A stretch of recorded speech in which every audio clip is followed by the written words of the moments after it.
but mankind won't be destroyed. The fact that you and I are working here today is evidence of that.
All right, good morning, guys. Good morning. It's a Mother's Day Mains Day at the 2026 Lonestar Challenge here in Hutto, Texas, and our World's Warmup. I'll be your broadcaster, Sean Miller, in the booth with you guys all day. So thanks for tuning in. We already got over 100 people in the chat here. We haven't even had our first race of the Sunday Mother's Mains Day. So thanks, guys. You guys have been here with us all weekend, and it's been a lot of fun. And we're about to crank it up a notch here. Our first race out there, rolling them out, checking them in.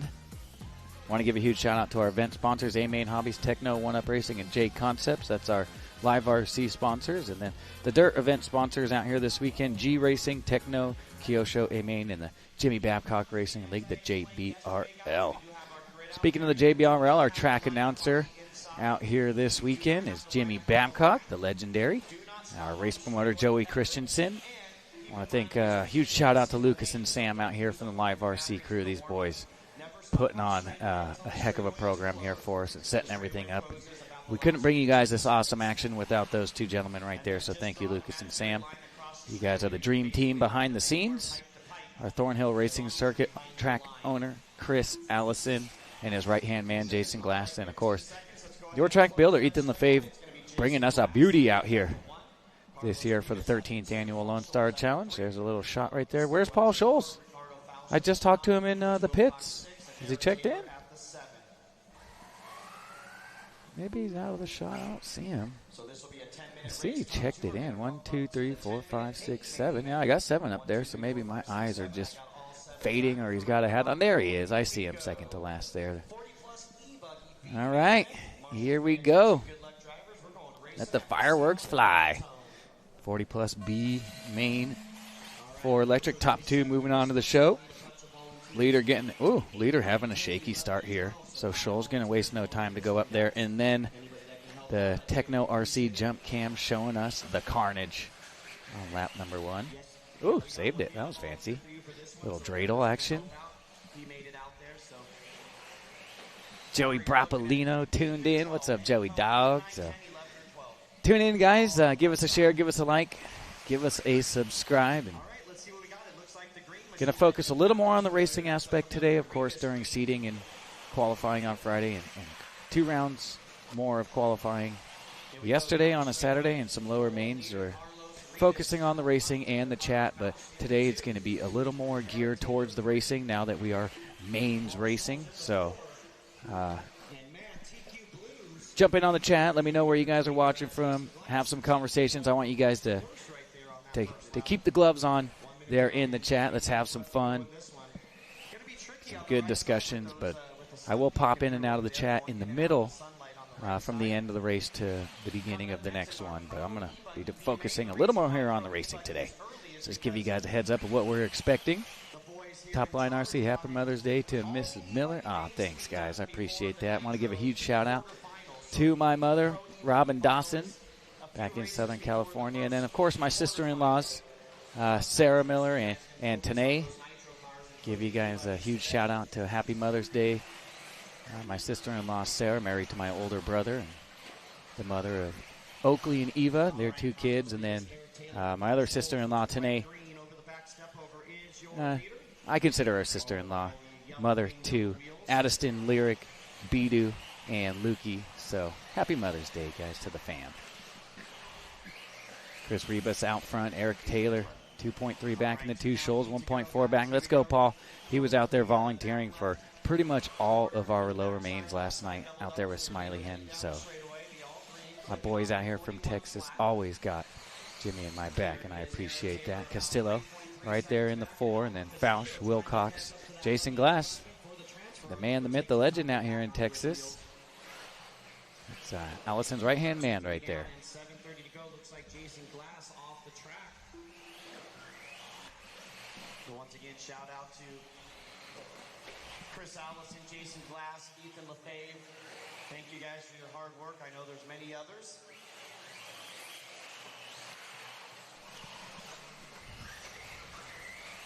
So everybody kind of spread out. The only battle is right here for 3rd through the double-doubles. We got 3 of them.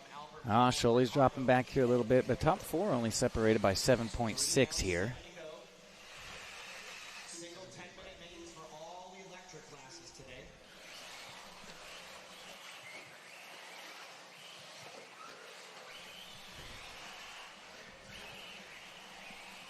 Okay.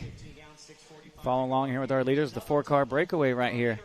2 of these guys moving on to the A, and 2 hitting the air compressor. Packing it in for this class at least. Here we go, top 5. 5-car battle in the leader, Rebus.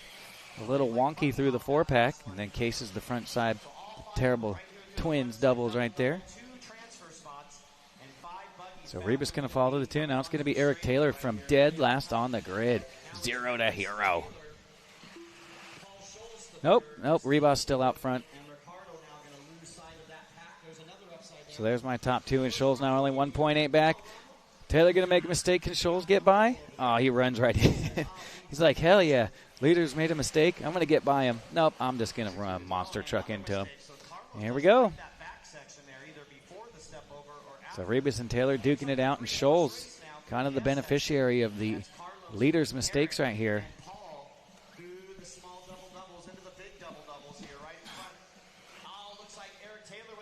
Taylor with a big mistake. Yeah, that's costly right there. And now the top 2. So the top 5 were just right there. Oh, come on, Paulie. Pull it together. Rocking the Mugen. Pull out that inner Drake.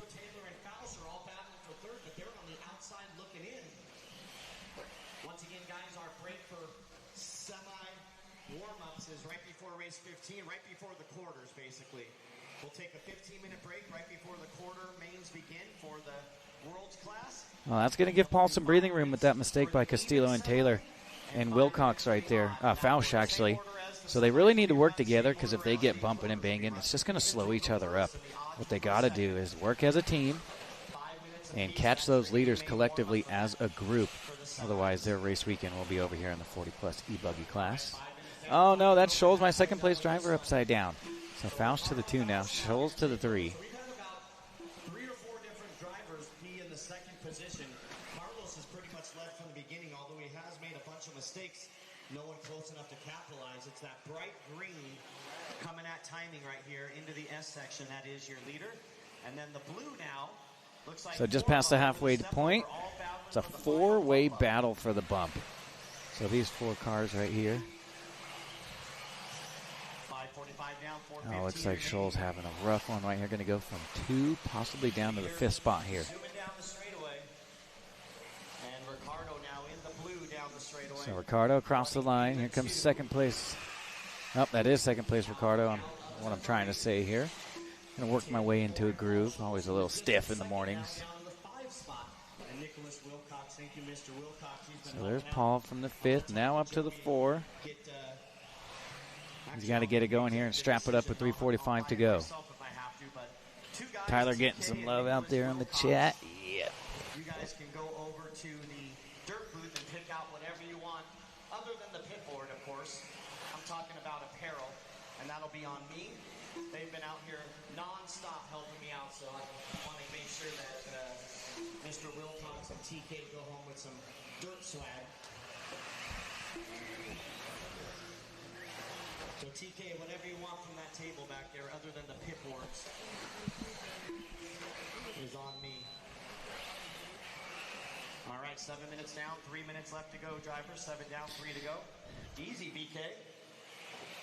And I just got word from Joey. He says that's perfect, so I don't mean to spend Joey's money. I want to pay for it, of course, but Joey's got my back. He says he'll cover it. Those two, man, have been out here so much. And actually, I'm going to add a third. I apologize, Joey, because Neb has been out there a ton, too. So all right, look at Ricardo from 5th on the grid now, up to the lead. Rebus with that 41.9. Ricardo does his best lap of the race last time by, so good lap for him. That's going to put him to the point. Castillo about 5.7 back in 3rd. Got to get it going here. Not out of time yet, but it's winding down. It's like the hourglass of sand just pouring down. New leader is Ricardo. I'm sorry. Yep, Ricardo. And Carlos now going to drop to 2nd. So the blue buggy down the front straightaway is your new leader. And the green running 2nd. Castillo 3rd, Schultz 4, Taylor 5, Wilcox 6. 2 minutes left. 8 down, 2 to go, drivers. 8 down, 2 to go. Race 5 coming up next. Pro E-Buggy for 10 minutes. Pro E-Buggy B main for 10 minutes. Let's see. 15-minute break, guys. Don't forget, guys, we do have our raffle out here for the Associated RC8 B4.1. You guys can get those. $10 a ticket on Venmo. Joey-Christensen-1. If you guys want to get it, we are going to be picking the raffle during the 1-hour main event coming up later today. It's the World Buggy Main. Looking forward to that. And then, of course, we're going to need help at the 8, 9, 10, 11, and 12 after this one. We got 1 through 7 covered by these boys. There's Albert down the straightaway running in the 3. BT, when you get a second, well, not when you get a second, after you're done marshaling, can you come up? I want to ask you about, I want to get a recommendation or an opinion from you. Oh, watch that back right corner. Ricardo, Carlos, Rivas, Costello, Scholes, Taylor, Wilcox, and Jason Glass. Only 1 lap in there. So he's putting the racers this weekend before himself, but he wanted to go out there and race. I can relate to that.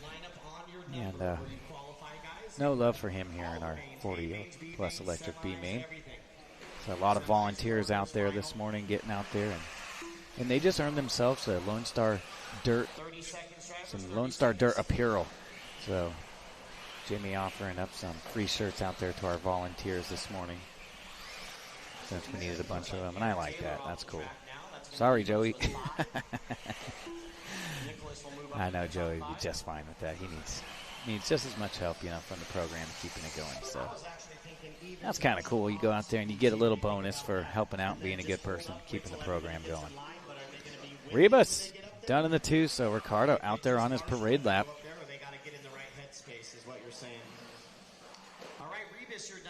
Yep.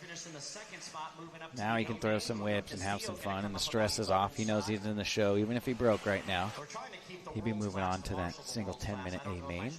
evens marshal the odds and vice versa, and then just hold up the line until everybody gets up there. But so, running out of time here in this one on our first main event of the morning. A good idea. There's Ricardo, your winner. Ricardo, the only one going 15 laps right there. There's Paul going to finish in the 4, and there's Nicholas in the 5. And it looks like that is a race. We got the first one in the books, guys. We're off and running here on a Sunday mains day. So we are scheduled for 28 races, about 10 hours of racing today. So started at 9, should be done around 7-ish. A-Main Hobbies race results on the screen. Congratulations to Carlos and Eric Taylor. You guys are moving on to the A-Main, going to race number 11. Ricardo, you're going to line up 14th on the grid, and Carlos, you're going to line up 15th on the grid in race number 11. Up next, race number 5. Well, we're starting it off with a bang here. Pro Electric Buggy B-Main. Look at these names here in this one. Mayfield, Cavallari, Lime, Ronafog, Lemieux, Van Dalen, Robinson, Koki Kato, Contreras Jr., Tebow, Pavitas, Fenster, Hooks, and Setzer, along with Jung.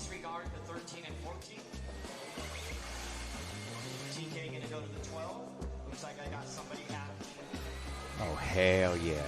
I like it. We're starting our second race of the day with Pro E-Buggy. Check out the chat here a little bit as you can see our A-Main Hobbies grid lineup.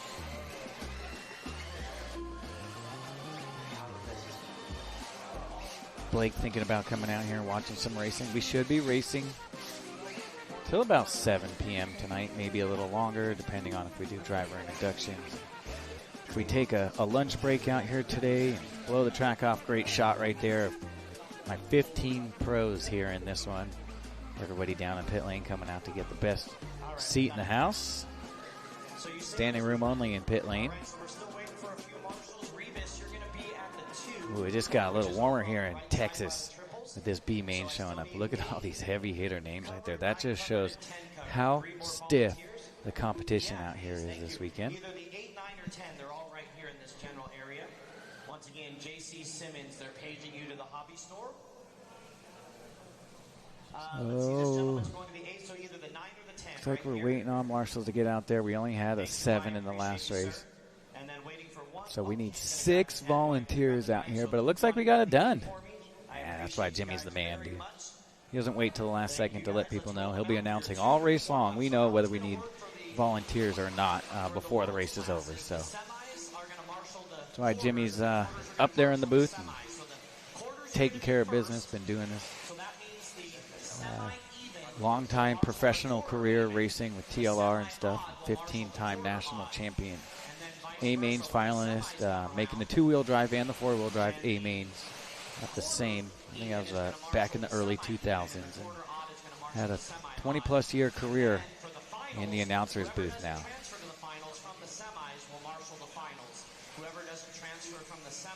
And we go rolling them out, checking them in.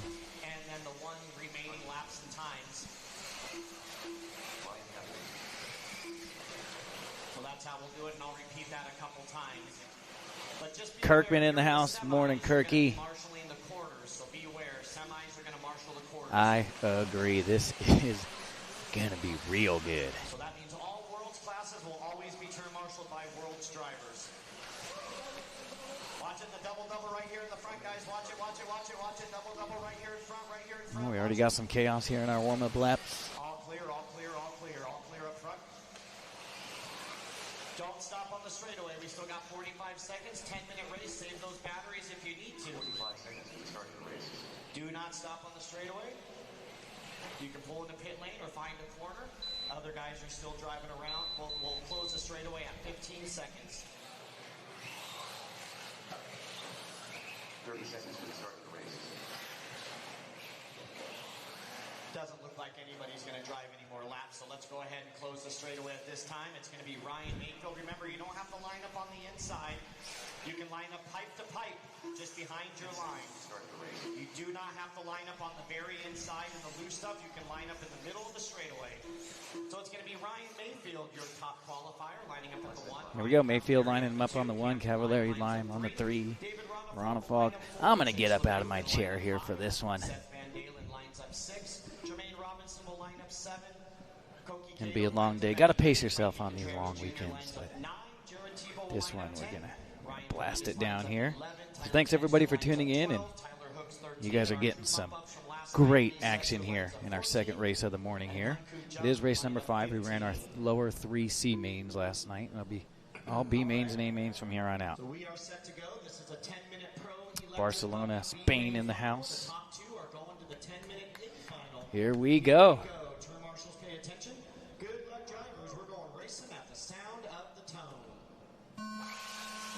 All right, Mayfield going to lead us out here with Cavallari, and then the young superstar from Arizona, Camden Lime. Oh, Mayfield going to lawn dart it over the front triple. Going to go from first to fourth right here. Found a little something in the Nitro buggy in round number 3, so maybe, hopefully, he can convert that over to this E-buggy. And here we go. Going to be Ronafalk out front, Cavallari, Mayfield, Lime. That's my top 4. And it is just a big old snake working its way through the track here on lap 101. It's going to be Lemieux, Van Dalen, Cookie Cotto from 8 up on the grid, Junior Fenster, Robinson, Hooks, Tebow, Pavitas, and Jung. It's like a snake slithering around the track here. These guys are so good. Most of these guys do it for a living. They get paid to drive RC cars. Oh, Cavallari getting a little sideways. Going to put Mayfield up to the number 2. And now here comes Chase Lemieux. Right to the semis in the Nitro buggy. But got some work to do here with that E-buggy. That's going to be Van Dalen now up to the number 4. So Van Dalen from 6th on the grid.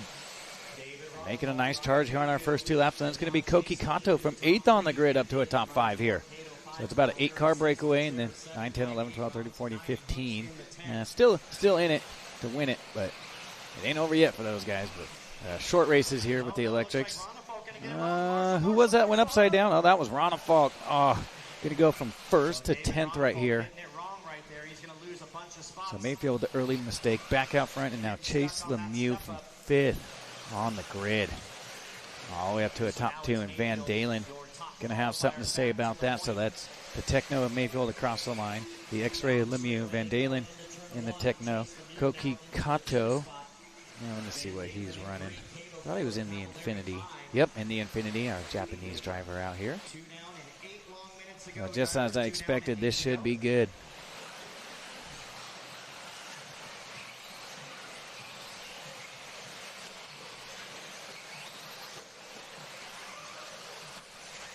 Van Dalen getting a little bit of breathing room. And that's what he's looking for, but the battle for second is on. Lemieux, Van Dalen, Kato. And that's going to be Cavallari, still my top 5.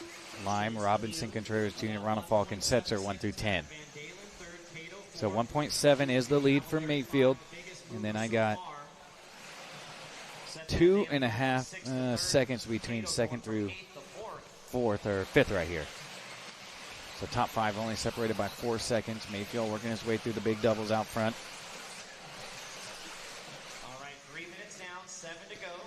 3 down, 7 to go here. So Van Dalen, the Techno boys, definitely finding something in round number 3 yesterday. And it's showing here early this morning. Now, they do give it a light water at the end of the days. They don't soak it, so track conditions are going to improve as the day goes on. So I'm assuming they're on the softest compound they have out here this morning, as it's not wet out there. It's not dry either. It's kind of a mixture in between.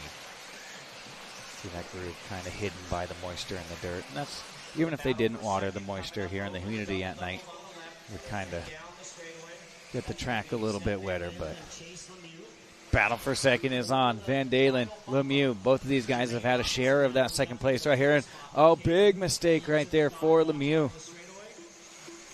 So the Techno boys now checking out. It looks like Van Dalen. Nope, that was the car behind him. So is that going to be Lemieux still hanging on to 3rd? Robinson, my top 4 right here. He celebrated a birthday out here on the weekend. Almost doing the quad over in the front. And Kato. So it looks like it's going to come down to these 5 drivers right here for my final 2 bump ups to the A main event.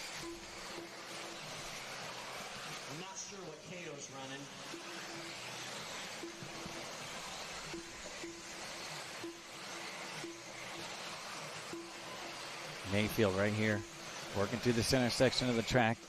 And then Van Dalen, so these guys just need to, they can't cruise, but they just need to run their own pace and keep their head in the game here, and they should be moving on. Any major disasters, that's just going to open up the door for Lemieux and Robinson. Robinson all over Lemieux right here, coming onto the front side straightaway. Top two have checked out, so we're watching that battle for third. Kato still not too far back. Cavalieri 6, Ronafal, Tebow, Lime, Setzer, Joan, Fenster, Contreras Jr. and Hooks. I think I have 15. I can only see 14 on my screen.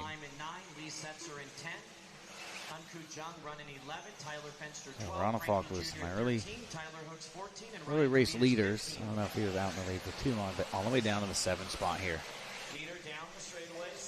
Mayfield across the line, doing his best lap of the race, 35.0. So, yeah, I can just tell with the lap times that track is definitely a bit slower here this morning. You can see that sun starting to peek out over here on the right side of the track. And we're riding along here with Ryan Mayfield, the Arizona native, out of Chandler, Arizona, rocking the Techno J Concepts, ProTech RC, A-Main, Fly Sky, and Coyote.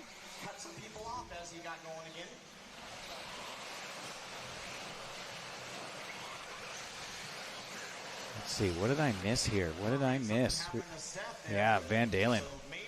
Rough lap in the works right here. And so now Lemieux, oh, that was a big mistake right there. He had a nice lead over 3rd, 4th, and 5th.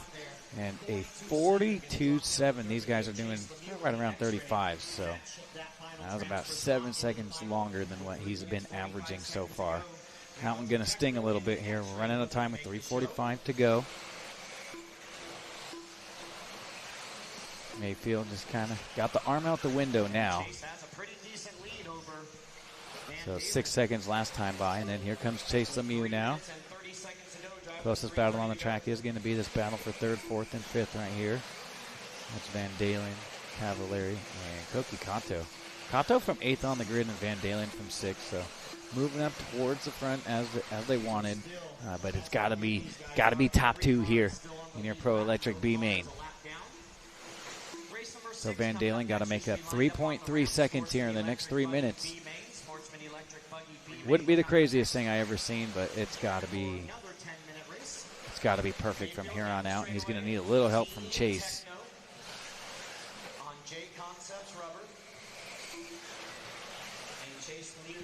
7:15 down, 2:45 to go on the master clock. Fast lap of the race, 34.2 now for Van Dalen. So looks like the tires coming in here a little bit. The track possibly coming in a little bit as well now with the cars running around, getting the dust off, drying it out a little bit.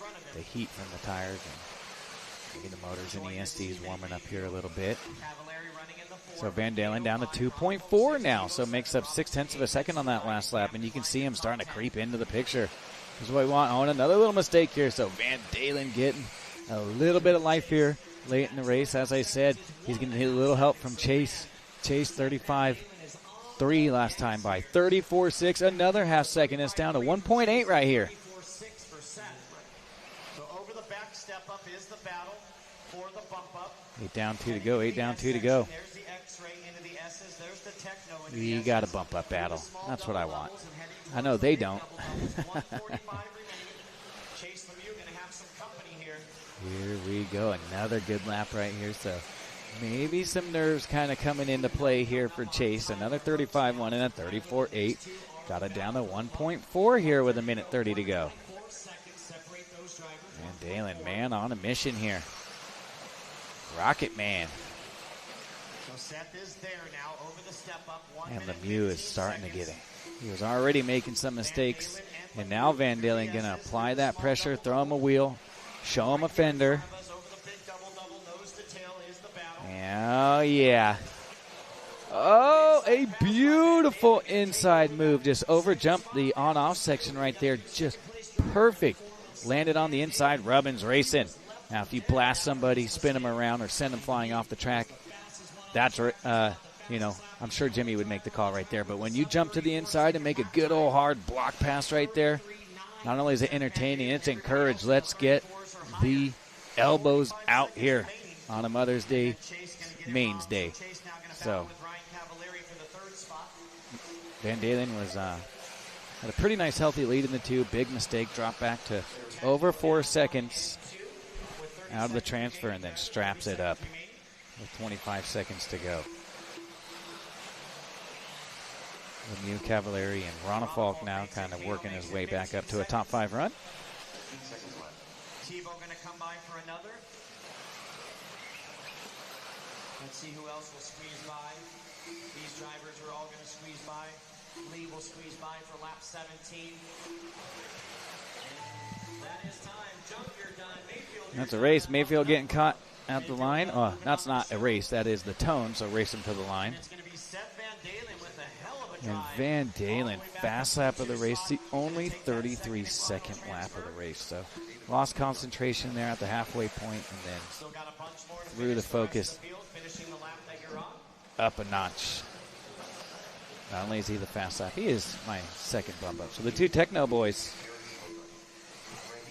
moving on to the A main. Lemieux going to go 3, Cavallari 4, and Ronafalk my top 5. Kato 6, Jared Tebow 7, Contreras Jr. 8, Robinson 9. Fenster in the 10, Setzer, Pavitas, Jung, Lime. Going to get the 6, Tebow will get the 7, Contreras gets the 8, Robinson the 9, Fenster the 10, Setzer 11, Pavitas 12, Jung 13, Lime 14, and Hooks 15. So Mayfield and Van Dalen, listen up for your transfer spots. You guys are going to race 12, which is the finals, coming up in about 7 races. Race 12, Mayfield lines up 14th on the grid, and Van Dalen lines up 15th on the grid in race number 12. All right, I need all those drivers right back out to the track. So you turn Marshall.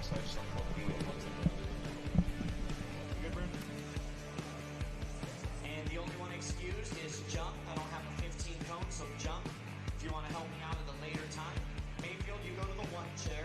Cavallari to the 2 chair. Line to the 3. Ronafalk to the 4. Lemieux to the 5. Van Dalen 6. Robinson to the 7 chair. Cato to the 8 chair. Contreras to the 9.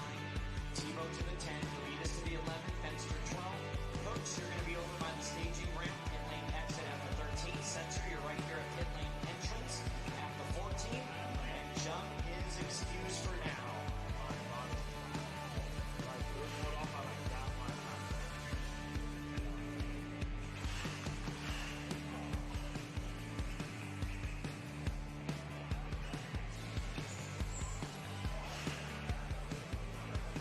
Yeah, 13 is at pit lane exit down there by the ramp. We do have 14 cones, so Mr. Hooks will go to the 13, and Lee Setzer will be right here at the 14 pit lane entrance.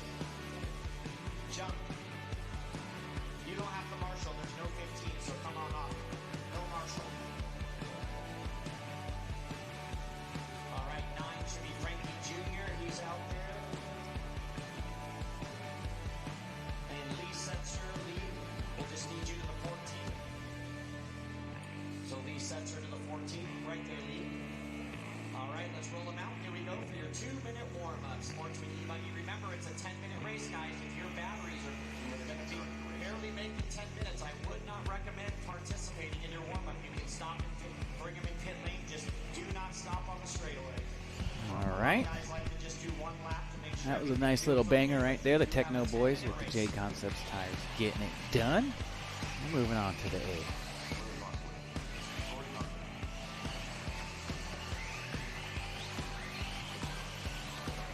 Yep, Seth putting down some angry laps, no doubt. Yeah, he was not happy to lose that bump. He had a nice 4 or 5 second cushion. Lost that, and then boogity, boogity, boogity. 1 through 16, that's which one will avoid.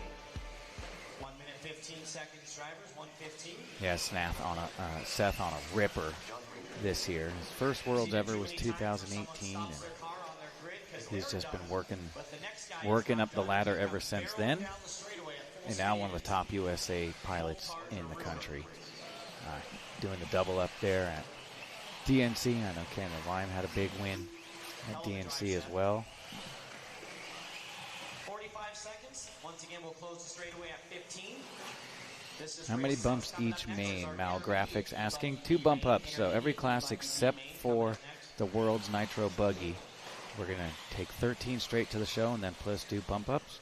In the World's Buggy semis, We're going to take the top 6 from each heat, and then the fastest time, laps and times from either one of those semis, that'll be your 13th place driver. So we're only doing 13 to the main in the world's buggy class, and there will be no LCQ, so you got to get it done in those semis. Straightaway is closed. It'll be Bob Montminy lining up at the 1. Nate Edwards will line up at the 2. Joe Jackson 3. It's like Hames RC in the house. What's up, Hames? How we doing? We are doing wonderful out here. Good shot of Frankie Contreras Jr. So thanks, guys, for chiming into the chat. Let me know where you guys are watching from and who you're rooting on for out here. Let's do a little rally it up here on the chat. Like I was explaining a little bit earlier, I'm going to be a little more race-focused now that we're on a mains day. And, I'm kind of doing a little bit of both on qualifying stuff and trying to entertain you guys, and that's part of the job here at Broadcasting Booth for Live RC. But on the mains day, I'm going to switch gears over and be kind of a bit more of like a race director sounding, but really following the races and bringing you guys the racing action, and then I'll jump in and out of the chat through the day in between the races. Sportsman electric buggy B main on the track, and as expected, Marshall's getting a workout here on lap 1. Yep. Well, if you weren't warmed up enough yet showing up, these Marshall's going to be a bit warmer here after this one. Got the pros out there, so Sportsman E-Buggy is getting some of the best turn marshals in the biz. Not only on the track are they the fastest and best drivers, but they're some of the best turn marshals too. They've been doing this so long. Oh, heads up, Frankie. Yep, wait till it's clear. That's always the safe thing to do. That's what we recommend, you know. Don't go out and jump in front of the whole field unless it's one of the homies. Then you got to risk life and limb out there for him. That was a pretty eventful opening lap right here in our Sportsman Electric B main. So Bob out front, Edwards, Williams, Jackson, Costello on top 5, Cochran, Will Hoyt, Pitt, Wilcox, Grenier, Painter, Granger, and Bosworth. Come on, Lily, punch it. Show some Lily some love in the chat. She's out here racing with her dad and brother this weekend. They didn't get to do any seating or qualifying on Friday. They were at school. Yeah, studies before racing. Always for those youngsters. Yep, we're all done with the promo stuff. Knocked that out yesterday, and it was an eventful day jumping in and out of the broadcast and doing a bunch of promo stuff for the Worlds coming up.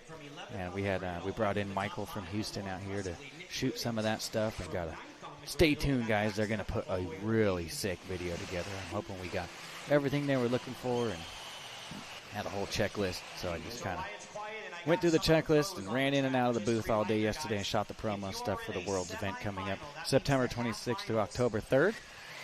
And we got her done yesterday. That way I can be married to the broadcast booth today for you guys. Better to knock that out on a Saturday qualifying day. We piped in Jimmy and Clay up there for your viewing pleasure, but you guys are stuck with me all day. Oh, no. Here we go, top 2, Williams and Costello working the right side. These guys got to work together and start stretching it out here from these guys. And then for the finals, if you do not transfer, remember we're taking the top 6 from both semis and then the 1 fastest laps and times. Only 1 from either of the semi. Whoever has the fastest laps and times that's not in the top 6 in either semi will grab the 13th spot. And then everybody else in the semi that did not transfer will be marshaling for the finals. 7 minutes left. So we'll have 13 in each semi. Okay, so Williams should be coming across the line. Nope, Nate Edwards and Nick Williams from 9th on the grid. And then it's going to be Costello, another 1.2 back, another 6 back to Pitt. He's going to have a rough one here. So that's going to be Joe Jackson now, 6.3 back, another 3/10 back to Pitt. It's going to be Bob, my early race leader. He was my BQ, another half-second back from him. So that's where all the action is right now. But I got 2.2 between my top 3. Wouldn't be fair if we had a sportsman class marshal one of the semis and then the other semi marshal the other semi, you know? Until 3:45 down. So just a heads up, guys. In the quarters, there will be 2 bump ups from the quarters. for the world's buggy class. I know somebody asked me online, how many are we bumping up today? Well, we're kind of got two different programs going in today. We got the world's buggy and then also the Lonestar Challenge. But this is kind of, we're doing the double up right here. So 13 plus 2 for all classes except for the worlds, and then we're going to have the quarters and the semis for the world's buggy class. And we got 2 quarters. The top 2 from each one of those will go to the semis. Take the top 6 from those, and then the fastest on laps and times from either one of those semis, that will be your 13th place driver in the main. No LCQ. You know what to do, Miss Lily. There you go. She knows what's up. Good job, Lily. Thank you. So here's your leader down the front straightaway, blue and white. That's going to be Nate Edwards, and then the multicolored green, red, and blue. That's going to be Albert Castillo. And then where is Brandon? Brandon should be coming down. There's Brandon down the straightaway running 3. Williams in 4 and Cochran 5. Mott Mini running 6. Joe Jackson 7. Will Hoyt 8. Painter at 9. Granger 10. Griner 11. And Lily Bosworth in the 12. 5 minutes left. Okay, so Edwards and Costello. What happened to Williams? Gonna drop down to the number 9 spot here. We're following around with Nate Dahl and Albert. And it's about 10 seconds back now to 3rd. Williams a really rough lap a couple laps ago, 52.2. That stings a bit here when you're running up towards the top. Bob working his way back from the basement. My BQ dropped down to, I don't know, probably about 8th, 9th, or 10th. Back up to the number 4 spot here.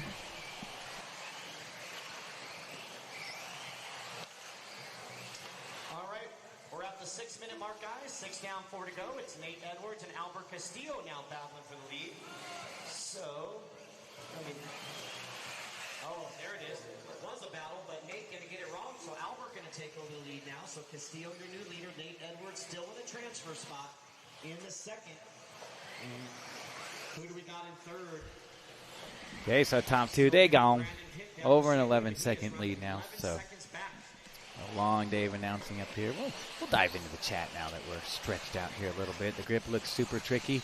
Yeah, if you guys, we're going to be playing some, we've been playing some of the announcing. What am I trying to say? The interviews that I did over the last couple days out here. And a really good interview with Papa Santos Rodriguez kind of explains the traction and stuff out here. If you guys want to go back to yesterday's broadcast, it's in between the rounds. And he kind of gives us some insight on the traction and how it can be tricky. And it kind of comes and goes. And that just goes for any racetrack. It's always going to be better at sometimes than others. Oh, a little waffle stomp right there. So if you guys want to get a little information as far as what these guys are dealing with out here for track conditions, go back and check out that interview with Papa Santos Rodriguez, one of the local guys out here, and helps put these tracks in and does as much as he can out here. And he kind of just touched on how it can be tricky sometimes, especially for the out-of-towners now.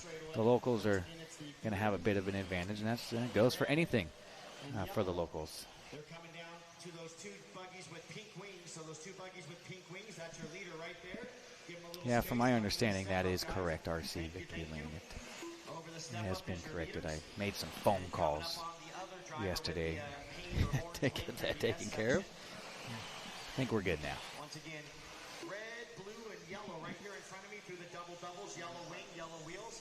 Chris Cordasco tuned in. What's up, Chris? That's your works for Joey Christensen and is your club race announcer on Fridays on the 8-scale side and does some oval stuff as well. Chris Cordasco doing a great job down there at the dirt. So a little tip of the cap out there for Mr. Cordasco. It's pretty early back at home. Only 7:45. He's an early riser.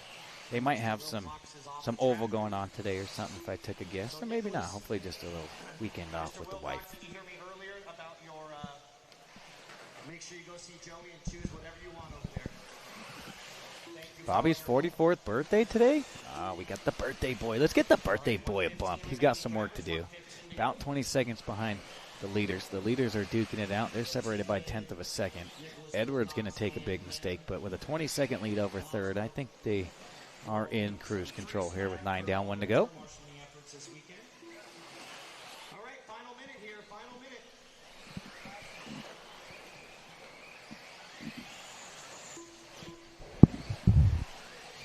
Race number 7, intermediate e-buggy coming up for your 10-minute final.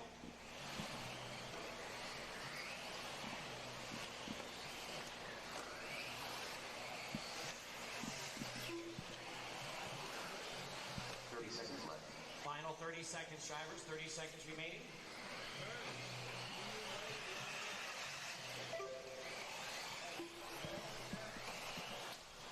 "15 seconds on the master clock. 15 to go. Race number 6 of 28 on the track. They don't seem like they... Oh, helping the double-double. Lots of center double-double, guys. Center double-double. All clear. That was our third spot. Brandon Pitt getting it wrong. But when you're driving, that 10 minutes seems like it flies by. But when you're marshaling, it seems like it takes forever. All right, Mottman, you're done taking the third spot on the last lap. As you cross the line, you're done. Pitt will drop to the 4. Brandt will finish in the 10. There's Lily going to finish in the 12.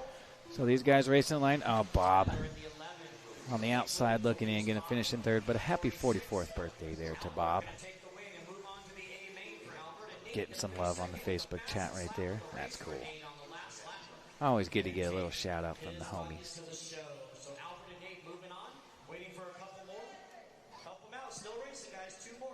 Oh, we're live still. We're waiting on 2 more. It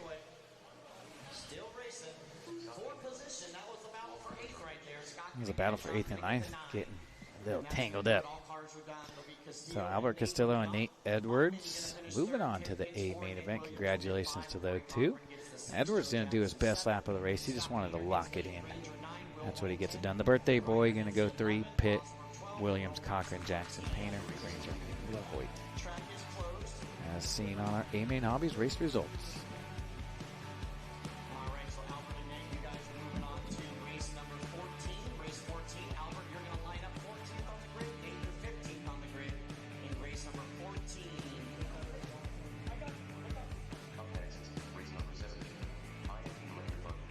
All right, so Montmini should be at the 1 chair, Edwards at the 2, Jackson at the 3, Painter at the 4, Castillo at the 5, Wilcox at the 6, Cochran at the 7, Granger at the 8 chair, Nick Williams at the 9, Grant Wilhoit at the 10, Brandon Kent at the 11, Tyler Reiner at the 12, Miss Lily, you're at the 13. So Miss Lily, you're over by the staging. I got close. I got it close. It was yesterday, but still. Birthday weekend. All right. What do we got going on here? A little intermediate electric buggy B main. Got a full field here. Always nice. Not needing any turn marshals.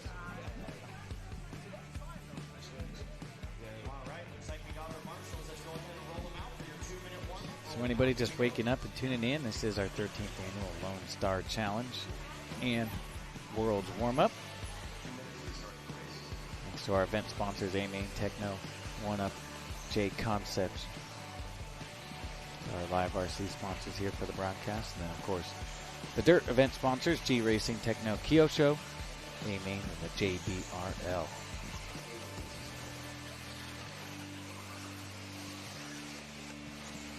We got Miss Katie Wiggins here in this one.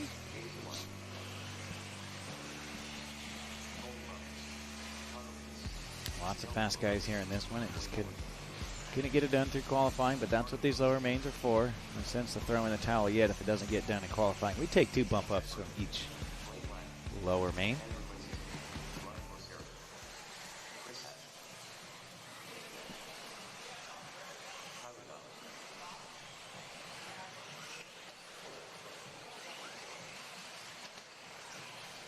Top line RC, wife got breakfast in bed. You the man, top line. Remember, guys and girls, it is a I would have probably done something similar with my wife today, but I'm hanging out with you guys. Just whatever you do, do not stop on the straightaway. Got to keep the roof over the head. Great shot right here. Everybody just kind of hanging out this morning. We're pretty mellow here. Oh, there you can see Miss Katie Wiggins' husband right there, the wizard. Adrian Ramos down in there. Let's see what we got going on. I don't know what these guys are doing sitting in pit lane, but looks like they just closed the straightaway, and there's a good shot right there of Katie. Come on, Katie. Known Katie for a long time. Used to be a West Coast racer, and then moved out. I don't exactly remember where she moved out to, Midwest, or a little bit farther on the East Coast with her family. Now married to Jared. That grid looks good enough to me. I got no Mike Anke checked in, so we are going to leave that 3 spot open. They earned that spot. We're not going to shuffle everybody up one spot because they're not here, because that spot was earned and you earned your spot you're starting on. So we just keep it like that, and if they're not here, we just keep the spot open. You better get cooking, Hames.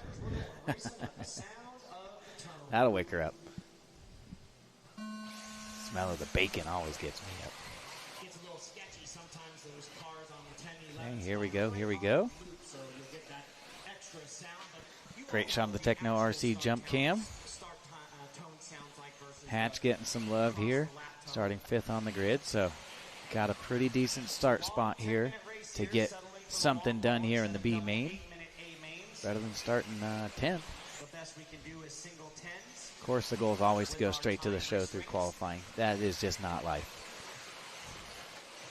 Sometimes it don't matter how you get to the top of the mountain.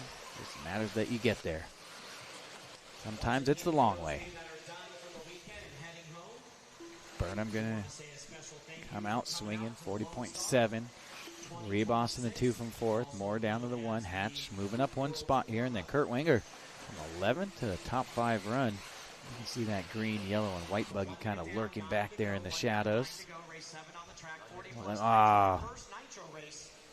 Camera curse. That was my fault. When you're in the race director's booth and you say somebody's name, some people, for whatever reason, doesn't bother at all. Cool as a cucumber when you say that name. Now, other racers, it's called race director's curse or camera curse, whether you're talking about them on the mic or showing them on the live RC cam. They just crumble under the pressure. Watch it straight, low on the front straight, low on the front straight. Thank you, TK. All right, so first lap 5. Check that second. That a boy, Hames. That sounds good. I'll take 2 French toasts and 3 slices of bacon.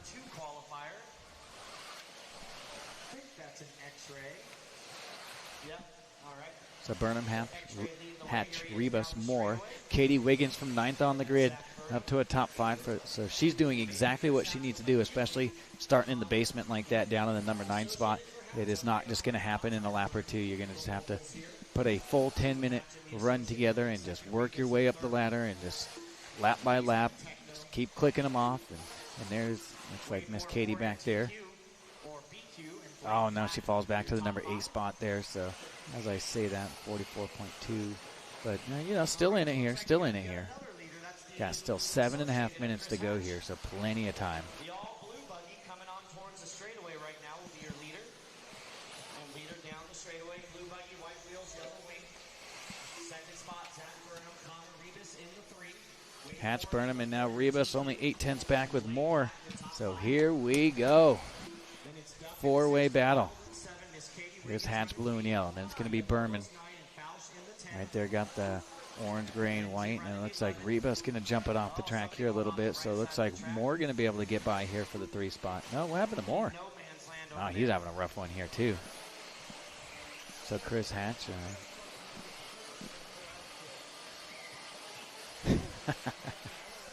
Just take your private jet. Fuel her up.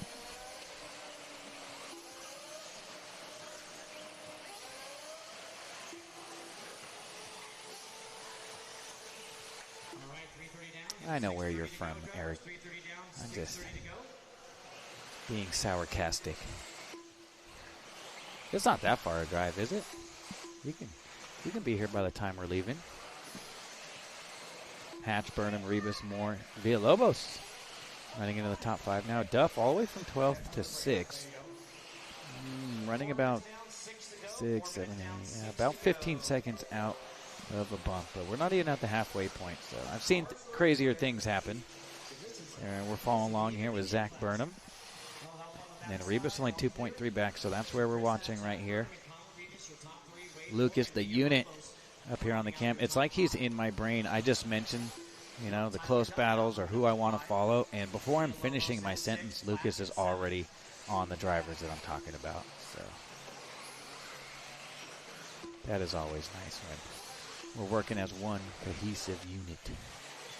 That's the unit up there. That's the nickname I get. I'm just out there in the heat and humidity all day and doesn't complain. And that's the guys you want working side by side with.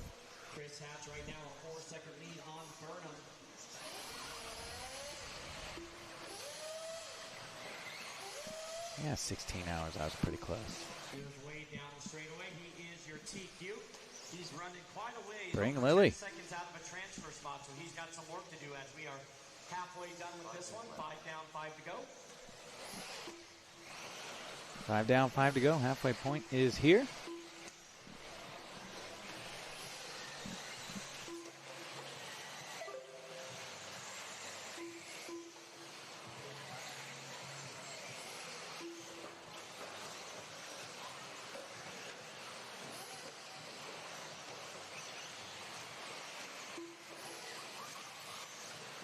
So 5:30 down, 4:30 to go. Chris Hatch, 6 seconds on Burnham now. Burnham with 8.5 on Rebus, so no battles going on up front whatsoever. Everybody separated by almost 6 seconds. Tyler Duff in the 4 and Wayne Moore 5. They are battling for that 4th and 5th spot. They're only a second apart. Follow along here, giving Katie some airtime right here. In that techno ride, J Concepts tires. I'll tell you what, you guys ever want to see a good pit stop right there? Katie, one of the best pit mechanics you can have. She is lights out in pit lane when it comes to filling up those Nitro cars. And we're going to catch some of that action here later today when the Nitros come up. We got the pit cam set up at the exit of pit lane, and then we have our camera that has over here on the toggle already programmed. So when we're going to start calling in those racers to pit lane, we're going to bring you guys all the action, because who doesn't like a good shot of pit lane when it gets a little hot and heavy coming in there? And of course, Lucas will be following those leaders in there as well. So we're going to bring you some good pit lane cam action later today. It's been all electric so far here this morning. It's our quiet time here on a Sunday morning.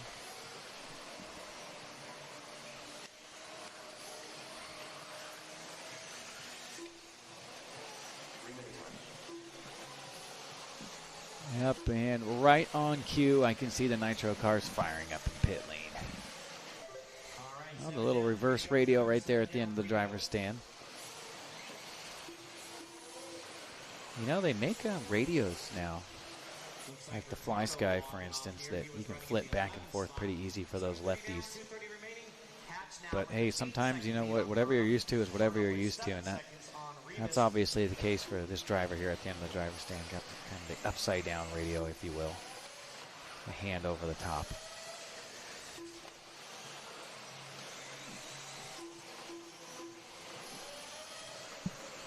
Hatch, Burnham, Rebus, Villalobos, Wenger, Duff, Rogers, DeWild, Wiggins now back up to a top 9. Moore, that is my top 10. Warstrake, 11, Platt, Lindsay, and Fausch in the 14. All right, 8 minutes down, 2 to go. Once again, I hear a Nitro buggy behind the driver's stand. Once again, Nitro buggies need to warm up in the staging area, not behind the driver's stand, guys. 1:45 to go. Right side to keep that noise and those fumes away from everybody.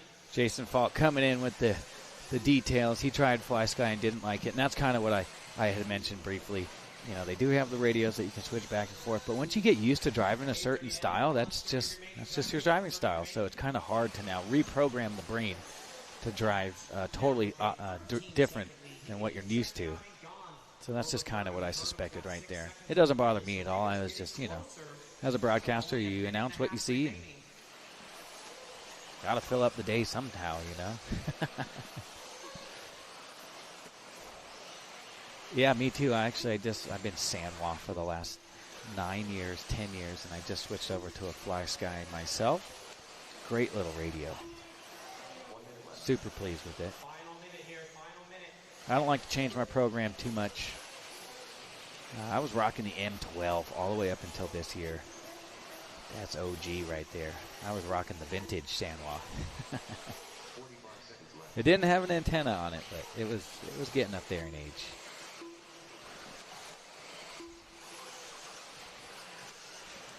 Yeah, that's probably why I mentioned it. 30 seconds to go. Final 30 seconds, guys.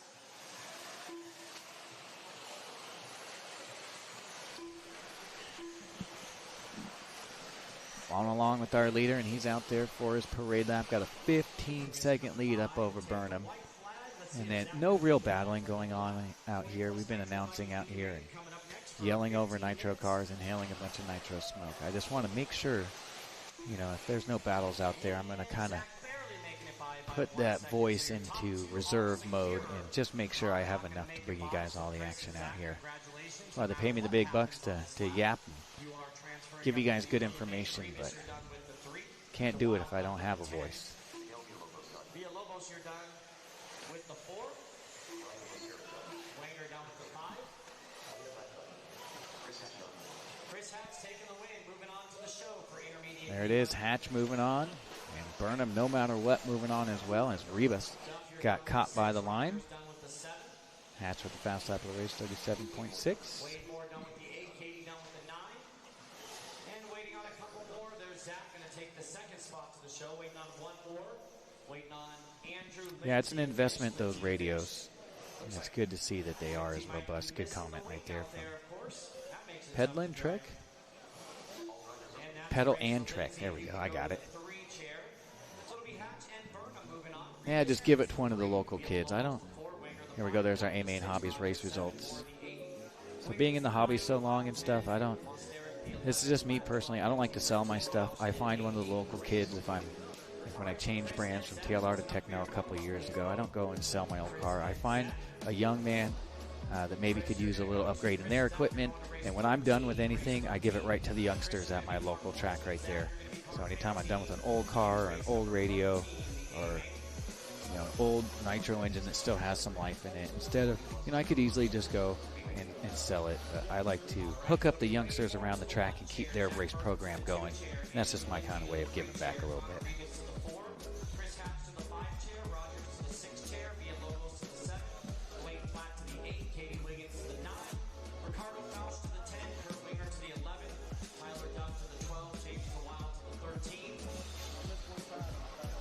Oh, a little race talk going on between the marshals.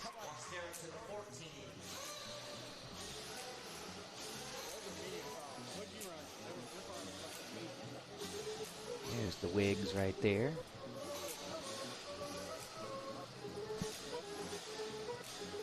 Marshals on the way. Only 7 coming up here in this next one.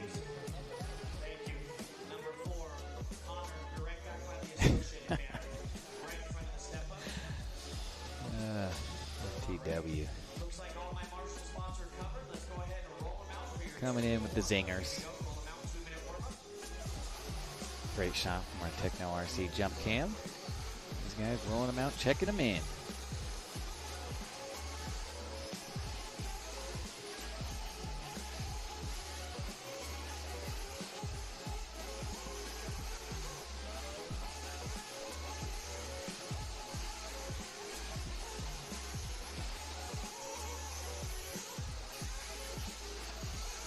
Good shot of our racers coming up here. They're all piled up over on the right side, and just because I've been up on the driver's stand quite a bit, even though I'm not racing this weekend, I still went up there and I'd be like, hey, where would I stand if I was racing this weekend? And that would be towards the right. That step up, the more you go to the left, the car just disappears slightly right before the takeoff, which doesn't always hinder me, and especially if I can see the rest of the track pretty good. That's the only thing I can't see. If I'm better off from the left, I would choose that. A lot of drivers out here, as witnessed right there on the live RC cam, they're choosing to stay to the right, and mainly because of the step up. Kind of lose that car just for a second on the takeoff over on the left side of that driver's stand.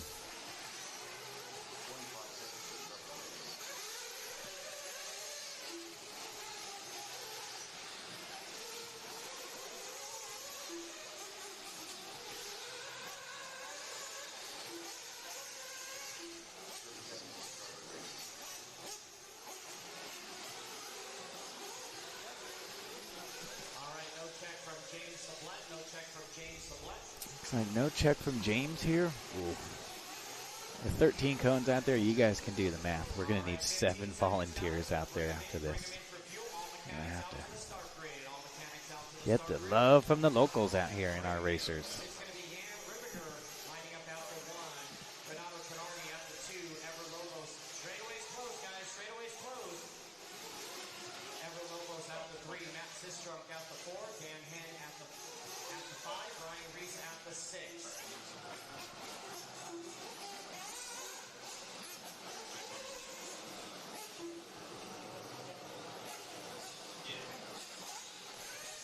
You can see the marshals out there. We're going to need somebody down there for the down and quiet. Joey's out hanging out over here, so. Yep, and right on cue. Here comes Ethan. Looks like he's going to do our down and quiet.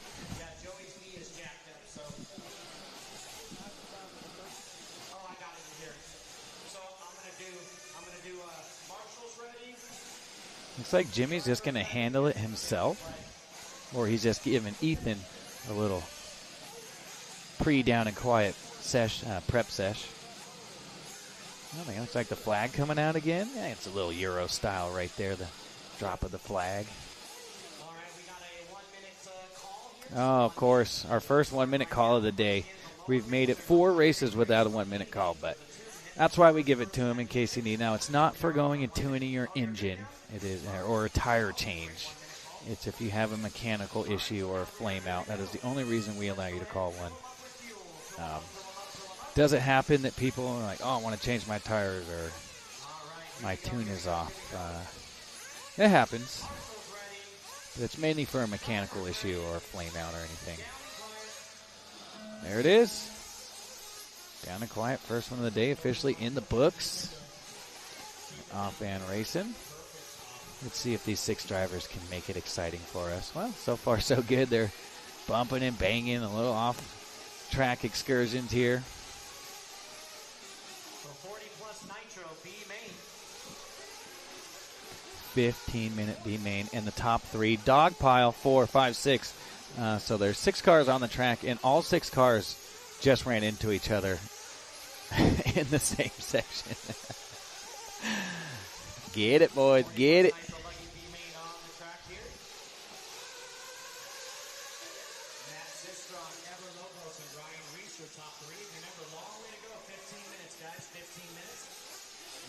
Yeah, I don't think there's such thing as a bad radio out there nowadays. They're all pretty dang good.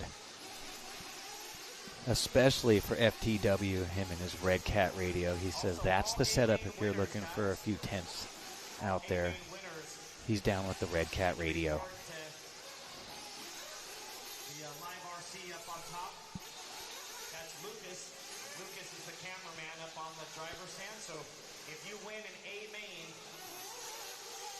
Now Lucas going to get some work up there today. Jimmy letting everybody know that if you win your A main, you're going to earn yourself a live RC interview with Lucas over at the end of the driver's stand. So stay tuned today a little bit. Later, we will be doing A-main winner interviews after each race. So Jimmy's been informed, and now he's letting the racers and Luke know that the memo's been got. Head on over for your A-main winner interview after each A-main win. You've earned it. Get that extra airtime. Show those sponsors some love. Thank mom and dad and the girlfriends and the wife. And you guys better be showing lots of love to the moms out there as it's a Mother's Day Mains Day here at the World's Warm-Up in the 2026 Lonestar Challenge.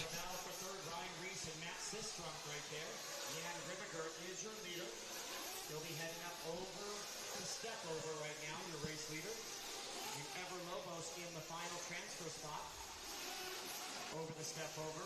His buggy looks a little squirrely.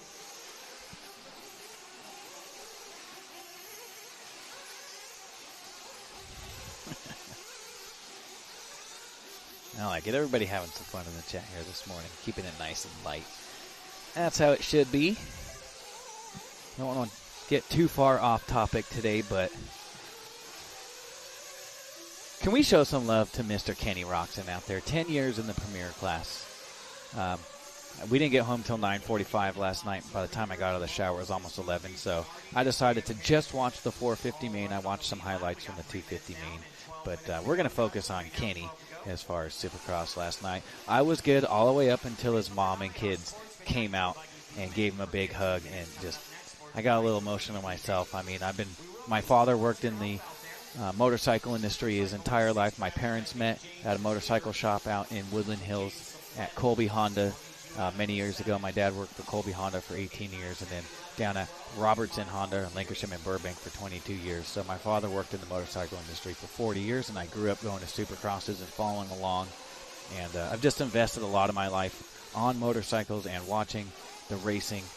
And just what a night there for Kenny. That was so cool to see him finally get that one, and a bit of emotional racing. He was just elated. It was so cool to see him finally get that one. Of course, it would have been cool to see Honda get another one, but let's go for Kickstart Kenny. That's pretty much all I'm going to say about that, because I want to focus on the RC racing out here today. But I got to show Kenny a little love. 4:15 down, 10:45 to go. I got Ribegger, Reese, Lobos, the Guatemalan running top three, and only 2.3 back from Reese right here from a transfer spot. Renato Tradardi Sr. out there. And then we got Sistrunk in the house, Pudding. And then Dan Hen, that's the brother of Smiley Hen. Out here doing some racing, the pros racing together.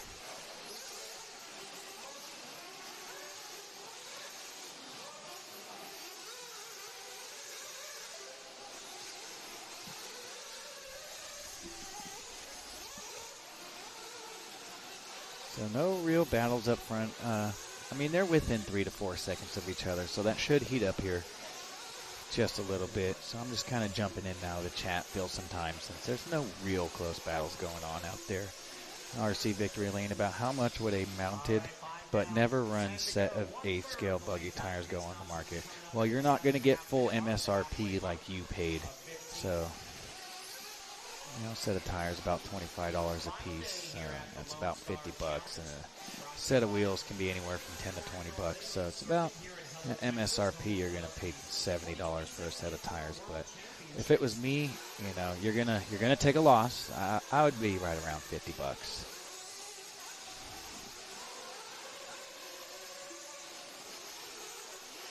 I mean, if you're not using them and you need a little coin back in the pocket, that should get it done. But I don't think you're going to make your entire investment back.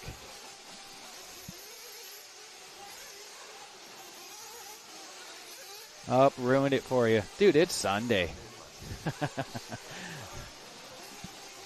It's Yeah, I asked everybody not to ruin it for me last night, and you guys did a great job. But, I mean, if you didn't get a chance to watch it and I just ruined it for you, I apologize. Because I know that feeling, and no matter what, I looked on social media last night and stuff, and it ruined it for myself too before I got to watch it. And I figured anybody that's a motorcycle enthusiast like Eric is, it would have been watched by now. I'm sorry, bud.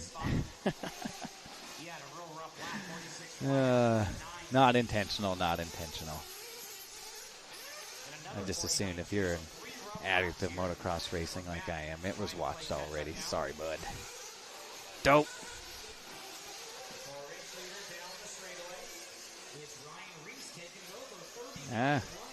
Reese, not so huge Hefner taking it over here. The married man as of last year. Looks like we got a broken one back there on the right side, back right. We got a broken one. Who is that? I believe that might have been Ritter. That might have been our second place. Oh no. Oh, that's just not a little bit. Hey, pop that back on. 7:30 to go, halfway. There we go. They're coming into pit lane. Our first round of pit stops, our only round of pit stops, starting to cycle through. Bit of a light race here, so it's not going to be too crazy in there. Lucas catching a great shot right there of Reese coming in and out. The unit on it as usual. And you can see our still can catching him in. Yeah. He almost made it into pit lane. There's Smiley Hen out there for his brother Dan. Oh, great shot right here on the picture-in-picture. The boys from Live RC dialing up all the good shots. Oh, no. Flame out. So they're going to fire that thing back up. That's exactly why we have that pit cam. There's Dale and Brennan. The stepbrothers, Smiley Hen and Paul Scholes. A little nod, to each other. Yeah, we killed it. We know. We're the man. We know already. You don't need to tell us.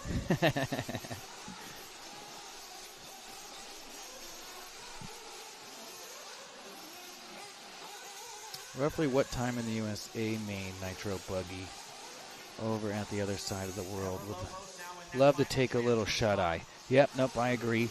Let's see. I could try and do some math for you guys. I know I'm supposed to be up here broadcasting. I can look and kind of give you a generalized guesstimation of when that's going to be. Now, they do have, we're going to give the semi drivers, since they're not going to see the track if you've already punched it into the semi, until your A-main. So they're going to get, both semis are both going to get a 5-minute A-main warm-up. It's not going to be till quite a bit later because it is going to be race number 28. So I'm assuming, I haven't done the math, I'm just going to take a quick guesstimation in my head. We were looking at about a 10-hour day out here today. We started at 9, so around 7 p.m. out here Texas time. So we have 3 different time zones here in America. So 7 o'clock out here in the Midwest. And that'll be Texas time. So do the math. It should be either a little after 7 p.m. our time or a little bit before them. But it should be right around there. So you got some time to take a nap. These guys watching overseas said, we're tired. We need some sleep. Do we have some time? Yes. Now, the quarters and the semis will be up before then. So you may want to catch the semis, and let's see if I answered the question correctly. And the USA main Nitro buggy. So yeah, should be about 7 p.m. our time.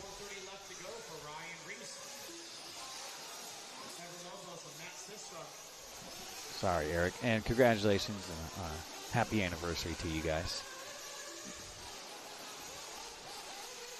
It was inevitable, I suppose. It happened, though. I owe you an adult beverage.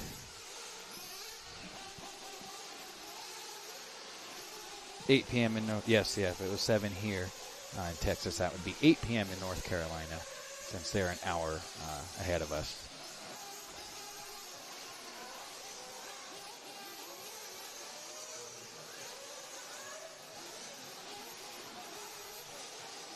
Absolutely, man. That's why they pay me the big bucks. The man with the knowledge. Sometimes. So Reese and Lobos. We got USA and Guatemala being represented by Reese and Lobos. And then Matt Sistrunk up to a top 3. So it ain't over yet for Matt. He is about 17 seconds out of a transfer spot. But anything can happen here. These Nitros, a lot of moving parts here with these race rigs. So there's Reese, your leader. And as I say that, he kind of lawn darts it over the option double at the end of the straightaway. So he has got a 20-second lead. He should back it off to about 75% and just bring it home here. He missed a bunch of his races yesterday and even some of his qualifying races. So Ryan loves to do some racing. He's always fast wherever he goes, but he also likes to socialize and partake in the off-track festivities. So he might have just been focusing on that. This is his vacation for him, but I'm going to strap it up here on a Sunday.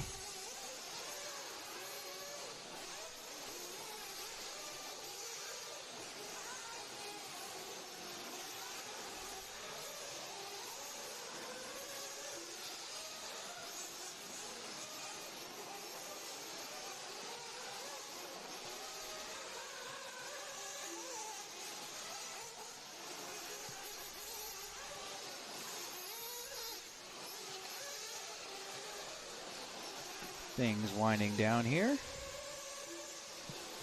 6 drivers out there, so James may be here today. We see if we can't get him back out here to turn, Marshall.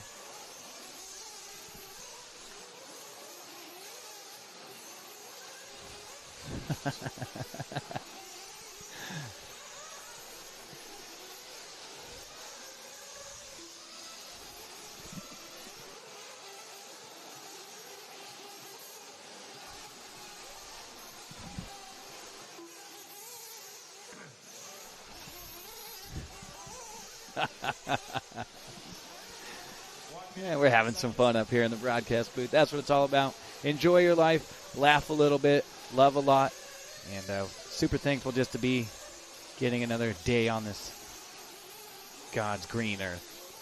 You know, always a good day when you can wake up and see the daisies from the top of the dirt instead of the bottom. That's inevitable, but just be thankful that you're here, and of course we're humans, and we go through a lot of struggles, and we're all going through the same stuff. But just be thankful, happy, positive, and happy-go-lucky. Get another day on this earth. I sure am. So, pretty positive human being. You know, if I need to strap it up, and I will. You know, I grew up as a wrestler and doing martial arts. And it was a little crazy when I was younger, but the nicest guys are always the toughest. So you watch out for those nice guys. All right, 45 seconds, drivers. Okay, now we got something, and now we don't Oh. have something. As I was just looking at the screen after talking to Joey, Matt Sistrunk was battling with Renato for the transfer spot. What happened to Lobos? The driver's stand. As I was saying, Battle as well. So anything can happen with only 3 minutes to go. Sistrunk had 20 seconds to make up, but it's Renato Tradardi Sr. and Sistrunk separated by 4/10 to try and find them. So they should be neck and neck right here, and it looks like here's Tradardi. So I'm not sure what happened to Sistrunk. Maybe Sistrunk with the rough lap as well. Here's Reese. This should be Tradardi right here. And wow. So unfortunate for Lobos, but luck is just as big a part of life as anything, and Tradardi going to get himself a little luck right here in the B main. Jump up from 4th to 2nd in the last few minutes, and he will be making that 40-plus Nitro Buggy A main. Ryan Reese going to be coming around. He's out there finishing his final lap when finished the loss. And then Dan Henn, that's Smiley's brother, even with the flame out, so that he came in for fuel. Was it Smiley? No, it was the gentleman to his right in pit lane that had the flame out. But Dan doing a fine job out there with Smiley and Paul in pit lane for him. Going to go top 3 on the outside looking in. Sistrunk going to go 4. The Guatemalan Ever Lobos 5. Ribbiger 6. And James in the 7. Ribbiger 6 and Sublette 7. If I can get those 7 drivers out to the track, I'd appreciate it. Not sure if James is still here. I know he was here for the first race. So Ryan and Renato, you guys are bumping up to race 24. Race 24, Ryan and Renato, race 24. Ryan will start 14th, Renato will start 15th in race 24. So lots of volunteers, guys. 8, 9, 10, 11, and 12. I'll need 5 volunteers. Yan Ribbiger will need you at the 1 chair. Tradardi at the 2. Lobos at the 3. Sistrunk at the 4. Yan Henn at the 5. Ryan Reese at the 6. And James Sublette at the 7.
I'm back here with the Techno RC jump cam. Great shot of the crowd pleaser.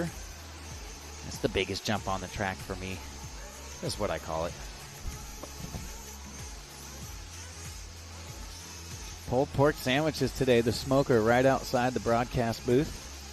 They were smoking us out yesterday, but no complaints over here. I don't mind some barbecue smell. The nitro smoke gets to you after a few days, but I'm used to that. So some pulled pork sandwiches. I don't know how much of a break we're going to get. Yesterday we had a break after round one and blew the track off, and that gave us a little bit of time for some lunch. Today we're full throttle, so I don't know how much of a lunch break we're going to get. I know we have 2 5-minute warm-ups for the semis. That should be a 10-15 minute break right there. So hopefully we get a break today. If not, that would not surprise me in the slightest. Great shot right here. Jonathan Bunting up there celebrating 36 years. Just yesterday he had birthday cake and cupcakes out there for all the racers. So happy 36th birthday weekend there to Bunting. Right there next to the J Concepts and G Racing banners. Kyosho, ET Pro. Drivers are up there getting ready to go. Mechanics look like they're getting fired up.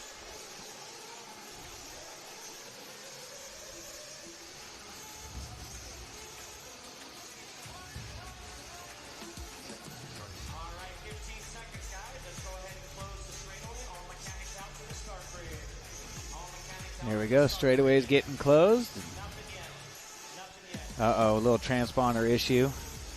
Yelling up to Jimmy, is anything popping up? And unfortunately, that's a big fat no. So they get a 1-minute call. The best thing to do is wait till everybody's all lined up, just about to go racing, and then you yell 1-minute call. You can kind of drag it out a little bit. You know, if you call it right now, Jimmy's not going to call it until everybody kind of gets lined up and give you a little bonus time right there. It's a little inside scoop right there. Now, you don't want to call 2 minutes, you know, like that guy just did, when they haven't even lined up yet. So now that everybody's all lined up right now, that's when you would call your 2 minutes, and then you're really kind of optimizing your time to get that transponder fixed or whatever. Yep, and they just called the 1 minute right on cue. That's how you get her done.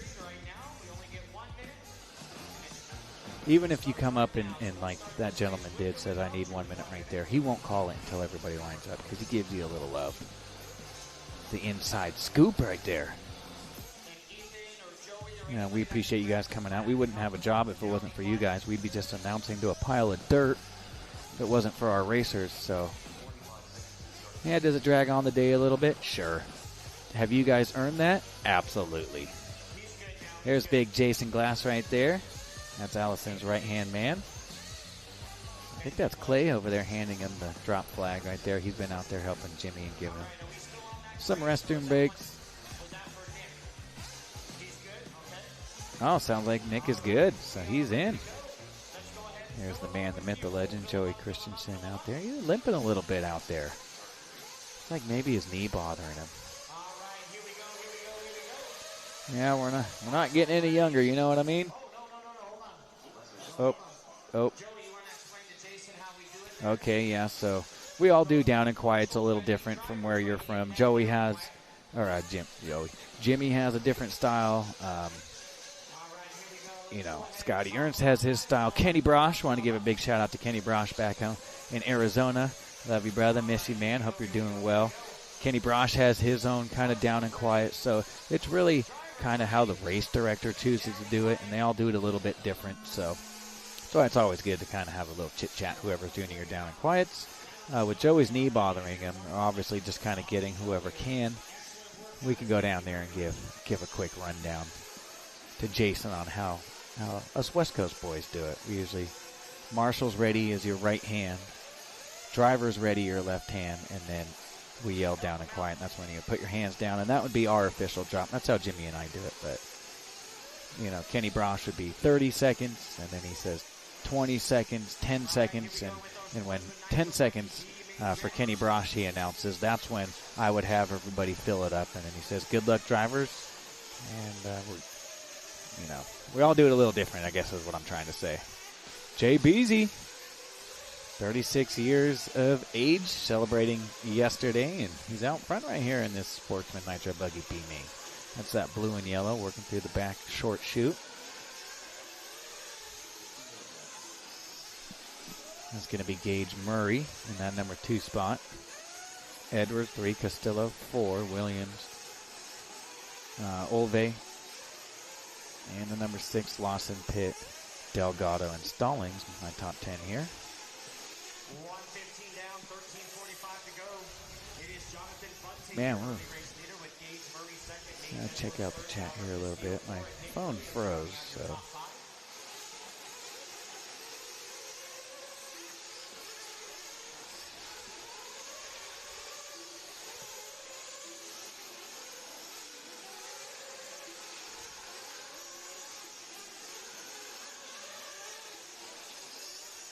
Yeah, he was drinking some water yesterday, Kirkman, believe it or not.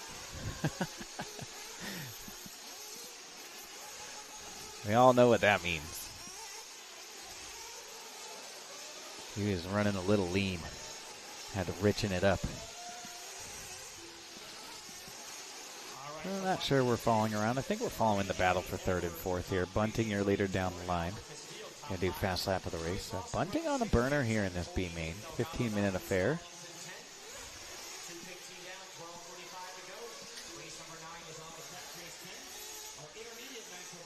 I got Bunting, Murray, and then Nate Edwards, 4.3 back. Nick Williams in the 4 spot. Castillo 5, Lawson 6.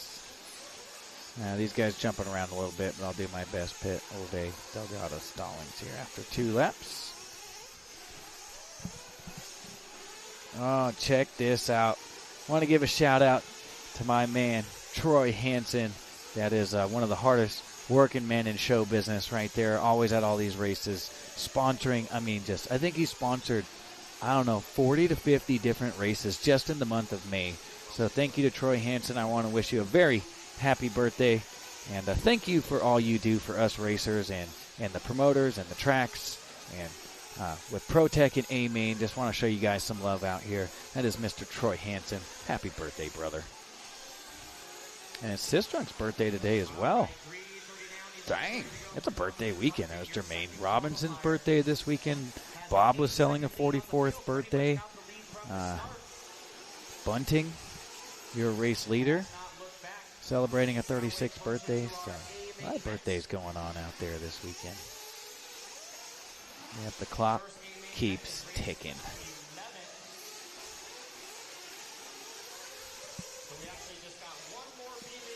So Murray going to take it over. Yeah, Bunting having a rough lap. So there's Murray all white. Oh, it looks like Bunting maybe getting... No, there's Murray.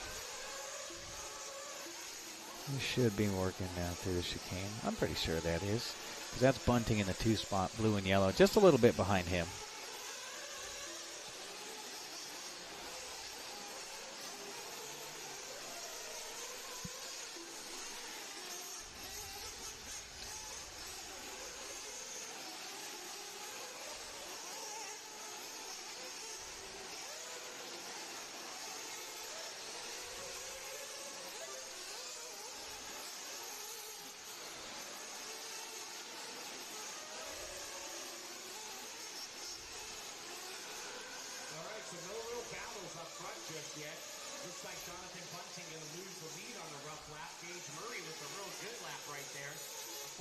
Oh, Mom waking up back home on the East Coast and texting me.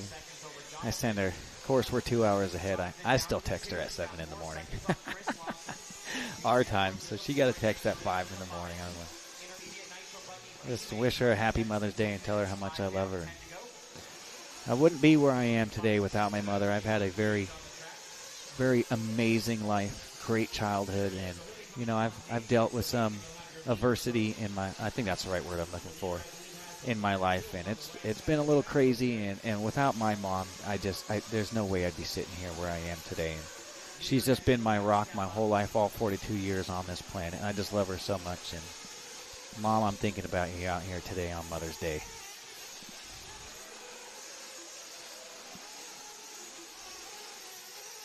And here's your leader through the double-double with the black wheels. And that goes for the rest of the mothers, guys. I'm going to be saying that throughout the day. Just want to wish a a very happy Mother's Day to all the moms out there. None of us would be here if it wasn't out there for our moms.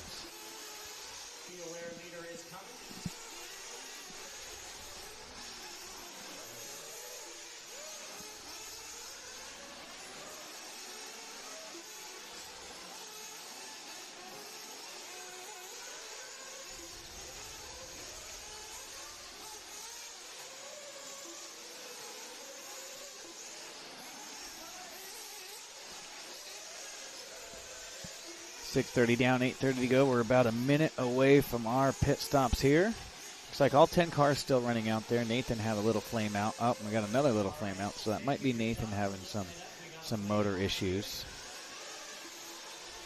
Just about a minute away from our first round of pit stops.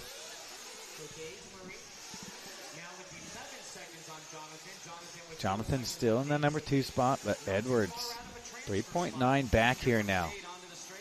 Oh, he's going to have a rough one. So that might have been Edwards with the flame out as he's dropping down the screen like a rock. So I have a feeling that was. It's going to put Williams. He was the one having the transponder issues. He called the 1-minute call. They ripped the radio tray open. And it could be something as simple as the plug coming unloose a little bit. Sometimes they get a little dirty, malfunction, the receiver. Well, here we go. Pit stop's coming in. Oh, no. If at first you don't succeed, try again. Dang it. Came up to pit lane, went over the whoop-de-doo section, and 50-50 grind up the ramp and just splat upside down onto the straightaway. So here we go. Great shot right here. This is our pit cam at the end. Getting all the action. Oh, this will be a good shot right here. A little teamwork makes the dream work. A little grab and stab. And got the old school throwback wheels right there. Yep, a little nod of approval. Oh, and a fist pump. And a fist pump. These guys are... Hey, pit lane's part of winning here with the Nitros. And it's fun to go down there and be in pit lane and keep the homies out there racing.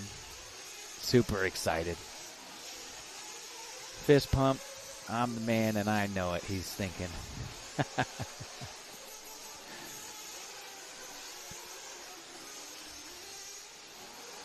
Yeah, I love, to be honest, you may call me a lunatic. I love turn marshaling. I love getting in pit lane, helping out the crew. That's an enthusiast. Pretty much doing anything.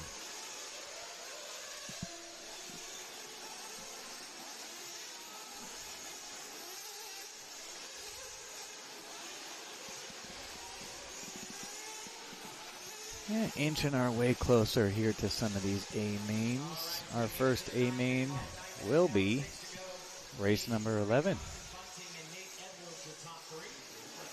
So 2 more B-mains, and it will be A-mains and quarters and semis from here on out.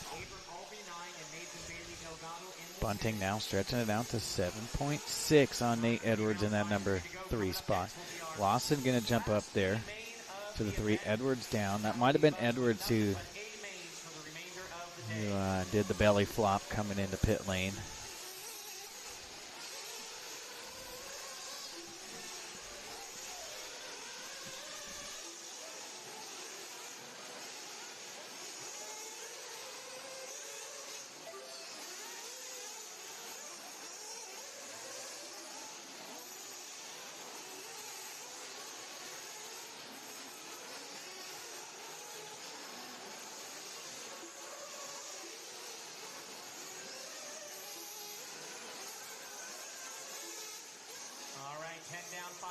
Gage Murray, a 17-second lead right here over Jonathan Bunting, but Jonathan with only 2.5 on Chris Lawson. So Lawson with a shot at this bump up, and then another 13 back to Nate Edwards, and then another 19 back to Albert Castillo. That's your top 5. That's the battle for the bump right there. That's Bunting.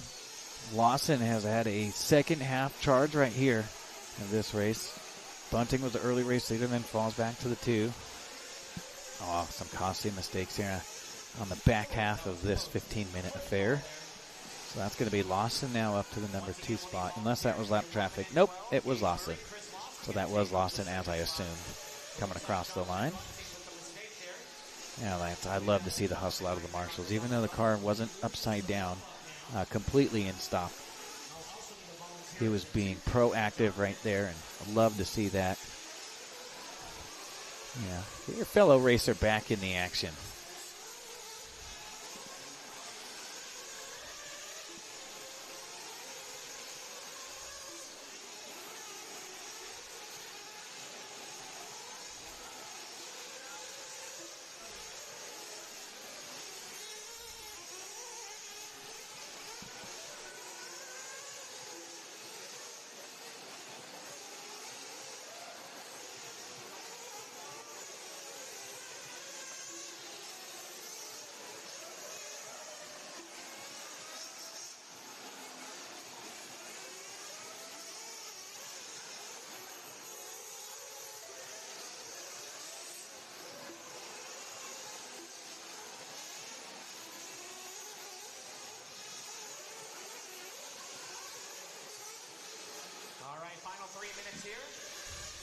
So no real battles going on here. Everybody 10 seconds or more separated. So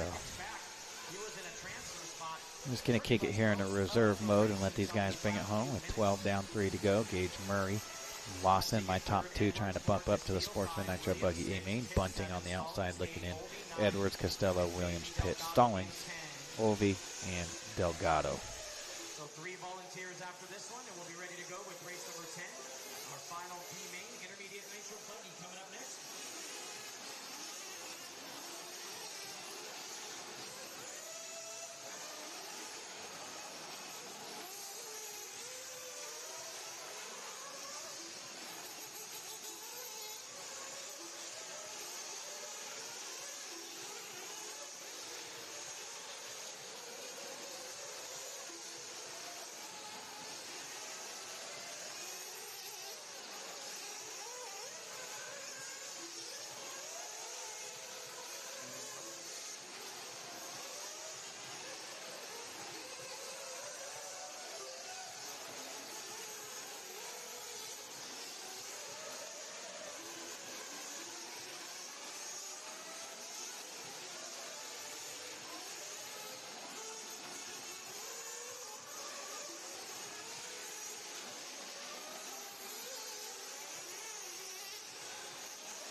Unfortunately, no racing going on up front in this one. Gage Murray, 33-second lead over Chris Lawson, and Chris Lawson with 14 seconds on Jonathan Bunting. Bunting with 9 seconds on Edwards. The only battle is Nate Edwards and Albert Castillo for the 4th and the 5th spot. They both turned their best lap of the race. Albert with the best lap of the entire race right there.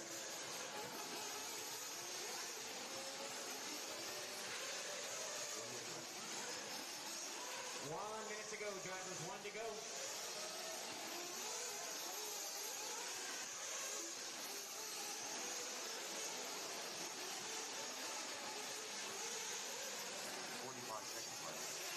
Final 45 seconds, drivers, 45 seconds. Lots of center double-double, watch the center double-double. We got a yard sale down there.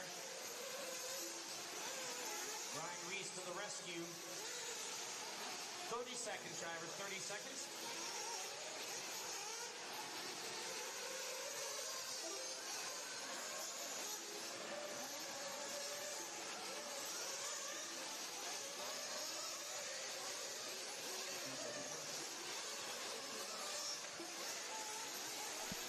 10 seconds to go. These guys bringing it home. Bunting and Edwards, that's the closest battle on the track for 3rd. We're following along here with Gage Murray. That's the tone.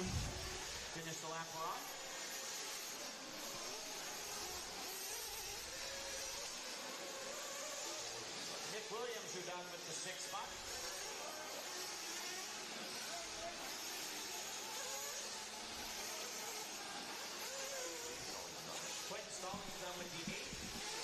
Race them to the line, guys. Race them to the line. Gage, welcome to the show. Lawson showing a long lap right here. He had a 9-second lead. Unless he flamed out, he should be moving on. Oh, that was Lawson upside down on the Kyosho red wall. And going to lose the bump. With one turn to go. He had one turn and one jump to go. Ouch. Going to lose it by 0.6. And Nate Edwards, he will be moving on with Gage to the A main. Ah, he's like, yes, I got this. I got a 10-second lead. Nothing can stop me now, except for the red Kyosho wall. There's our A main hobbies race results.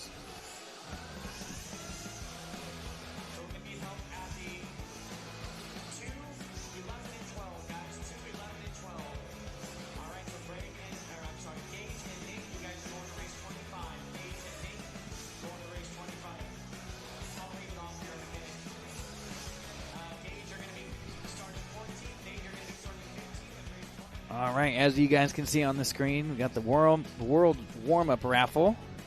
$10 a ticket, and that is our Venmo scan right there. So scan the screen, or you can go at thedirt.us. You can also find that there. And we're giving a RC8B 4.1 away here in our raffle. Winning ticket will be drawn during the 1 hour World's A main. So tune in, guys. $10 a ticket. Yeah, so give it a scan and get those tickets. I don't think there's a limit on how many tickets you got. You got about MSRP on one of those things is $600+. So show us some love. Get in that raffle and get yourself a brand new associated ride. Hey, that's Joey's wife right there, the model too.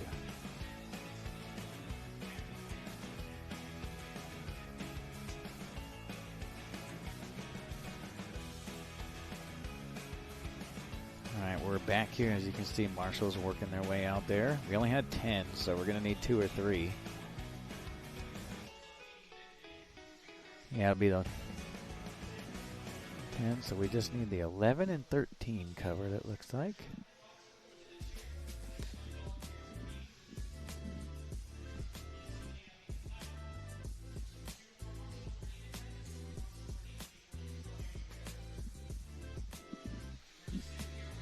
Yep, and this is how, well, we got one. We're waiting for another. There we go. Thank you guys so much. It is, people don't realize how important it is to go out there and support the program and jump out there and Marshall, because it's not that we want to get home any earlier. We're not in a rush. We got nowhere else to be. But just as an entirety of the program, the more help we can get, they're helping yourselves out. You're helping out everybody in the pits. You're helping out the race director and the live RC crew, and we're all going home. At our schedule time, and if we have to sit here and beg and wait, and sometimes that's the case. I don't blame you. A lot of people are tired or have a race coming up or just wrenching, so I get it. But go out there and help out. If every single person here would just go out once when we called out volunteers, it'd be perfect. Everybody would get one turn marshal and it'd be super easy. Unfortunately, not the case. It's usually the same 5 to 6 guys that help out every single time we ask, and those are our race heroes out here on weekends like this. And it just makes the whole program as a whole go nice and smooth. Great shot here of the driver's stand. Is this the last B main? I think 11 is our first A. Yep. Last B main. And of course, we got the quarters for the Worlds, but that's not a B. That's the quarters. That's actually coming up here fairly soon. That'll be race number 15 and 16. Another 20-minute races right there. 30-minute semis and 1 hour A main.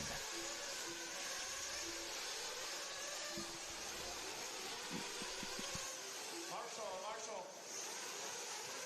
All right, no check from Ryan Wasterick not checked in. 30 seconds, Travis, 30 seconds.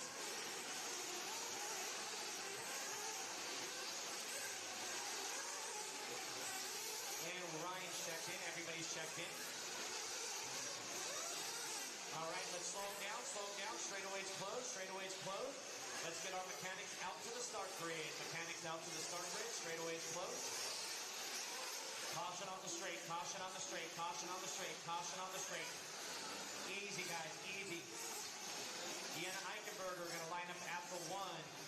Nick Hernandez at the 2. Boomer Wheeler at the 3. Keith Evans at the 4. Blaine Flat 5. Sean Sean Runcie lines up 6th. Zach Burnham lines up 7th. Kurt Wanger 8th. Adrian Ramos lines up 9th. Alex Ortega 10th. Ryan Wasterick lines up 11th. Keanu Beal 12th. Clay Grantham will line up 13th. Colby Rogers 14th. And Shiloh Pitt 15th. Colby and Shiloh bumping up yesterday.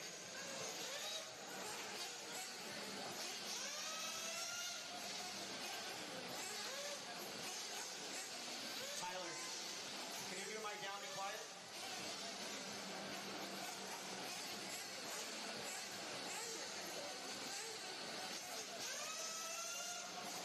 Get up on the driver's stand.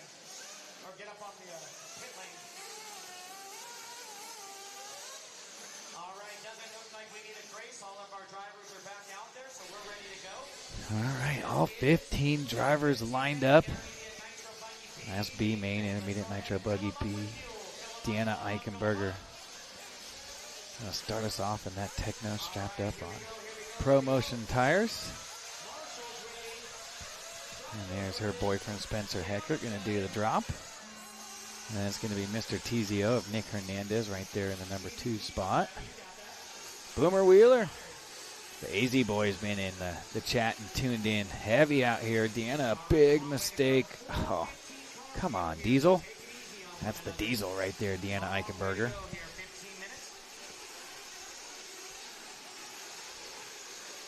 A lot of time here to go. Not ideal.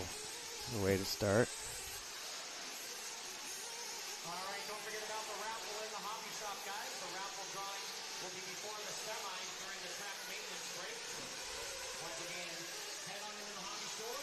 We got the raffle of the Pro Moto motorcycle, guys. Pro Moto motorcycle, a brand new Nitro associated buggy. Got the Netherlands tuned in.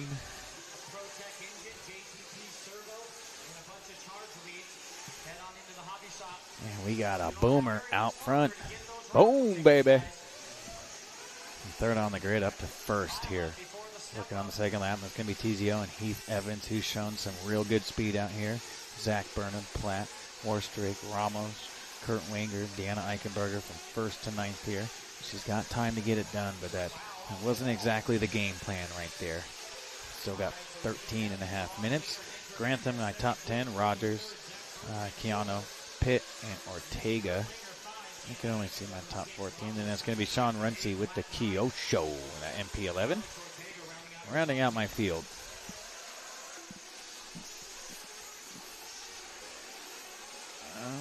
Was that Boom with the mistake? So top 3, you can throw a blanket over him right here, working through the center section of the track. Hernandez, those TZO tires, probably on the brand new TZO 100.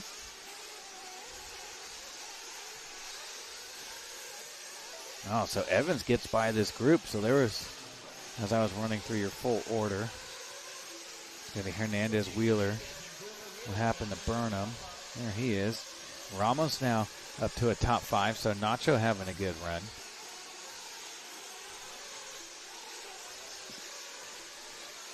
Leaders working their way through the center. Evans from 4th on the grid, already stretching it out to a 6-second lead. Here's where it gets spicy. Hernandez and Boomer.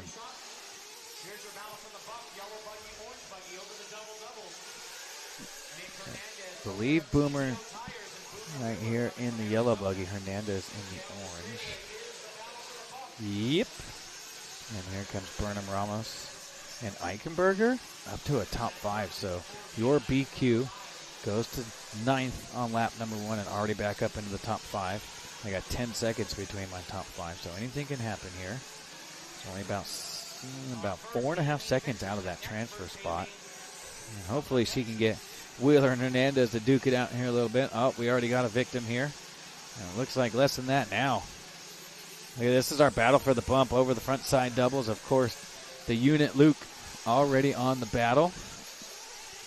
Here it comes down the front side straightaway. One of these cars moving on to the show, and everybody else hitting the air compressor. So it is Hernandez, Wheeler, Burnham, Eichenberger. 4-way battle. Those guys are separated by 2.5 seconds. So Hernandez stretching it out on these guys. Oh, so slightly.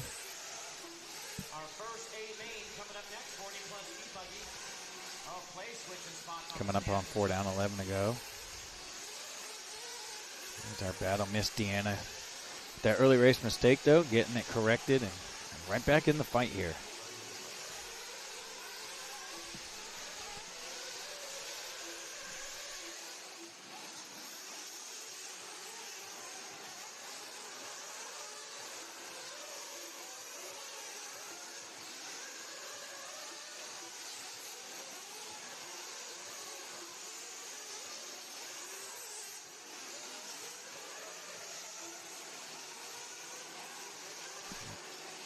Following along with Burnham and Eichenberger. This is the battle for 3rd and 4th. You can see that little yellow flash go across the screen. That is Boomer in 3rd. Oh, I hear a death rev out there. I mean, the death rev does not make the marshals run faster. Oh, no, that was Hernandez. But it does let them know, hey, I'm upside down. Oh, watching on the straightaway. So that was Hernandez. That's the death rev I was hearing. Going to go from 2nd to 5th right here. Yeah, and there's always a no man's land on the racetrack. The 2 no man lands are the big doubles out front. You go upside down in between those. That's not an easy spot to get to. But mainly the Kyosho red wall over there. And that's where Hernandez had that mistake. And there is a marshal over there, but they're actually doing the on-off section in front of him. That gentleman right there in the blue shirt, black hat. And so they're watching 2 sections. Anytime you got to do 2 sections. On practice day, they did not have a marshal there. I demanded we get a marshal spot right there because there were so many cars hitting off that red wall. And the racers can thank me for having a marshal spot there.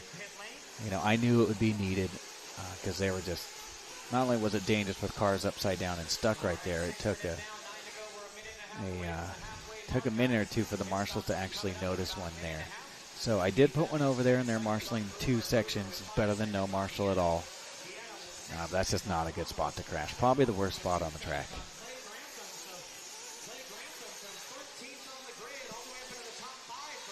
So Miss Deanna now only 4.4 seconds out of a transfer. There's Wheeler. That's 2nd place right there. 10-second lead for Evans. So this is the battle we're going to kind of keep our eye on. We are 1 minute away from our first round and only round of pit stops here in our 15-minute race. Hello from Sweden. Thank you for tuning in. We got the Swedes in the house, probably cheering on Rana Fault. Hernandez taking people out and cutting track. Oh, well, I didn't see that. I did see him upside down and then run into the back of a car going down the front straightaway. And then it was chaos from there. So that's all on Jimmy. I'm just up here in the broadcast booth. I can't do anything about it. I didn't see him do that. It might have been on video, but I'm not staring at the screen 100%. I got to look over at the running race order. Up, and there's Wheeler upside down. So Deanna going to get by here. And she was probably thinking, well, it crossed her mind that the race may be over there on the 3rd turn of the race when she hit those Protect banners out back. And then she rolled it over on the Kyosho wall. And nobody wants to bump up here, and here they come. We're watching with Miss Deanna. A little grab and stab out of Spencer.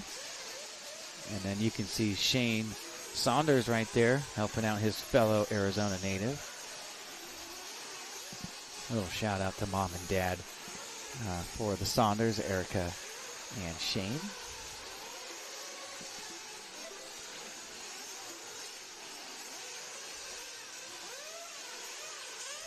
All right, 8 minutes down, 7 to go. Drivers, 8 down, 7 to go. We made it past the halfway mark.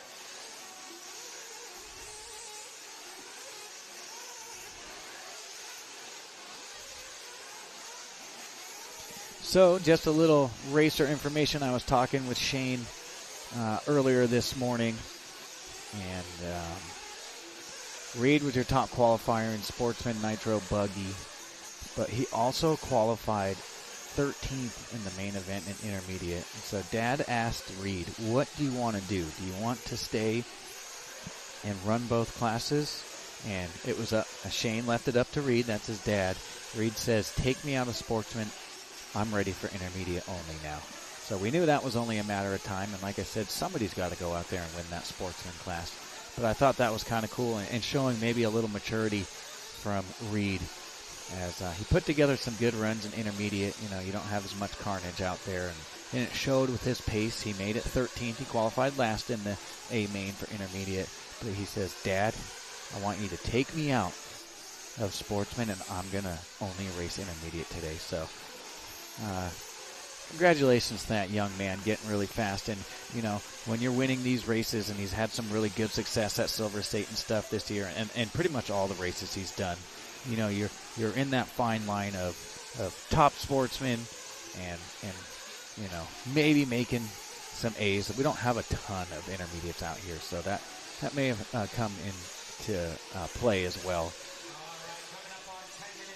Reed made the choice. He says, Dad, take me out. I'm ready for intermediate. So I think it's going to be intermediate from here on out for Reed.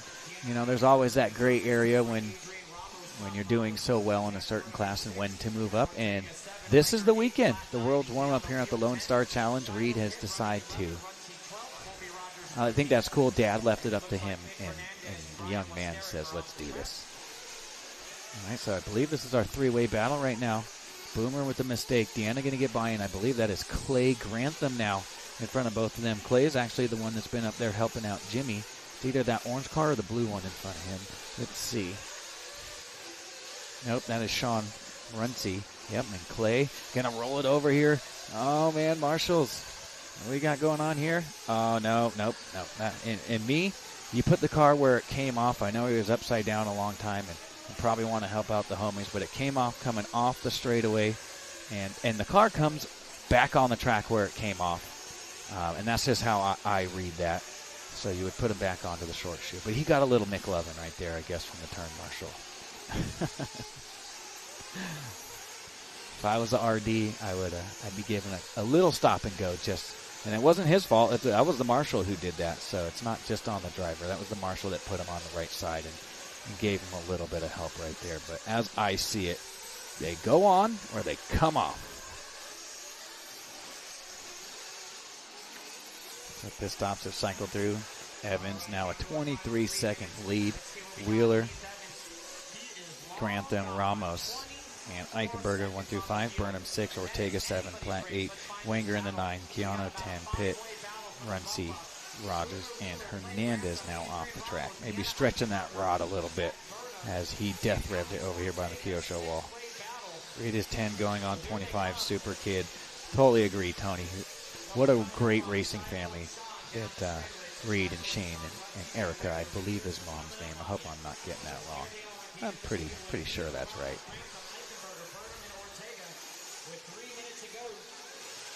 Yep, RC victory lane. All right, Reed making the jump to intermediate. Hey, we all knew it was coming. You know, you got to go out there and win some big ones before that crosses your minds, and he's done that this year. And a lot of racers would kind of stick it out through the rest of the year. Not Reed. He says, I'm ready, Dad. Let's do this. Love that confidence from that young man. Rocking those raw speed tires, making the Schumachers proud out there in AZ and everybody else. Palmer, Alaska, tuned in.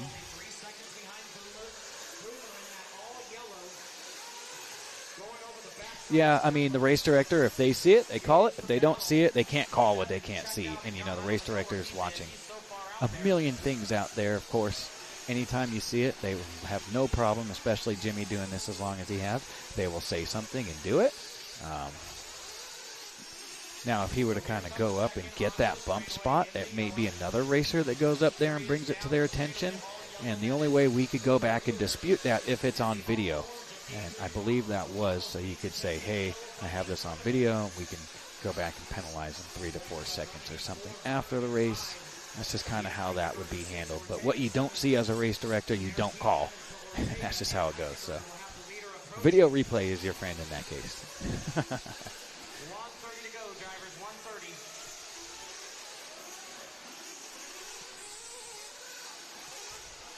1:30. It's not the end of the world, you know. We're all out here racing, and it wasn't the racer's fault. It was the turn marshal, obviously. So at what point do you make that call? You know, the racer didn't do it. It was the turn marshal. You can't dock the turn marshal. So you got to take all that into consideration when making a call. I have a feeling it would be left alone just because, like I said, it wasn't the racer that did it. It was the turn marshal with the McLovin.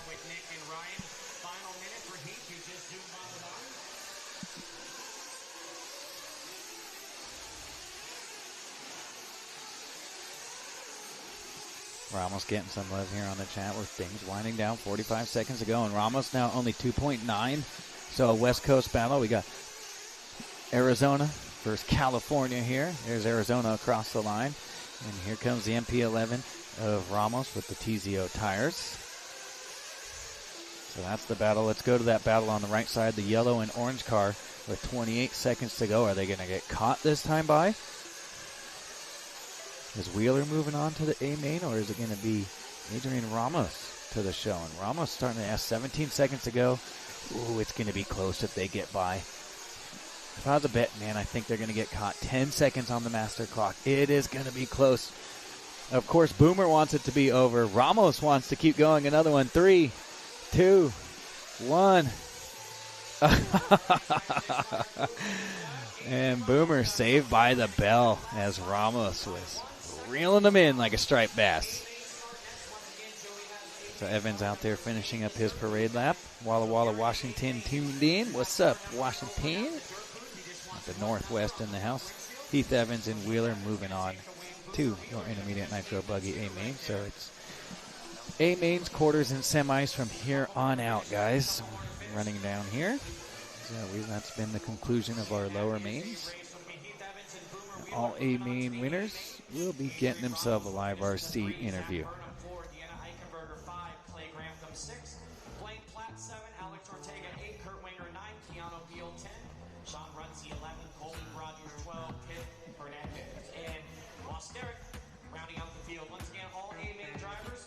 Obviously, the exception of the guys that are on the stand because they were waiting in line. You can pick up car numbers. Jody just wants one number on the front window. You don't need to get 2. You don't need to get 3. Just one car number on the front window. They're available at the third booth where the podium is. All right, for the last time, our final bump-ups. Evans and Boomer Wheeler. You guys are bumping up to race 26. Race 26. Keith going to line up 14. Boomer going to line up 15 in race 26.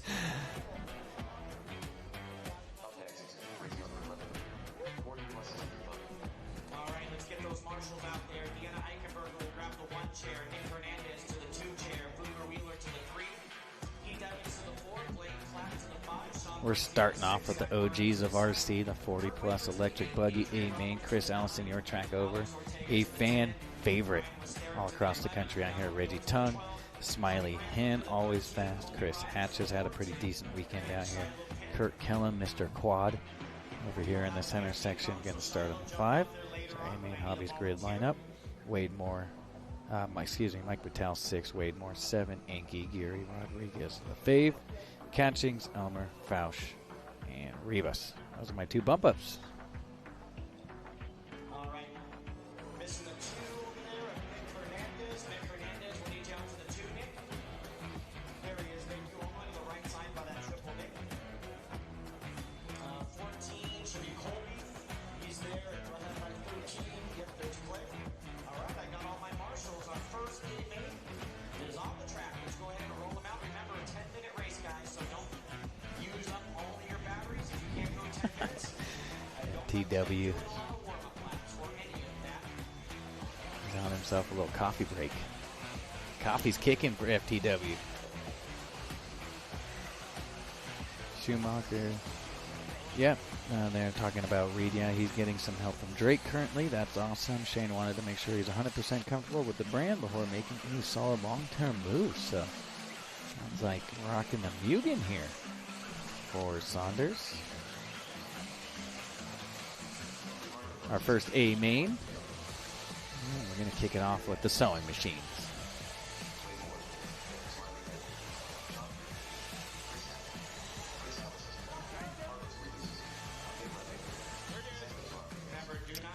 We don't talk about that, FTW.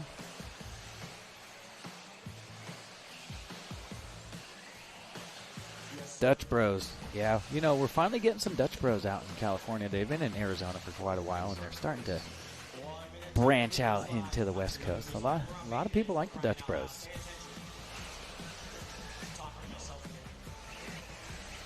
So we're just out there warming them up. You can see with a 2-minute warm-up, with only 300 entries out here, giving these guys a nice 2-minute warm-up. In the electric classes, you'll see these guys do a lap or two, get those diffs broke in, and break in some tires, and then, depending on the battery size and how much throttle you use, they'll do a lap or two. Some guys are going to use the full 2-minute, and you're allowed to, but some of these guys just stopped right here on the straightaway. Never stop anywhere on a racetrack. You always pull it off to the side or in pit lane, unless you like having your car run into. It looks like they're closing the straightaway now, but I got this car right here in the doubles just stopped. It's always just a chance for some pre-race carnage. There's Davide Ongaro coming on over to check out some racing. They're back-to-back defending world champion in the house. We got 19 of the top 20 drivers in the world. No Kiliches, no Perrientes, and no Ricardo Berton or Lutz. So those would be our 6 top 25 not here. After 15. So we had a grace period call, guys. So once again, this is an A main, so that means it's a 2-minute race, which starts right now. So this race will start with or without you. Now, all right, so we're getting a 2-minute call here. I got no check from Reggie, no check from Kurt, and no check from Enki. Oh, boy. Usually it's just a car. I see some running going on behind the scenes back here. Reggie's running. They're running into the hobby shop. Oh, man, Reggie might be having a little issue here. Oh, bummer. That's a fan favorite out there with everybody. So the 2-minute call has officially started. We got 1:30 left in that call. Jimmy will actually put the countdown up there. And whether you're his best friend, his brother, or just any average racer, we give you your 2 minutes, and with or without you, unfortunately, that's just the name of the game. We can't just give you more time or favoritism to anybody. That's just kind of how it goes. We give you your 2 minutes when it's called, and you either get it ready and get back out there. Looks like we're maybe having a transponder issue here with one of these cars. 1 minute to start the race. 1 minute.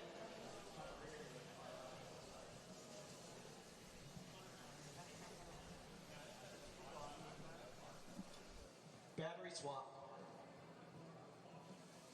45 seconds to the start of the race. We got Mr. Brent Telke over here kind of checking out some action. He's got Rivkin's ride, so I got a feeling we're going to have ourselves. Well, we got some time here. We got another 30 seconds here left. There's a lot of running going on. Oh, they're bringing Reggie's car back out. Oh, yeah. Let's get Reggie back in there. Our numbers always go up online when Reggie's out there. That Pro Electric Buggy A main. These guys starting to make their way over here. That'll be 1 10-minute main. They were actually happy with that instead of doing a couple. They're here for the world's, buggy class. This is just a filler class and get some extra track time. See how the track is before their races. Here we go. Allison, Reggie, and Hatch, and Kellum going to be my top 5 here. So no Kurt and no Mike Enke, it looks like, out there. Here we go. 2 marshals, pay attention. Good luck, drivers. We're going racing at the sound of. Looks like I got counting 14 out there. So it looks like Enke out there. That might be Kellum that I don't see. I see his car out there. So somebody maybe just not checked in. Possibly just a transponder issue for Reggie. So they got that. They were able to get it done in 3 minutes. Oh, and Reggie going to get it wrong here. Maybe nerves up a little bit. Running all around and almost missing his race. So it should take him a second or two to settle in. This Allison, a great start right here. Already stretching out 2 or 3 seconds. Smileyhand, one of the local fast guys out here. Always one to be dealt with here in Texas. And he earned himself a little good RC karma from the RC gods, as Scotty Ernst would say. Going out there and volunteering so much out here this weekend and helping keep that program going. Maybe I can get you up here. I didn't realize the Pro E-Buggy, so we can do without that one. If you can just give me a couple minutes, and I'll be back for the Pro E-Buggy. So it's Chris Allison. So Allison, your track owner, working his way green and yellow. We're kind of following back a little bit here to second and third, and that's Batal from 6 on the grid all the way up to a top 3. So pretty much who I would expect to be up here in the 3, except for Reggie, who has fallen back to the 4 here after a lap 1 mistake. And then Papa Santos Rodriguez, the Puerto Rican. And top 5, Fausch 6, Hatch 7, Moore, Geary, Catchings, Rebus, Elmer, and no Krellum and no Enke. So I could have sworn I can see Kurt's car out there, but I think that he's running the same wing dam as Mike, and I possibly not out there. I'm not getting anything from timing and scoring on his rig. So, yep, it's kind of the name of the game. All that effort over the last few days and good runs to punch it into the show, and then a break in warm-up. That's racing sometimes.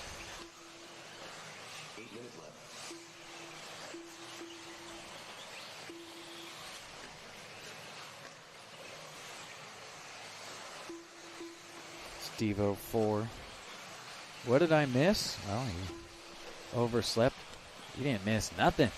We got the Pro Electric Buggy A-Main coming up next. So tune in, guys. Give us a like, give us a share, give us a follow, and a subscribe. Allison stretching it out to 5.5. He's down the front side straight away, but all eyes here on the battle for 2nd and 3rd. That's Hen and Batal. I get to battle with these guys at Silver State and DNC when they come out in the 40-plus class. These guys always a fun time to go racing with. Love battling with these guys. Reggie, too, and Santos. It's a party with the homies here in the top 5. Oh, a little bit of a mistake there. Got a car upside down the straightaway. So Hen shortened that double before the double chicane in the center with the step up. And then Batal, a little bit of a mistake, and that's going to allow Reggie Tung to kind of creep back in the picture. And Santos Rodriguez not far back. So we got a 4-car battle for that number 2 spot right here. Allison across the line. It was 6 seconds last time. 4.6, so Allison with a bit of a long lap, 39.3.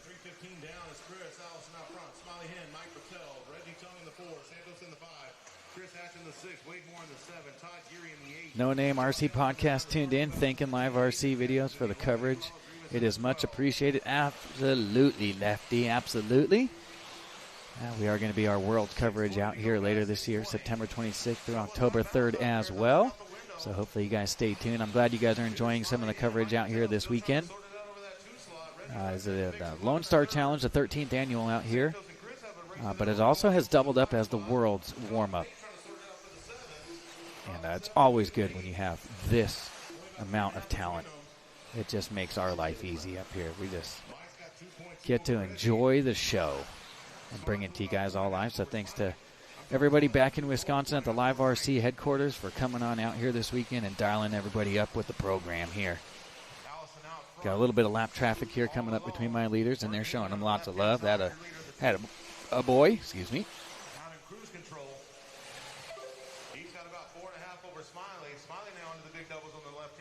Sure, we'll get some videos from Lefty after this weekend, you know, talking about the happenings and what's going on in the world's warm-up.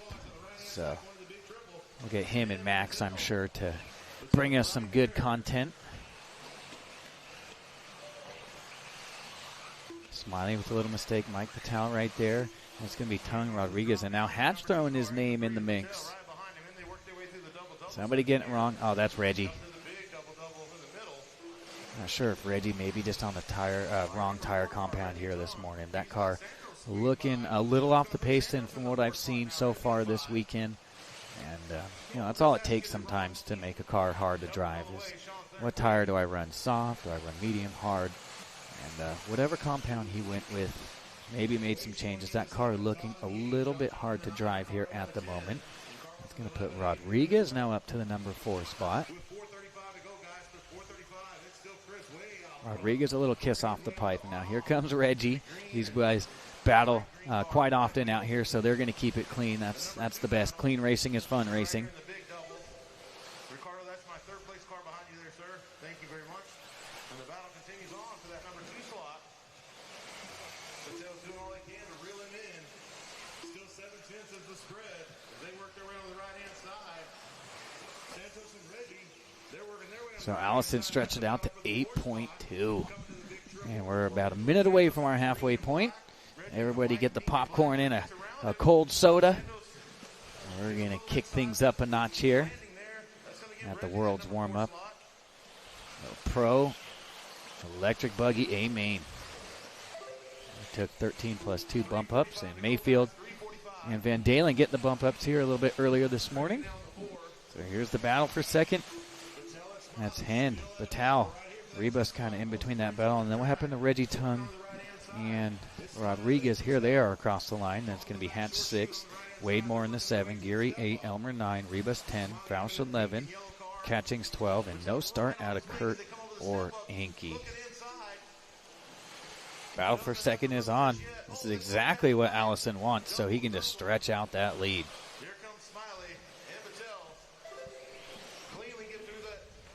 It's like a club race out here right now. Allison, Hen, Batal, Tung, and Rodriguez, all Texas natives. And locals out here. So these guys know how to get it done, and that's obviously why they are out front. With that local advantage, and that goes for any track that you go to. You have a bit of an advantage for the locals anywhere you go. And everybody else is just going to have to strap it up to hang with them. It's always nice when they come to your house also. And you return them the favor down the line. So Allison getting some love here from the race director, working his way through traffic. Here comes that battle for second. All eyes on them with your leader now just under 10 seconds to the goods. He does have hot lap. He got an 8.2 second lead. So Hen and Batal, they really need to work together for the next 2:15 if they want any shot at this 40-plus electric buggy championship here at the Lone Star Challenge. But right now it would take a mistake, and a big one from Allison. So with only an 8-second lead, it ain't done yet, but Chris Allison looking poised to take care of this championship this weekend. So Hen now starting to stretch it out here on Batal.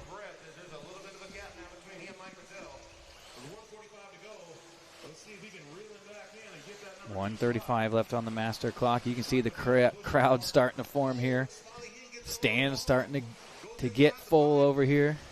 Here comes Renaud Savoia, the shark, going to grab himself a seat here. BT's over here. Yep, everybody's starting to file in. They all know the big dogs for Pro E-Buggy coming up next. Just 5 tenths between them now. Batal smells blood in the water. He is right on his wing as they come over the big doubles on the left-hand side of the track, coming to the loop.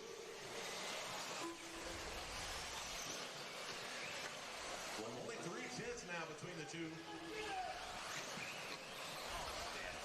Oh, Hen with a huge mistake. No, I see the comments. I see the comments on there, but now that it's Mains Day, I'm focusing a little bit more on the racing and a little less on the comments while the racing's going on. And I'll jump in there in between heats and stuff. And I kind of strap it up here and put on my race director's cap and do a little more focused on the racing portion now that seeding and qualifying is done. And it's a Mother's Day Mains Day out here in Hutto, Texas.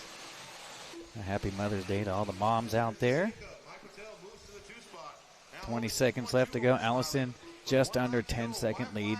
This one's pretty much wrapped up with a nice big bow here for Allison. He's working his way double-double through the 4-pack in the center. Into the big double, and a little bit of the smaller one right in front of the driver's stand. On and off. 4, 3, 2, 1. Our first champion of the weekend going to go to none other than Chris Allison, the track owner out here at Thornhill Racing Circuit. So congratulations to Allison. Who's it going to be for second? Looks like Hen with that mistake a few laps ago. Going to give it up to Big Mike right here. So the Ironman Mike going to go 2. And Hen, that is my top 3. So congratulations to my podium finishers here. I don't know if Joey has 3 or 5 plaques here for the A-Main guys. Usually he does any. It could be any order. I'll find out here shortly. I see 4 or 5 podium car stands out there. So congratulations to Chris Allison, our first winner here, the 2026 Lone Star Challenge. That's as you can see on our A-Main Hobbies race results. Allison, Batal, Hen, Tung, Rodriguez top 5, Hatch 6, Gary 7, Moore 8, Elmer 9, Fausch in the 10, Rebus, Catchings, and no start out of Kurt or Mike.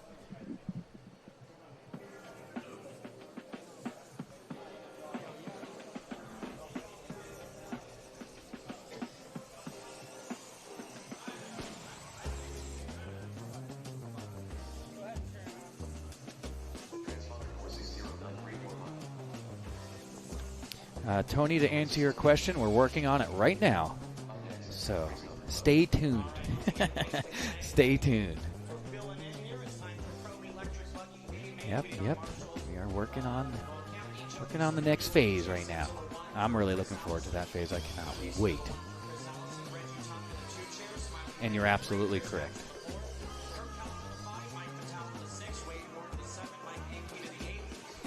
So all A-main drivers are able to go over and get an A-main interview. It is not mandatory if they would like one.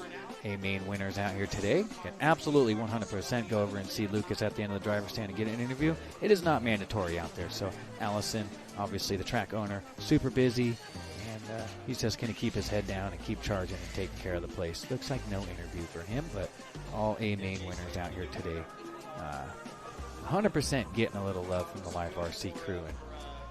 But once again, it's not mandatory.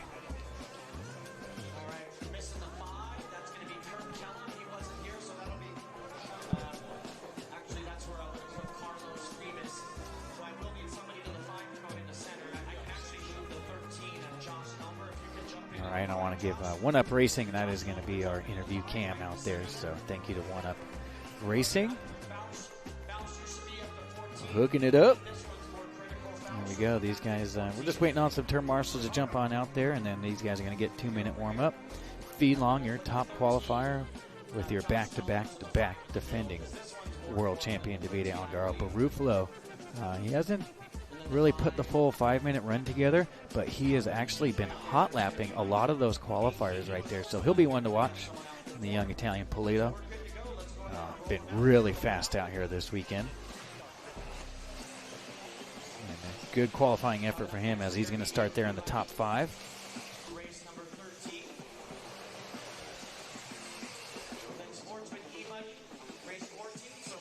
Got a lot of really young, fast, up-and-coming talent.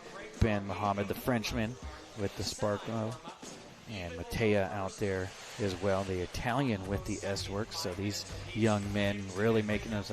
Now, they've been really good on the national circuits and stuff back home, and they've had some really nice, good efforts. But to come out here at the World's Warm-Up and with all this competition in the house, they're really kind of putting their name on the map.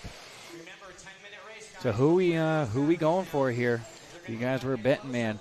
Who we betting on here for the win? Is Fee Long, the youngster, going to really plant a seed here? And everybody obviously been aware of his success over the years and coming up through the rankings.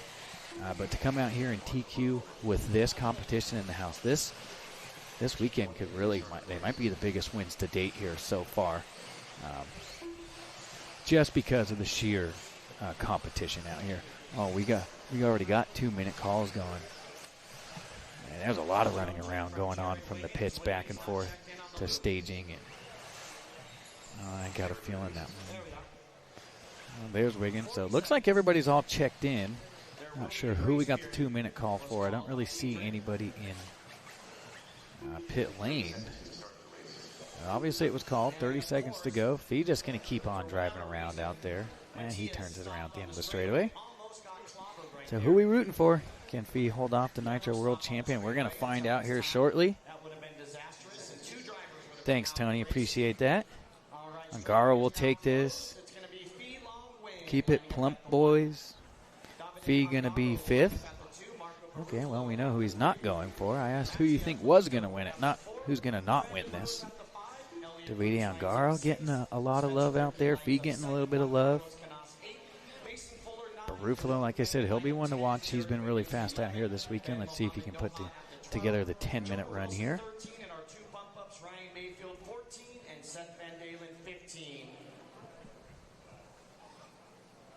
So I got the American Fee Long and then 3 Italians, Angaro, Barufalo, and Poletto in the number 2, 3, and 4, and then the American B Rose. And then United Kingdom, Elliott Boots, now racing his way out of Italy as well. Rivkin, USA, and the Spaniard, JCC, Fuller, Fenn, Wiggins. The Frenchman, Ben Mohammed, Noha, Wilson, Mayfield. My bump up, he was my B. Wayne winner, followed by Seth Van Dalen. Once again, just a reminder, car number numbers are over at the dirt booth for all A main drivers. Joey says just one number on the front. Roswell. Okay. Not, of course, mandatory, but they're there. Makes them look Okay, nice. so they're getting all lined up here. Got the King, Richard Saxon, out there, and BT showing his best angle.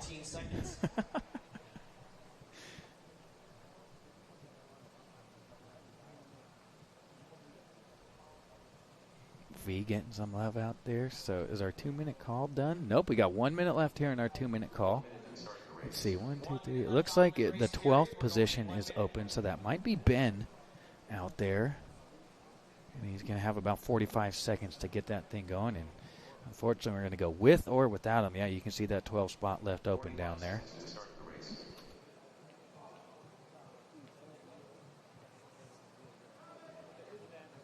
Well, you better hurry. You got 35 seconds. You can hear a pin drop out here. Everybody just waiting in anticipation. Oh, and here comes the mechanic for Ben. He can't find the opening to the racetrack, so he's scrambling. He's got 20 seconds. He's got time. Nope, on the 12, on the 12, on the 12. There we go. Yeah, that was a sprint here. Oh, and a little adjustment to the shocks here. I like that. I like that. A little Lou Dog right there. Lou Cavalieri, like make a quick late race adjustment to that suspension for Ryan. Seen that a lot over the years. And here we go. We're ready for 10 minutes of Pro Electric Buggy A-Main action. Yes, driver interviews for A-Main winners. They are not mandatory, so if they want one. I got a feeling we'll be getting one after this. Here we go, off and running. Our first Pro A-Main of the weekend. This should be good. Oh, Fias Ongaro with that always lightning fast corner speed right there. So these going to take a second to get these tires warmed up as we had a 2-minute call and broke in. Let's see, Fee going to go for triple single through that front side quad. And double for Ongaro. And I'm not sure what happened to Barufalo. There's a little mistake back there around the third spot area. So Fee going to lead us around here for lap number 1. Going to be Ongaro, Paletto, Boots, and Rivkin now my top 5. Yes, so Barufalo going to go almost to dead last. Going to go from 3rd to 12th right here for Barufalo. But all eyes here out front. Fee about a half-second lead and a little bit of a case right there for the champ, the defending world champion. Over the step up, that is a tricky little section. It's a chicane with a step right in the middle, into a step up, and then to an off-camera chicane. So, as you guys can see on the live RC track walk recorded earlier this weekend, that is probably the most technical section of the track. Fee now stretching it out to 1.3 on Garo. Polito from 4th all the way up to a top 3, and Rivkin now 4 right here. It looks like Paletto going to case it. So Rivkin going to get by all the way up to 3rd. So Rivkin going to go from 7th to 3rd in the matter of 2.5 laps right here. So Rivkin's ride is ripping. It's going to be Paletto and now Boots now. That's my top 5. And row 6, Fuller, Wiggins, Wilson, Noah, Mayfield, Barufalo, Canos, Van Dalen. So your leader is 1.3 last time by. Going to go 35-1 to 35-4 on Garrett. 35 flat, Rivkin. So, man, Rivkin might have found something in the pits last night because that car looking racy here this morning. Only got 2 down, 8 to go. Now 1.6 second lead for Fee. There's Fee, and you can see Ongaro on the bottom of the screen. It looks like the live RC cam following that battle for 3rd. Yep, they're following with Rivkin and Paletto. Let's see if we can't go back to those leaders coming onto the straightaway. These have been our top 2 competitors here in this class this weekend. So let's give these guys some action right here as it is still less than 2 seconds, 1.5 to be exact. So this is where we're watching right here. The young man, Fee Long Win, racing his way out of Louisiana, but also racing for Vietnam out here. So Fee Long win. Fee Long, 1.5 last time by. A beautiful opening 2 minutes and 45 seconds so far. And actually, it looks like a little bit more than that now. So Fee on a tear this weekend. We'll see him again a little bit later in the semis as well, but it's all E-Buggy right now. Rivkin still 3rd, about 3 seconds behind Ongaro. Another 1.3 back to Paletto, and then 0.8 back from Boots with another 10th back from Fuller. So I got less than 7 seconds between my top 6 right here. But looks like Ongaro starting to reel in Fee here a little bit. He is still choosing to do that double-double section. Is it a 1/10 of a second or so slower? Absolutely, but it's a lot easier to do and more consistent, if you will. And I'll let the 3-time world champion decide, what's best. What do I know compared to the 3-time world champ? So it was 1.6 2 laps ago. Got it down to 7/10 of a second right here. So Boots, Rivkin from 7th up to 3rd, and Boots up to 4th from 6th on the grid. But we're all eyes here on our leaders. So you can still see Fee sending that tricky little quad section. It is a tough section to dial up for a full 10-minute run. So far, so good for him. Let's see. Fee this time by the loop. 33.9, my first 33-second lap of the race. 34.1 to Ongaro, so he got it back up to a second here. As we are nearing our halfway point.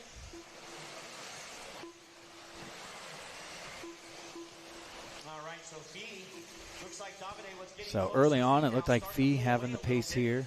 And then Ongaro, started strapping it up with a few minutes in. And now Fee starting to stretch it out so slightly here. But he is my only 33-second lap of the race so far. Ongaro 34 flat, his hot lap. 34 flat for Fee this time by 34.5, so another half second there for Fee. So it was 1.5 early, and Ongaro got it down to 7/10, and now it's back up to 1.4 again. So all eyes on them here. Halfway point, 5 seconds away. 5 minutes down, 5 to go here. Single A main, so for all the marbles right here, this is when you got to get it done.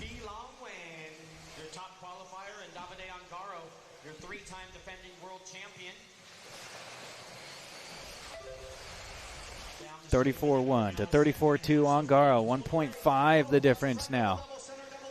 So is Fee going to come out here and just really put everybody on notice?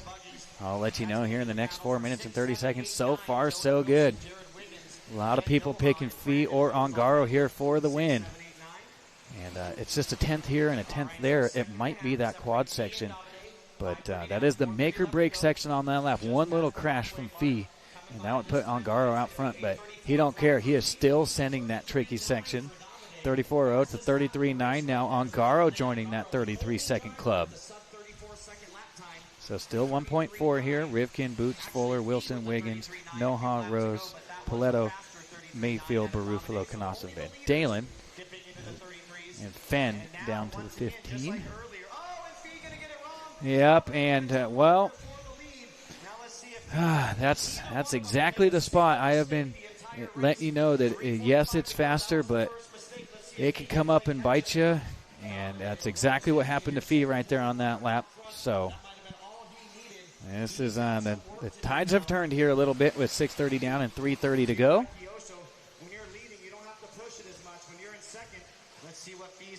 So Fee now going to have to strap it up here. Still got plenty of time to go, just over 3 minutes. Ongaro with a little mistake right there. So now Fee all over the back door looking for an inside move. Can he get it done? We are side by side over the front side doubles. Great action right here. Live RC camera coverage, bringing you all the goodness right here at the 2026 Lone Star Challenge. And a World's Warm-Up. The World's Warm-Up here for a Nitro buggy coming up with the Worlds in September 26th to October 3rd. I knew I was going to eventually butcher that, and there it was. So Ongaro, the Italian, versus the American here. Both these drivers fairly young. Yeah. And here we go, triple single for him, and you can see just a 10th or 2 faster right there. 2:30 to go. This is what everybody's been waiting for. Man, this is looking good. This is shaking up to be a photo finish here for us. Both these drivers have had a share of the lead, and Fee's car looking good right here. He's looking for a way by, inside, outside, hard on the Piners, making sure he doesn't get into him. And that's going to be a costing mistake, and that'll just probably cost him the win right there. Unfortunately for Fee Long, but it's all Ongaro now with a nice little gap here. And then Rivkin still a real solid run back in third, about 8.1 back here from the leaders. And Fuller 2.5 back from them.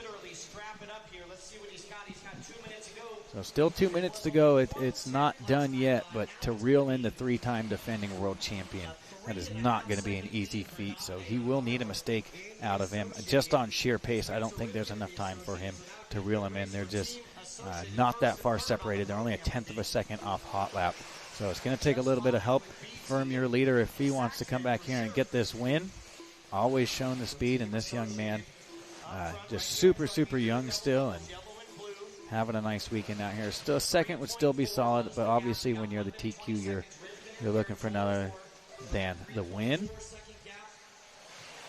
Is now 3 seconds, so Fee gonna make up about a half a second right there, but will he have enough time? Fee long 33.4 last time by to 33.8. So Ongaro and Fee both do their best lap of the race last time by here, and we got just 1 minute to go. And another little mistake right there for Fee, so that's going to end the rally to the win. Qualifier all the way down to 12. Van Dalen 13, Fenn 14, and Barufalo 15. 45 seconds ago for Davide Ongaro in the Associated as he crosses the line with the 34. 45 seconds to go. Fuller still only 2 seconds. So 33.4 and then a 36.3 right there for Fee. 34.5, that's the best lap there for Rivkin, and Fuller with 34.3. So only 1.8 back now from Rivkin and Fuller with 20 seconds to go. It looks like Ongaro going to get by here for another one. So with 15 seconds to go, Fee along, let's find him. Fee should get by as well, but this one pretty much wrapped up here unless any major disaster from Ongaro. This is looking pretty good for the Associated Factory pilot of Davide Ongaro. Fuller, keep going, you made it. Fuller, keep going, you made it. Time has expired. Finish the lap you're on. As you cross the line, you will be done. That's the tone. Everybody racing him to the line here. Ongaro working his way. Got a couple more turns to go here. On and off. And you're going to hear a little bit of noise from the crowd here. Our first Pro Electric A-Main winner out here this weekend, Davide Ongaro. Looks like Fee. Oh, I'm not sure what happened to Fee. Fee going to have a horrendous 42.6 lap. So Rivkin going to jump up to the 2, and Fuller is going to be my top 3. Fee long going to finish in the 4. Jonah Wilson, 5. Boots, Wiggins, Mayfield, Noha, and B. Rose, as you can see on my A-Main Hobbies race results.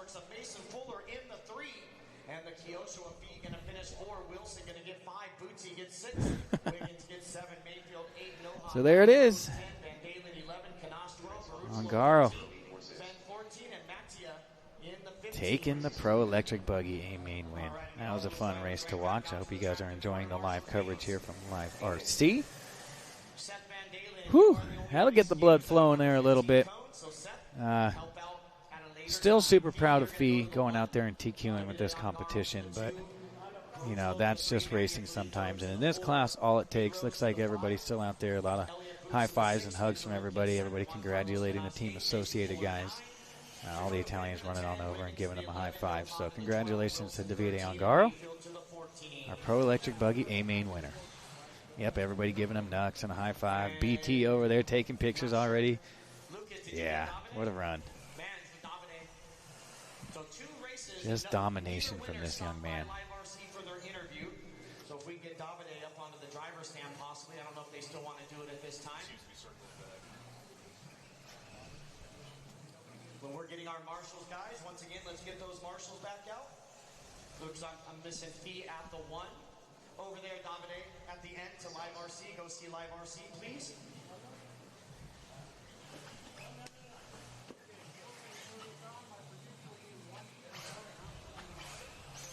All right, so we should have Fee down there at the 1. He's down there.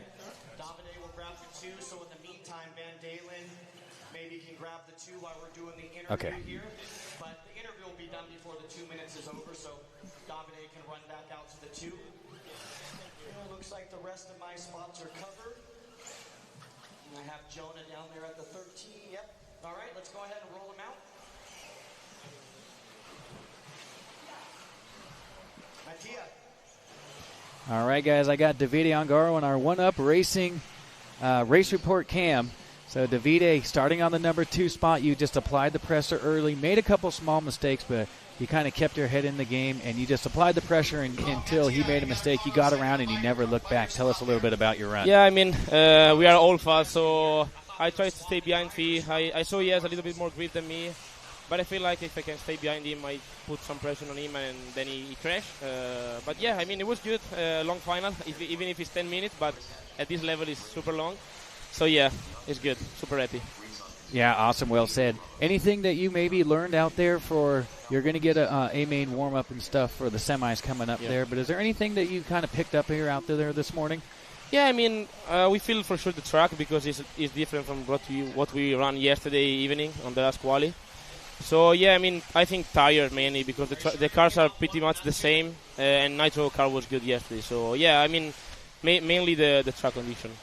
Yeah, the cars are looking good out here this weekend. Congratulations on the Pro A-Main win, and we'll let you go and get out there and turn Marshall. Good job. Well, he's walking down now, so you're good.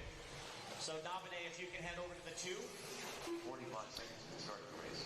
Yeah, Martin, I'm not saying defending champion for this class particularly. Yes, Marcus Karup is the defending world champion in the electric class. I'm just meaning he's the defending champion in the Nitro world. So you're not totally wrong, and I appreciate the correction. Yeah, Marcus Karup, you're defending world champion. I'm just when I mention Ongaro, I just mention also he's our 3-time back-to-back champion. Since it's our world's year for the Nitros this year, I'm probably just stuck on that.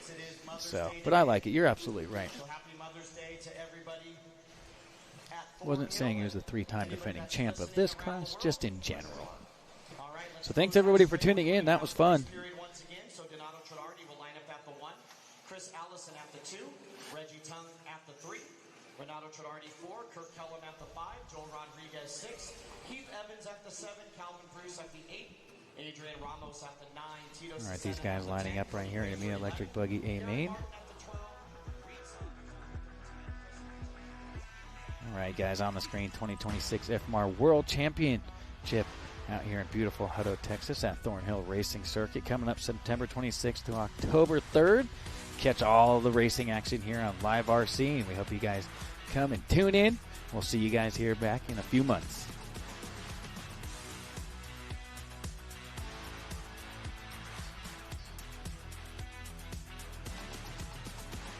Okay, looks like we're all lined up here. Intermediate Electric Buggy A-Main. Kellum must not be here today because he wasn't in his 40-plus race, and now Kurt not lined up here in his intermediate class. So hopefully everything's okay with Kellum.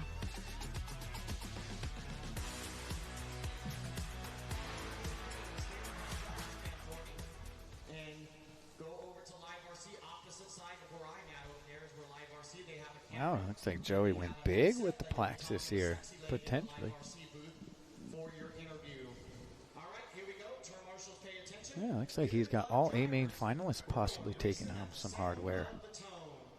Here we go, Intermediate Electric Buggy A-Main. Our final A-Main for electric buggy coming up next. Sportsman E-Buggy A-Main coming up next. And then we'll take our break, guys. We'll run our A-Main warm-ups, and then we'll prep. Beautiful start so far here for these guys. Top 3 checked out already. Allison is your 40-plus electric buggy A-Main winner already. Let's see if he can do the double up here this morning. It's still morning out here for another 11 minutes. Oh, Donato a little short on that first double in the Kyosho wall. Here comes Allison, Reggie Tung. That was Allison with a little mistake there.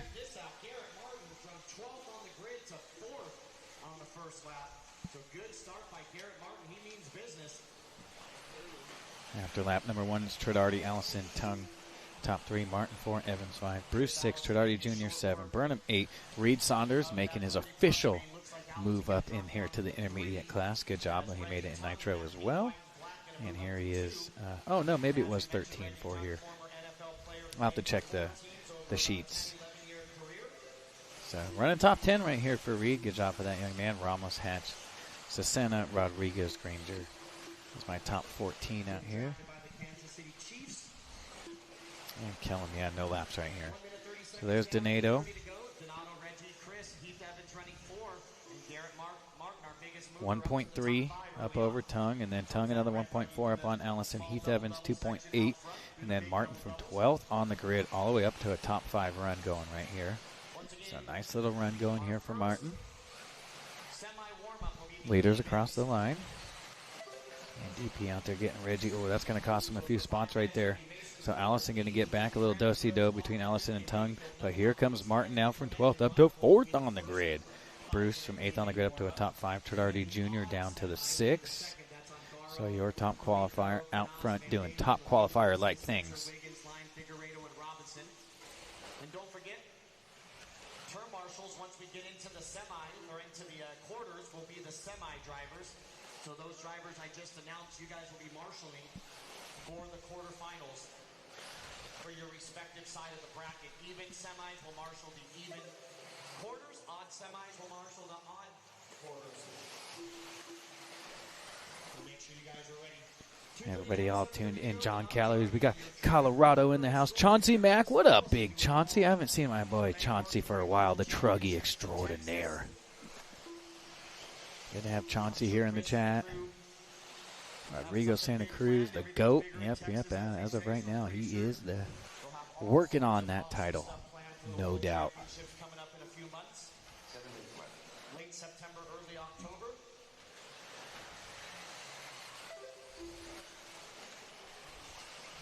So, Trardardi, a 38.3 and then a 36.9. Allison now only 9/10 of a second back here.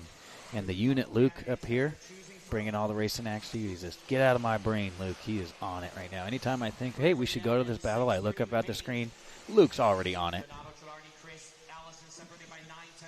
That's why he makes the big bucks right there, man. His coverage would not be as good without our guy, Luke. So thanks, Luke, for everything you do for us. And he's out there braving the weather and standing pretty much all 10 hours of the day out here. So a little love for Luke right there, our camera guy. And of course, we got Sam here in the broadcast booth with us. So thanks to those guys. Without them, this great coverage would not be brought to you guys and wouldn't be what it is. Allison with a little mistake. And Garrett Martin from 12th on the grid. Check this out. Right behind Allison, all the way up to 3rd, and he wants more. And to be honest, he's not far off. I think Martin can win this thing. From 12th on the grid, did anybody pick Martin for the win out here?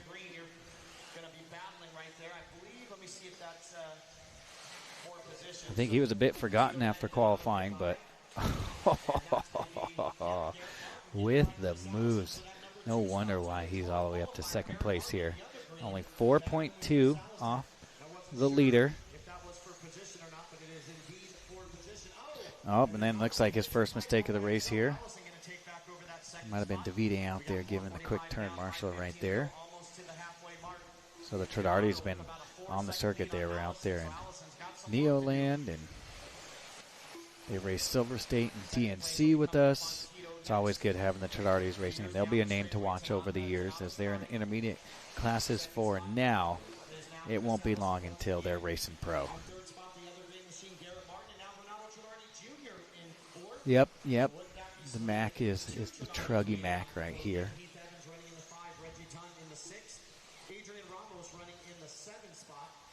Let's give you the full running order as they come by. Then it's going to be Calvin Bruce running in the 8th. Joel Rodriguez running 9. Zach Burnham is running in the 10. Chris Hatch running 11. Then it's going to be Cody Granger in 12. Reed Saunders in 13. And Tito Cesena in 14. And those are my only 14. 5:30 down, 4:30 left to go, drivers. 5:30 down, 4:30 to go.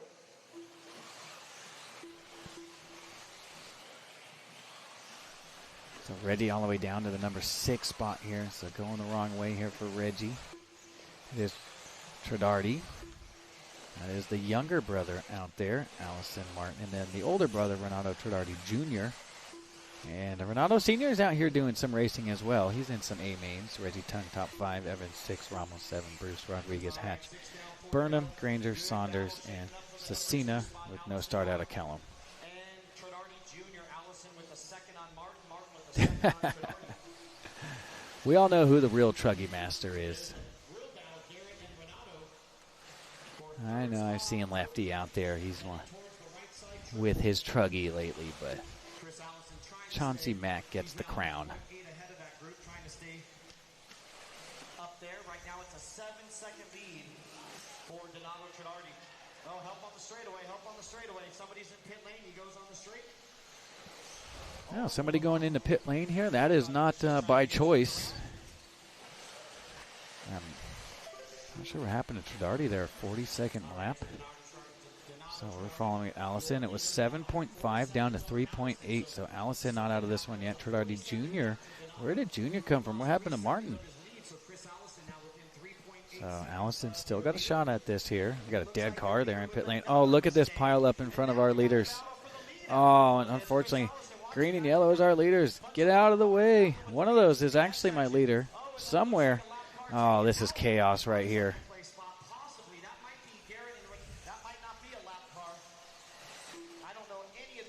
Yeah, when you get that many cars together, and of course I'm not back at home in Southern California. I know every single paint job.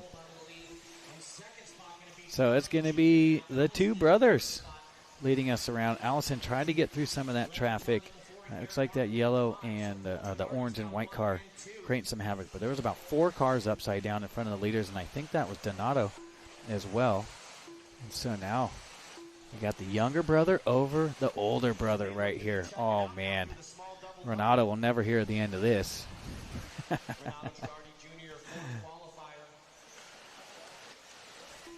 Yep. On the West Coast, for sure. The OG Truggy Master, Jay Smoker. Chauncey's the Truggy man out east.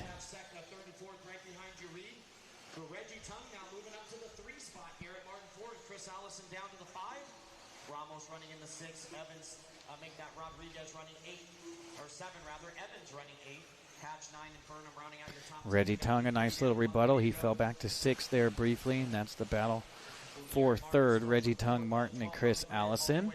And cameraman right on the action here. So there's Allison. And then that's going to be Tongue. Now it looks like he gets around Reggie, so Reggie was in third. A little mistake right there, and then there's Martin as well. Now Allison, another big mistake there. So that's Reggie Tongue and Allison separated by 5/1000ths of a second. And look at this side-by-side action. Oh, Marston going to punt Reggie right there. Ooh. And let's see if the RC gods fix that right there. I mean, he didn't flip him over. He didn't send him off the track. But, boy, he punted him right through the uprights right there. So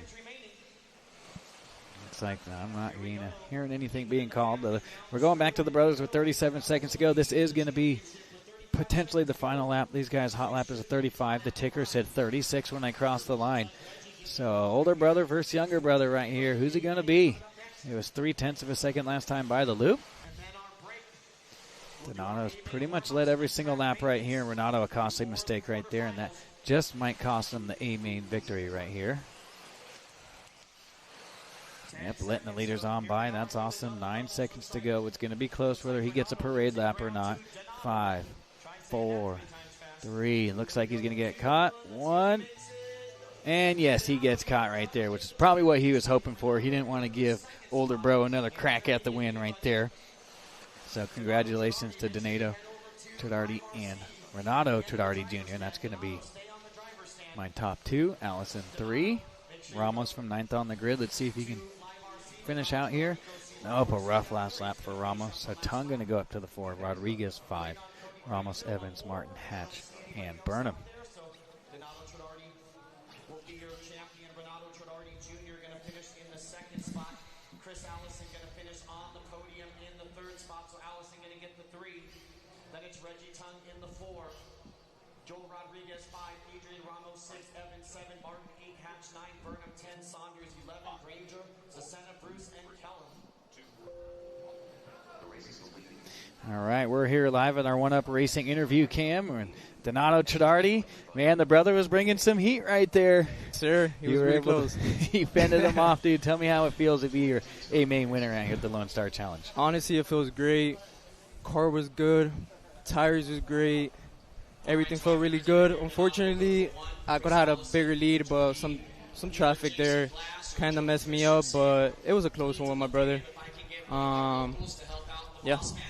Yeah, I saw that carnage. I believe you're talking about right before that step up. Yeah. It was a dog pile right there, but you managed to keep your head in the game and put your head down and bring it home. Is there anybody you'd like to thank for getting you out here this weekend? All my sponsors, my dad for helping with my cars, my brother too, and everyone in the Associated Pits also. Awesome. Congratulations, and go enjoy your win. Thank you so much. Absolutely. Thank you. You're at the 6, Joel.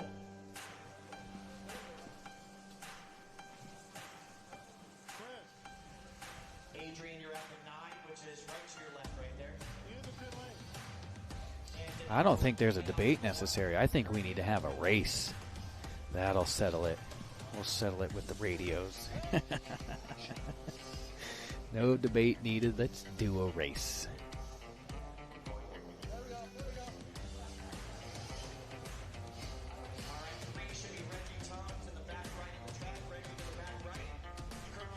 Yeah, we'll get a little GoFundMe going for the winner, for the who's the baddest truggy legend of all. Put a little money on the line. Get a race going here for the truggy crown. I'll message Jay Smoker right now.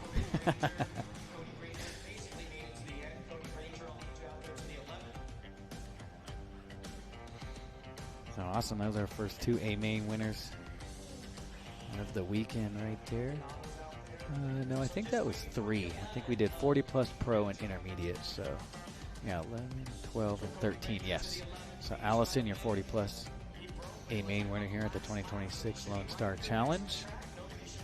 Davedo Ongaro going to take the pro. And Donato Tridardi. Our first 3 winners of the weekend.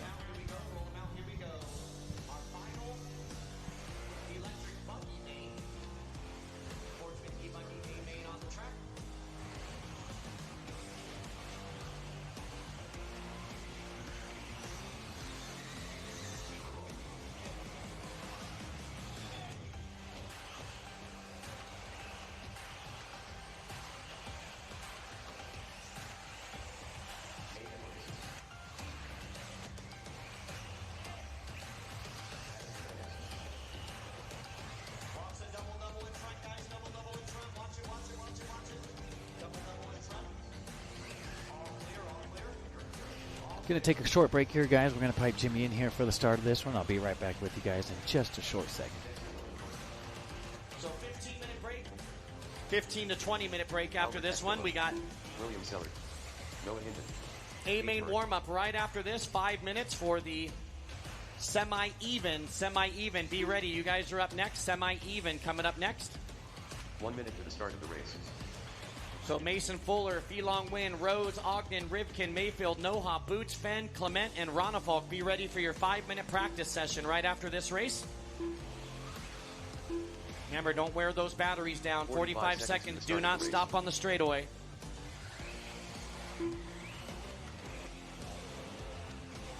So break after this, race 15. Make sure you're ready or not up yet. 30 seconds to the start of the race.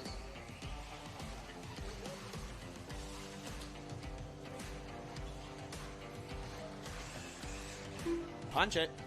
All right, guys, let's go ahead and close that straightaway. We're ready to go. It's going to be Coy Moore, your TQ, lining up at the 1. Remember, you can line up anywhere from pipe to pipe.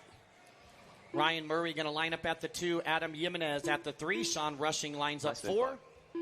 James Newman going to line up 5. Dexter Nealon 6. Noah Hinton 7. Josh Elmer 8. Gage Murray going to line up 9. Daniel Cervantes 10. Eric Taylor 11. William Seller 12. Abram Olvey 13, Albert Castillo 14, and Nate Edwards, he's stoked to be here. He got that last lap pass in the B main. He's like, oh yeah. He's like, the rest is gravy. He's like, now it's time to have fun. All right, so there is your grid. We got everybody there. It's your top qualifier, Coy Moore, going to lead things off. 10-minute race for all the marbles. Here we go. Everybody stretching out up there. You ready, Gage? You got your aesthetics in? Perfect. All right, here we go. Turn marshals, pay attention. Good luck, drivers. We're going racing at the sound of the tone. All right, our Sportsman E-Buggy A-Main. World's Nitro Buggy A-Main warm-up for even. semi-even coming up next for 5 minutes, and then odd for 5 minutes, and then we're going to blow the track off and get into the quarterfinals. And remember, semi-drivers, you are the marshals for the quarterfinals on the same side of your bracket.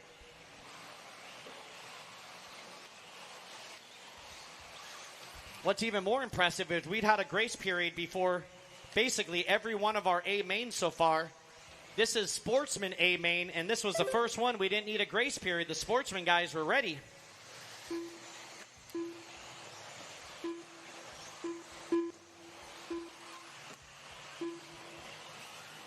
All right, so Coy Moore, your leader.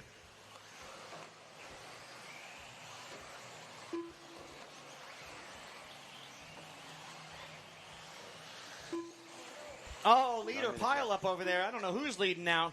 Couple of them getting buck wild. The blue buggy goes, thank you very much. He got a 2-for-1. Oh, and the blue buggy gets it wrong. Look at this battle through the double doubles here. All four of them doing battle. Winner takes all here. Single main events, 10 minutes.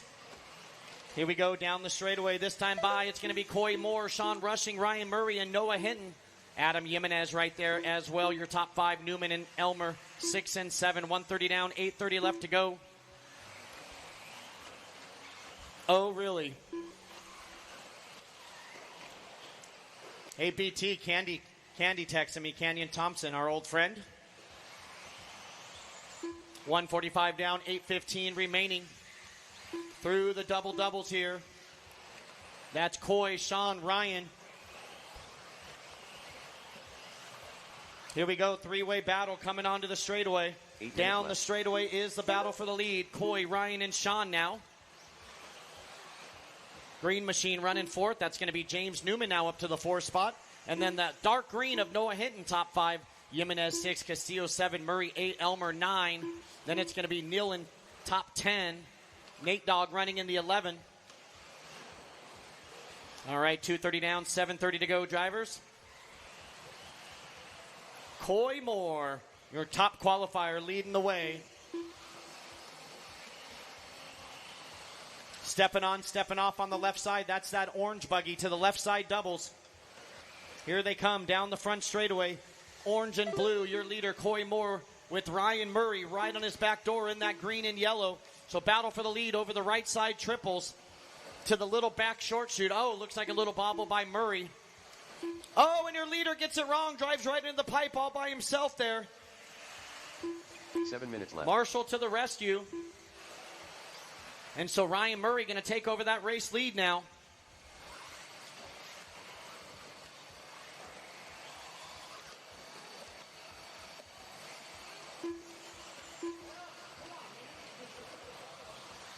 Make sure you don't crack one open until you get home. Or at least in the neighborhood. All right, 3:30 down, 6:30 to go for Ryan Murray, your new leader in that green and yellow. Coy Moore has some work to do. Sean Rushing 3rd, Newman 4th, Gage Murray top 5 from 9th on the grid. Castillo all the way up to 8th from 14th on the grid. Nate Dogg top 10 from the B main bump up. All right, let me find my leader out there. Here he is, green and yellow through the double doubles with a little bit of a splash of red up front. Going to the back left of the track here, green and yellow through the left side double doubles. And coming down the straightaway, he'll be coming up on William Sellard. So Sellard, your leader, will be approaching. They're second in the orange and blue. That's Coy Moore. And James Newman now up to the top 3, battling with Rushing. So the other yellow and green is Newman battling with the buggy right behind him. Sean Rushing over that right side triple is the battle for the box. Looks like Rushing in the blue and white might have got by Newman right there for top 3. 4:30 down, 5:30 to go, drivers. 4:30 down, 5:30 to go. Once again, this race right here. All right, we're back. We're back. Ryan Murray. This has been sounding exciting. Run out there and use the restroom. Jimmy going nuts up there, making it exciting for these racers. That's the Jimmy way right there. Even after 4 straight days of announcing, he's got a little left in the tank. You gotta save a little bit for the mains day.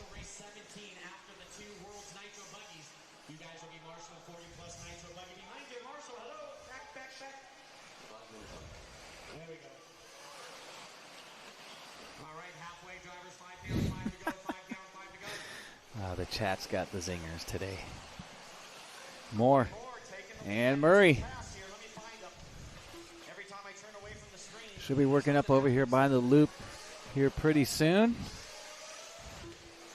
There's Nate. That's some lap traffic. This should be one of my leaders down the line. Yep, that orange, blue, and white down at the end of the straightaway. That is Moore. Sean rushing up to the number 2 spot. And then Murray 3. So top 3 separated by 4.2 seconds right here. That orange, blue, and white working into that first double of the rhythm section. And he's got some traffic here in front of him. And we're following along with the battle for second. That's Rushing and Murray. It's the closest battle on the track. They're separated by less than a second. 7/10 to be exact.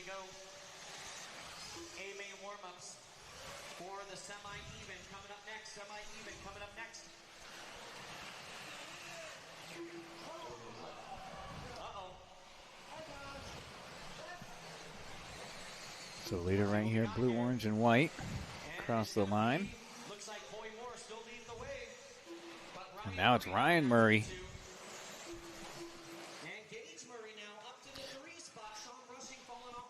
Orange, blue, and white coming up on some lap traffic. They're parting the seas for him.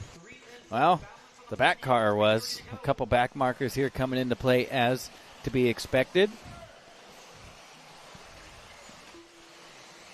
So they're actually they're actually getting in this action right here. Not exactly ideal, but,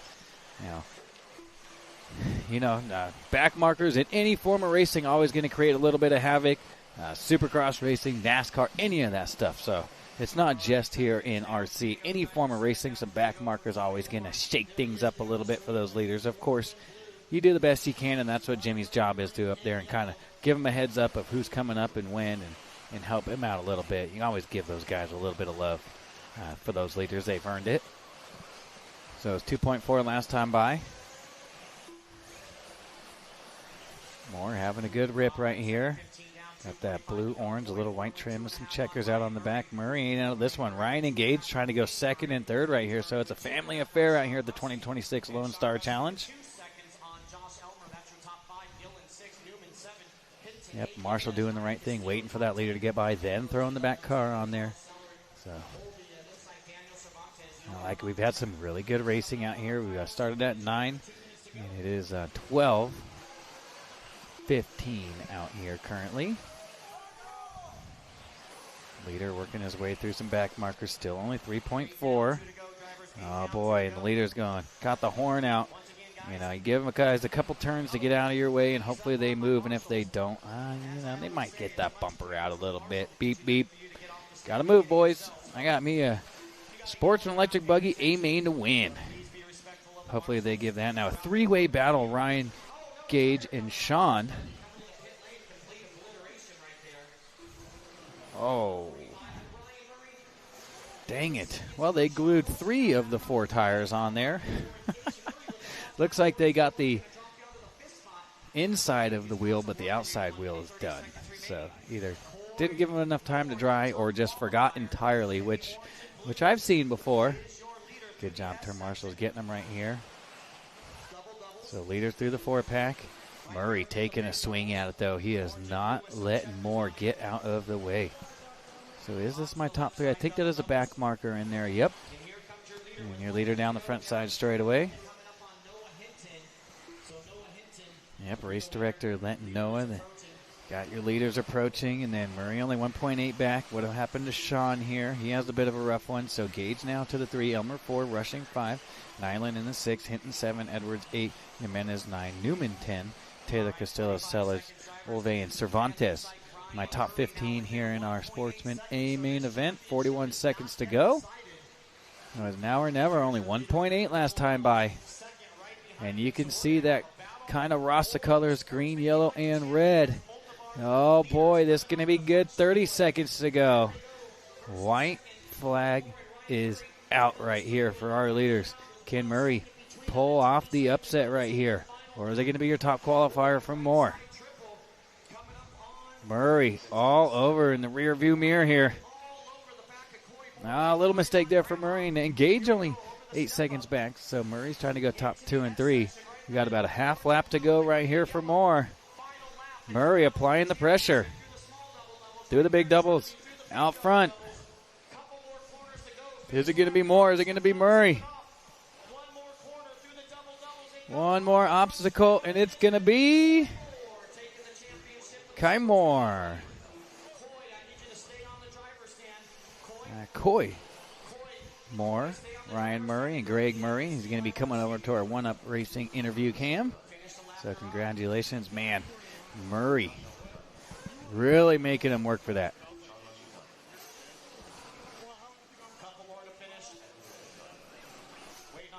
So Moore, Murray, Elmer, and Rushing. Congratulations to those guys. Murray with the fast lap of the race, 38.6. Not a Fed. Whoever glued that tire is fired. Yep. Right to jail.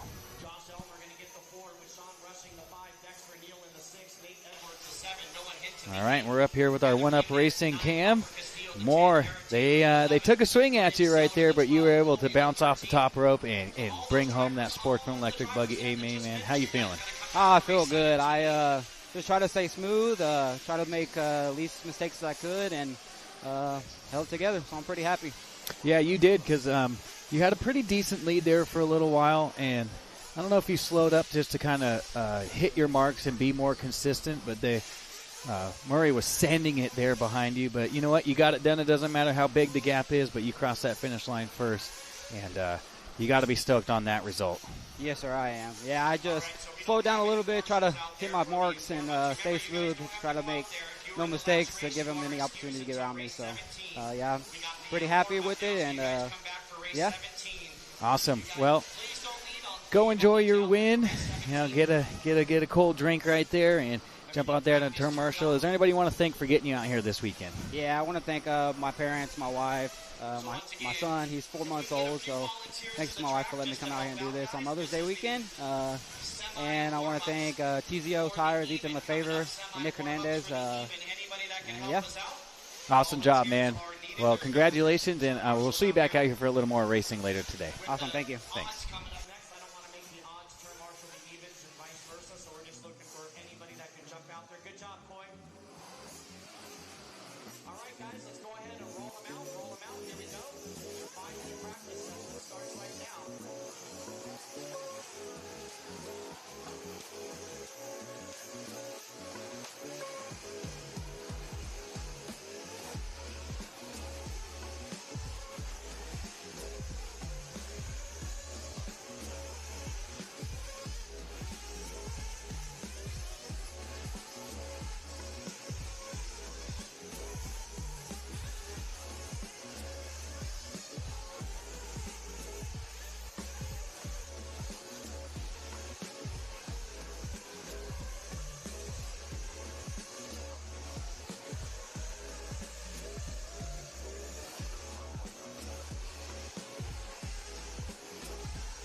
Just finished. We're going to run 15 and 16. Those are the pros, so they turn marshal themselves, and then we need you guys back for race 17. Everybody that just got done with that Sportsman e-buggy A-main, make sure you stick around and come back for race 17.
drivers, 1 minute.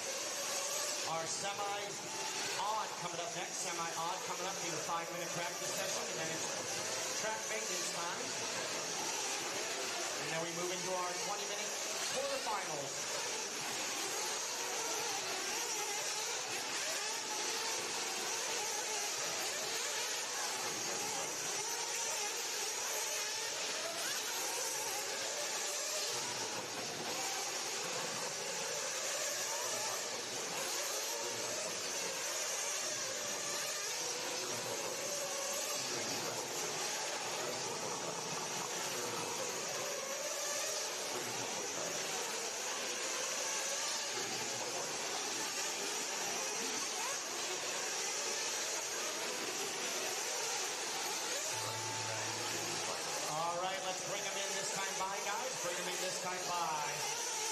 Your session is now over. No more laps. Nobody passed the first turn. Nobody passed the first turn. You can bring them in forward or backwards, but bring them in. Bring them in. Nobody passed the first turn. Finish your lap. Bring them in. Once again, you are not required to turn marshal. Not required to turn marshal.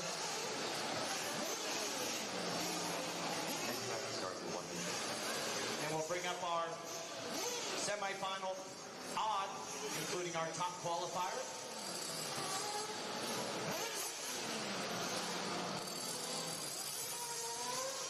Next practice starts in 45 seconds.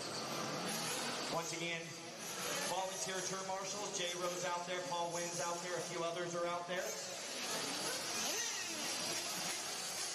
All right, guys, last chance to go buy some raffle tickets at the hobby shop.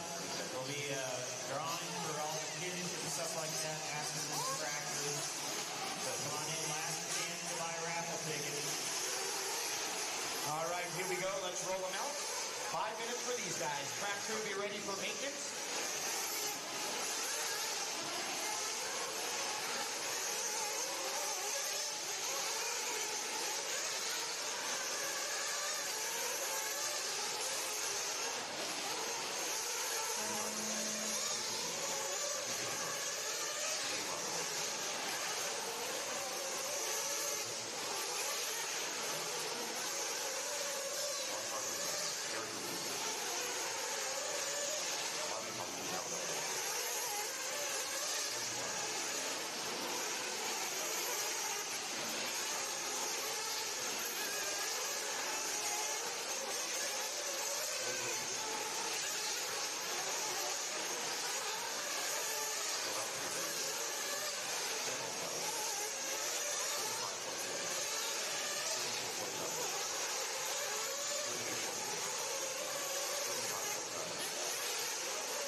the first turn.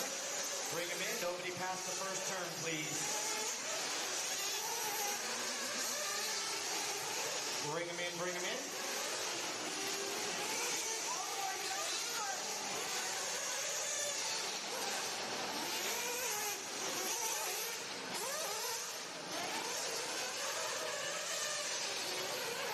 Next practice starts in 1 minute.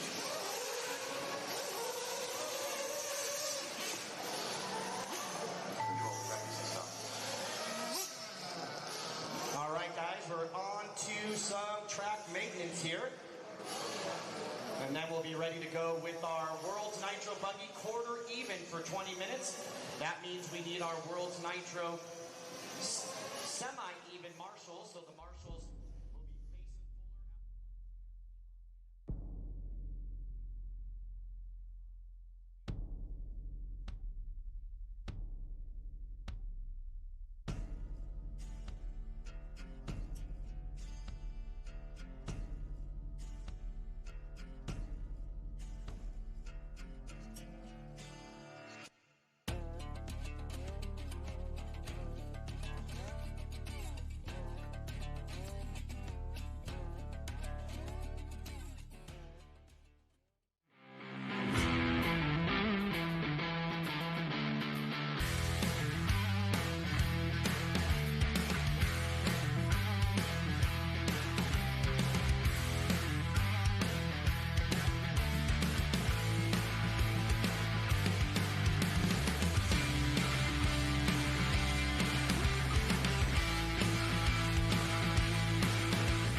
All right, don't forget, guys, we got a RC8 B4.1 in the raffle. As you can see, the QR code there for the Venmo, Joey Christensen /1 for our World's Warm-Up raffle with this RC car associated RC8 B4.1 Nitro Buggy Kit. Winning ticket will be drawn during the Pro Nitro 1 hour main event on Sunday, which is today.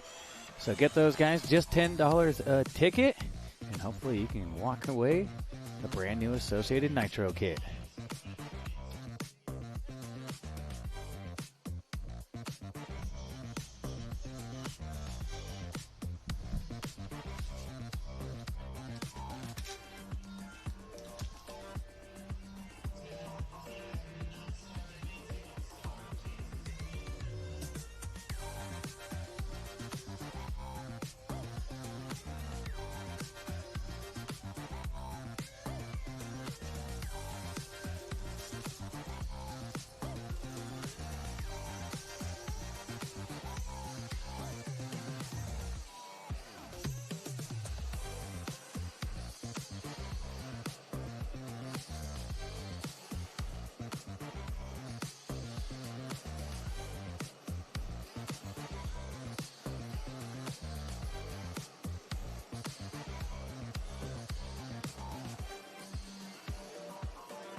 right, guys, we're back here from a quick little track prep and some of the semi warm-ups and a quick lunch break here for us in the broadcast booth. Having some local cuisine out here.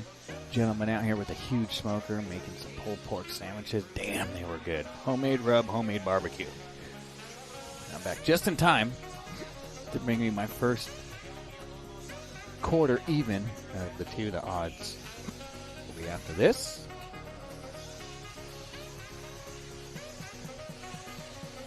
We got the legendary Jared Tebow here, going to be starting on first place. Robert Batal 2, ex-world champion Barufalo, Pavitas Cavallari, the Shark in the 6th. Tyler Hook 7, Jeffries 8, Bruce Tridardi Jr. Olin's one of the SoCal fast guys back home. I know Kim's checked in online watching from back home. Happy Mother's Day to Kim Olin. That's Trevor's mom. Reggie Tongue, Villalobos Richards. Here we go. Great pit shot right here. Joey's out there for the down and quiet. We're getting ready for 20 minutes of quarter even finals here. Top 2 moving on to the semis. Here we go. Off and running. Star-studded field here in the quarters. That just goes to show how fast the competition. Oh, looks like Batal and Tebow getting into it together here on lap number 1. That is not the way they drew up that game plan. That's racing, even in the pro class. So it's not just the sportsman and intermediates that can have a shaky start. A little bit of a shaky start to this quarter even right here. Like I said, top 2 moving on. Pavitas going to be the beneficiary of that. I think that's Barufalo possibly out front. I think it was the top 2 that got caught together. Yep, so that is Marco. Cavallari, 4-time IFMAR world champ. Huntington Beach bad boy right there. All the way up to the number 2. That'd be cool to see him make those semis. Of course, we'll take the top 6 from each semi, and then the fastest laps in times from either semi. That'll be our 13th going to the main event. No LCQ out here. But right now, we got some work to do. Barufalo, the Italian with the Kyosho, leading us around here, and then it's going to be Cavallari with that Mayako.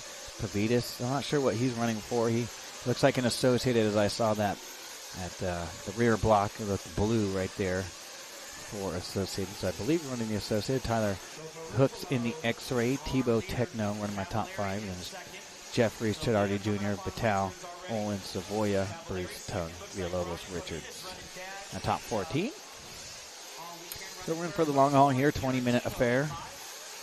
Looking for a couple pit stops here. They'll be at the 7:30-minute marker or the 15, unless anybody's going to try and stretch it out to do a 10-minute stop. I'm not sure we're going to see any of that. I don't think I've seen any 10-minute stops after those 10-minute qualifiers here at the World Nitro Buggy. And there goes, looks like possibly Pavitas upside down. No, blue and orange cars. So might have been some lap traffic already. Had a rough start and possibly getting it because he stopped and waited and let all these leaders go by. So, yep, that was some lap traffic right there. Top 5 separated by 6.3. Here's Barufalo. It's going to be Cavallari. Tebow now up to a top 3 after a bit of a shaky start, but you never count out Teebs. Oh, shout out to TP. I'm sure he's got his wife and kids watching back at home. That'd be cool to see Tebow punch it up there into the semis. We're all rooting for him. One of the friendliest guys out here at the races and just a fan favorite all across the world right here. Tebow with a great career. And it's really good to see and have him out here racing with us. And I hope he's out here, just maybe selfish of me, but just ride that career out as long as he can. I love having Tebow at the races here with us. So Barufalo 5.5 now up on Cavallari, and Tebow only 1.4 back. So there's Cavallari in his traditional red and yellow colors. I think Cav rocking the hot race tires. Tebow as well.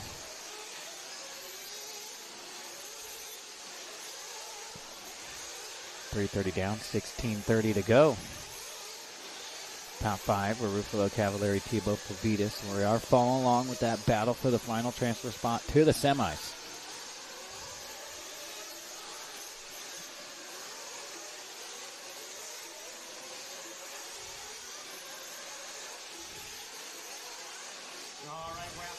down, 16 to go. 4 down, 16 to go for Marco Barufalo with a 6-second lead on Cavallari. Cavallari with 1 second on Tebow. Tebow with a second and a half on Pavitas. And Pavitas with 3 seconds on Robert Vanier. That's your top 5.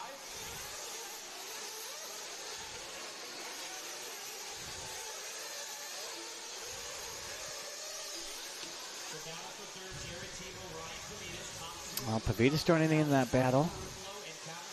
And Batal about another 3 seconds behind them. So we're coming up to almost a quarter of the way through this one here. So plenty of time for these guys to get it done. But Barufalo's been fast out here all weekend, finding himself in the quarters. And getting it done here so far.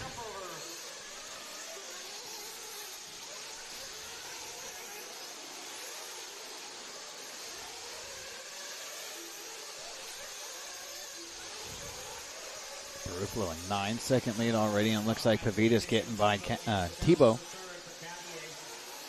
Badio, you can see kind of him lurking back there in the shadows. So Robert kind of keeping his name relevant here in this one.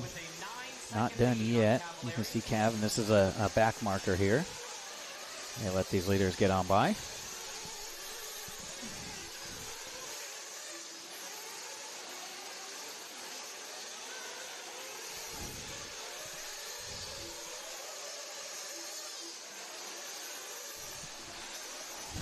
Yeah, yes it will. Barufalo, 11-second lead here, so we're following this battle. That's 3rd and 4th right there, and you can see 2nd place Cav just a little bit here in front of this battle, so we're just going to keep an eye on here. 2nd, 3rd, 4th, and 5th. That's the closest battle on the racetrack. So Cav, 11 seconds behind the leader, and then a 1.4 back to Pavitas, and then another half second back to Tebow, and then 1.8 back to Batal. So about 5 seconds here between these guys. And Cav across the line, Pavitas across the line. Tebow, 35.4 for Cavallari, 35.1 Pavitas, 35.3 Tebow. Fast lap of the race, 34 flat for Marco. You got the Italian out front in the Kyosho. And then you just got a plethora here of USA drivers, Cavallari, Pavitas, Tebow. And then Batal, the Spaniard from Barcelona, Spain, in the S-Works.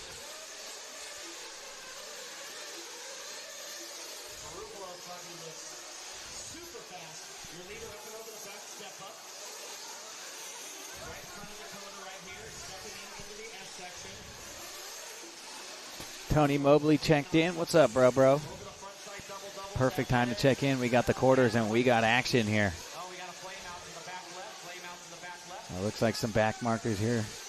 As these the battle for 3rd and 4th. Let's see if they work with these leaders. Kind of.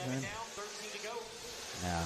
Well, they're letting them by, but they're just making them work a little bit for it. First round of pit stops are here. That's my first one to come in there. Looks like Pavitas peels off for some fuel.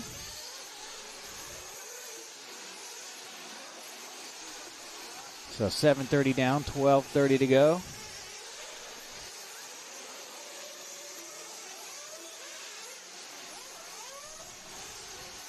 Here we go, guys, and you can see there on the bottom of the screen these guys getting called in, so we're getting a little picture-in-picture. Let's see who's coming in this time by.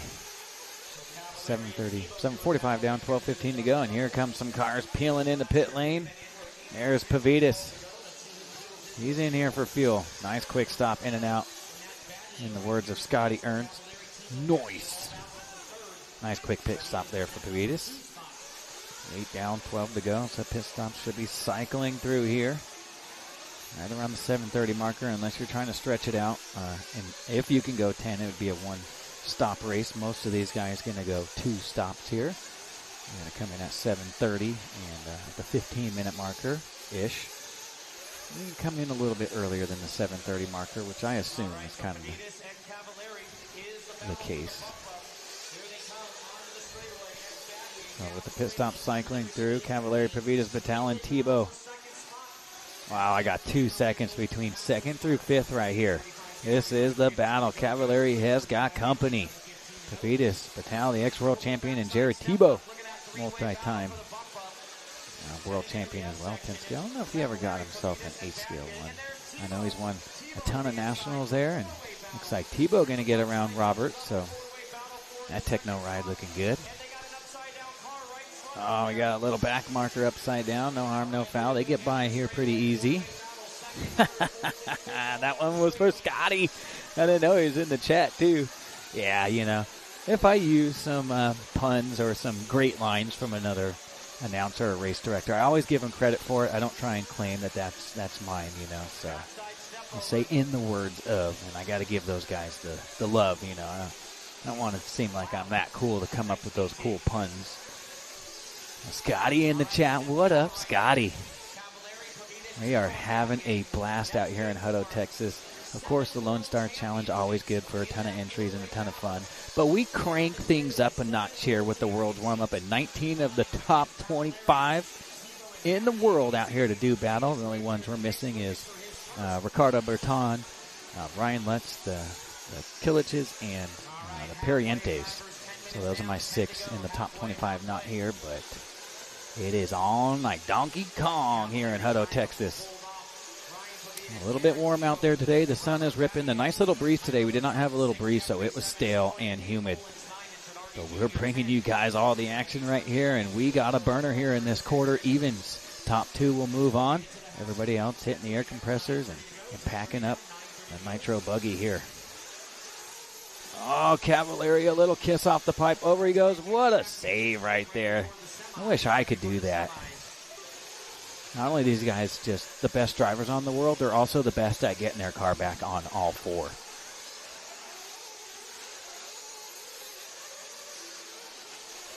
Thank you, Scotty. I really appreciate that, man. I've really enjoyed it. It's my second time up here on the broadcast booth with Live RC. Woo! Looks like a back marker maybe causing a little bit of trouble right there. That's racing on all forms of racing. So this is a part of the racing culture. You're going to have to get through those back markers. You hear the Supercross guys complain about it every weekend, and I'm just like, dude, that's a part of racing. Get used to it. It ain't going anywhere. It's always nice when they give you some love, but they're out there racing for the paycheck too, you know, and they made those names, and that's how the cookie crumbles.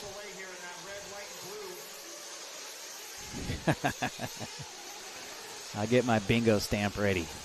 It is Barufalo here. We're just past the halfway point, 11:30 down, 8:30 to go. Barufalo, a 21-second lead, so he gone. We are watching this battle for the 2 spot. And now Jared Tebow to the 2. And we're watching with the battle for 3rd. This is Pavitas Batal and Cavallari.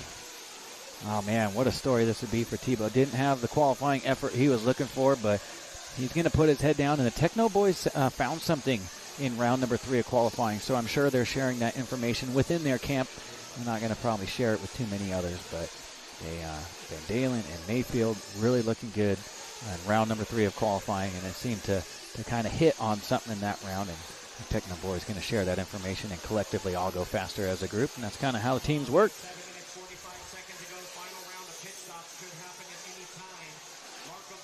I appreciate that, Jerry. So 7:30 to go here. Usually they pit around the 15, 7:30, and then 15, but with only 7.5 minutes, you can technically come in and pit anytime from here on out. You would make it have enough fuel on board to bring it home. Tebow 2.9 up on this battle for 3rd, 4th, and 5th. It looks like Robert coming in for fuel. Nice pit stop right there, in and out. Great shot from Lucas right there. Good job. The unit getting it done up there on the cam.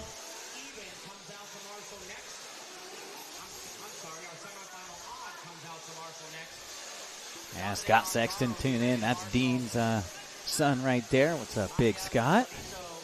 It is Barufalo, Tebow, Pavitas, Cavallari, Batal, my top 5. Jeffrey 6, the Shark, Renault Savoy in the 7. Tyler Hooks, one of the local fast guys out here with that X-Ray 8. Trevor Owens 9, Tridardi Jr. 10. Reggie Tongue, Bill Lobos, Bruce, and Richards. Pavitas coming in, got the king right there. Richard Saxton working in on the pits right here. So 2nd round of pit stops cycling through. These guys come in for their 2nd round and don't have enough fuel on board to bring it home. Only 2 bumps from the quarters? Yes, only 2 bumps from the quarters. And then it will be the top 6 from the semis.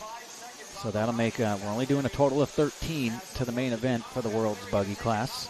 So 6 and 6 from the semis, and then the fastest laps and times after those 6 from each heat, and that will be a total of 13. No LCQ, so you got to get it done in the semis. So it could come from the odd or the even semi to get that final spot in the show. But top 6 are going straight in, and then it'll be down to laps and time.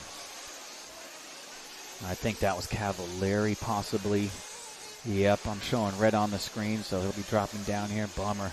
He took a swing at it, that's for sure.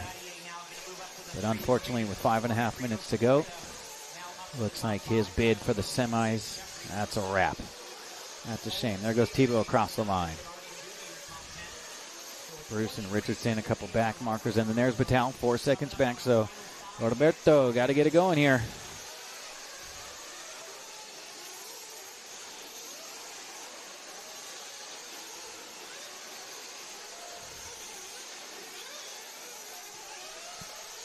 We're following along here with Tebow. Barufalo, a 22-second lead. Like I said, shown some serious speed.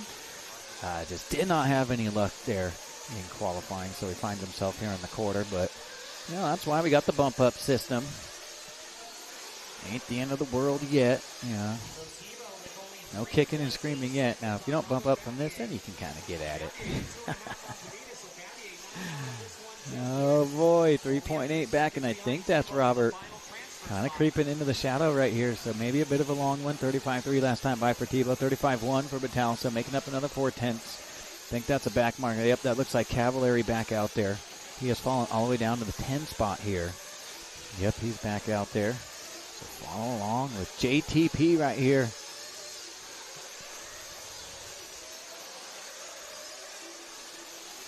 Come on, Jared. Let's go.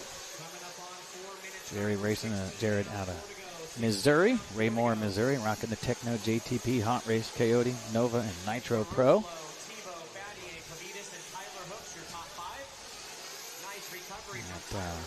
Only 4 minutes to go here in this one. The 1/4 odds coming up next.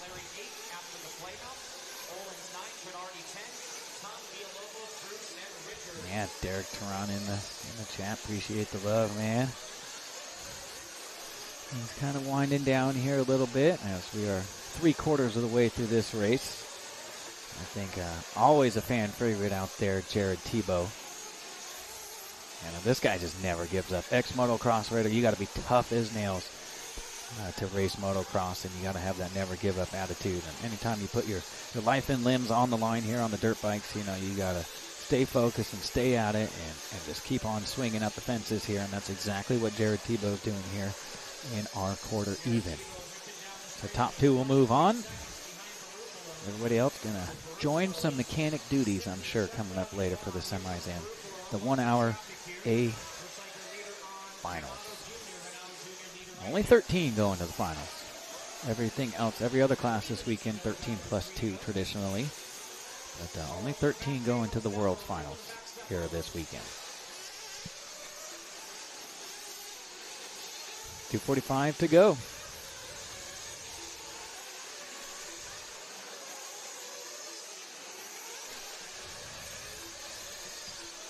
Callie's cheering on back from Denver for Team JTP. We're going to follow along here with our leader a little bit. Just like as you would see in a broadcast in Supercross there. We're going to show the first few laps of the leaders, and then if they stretch it out real far, they're going to kind of go back to some interior battles behind them. With 2 minutes and 10 seconds left on the master clock. Uh-oh. A 23-second lead. That shouldn't be too bad for him as long as he doesn't tweak anything in that front end. You know, jumping into the pipe like that, getting stuck under it could be hard on the hinge pins, and it could be a little hard on the shock stands off right there. It wasn't too hard of a hit, so everything looking still pretty good on that Kyosho. A little bit of a long lap, but he had some time to afford here. 25-second lead. Hot lap of the race, 33.9. That is my only 33-second lap of the race. So, Barufalo, like I said, been fast. Just kind of get the dots connected there in the qualifiers. So it'll be kind of one to watch. Oh, is that 2 mistakes in a row on that one? Yeah, 2 laps in a row, 2 mistakes. So tires may be fading here a little bit. Track may be getting a little bit dusty here. It's all good. He had that huge lead. He's just going to bring it home. Batal still 4 seconds. Robert Battier. I've been calling him Batal. I don't know. That might be the exhaustion kicking a little bit. I'm used to it, though. It's just when you're working these events, you gotta learn how to work and perform at your top peak performance, even exhausted, and that's what we've trained our bodies to do. She ain't got no choice. Now it's Barufalo, Tebow, Robert Battier, Pavitas, Hooks, Savoya, Jeffries, Cavallari now back up into the top 8. Owens, Trudari Jr., Reggie Tung, one of the fan favorites out there. Always good to have Reggie out here with us. Villalobos, Richardson, and Braden Bruce. Looks like only one car off the track here in my top 14. And you can see staging and pit lane starting to stack up here with our 1/4 odds coming up next. And Robert Battier down to 7.4. So it's been about 4 seconds behind that final transfer spot for Robert. But with 10 seconds left on the master clock, it is all Barufalo and Tebow, barring any major disasters here. And looks like the Kyosho gonna get her done. I'm actually not sure what Barufalo's running for tires anymore. I know he's got the Kyosho. It's hard when you follow and you're friends with so many of these racers. It's changing tires and fuels. I do my best, and I think I hit my mark on most everything. But I'm gonna miss a few things here over the years. Barufalo and Tebow, welcome to the semis. All right.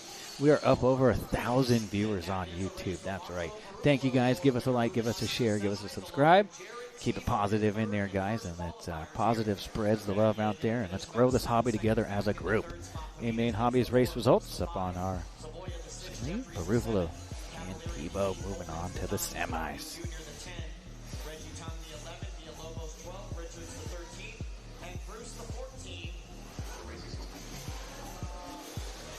All right, we're going to wait for our winner.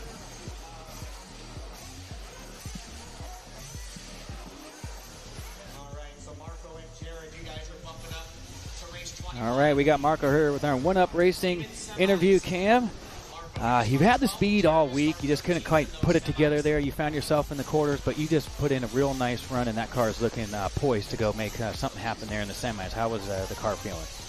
Yeah, we struggled all the weekend with the grip, and luckily we have also e-buggy to use to test for the Worlds. And yesterday e-buggy was okay. Nitro was a bit sketchy to drive, so this morning we decided to sacrifice a bit the e-buggy to try something good for the Nitro, and in the end it paid off. The car was really good in the quarters, so now we have to change a few things for the semi and try to bump up in the main. Yeah, it's kind of nice when you get to come out here and race a couple different classes. You get to throw something at the setup, and you're either going to find something that works or it doesn't. It seems like you found something that did, and that's always awesome. And we'll be kind of watching out for you there in the semis because your car is looking really good out there in that run. Thank you. Really appreciate it. Thank you. Absolutely. Go get them out there in the semis, and we'll talk to you hopefully again here later today. Yeah, I hope so. Thank you. Thank you. All right, so you guys heard it here first. Barufalo racing in the e-buggy class, took a swing at something and found something that worked. And he'll be one to watch here coming up later this evening. Congratulations to Jared Tebow, getting some love there in the chat. Everybody, long-time racer for Teebs, and congratulations to Team JTP Racing. The Italian and the American moving on. Here it is. That's our Main Hobbies grid lineup here. Quarterfinal odds right here. We got the legendary Adam Drake, and taking kind of Frankie underneath his wing over the years, and you've seen Drake do that, also helping out on one of the really young fast racers, working his way up into the pro ranks, Travis Horn as well. So that's kind of cool to see Drake. It's been fast, been super relevant, still relevant here over the years. And it's kind of cool that he has taken his race knowledge and taken some of the fast younger guys and putting them underneath the Mugen camp right there and kind of pushing them and spreading some of that knowledge down there. And it's really paying off because Frankie Contreras Jr., everybody knows Frankie and how fast he is on any given weekend. And Travis Horn, longtime intermediate, now pro. Same thing as well with him. They do a lot of the JBRLs back home, and they're West Coast guys. And that's just kind of cool, you know. Share that knowledge. And they're working on some future world champs possibly over there in the Mugen camp. It's going to be Spencer Hecker, always fast. Koki Kato going to be starting on the floor. Dylan Caldwell, one of the local favorites out here, man. This guy's always having some fun and staying loose, and that's kind of how it is. The more loose you stay and the more fun you have, and kind of sometimes that just kind of translates into more speed as well, you know. So it's always a good thing. We got Jung in the 6. Tyler Fenster, another one of the fast pros out here, been making a lot of the A-mains out on the East Coast and back west and at the Nationals and stuff. And so he'll be one to watch over the years as well. One of the Santa Clarita racers from back home. Jimmy Fishback, Tradardi, LaFave, Dellinger, Sassina, Nate Sutherland, super fast 10-scale racer, getting it done out here with some 8 scales. Let's see if he can find a little magic here in the quarters. Odd and Wyatt Wilson. Great shot right there of all of our drivers up there on the stand. Big Drake, your pole sitter here, right there in the middle. 15 seconds to go.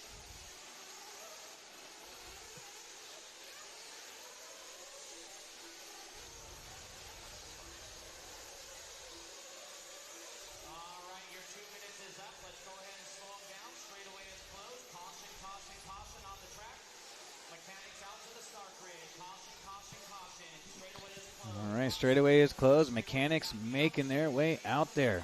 Watch the straightaway.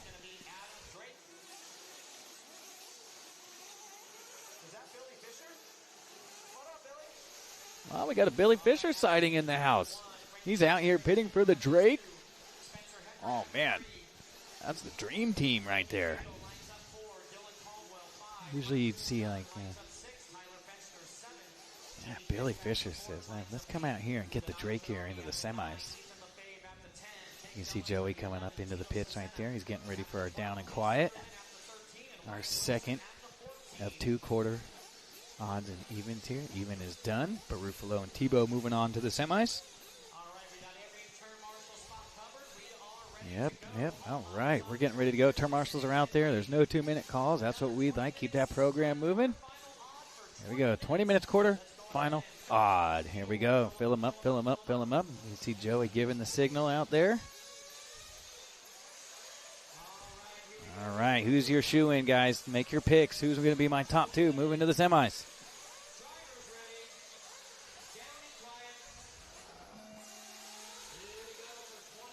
Off and racing here.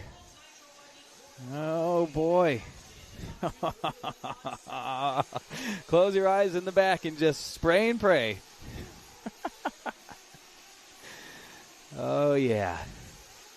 These guys feisty here at the beginning of this one. Drake, a couple mistakes. Are going to go from first to third possibly, or no? That might have been him. Might have been Koki Kanto got up to second, and then he going to make a mistake, and Drake going to go right back to the number 2 spot. So it's Heckert to the point from third on the grid. So it looks like Junior and Heckert, or Drake with a little bit of a mistake right there, and it's going to be Spencer Heckert taking over that race lead here after lap number 1, and then this is where it's going to get exciting. You got Drake, Koki Kanto, Japanese driver out here. And that's Fishback from 8th on the grid up to 4th on lap 1, and Ethan LaFave, your track builder in the X-Ray, I believe, last time I checked. All the way up to the top 5 from 10 on the grid. That's, you guys can tell what kind of start that was. And you got 8th and 10th moving all the way up to 4th and 5th. And they're all going to be perfect.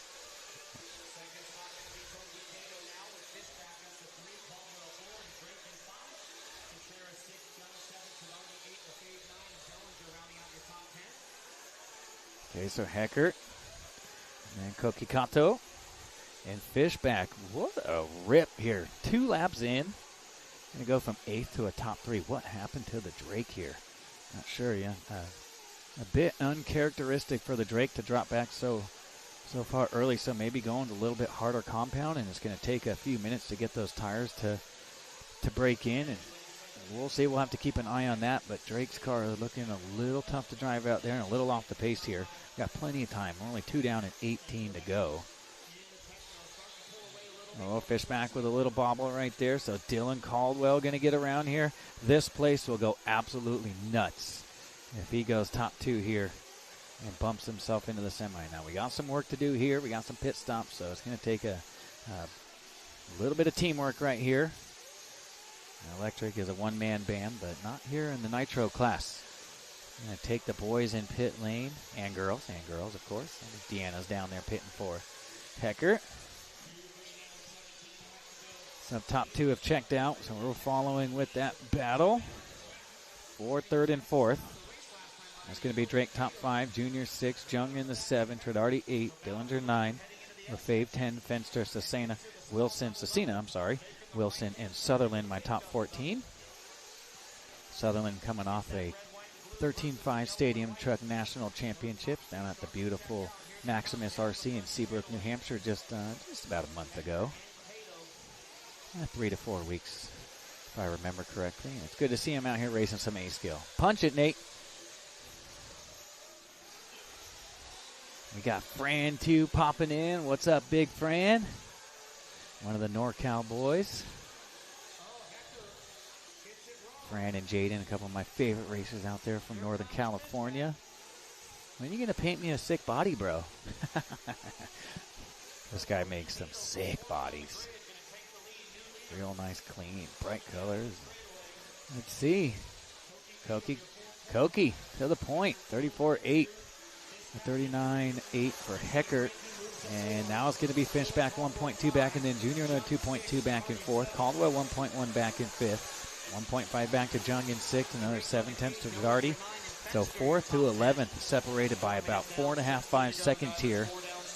So 4 down, 16 to go. Coming up on a quarter of the way through this one here.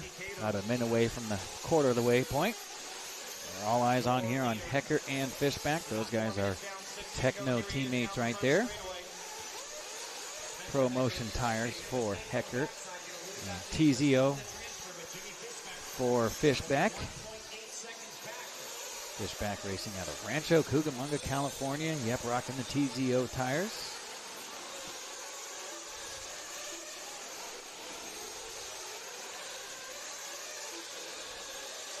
Kato, the Japanese driver in the Infinity. So I got an Infinity out front, Techno in the 2, Techno 3, Mugen 4, and Caldwell. You know, I'm not 100% sure what Caldwell's running, so I'm not going to throw anything out there. I'm thinking it's an S-Works. Pretty sure it's an S-Works. Not 100%, but I'm taking a swing at it. Yes, Heckert is a SoCal driver. Now, he was not always out there, but he moved out there, and he lives with Deanna Eichenberger now in Southern California. I believe in the Marietta, California. Not originally from, maybe from like Ohio originally. I'm not exactly sure. I can't remember off the top of my head. There's a lot of stuff going on in this brain, especially trying to remember everybody's tires and sponsors and just where they're from and everything. But a Marietta, California racer now. Oh, a little mistake right there for Kato. So you'll see Heckert kind of creep into the picture here. Yeah, just a little doink off the pipe.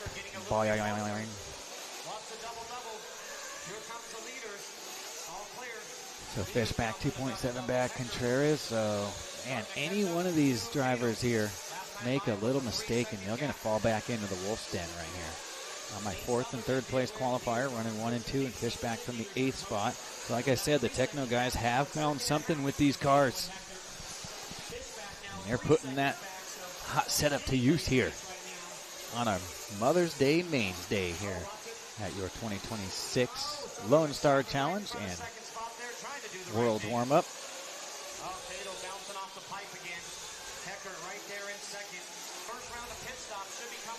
So we're about a minute away from our first round of pit stops. So pit stop's going to start cycling through here. Should be pretty soon. Oh, looks like Heckert maybe thought about it.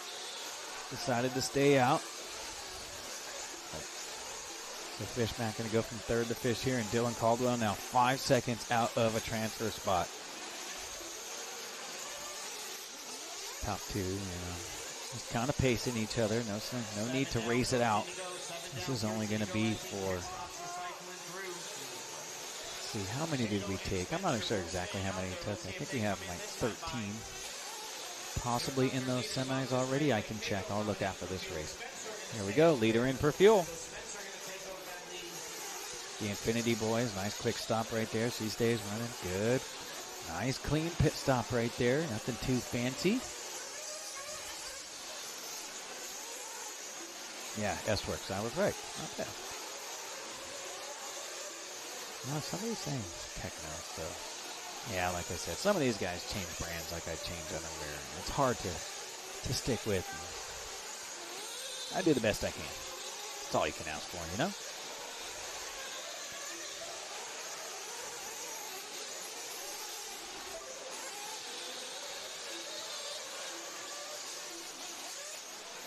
So we'll let these guys pit stops cycle through, and I'll give you a whole running order here in a second. So Drake moving up to the number 1 spot, and guess what? Well, I see a 40.3, so maybe he came in for fuel already?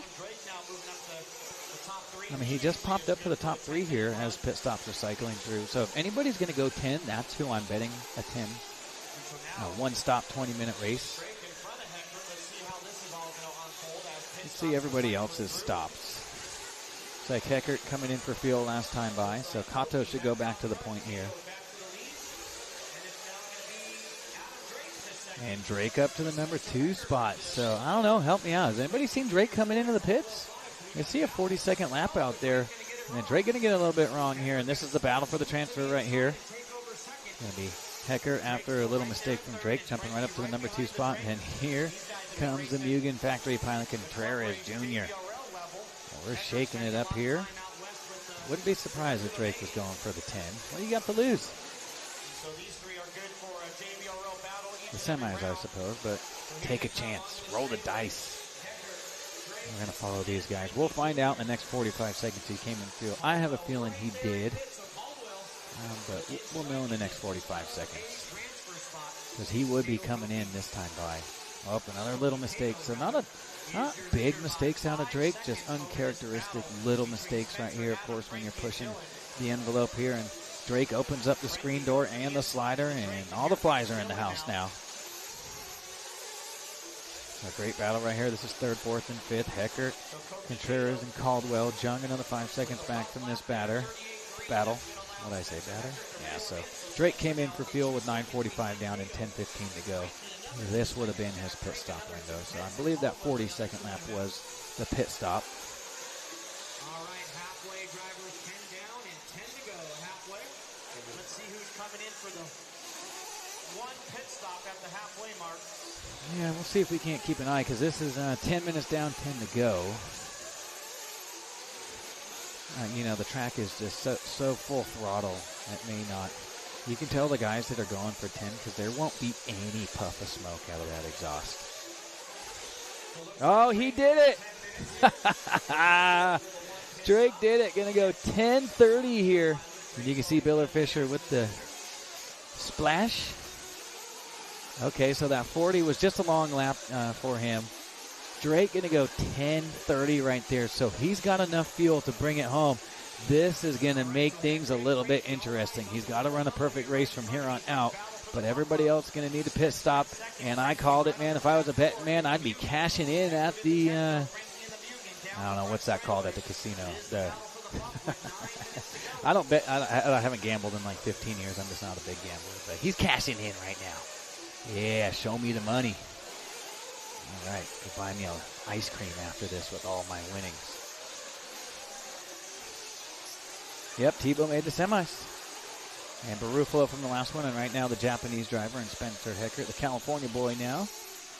One of my top 2, Junior 3, Caldwell 4, John 5, Fencer 6, Drake 7. He will be one to watch as he did the 10-minute pull and going for the 1 stop. Yeah, you can see no smoke coming out of that thing. That thing is lean. We're following along with our race leader here. 11:45 down, 8:15 to go on the master clock.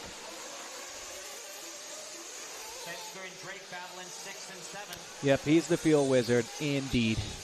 Not the only one in the world can do it, but probably the one that can do it the most consistently, week in and week out. Drake with the rabbit being pulled out of the hat. Let's see at the end when the last round of pit stop cycling through.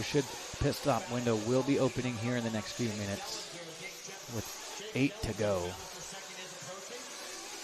This is Heckert and Contreras, my second and third place driver. Oh man, somebody off the Techno banners on the right side, crowd pleaser. Hopefully that wasn't Kato. Let's see if I can catch a little sniff right here. Kato, if he goes by the screen. Yep, there's Kato. So that was not him. All eyes here. Great shot of the battle for the number 2 spot. Techno versus Mugen. ProMotion versus TZO. Couple Cali boys. It's just like a JBRL for these guys out here right now. These guys duke it out each and every week. You can see Heckert peeling off. And Tyler Brown with the grab. And Miss Deanna Eichenberger with the stab right there with the fuel gun. Nice clean pit stop for them.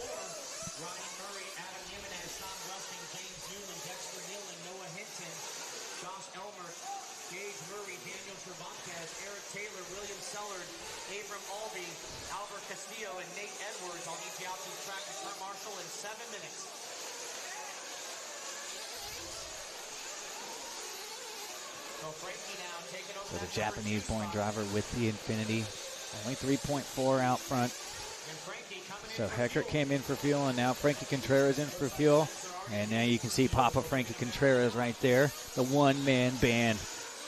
No assist needed. Yeah, Drake's going to be one to watch. Mike Kaz is right.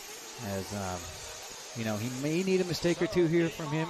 He's still running in 6th. Let's see. So he's 5, 6, 7, 8, 9, 10. He's going to need a little help. He's about 14 seconds back from that number 2 spot as the pit stops are cycling through. A pit stop on the best day could be 6 seconds, a decent stop, Could be a little longer than that, depending on how bad you're stressing it out here. So he's going to need some help from those leaders, but right now all eyes here on Heckert and Contreras Jr. with 5:45 to go. So our last and final round of pit stops have cycled through here.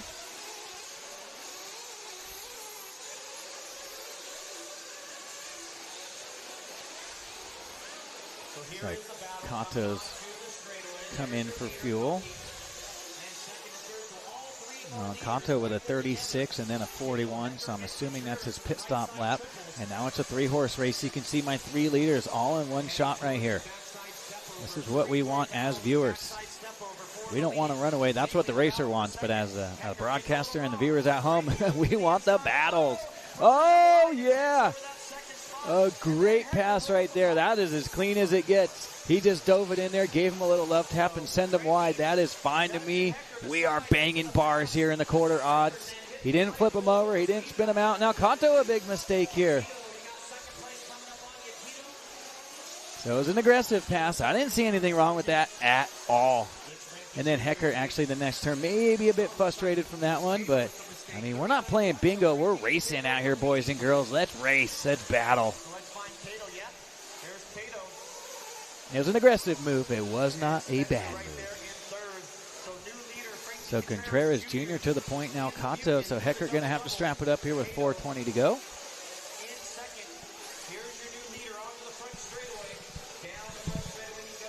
Welcome into the viewership. Big Rob Moots, another one of my NorCal racers out there. What's up, Big Rob? Yeah, enjoy the action. We got a 3-way battle for the final 2 transfer spots moving to the semi. Right now we're following along with the Munich pilot. Contreras out front. Koki Kato in the Infinity in the 2. And Heckert in third with, check this out, DC, Dylan Caldwell. Only 9/10 back. Jung and Drake. Yeah, 3:45 to go.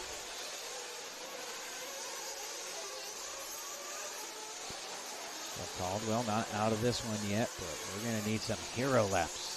With 3:30 to go. Oh, there's Heckert upside down. There's Caldwell upside down. So Jung now going to join that battle for 3rd, 4th, and 5th. Drake 34.5 2 laps ago. That is fast lap of the race. No conserving fuel for him. He came in at 10:30.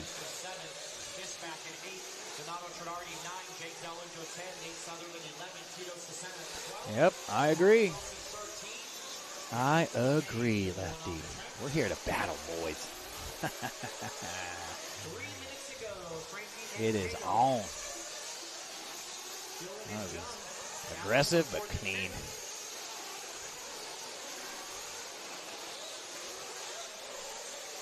Bropolino, one of the Mugen boys, cheering on Frankie out there. So here is Frankie over the front side, double. Here is Cato, front side. Yeah, hit those like button, guys. Give me a share. Give me a subscribe. I'm going to drop some hearts right there in the chat. Let's go. Little rally here in the chat. Who we got here with 2:30 to go? Contreras stretched out to 2.5 over Kanto. Kanto in second, now 4.4 up on Heckert. So it is go time for third, fourth, and place drivers. Heckert going to really have to throw some senders out there. So you can see Kanto just behind here. I want to stay here with Frankie. And if Heckert catches up to Kanto, we will move back to that battle right now. We're all eyes here on Frankie. He's earned it. Out front here and trying to go to the semis. So Wyatt and Tito, you got second place coming up. Wyatt and Tito, second place coming up.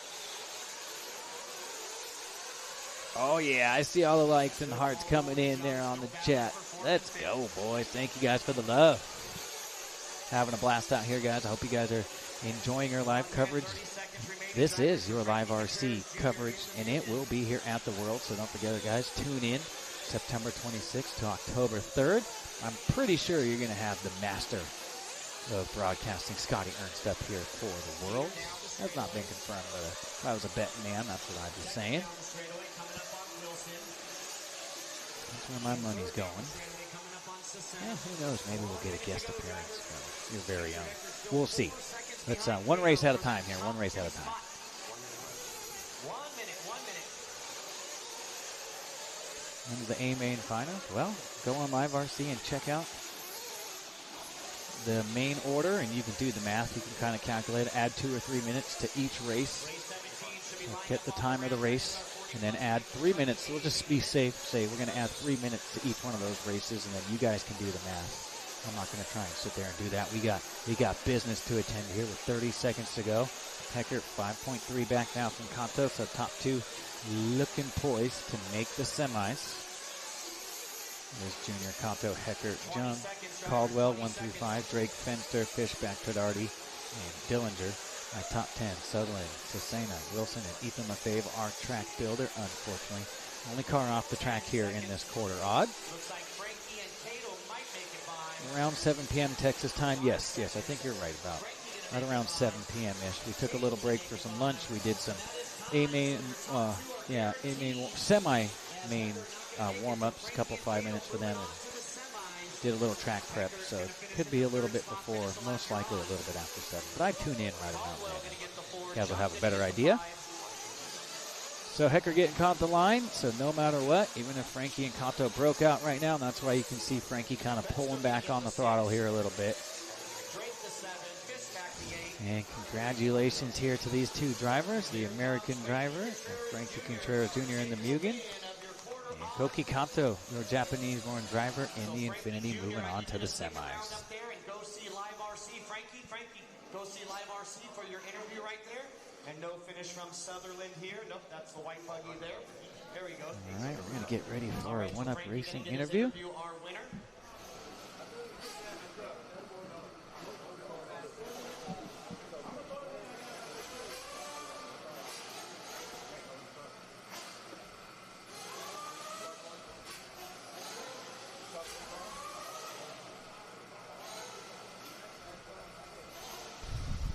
All right, we're live here with Frankie Contreras Jr. Moving on to the semis, man. That was a battle, 20 minutes of action. Let me know how you're feeling. Yeah, literally I'm fucking crying right now. Sorry for my language. But no, car was really good. We've been fighting setup this whole weekend. Car's been on top of the track most of the time. We talked to Adam Drake, go higher in diffs. Made the car a lot better. Went on a different tire that time. Went on a bar tire. We've been on 500s all day. It's been a consistent tire, but also kind of a slow tire. But yeah, we put a 101 Supremes on, and car came alive after that.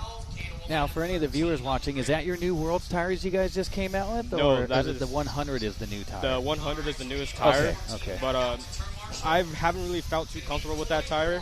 So I talked to Nick about the 101s. That's the tire we actually ran at last year's Nationals, and that was when I had most success on it. So we went back to that tire, and the car came alive for sure. I've been looking for that grip, and I finally got it. That's right, man. You took a tire change, you took a swing at it, and it worked out. And we're really proud of you, man. Welcome to the semis. And if anybody want to give a shout-out to. Thank you. I'd like to give a shout-out to Mugen Siki, TZO, Team Coyote, ProTech, A-Main, PCH Hobbies, Race Style Clothing. Manny Churchman has been a huge help to us. Adam Drake, big time, and all my sponsors. Thank you so much for supporting me. Right on, brother. Proud of you, man, and go get that thing ready for some semis. Thank you, Sean. Thank you. You got it. All right, there it is. The semis are all set. Barufalo and Tebow from the evens, and Frankie Contreras Jr. and Koki Kato from the odds. So the semis are set.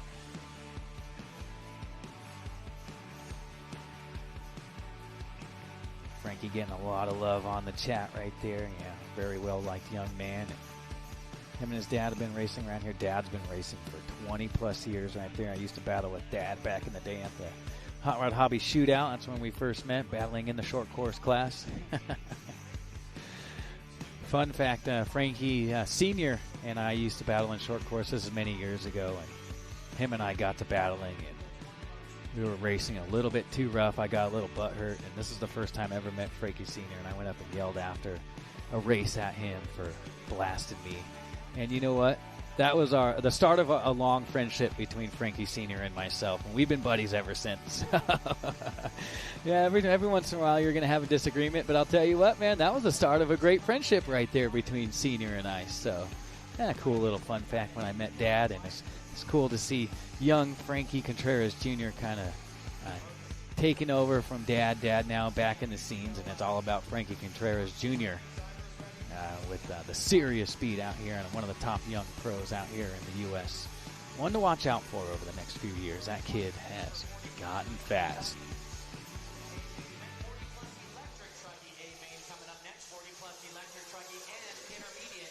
Yeah, not all disagreements end bad, you know what I mean? That was the start of an awesome friendship.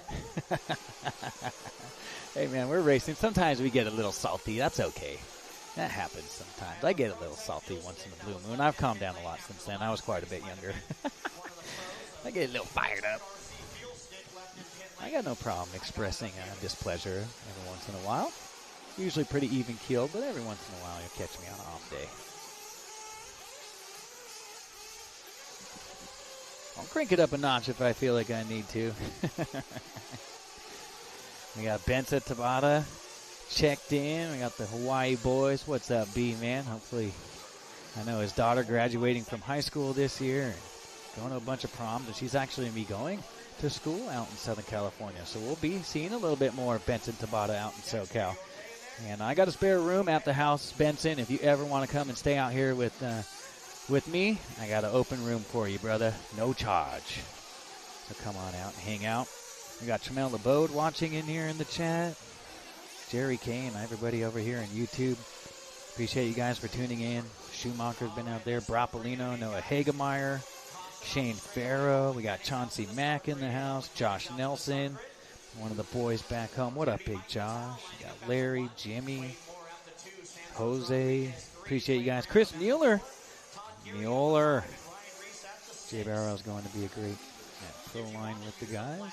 Oh, yeah. Pro line coming up here in 2 weeks. For round number 2 of the JBRL out in Banning, California. The one time a year the Pro Line facility is the only race that Pro Line allows to come there. They've had a great relationship with Jimmy, and I'm a Pro Line driver right there, so you know those tires are always good at the Pro Line facility there in Banning. So you guys want to come out and do some JBRL with us out in Banning in 2 weeks? I'll be at the 110 scale Off-Road Nationals next week in SDRC, and then the weekend after that, the JBRL in Banning, the Pros Line facility. Come on out. He wants to take down the leg.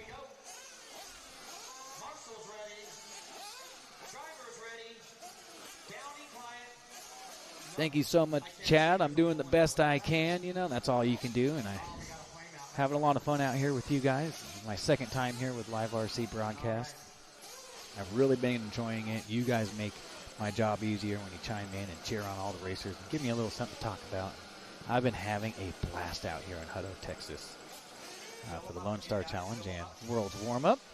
Glad you guys are enjoying the coverage. Let's keep it positive. Let's keep it fun. And we got a lot of racing still to go here. Yeah, Terry tuned in from Cali. Utah's tuned in.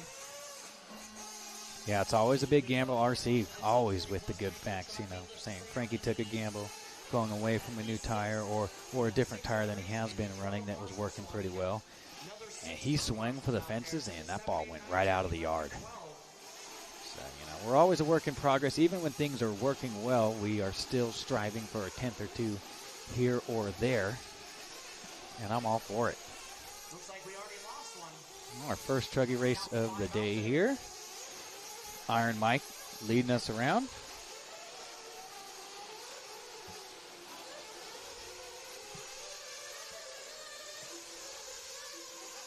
So thanks, guys, for tuning in. Give us a like, give us a share, give us a subscribe. Live RC will be back here in September, late September to early October for the Worlds. They will be your Worlds broadcast, so tune in later this year. And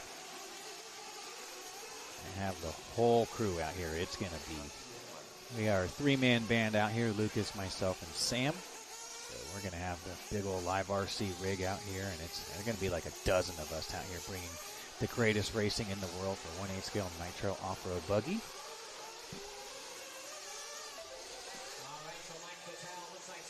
Little peanut butter truggy on a Mother's Day, Mains Day here at the Lonestar Challenge. Happy Mother's Day to all the moms out there. I'm sure we got a few moms tuned in, cheering on the husbands and the sons out there, maybe their daughters. So if you're a mom and you're tuned in to Live RC, give me a little shout out, whether you're on YouTube or Facebook. That's my two feeds, and I'll give you some love out there. Give a shout out for those moms. Without those moms, none of us would be here.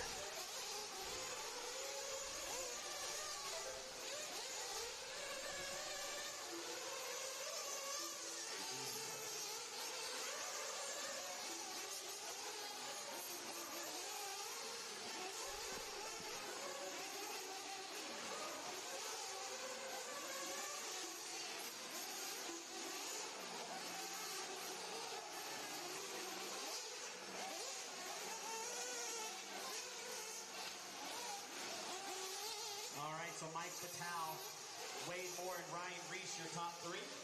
Here comes Patel down the straightaway. Clicking off a 37 flat. We got 2:30 down, 17:30 to go. Wade Moore in second, Reese in third, Grantham in fourth, Gary 5, and Rodriguez 6.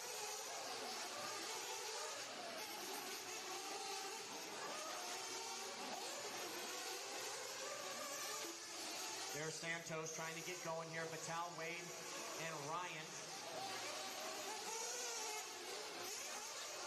Oh, getting a little shout out from Mama Schumacher. Happy Mother's Day. Appreciate that. Oh, yeah. The Schumachers love themselves some racing. So happy Mother's Day out there.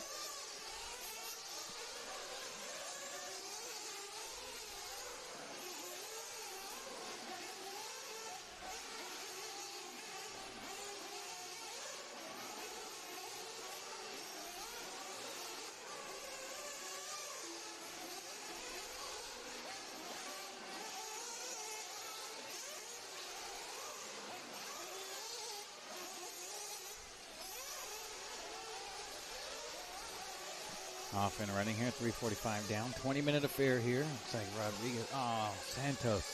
Looks like he's maybe over here in pit lane. I got a truck in pit lane being worked on if I can see correctly. I can't see exactly whose truck that is, but Todd Gary. So that's either Todd or Santos out there.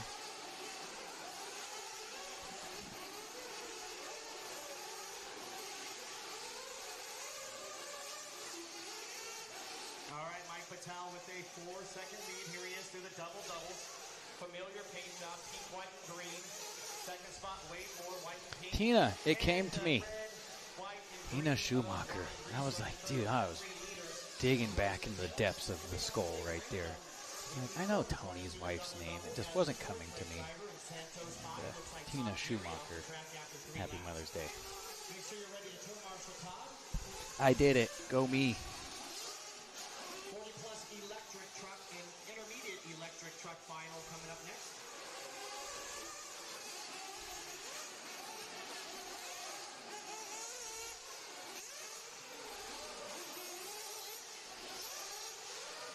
New TZO 100's looking good. From my recollection, they were on the TZO 101, so brand new tire. I don't think that tire is out yet. Producing that for the Worlds. Looks like they're still in the R&D development phases of that tire, but he's been trying a couple different sets of tires. He has tried the 100, the new tire from TZO, but from my understanding, he was on the 101.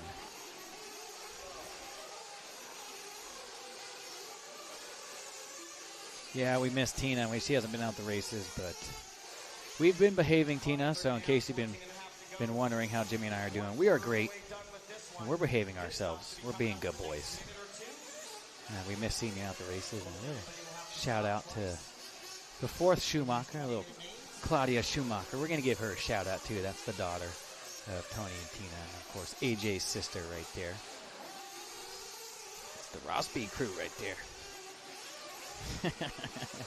Yell louder at that TV. Maybe I'll hear you, Tina. Mike Patel, 5.4 up on the Wild Child. Ryan Reese in the number 2 spot. Wade Moore, 3. Clay Grantham, 4. Rodriguez, 5. Todd Geary, 6. Race 17 of 28, so we're winding things down, but you'll be thinking, oh, we're getting close to the end. Pump the brakes, pump the brakes. We got an hour A main finals to finish us off. We got 2 30-minute semis, and not sure exactly. I can pull it up here on my RC how long the lowers are for the A mains. Might be 20 minutes, I believe, for the Nitro buggies. This A main is a truggy, if that gives me any insight on what we're expecting for Sportsman and intermediate. I'm going to guess those are about 20 minutes. We got some 10-minute races out there as well. Race 17. I'm going to take a quick look. We got 4 drivers out here. Of course, I want to broadcast and announce these races as well, but I got to do a little information search right here. So a 10-minute 40-plus electric truck and intermediate. I believe those are combined there for that. 20-minute, 20. Yeah, so the lowers for them, and then the World's 30s. We'll jump into some more electric and nitro races for 23, 24, and 25. 26 intermediate, nitro 20. Yeah. So 30s for the semi-nitro classes, an hour for the A, and then 20 minutes for any other nitro class, and 10 for the electrics. Strap in, we're in for the long haul. First round of pit stops are here. Here's your leader in for fuel. Iron Mike Patel. Ryan Reese 4.4 back here as pit stops are cycling through. 125cc tank in the buggies, 150cc tank in the truggies. So a little bit heavier, naturally a little bit heavier vehicle, going to use a little bit more fuel. So the tank 25cc is larger than the buggy would have. Anybody's ever wondering? The tank's a little bit different. Now, if you put the tanks side by side, it's pretty easy to tell a nitro buggy tank and a nitro tuggy tank. But now, if you were just to grab one out of a hat and not tell you which one it is, they're only 25 cc's different. They're usually about the same width. They're just a little bit taller. So to the untrained eye, you wouldn't be able to tell. For anybody who's been in the game for a while, they could probably decipher. You get a little bit more feel here in the trugs. So no longer a battle right there. So Patel back to the lead. Reese a little bit ways back. So your leader will be coming up on Clay. Clay running in the 4th spot. Last car on the lead lap. And that's the battle after the pit stops. Let's see. Has Ryan Reese come in for fuel 9 minutes down? I believe so. I mean, his best lap of the races is 37 flat. In the last few, 45.7 for Battelle, so he came in for fuel. And yes, that was Ryan Reese's pit stop right there.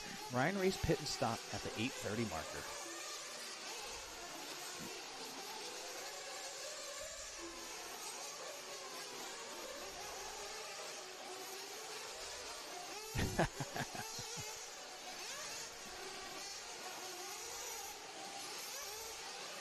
Not so long. She's going to get a new last name. I'm not sure if Claudia's married yet. I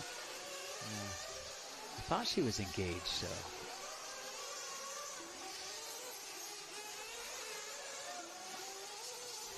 JB Goss Racing, that Batal guy, still running a Revo. I think their Revo days are over for the Truggy, but at one time, absolutely.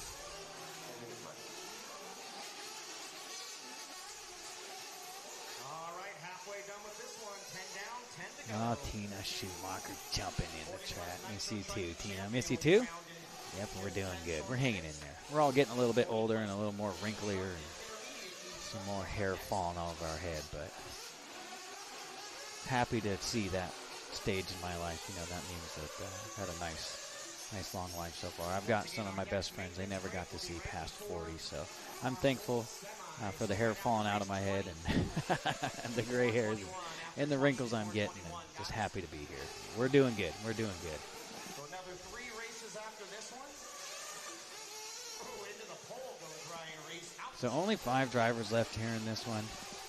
I believe it's a 10-minute race, so that always makes things easier to get volunteers out there, believe it or not, because all of the volunteers are looking. They're like, wait a second now, is it a 20 or 30-minute race? Because that'll kind of come into play as far as getting volunteers out there. You can kind of entice the volunteers. You can say just a 10-minute electric race coming up next, and that kind of helps those guys say, oh, I can do 10, But if it's 20 or 30, we're going to have to give them a little push to get out there and get help. But we'll get them out there. Todd Geary has done 3 laps, so we'll have 6. We're going to need 7 volunteers. I think we have 13 official. Now, there's 15 chairs out there, but officially we will not run a race with less than 13 turn marshals out there. That's the least amount we will allow for turn marshal. If we can get 14 and 15 out there, we will do that. We'll just put them at the beginning of pit lane and at the end. No battles within 10 seconds out here, so just kind of hanging out here. Mike Batal with 16 seconds on Ryan Reese. Ryan Reese with 8 seconds on Wade Moore. Wade Moore with 39 seconds on Clay. And Clay now with only 3 seconds on Rodriguez. So Clay and Santos going to battle for 4th and 5th here.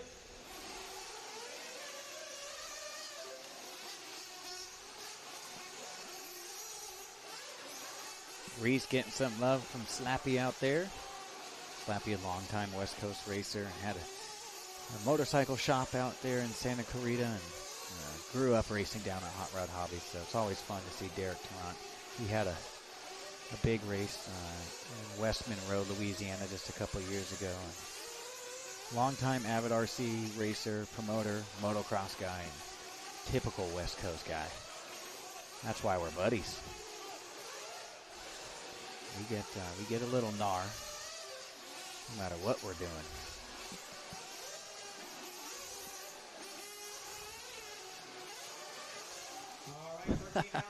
That sounds right for 2026. Everybody's all in the same room commenting on their phone. That's the conversations in 2026. You pass a high school and they all get out. You got 10 kids standing in a circle. And back in the day when I was in high school, before cell phones and stuff got popular, we would all be talking with each other. Now, 10 kids stand in a circle and they're all texting other people and are on social media staring at their phones. So, welcome to 2026. 13:30 down, 6:30 to go. Second round of pit stops cycling through. Battalia's 16-second lead on Reese. Reese 16 seconds up on Moore. Moore 38 seconds on Clay. And it looks like Rodriguez back out there running, giving his best effort. Never give up. 23 years in the Army, so thank you to Santos Papa Rodriguez for his service. Long career in the Army, and thank you for everything you've done for us and our country, Santos. I salute you, my brother.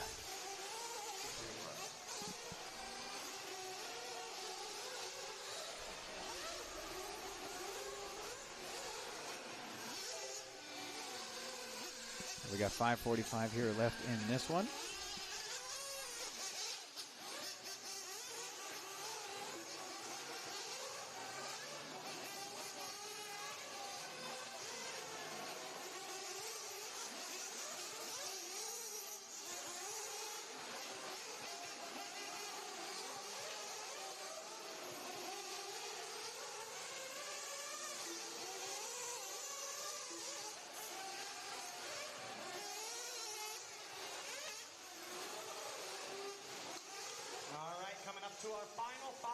minutes here. 15 down, 5 to go for Batal. 30-second lead on Ryan Reese. So checked out and gone.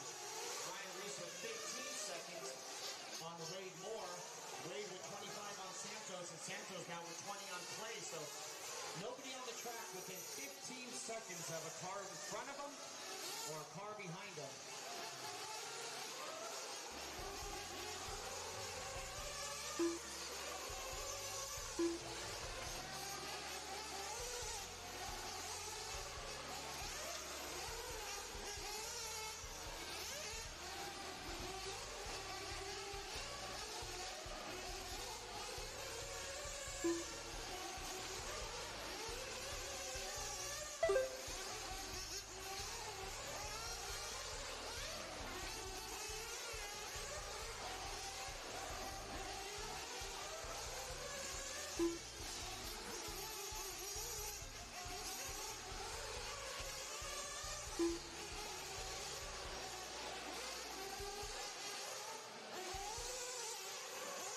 Four minutes left. 4 minutes to go, 4 to go, drivers, 4 to go.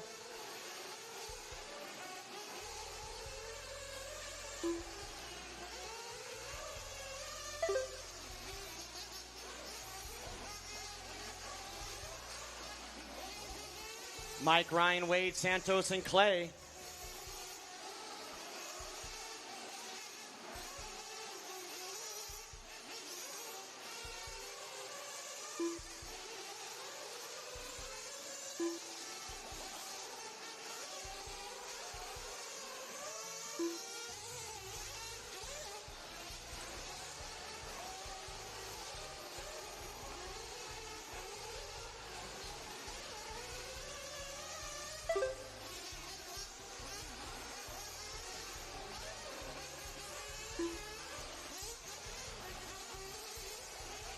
Three minutes left.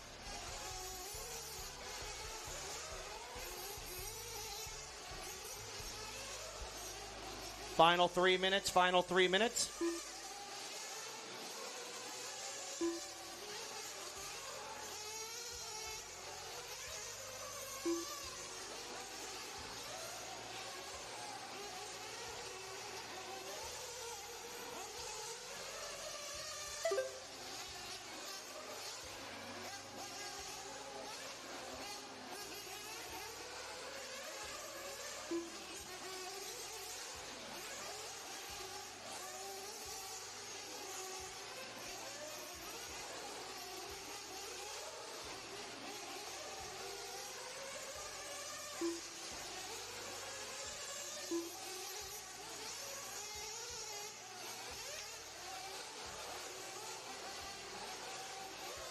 Two minutes left.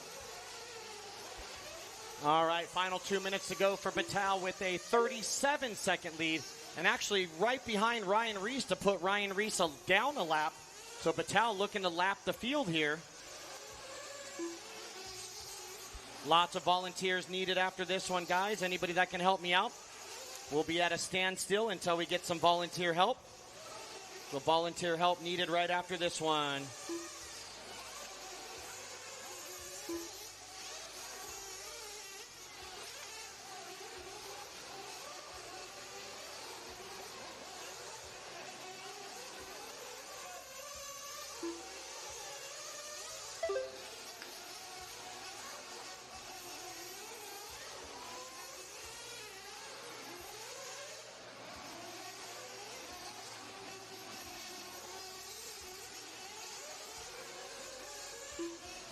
One minute left.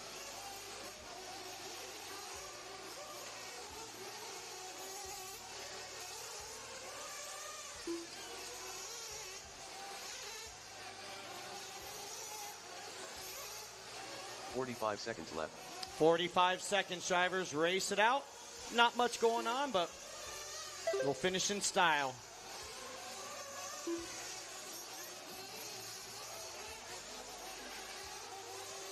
"30 seconds left.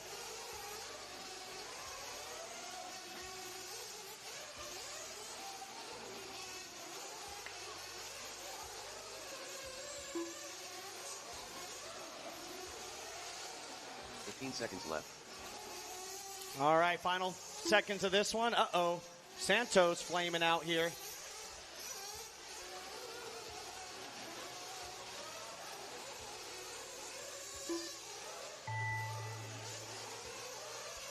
All right, Mike Patel, you're done. Ryan Reese, you're done.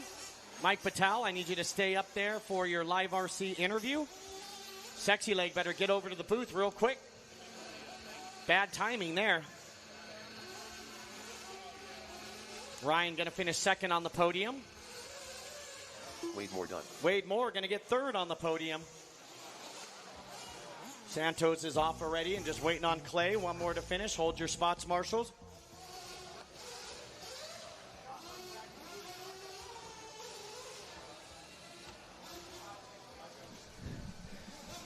Clay Grantham done. And that is a race. So Patel, Reese, and Moore, your top three. Rodriguez 4, Clay 5, Todd Gary 6, William Bell in 7. The race is That's going to do it. So once again, lots of volunteers, Next, lots of number 18. volunteers. 40 plus electric truggy.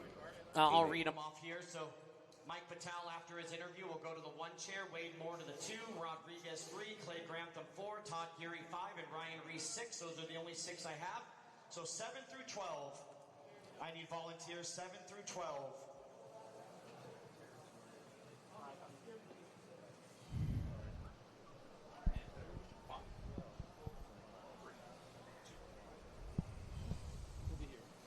All right, here we are in our One Up Racing interview cam with the Iron Mike Batal. Man, Mike, you only showed up for one practice round on Friday, and you got all your practice here in qualifying, and now you're an A-main winner out here at the Lonestar Challenge. Yeah, no, that's great. I'm just glad to be here. Obviously, when I got here, it wasn't the greatest, but I'm happy how it turned out. Get this win. I got second in the E-buggy earlier, so I still got 2 more to go. I got the over 40 buggy and the over 50 Nitro buggy.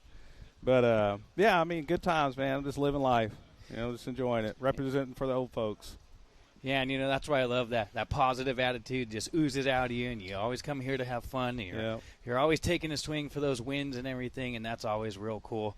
Only 4 classes out here this weekend. I know everybody teases you. Yeah, I know. But, hey, 4 classes, that's a lot to me. Yeah, that's a lot to it me. is. And, of course, I get all this track time and blah, blah, blah, 4 different wham, cars. I'm just saying, but, hey, I challenge all of them. You want to run 6, 8 classes, go ahead and try it.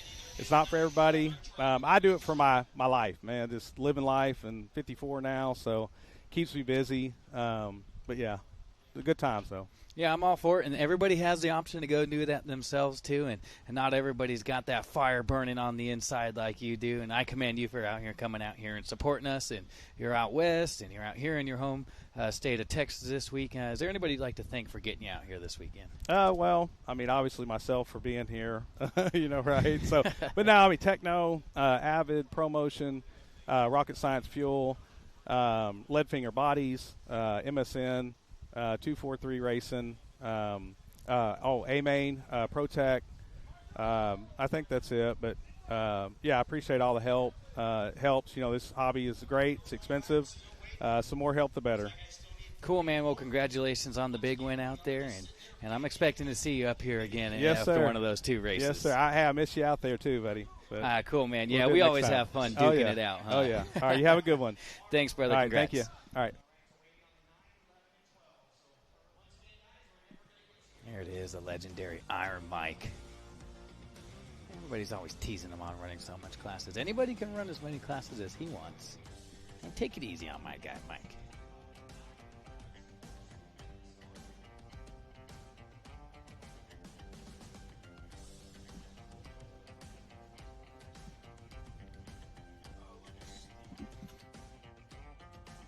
All right, there's our A-main grid lineup here. A little 40-plus electric truggy.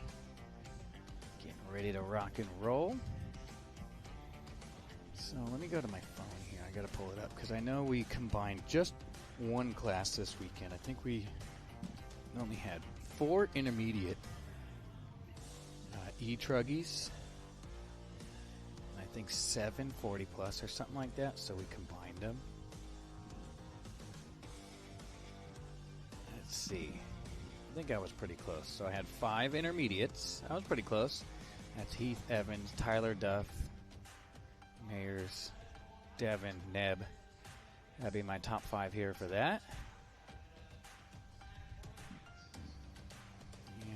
40-plus electric class. That's going to be your top qualifier, Smiley Hen, Ricardo Fausch, Castillo, Dan Hen. So we got the battle of the brothers here, starting 4th and 5th. Big Paul Scholes, James, and Joe. So, yeah, 7 40-plus and 5 intermediate. We would have to beg for a million marshals, and the goal is to never have to combine classes like this. But, you know, for all the volunteer turn marshals' sake and for the program's sake and saving a little bit of time, we kind of just combined them. And these guys have been real cool about it, and we always appreciate that when the racers are like, no, we get it. You're not doing it for any one racer. You're not doing it to please yourself. We're doing it for a whole for the program. You know, so these guys have been cool about it. It was nice because now we don't need to beg for 1,000 turn marshals after this. We'll just need one since there's only 12 here. I don't see 12 on the stand. I'm not sure if that's all 12, but it looks like it. 1, 2, 3, 4, 5, 6. I'm only seeing 10 up there. All right, no check from James Sublette. He might have went home. Yeah, Joe Jackson no James, no Joe. 5 and 5, actually. So you can imagine, let's just say we didn't split these classes. I would have 5 electric truggies and 5 intermediate. We would have needed, I don't know, like 7 or 8 turn marshals after both of their races. So just giving you guys a little reasoning why we would combine. It's not ideal. We never want to do that, but when you get lighter classes, sometimes you gotta make the call. Between the 2 classes to make it interesting.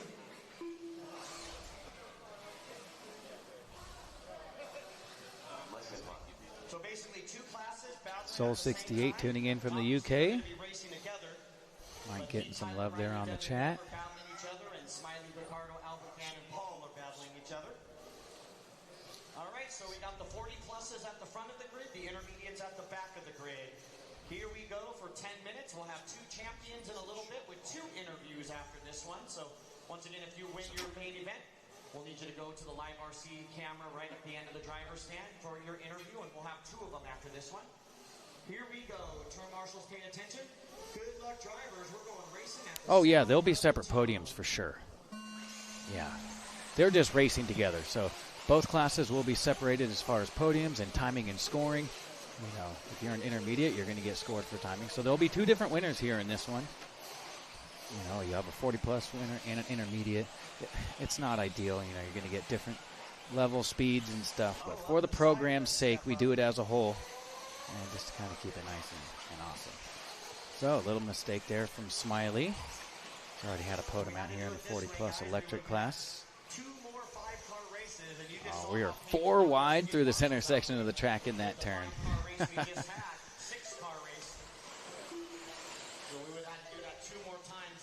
Oh, boy, getting a little hairy here. They're getting it done. They're getting it done. So my leader for 40-plus going to be Ricardo Faust. Smiley Hen, only 1.2 back. Castillo, 3. Dan Hen, 4. Scholes, 5. For intermediate, Tyler Duff leading us around. Devin Simons. And that number 2 spot, Mayers 3. Bosworth 4. Neb the father to Charles and Lily. And Heath Evans. What happened to Heath here? He was my TQ of intermediate electric truggy. All the way down to dead last, but we got plenty of time here. So Ricardo out front. 1.3. 38.3 to a 38.3, so nothing gained, nothing lost between my top 2, and then Albert Castillo quite a bit farther back. That might be Tyler Duffy there, your intermediate leader, hanging with these 2 guys. Yeah, that's Ty. Oh, it looks like Paul might be broken here. Something with the steering, it looks like. Well, we lost one already. There's Ricardo and Tyler, both of our leaders down the straightaway. Ricardo leading for 40, Tyler leading for intermediate. We got 2 minutes down. So race 18 out there on the track. Duffy a 9-second lead already. Good start for him, and Hen was my top qualifier for 40-plus, but you can see that blue truck of Ricardo. Stretching it out here to a mere 2 seconds. Smiley going to have to get it going here. Ricardo driving good from that 2 spot so far. And then take a break before our semis. Semis coming up in about 45 minutes to an hour. So Jimmy letting us know the semis will be up in about 45 minutes to an hour. So there's Riley running in the second spot. He's running 5 seconds behind Tyler. There's Devin in the third, 3.5 behind Riley. Tyler, Riley, Devin on the podium right now for intermediate. There's Heath. I think that was Ricardo. So heading to the point here. So my 2 leaders working into the 4-pack, and then this will be second place for 40 plus, followed by Castillo, Dan Hand, Paul Scholes showing a long lap right here. Oh, maybe that was Paul that broke out. Yeah, Paul, man. He hasn't had the best weekend out here. He's always smiling, you know, whether it's a true smile or just kind of putting it on there because that's just who he is. But having a bit of a rough weekend out there for Paul. That's just racing sometimes. Not a biggie, not the end of the world. Oh, and Hen going to go upside down now.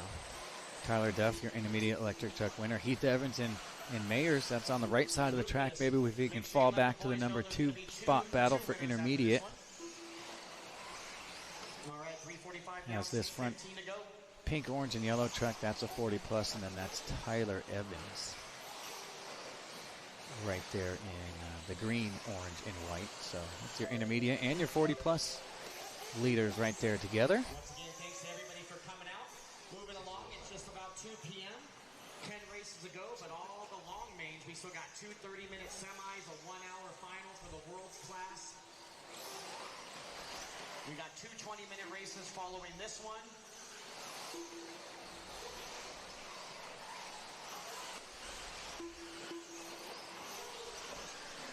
So still 3 or 4 hours worth of racing. Get done somewhere around 7. 6 to 7 maybe, depending on how the delays are.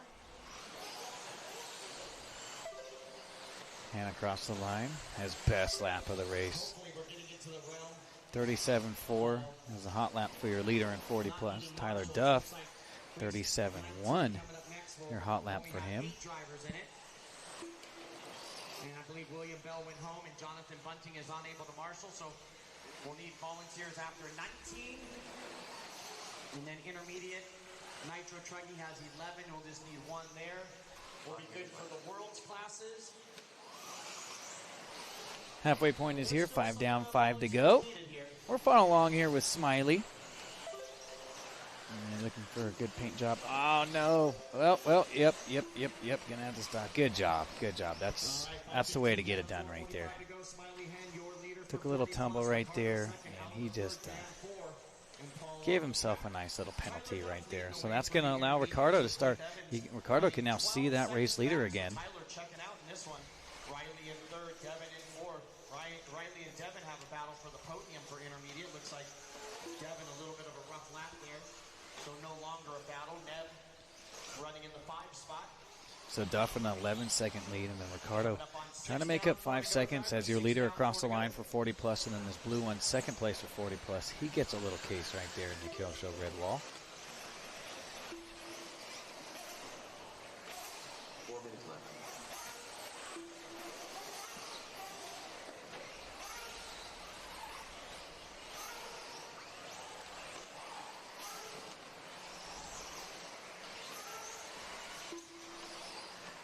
Looks like Devin getting some love out there. Albert getting some love online, and so is, I believe that's Neb Bosworth right there. Yeah, shout out for the boys right there. I'll allow it.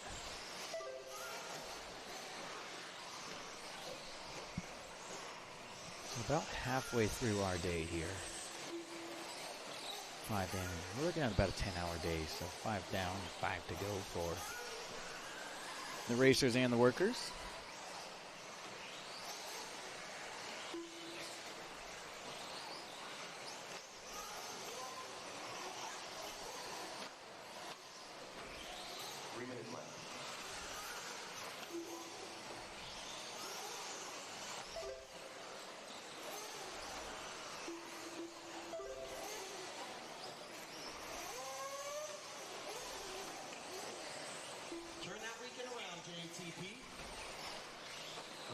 So we got 7:30 down, 2:30 to go for Smiley, now opening up an 11-second lead on Ricardo. So both gaps actually. Ricardo with 30 Pete seconds on Evans, Albert, and Albert with 23 seconds on Dan. So Tyler Duff absolutely has no been leading us battle around for here. 40 plus. 5.7 back to All separated by 10 Evans. plus seconds.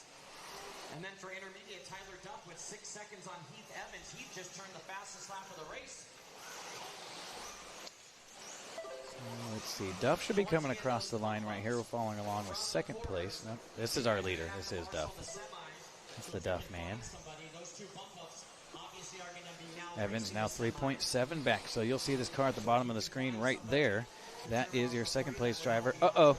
Big mistake. Going to have to go around, and here we go. Battle for the intermediate truggy race. It is on right here. If you guys can find a marshal for yourselves, Garufalo and Tebow from the even and from the odd, Frankie Jr. and Koki Kato. If you guys can find somebody, Koki Kato and Contreras, make sure you find someone to marshal.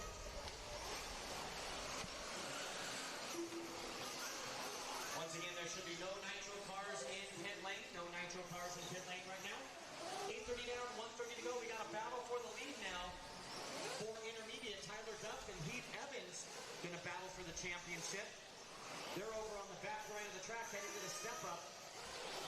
Oh, a little mistake right there for Evans. All that work. With 1:10 to go, he is sending that truggy. I'm not familiar with either of those paint jobs, so I got to wait for them to come by the line. We are following along here with our intermediate E-truggy battle as Smiley is checked out now to almost a 15-second lead. As Duff Evans got it down to 1.6 now. Evans, dude, just reeling them in. Little by little each lap. Unfortunately, 41 seconds to go. These guys are doing 37-second laps. Up and a little lap traffic there. That's going to allow Evans to get even closer here. They're going to get by here for one more. Oh, almost doing the quads. I don't think that was planned for Evans. He's just strapped up right now trying to catch that leader. So with 15 seconds to go, the white checkered flag will be out after this. Here's Duff across the line, 37.9. 39.5, so back to 3.2. So Duff, it doesn't need a hero lap. If he can just keep it up on all four and shiny side up, he should be taking home that intermediate E-truggy win. That's the tone. When you cross the line, these guys will be done. So your leader for 40 plus should be coming up in front of the Kyosho wall. We'll see if we can't switch back and forth. Right here, here's your 40 plus electric truggy A main winner, and then we'll go back to that truck next into the Kyosho wall. That is your intermediate truggy winner right there. So great job from Lucas right there, helping me out get both classes and the leader to cross the line there with the win. So good job, Luke. Congratulations to Smiley Hen and Tyler Duff. A 40 plus electric truggy and intermediate electric truggy, and we'll jump over to our one-up racing interview cam and we'll get a little talk with those guys. So it'll be Smiley, your winner for 40. Ricardo Faust second, and Castillo third. Hanman fourth. Paul Scholes 5. And Tyler Duff, your champion for intermediate, with Heath Evans second, Riley Myers third, Simmons 4, and Bosworth 5. So we'll get a couple interviews in, and I'll need some help at the 6 and 7. 6 and 7. All right, we're here with our 40 plus electric truggy champ, Smiley Hen. I was wondering if I was going to get you up here for an interview, and here we are, man. So it looked a little rough there early. Yeah. Maybe a little nerves or something got to you. Yeah, The tires just weren't quite. The truck had a lot of grip. Yeah. Yeah, well, that's never a bad thing. I'd rather have too much grip than not enough. True. So you fell back to second there briefly, and you got it turned around, man. How are we feeling? Pretty good.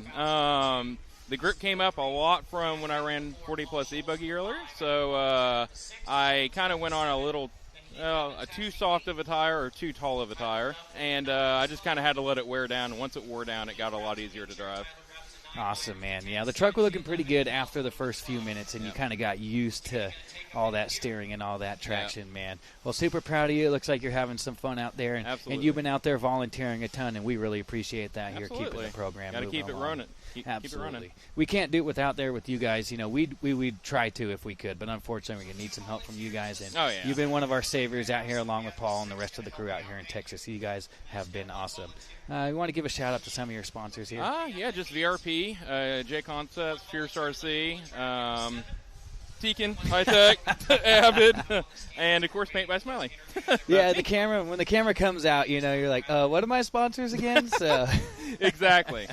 That's why we put stickers on our cars. Oh, and our shirts. Cool, man. Pumped for you, brother. Go and celebrate, and right. Good luck the rest of the weekend. All right, thank you, Sean. Yep.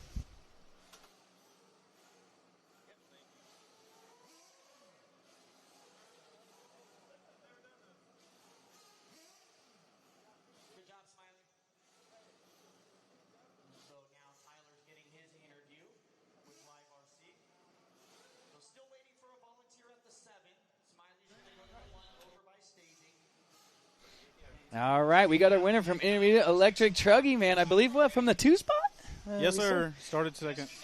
Yeah, and you had to start behind the 40-plus. Not ideal, but, of course, when they have such few entries in the class, we combine them. And that always shakes things up a little bit. But you went out there and you got it done. Yes, sir. Yeah, I got through pretty clean. A little bit of luck, I'm sure, but we got through. We led most of the race.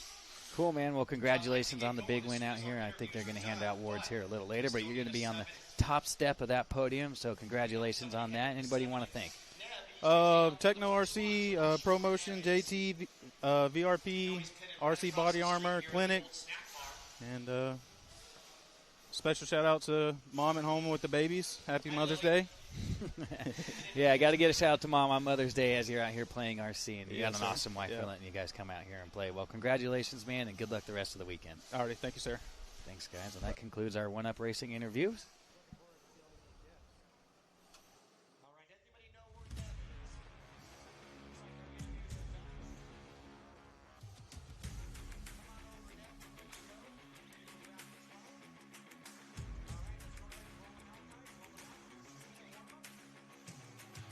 All right, 2-minute warm-up. Sportsman Nitro Truggy.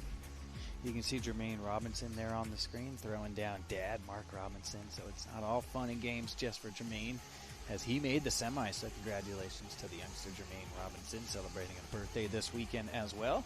But it's time for Dad to play. He's out here with Mom and Dad.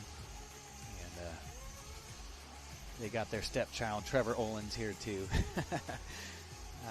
Noel had some obligations to attend to at the house, and so Kim and Noel out here, and the Robinsons brought out Trevor Olins here with us. So he's an honorary Robinson this weekend.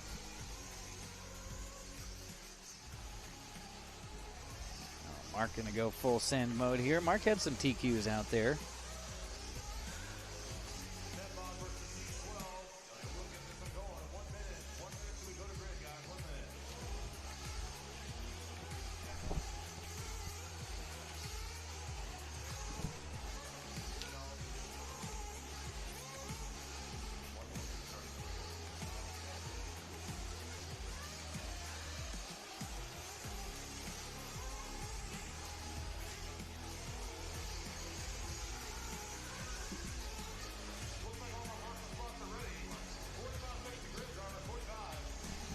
All right, looks like we're going to get Clay up there. I mean, Jimmy's been up there since we got here about 8:15 this morning, and he's been up in that booth the entire time. So Clay going to jump up there and give old Jay Beasy a little break here.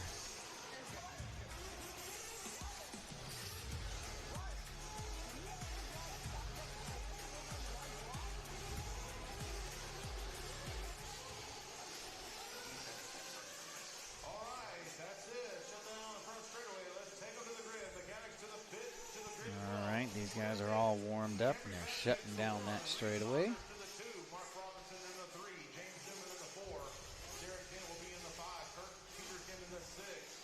I think Clay Grantham up there giving Jimmy a little bit of break, if I'm not mistaken.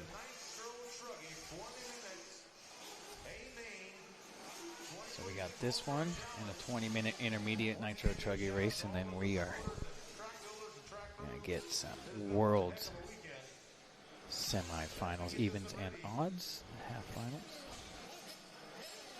All drivers are ready.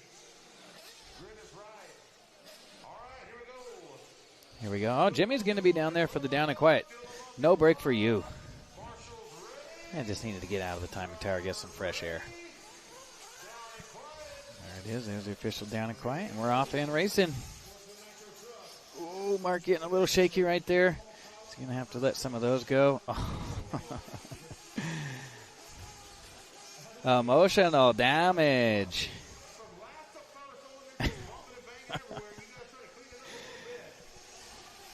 These guys act like this is a Sportsman Nitro Truggy race or something. Oh my gosh, Mark having a horrendous one here. We got lots of time. 20-minute race, lots of time. Boy, that one was rough. That was probably the worst start of the day we've had so far. And that's racing sometimes. They're not all going to be perfect starts, but just like there are no restarts and no restarts here for the Sportsman Nitro Truggy class. That's Bunting, the 36-year-old birthday boy from yesterday. We're live with Bunting. Bunting getting punting. And he gets right back around. I like it. And Robinson. Oh, I was just about to say, maybe getting into a groove now after a rough lap number 1. Maybe we'll see if we can get in a groove here after lap number 2. Plenty of time now. So Dent from 5th on the grid all the way up to the point here. See that all-white truck, it looks like, going right there. That might be Saunders in the all-white truck. So your leader should be coming up across the line. Where's Dent? There he is.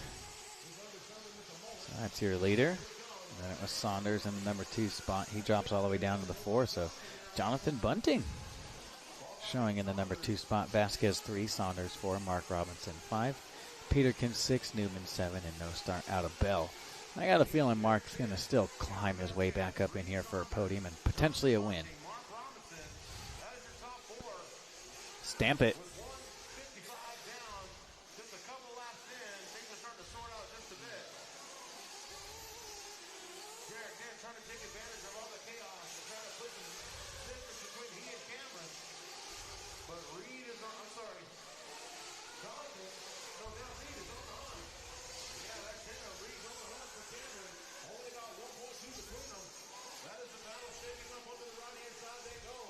That's the battle. 2nd, 3rd, 4th, and 5th all right there now. Dent only a 6-second lead, so these 4 trucks right here, that's the battle for the 2 spot. Vasquez gets it wrong. Saunders looks like he's going to get around. And now Robinson going to go up to a top 3, so Vasquez having a rough one here. Robinson takes a little tumble.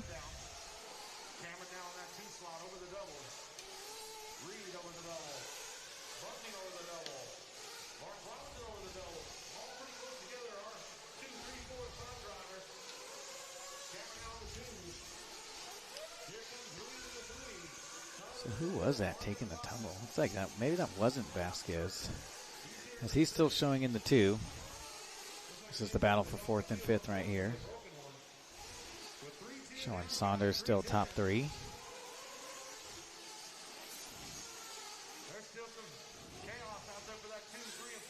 Oh, Vasquez. Oh, looks like Vasquez kind of slowed up coming down the little drop down. So Saunders kind of had to slow up and then didn't have enough to get over the step down.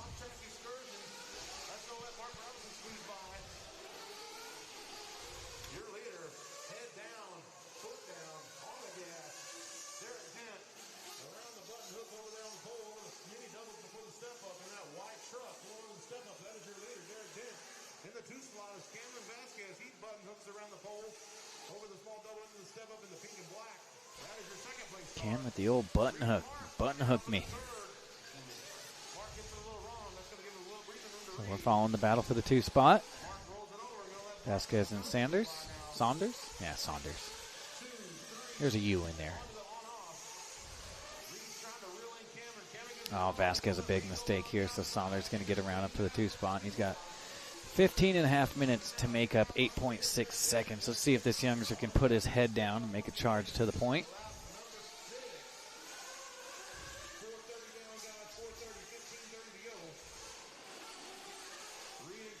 Yeah, I would have been okay with that. Or see victory lane. I mean, anytime you get 3rd and 4th that cross the lane and just blast into the leaders, I would have been perfectly fine. I'm not scared as a race director to pull the old red flag and line them back up. You know, some race directors really frown upon it. I was even at the Carpet Nationals, and Redbeard was the race director that weekend. He even restarted a race or two of AAA main action. And if he didn't like what he saw, or he saw somebody jump the start, it's not necessarily on if the leaders get caught together, but if he sees somebody's jump the start, or somebody in the back of the pack just jumps across and lawn darts and takes out the whole field, Redbeard ain't scared. He'll restart that thing. I'm okay with it. So it's kind of up to RD discretion. Some not as big into that. I'm perfectly fine with the old classic. Bring him back. I think that would have been warranted right there. I would have been just fine with that. I mean, of course, the guy in 4th or 5th that gets around all those guys is going to come scream at me after, and I'm okay with that too. So that's where you bring it into question, because that guy in 5th that goes to 1st right there. But I'm all for a clean start. So it can go either way. That's why some RDs do it and some do not. It's frowned upon, and you're going to get yelled at either way. So who do you make happy there? If you do it, you got to do it right away, because you can't wait. So it's a split-second decision. You either do or you don't, and he did not. So here we are. Your 5th place qualifier. Got out front early, and now Reed Saunders right here, 7/10 back. So like I said, he had 15 and a half minutes to make up 8 seconds, and it took 2 minutes, or now 13 and a half left in this one.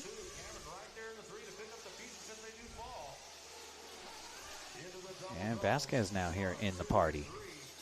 Oh, Saunders going to short that a little bit, and of course with the turn coming up, he was hard on the binders, and the rear end came over the top.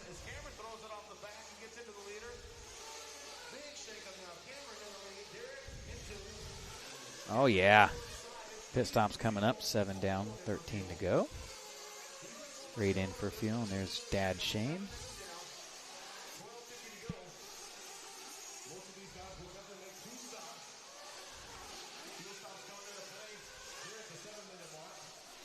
We'll let these pit stops cycle through.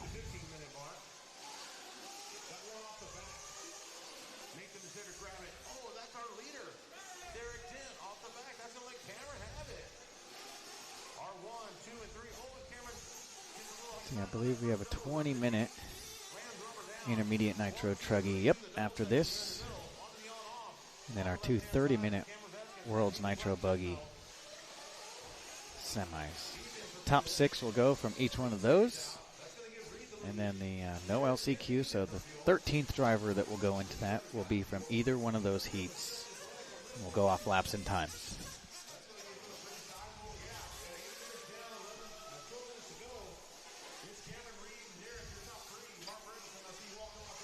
Jimmy B coming in here and making sure we're behaving on his little break. Nothing said, just opened up the window and gave us a little smile. Sam, pretend like we're working. The old boss man coming in and make sure we're getting her done. Oh, whoa, whoa, whoa, whoa.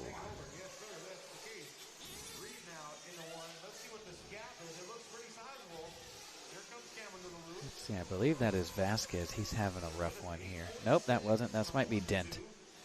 Vasquez and Dent kind of running similar paint jobs. Dent a 49.5 and a 53.0. So my early race leader, the little McLovin from the pack in the front on the start. 2 really rough laps right there, even with that little baby track cut. So we're on board here with Saunders, so 1 minute away from our halfway point.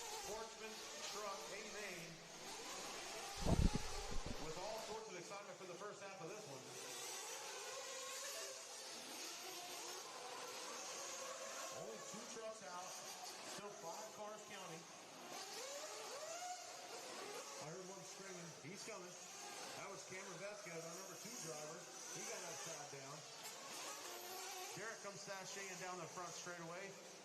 He's about 3.5. I'm sorry, 9.5 behind Cameron. Cameron 3.5 behind Reed. Another 11.1 back in the 4th spot behind Derek and Jonathan.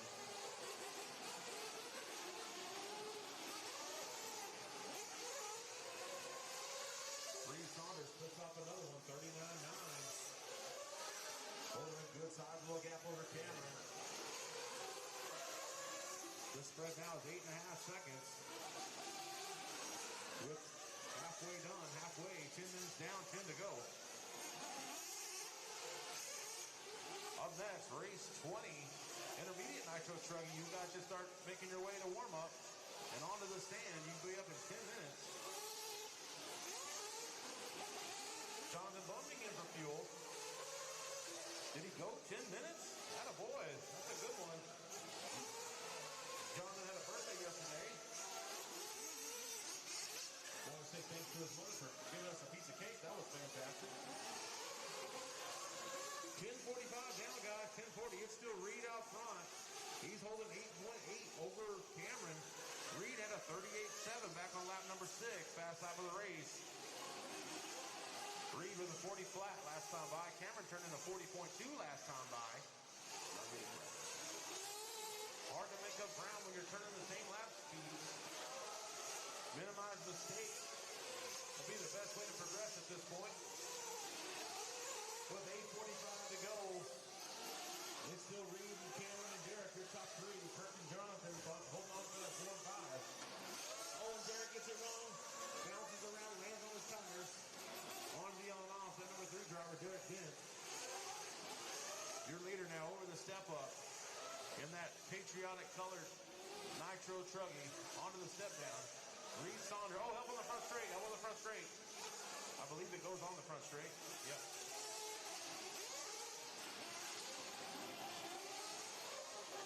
8:15 to go, guys. 8:15. The spread has gotten pretty vast across the board. Vasquez about 9 seconds behind Reed. Derek another 11 behind Cameron. Kirk another 15 back. Johnson another 10 back. So it's just a matter of finishing at this point. Oh no! Help, help, help, help, help! Looks like Derek has got a flame out, dead car. Big guys on the way. Oh, that's Mr. Cole Ogden pitting for Derek. That's going to give a little bit more breathing room to Cameron and Reed. Reed's got a mile over Cameron now, showing 15.5 seconds on the board. But persistence is key, and now Kirk is in the 3rd spot. He's been continuously making laps and slowly but surely climbing up the board. All right, here, guys. I just had to do a little homework right there for our viewers. I just wanted to make sure I had the correct information. We do a lot of the A, B, C, D, E, F, G ladder system here in the USA, but IFMAR, they do the half and the quarter and the eighth, even and odds, and 16ths down to 30 seconds. So I just wanted to make sure I had the correct information. In the semis, it'll be strictly off laps and times how they start for the 1 hour final.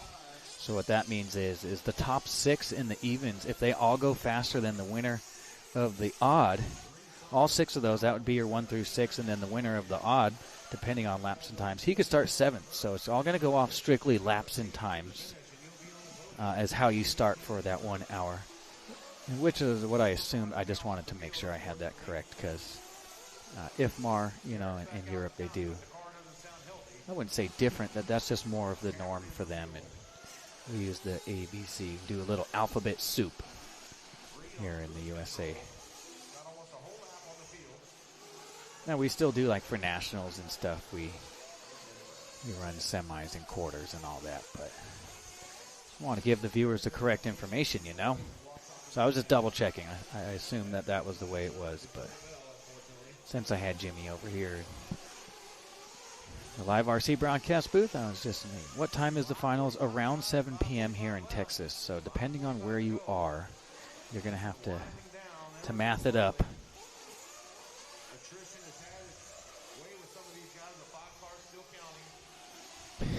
Mick loving it. Yeah, I'm good for a few of those here or there.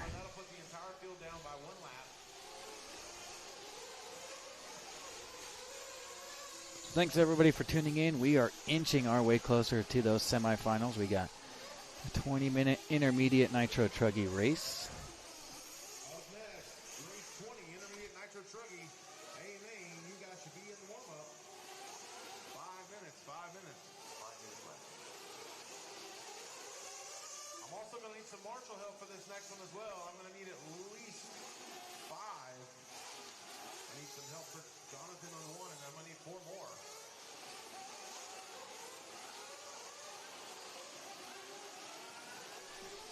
I had another question for Jimmy. I'm so glad he stopped by the broadcast booth. I was just wondering if they were, I'm assuming they were going to do some more track prep, and they are. After race number 20, they're going to do a short break to blow off the track for the semis, and then they will do a short track break before the A finals for the World's Nitro Buggy Class 2. So that'll be perfect just for our viewers. So you got to calculate that in too. I know somebody was just asking when the finals are up.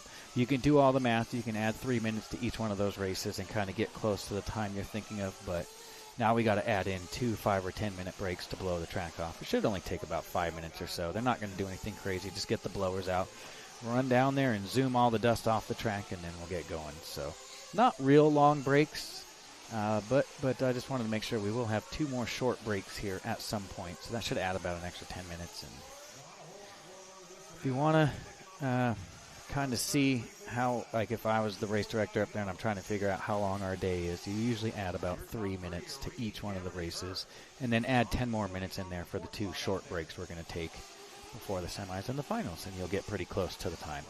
So I give you a general guesstimation, but you guys can, depending on where you are, it's going to be 7 for people out here in the central time, so you got to figure out where you are accordingly to what time it is out here, and add 3 minutes to each one of those races, and a 10-minute break for a couple blow-offs, and you should get pretty close.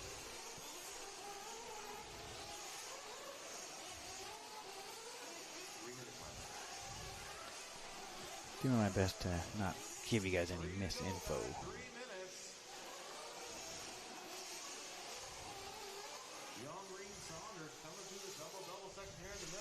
So it's Saunders, 44-second lead. I believe this is his final Sportsman race. He did bump up in intermediate, since I think he made the mains in intermediate for E-Buggy and Nitro Buggy. Yeah, this could be it. This could be the final race we ever see Saunders in Sportsman, which is cool. Congratulations to that young man working the steps and getting a little faster. And I remember when Frankie Contreras Jr. was Sportsman and intermediate driver. I wish my skills improved like these youngsters do. I've been about the same medium speed for the last 5 years. You get a little older and the eyes get a little worse and the reactions get a little slower. These kids, man, they just locked in and get faster and faster every race I see them at.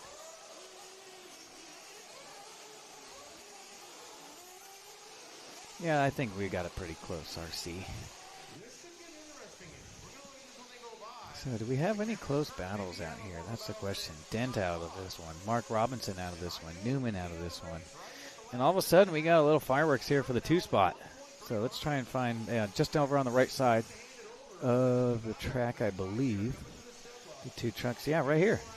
That's Vasquez and Peterkin. They're only separated by 1.9.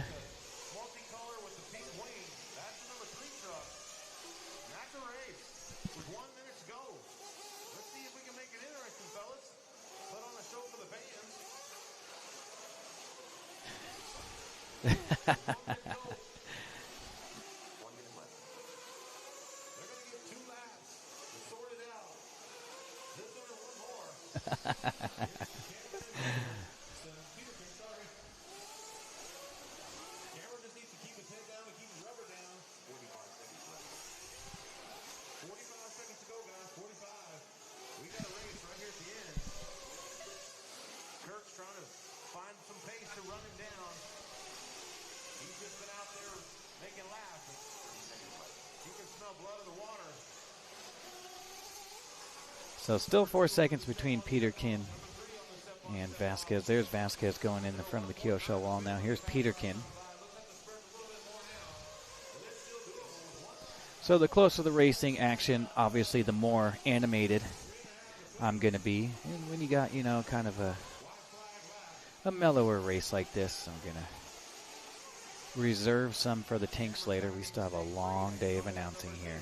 So got to get fired up when the time calls. And you got to also take kind of a little bit of a breather when you get a chance to.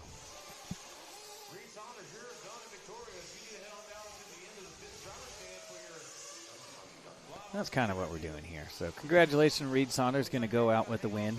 Unfortunately, Deegan couldn't do that in his last 250 race. So that's kind of like what I'm saying here. Reed Saunders finishing up his last 250 race with a big W, and he's moving on to the Premier Intermediate class, the semi-premier. Since we have a Sports Intermediate Pro ladder level for skill, Saunders, Vasquez, and Peterkin. We'll get Reed over here for a little interview, get some volunteers out there, and run our final race here before the semis, and we'll have a short 5-ish minute break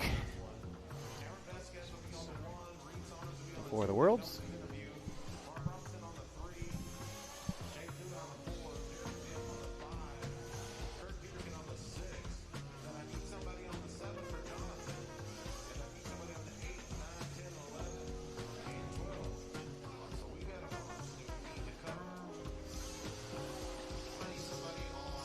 All right, we got Reed Saunders here with our One-Up Racing interview cam. What's up, Reed?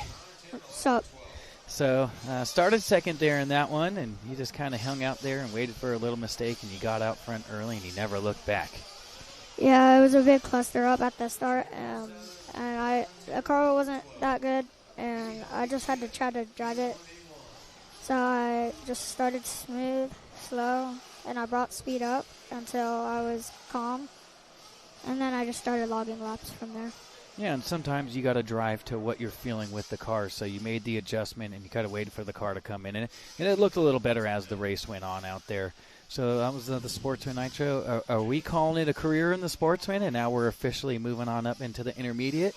Yep, I'm super excited about that. And yeah, me and my dad were just thinking about it. Yeah, and I talked to Dad a little bit earlier this morning, and he said he left it up to you, and that was your idea. You wanted to do that for Nitro Buggy class, and you made the call, and I think that's super cool of you, and showing a little bit of maturity at your young age to kind of say, I think I'm ready, and I want to go battle in intermediate class, and that's super cool to see, man. Well, give us a little shout-out to Mom and Dad out here and some of your sponsors. I would like to thank my mom, my dad, of course, Raw Speed, TNC, Nitro Pro, Genzace Racing, or Genzace Batteries. I probably forgot some, but I forgot. That's all right, man. When we get the camera in front of your face, you know, some of those sponsors, and you get a little fuzzy up there in the brain. Well, congratulations on a very successful year in the Sportsman class, and welcome to the intermediate class, and we look forward to watching your progression as you get a little bit older. So good job, bud. Thank you. You're welcome.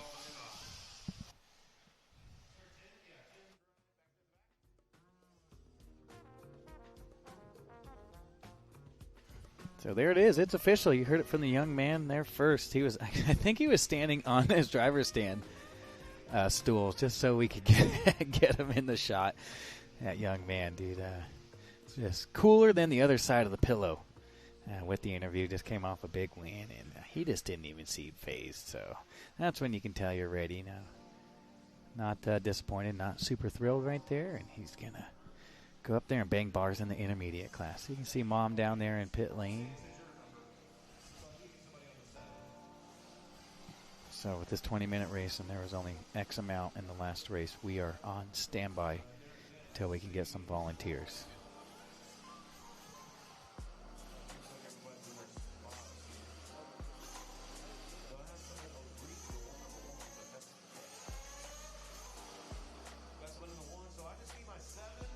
Reed getting a lot of love here this weekend on the old socials and YouTube. Don't forget to give us a like, give us a subscribe, and give us a follow. We're still waiting on 4 volunteers, and with this humidity and heat. And a 20-minute race. Oh, we got one. We got one. Okay. Looking for 3 more.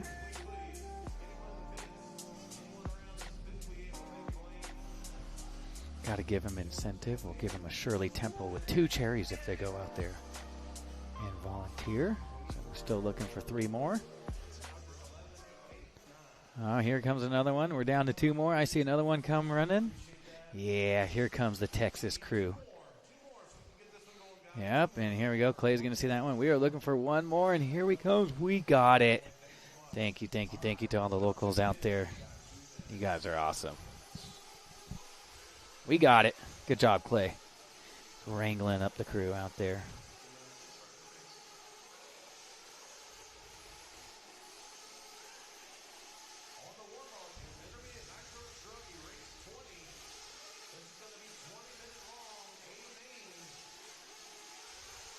Travis Aspen tuned in. He's already cheering on some of the guys out here. So congratulations to Travis celebrating an anniversary yesterday with his wife. So happy anniversary out there, Travis.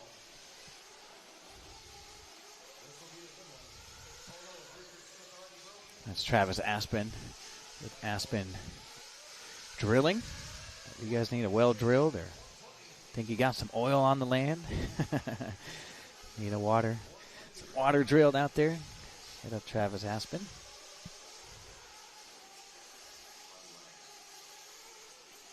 Wade Moore getting some love in the chat here. They're rooting him on. It's ready to see when he makes his first full race at the next level.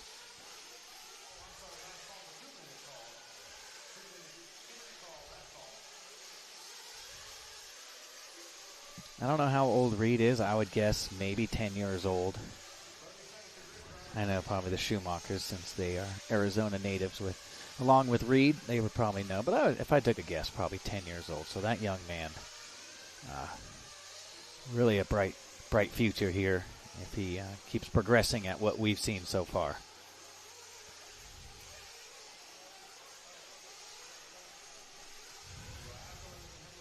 They're rolling them out, checking them in for 20 seconds, and we're going to shut down that straightaway and get those mechanics out there. We're going to take a quick short break after this one to blow the track off, and we'll get ready for our even and odd semis. So 6:30 to 7-ish. I don't want to tell you 7 and it be before that. I don't want to tell you 7 and it be 7:30. Better to be to check in early with us, but around 6:30 to 7 Central Standard Time. It's a good time. At least just tune in and check it out and make sure. It all depends on how long we got to wait for marshals and how long blowing the track off and stuff goes. So we give you a generalization of when we think those mains will be. Oh, Aspen hit me up. He's tuned in, and absolutely, brother. Maybe I don't know how many years of marriage, but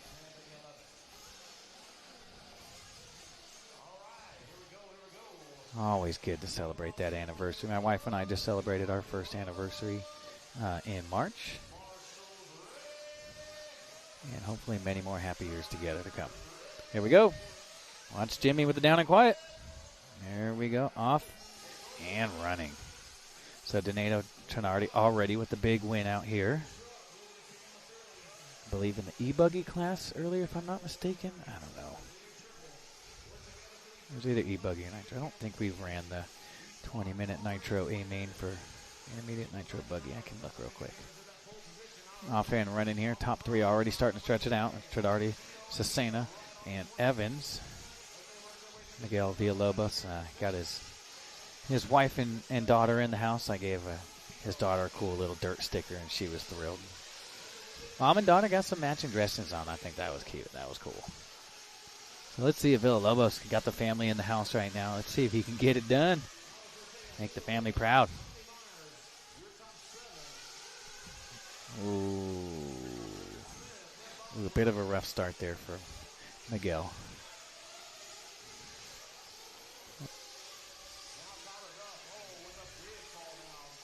So it is Trinardi, 7/10 up on Cesena. What up, Big Clay Keats? NorCal in the house, y'all. Got to get those y'alls in now that I'm out here in Texas.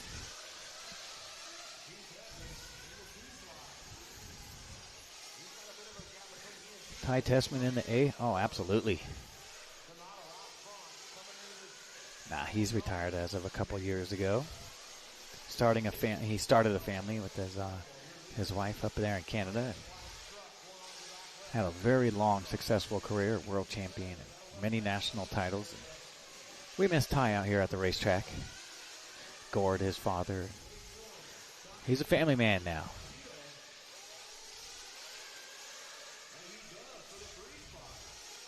So Tridardi only 2 minutes into this one and already coming up on some lap traffic. Evans in the number 2 spot, Wade Moore 3, Tito down to the 4, Ortega 5, Boomer in the 6, Mayers in the 7, Smith, Duff, Bosworth, and Villalobos. I believe Duff was your intermediate electric truggy winner. Got a little work to do here, but we got time. Let's see who we following along with here. Evans now. Let's go to the right side of the track. We got a battle for the lead up over the right side triple. Working into the back Pro-Tech straightaway. Evans have caught Tridardi. Tridardi with a 40.2. Yep, a little bit of a rough one right there. Evans with a 37.5.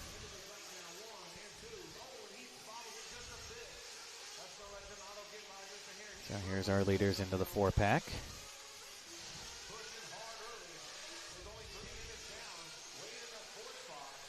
Bob coming onto the straightaway. That is our leader. And then second, Evans not too far back. So here we are riding along with Evans. 35.9 the hot lap for Tridardi. Only one running sub 30-second lap times. He's the only 35.9. Just got it by a hair. And then Evans a 36.9. Only one in the 36s. Everybody else 37 or more. South Georgia checking in. What a big country. Thanks for tuning in. A lot of people will be tuning in here now that we're inching closer to those semis.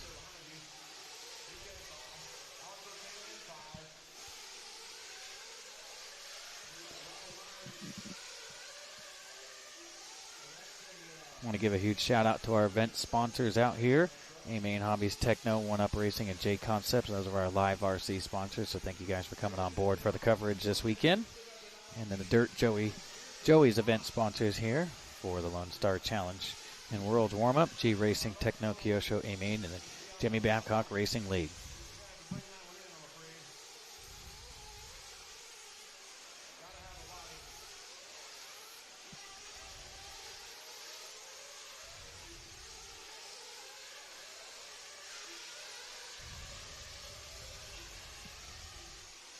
So Evans has gotten around Tridardi here. He makes a little mistake, and these guys swapping that lead back and forth. Wade Moore from 8th on the grid all the way up to a top 3 run. That'll work.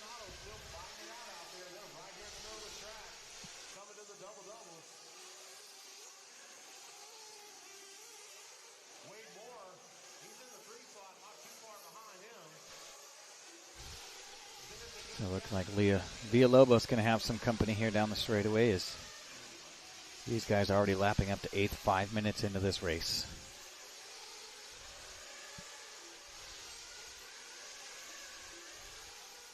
We got London in the house. Good evening, guys. Local time from just outside London. So thank you, Chris James, for tuning in. That chat going to be popping here with those semis coming up. So let me know who your pick is for those wins and where you're watching from. I'm going to be focused a little bit more on the racing for those and less of the chat. I'll go jump into the chat in and out before and after the races, but it's all race here on Mains Day here at the Lone Star Challenge and World's Warmup. Once again, top 6 from each one of those semis will go straight to the 1 hour main event, and then no LCQ, so the next best laps and times from either one of those heats, that'll fill up number 13 spot for the main event. And then how they will line up for the 1 hour A will be on strictly laps and times. So if the winner from race 1 and the winner from race 2, that's not going to be your first and second place starter. And the second place and second place not going to be third and fourth. Nope. If 6 guys go faster in the even, then the winner of the odd, those 6 would start 1 through 6, and then so on and so forth. So it's strictly on laps and times on how they're going to start in the 1 hour main. So you got to go top 6 to make sure you're in, and if you're not in the top 6, it'll strictly come down to laps and times for that 13th starting position. Hopefully that explains it good enough for you guys to where you can understand.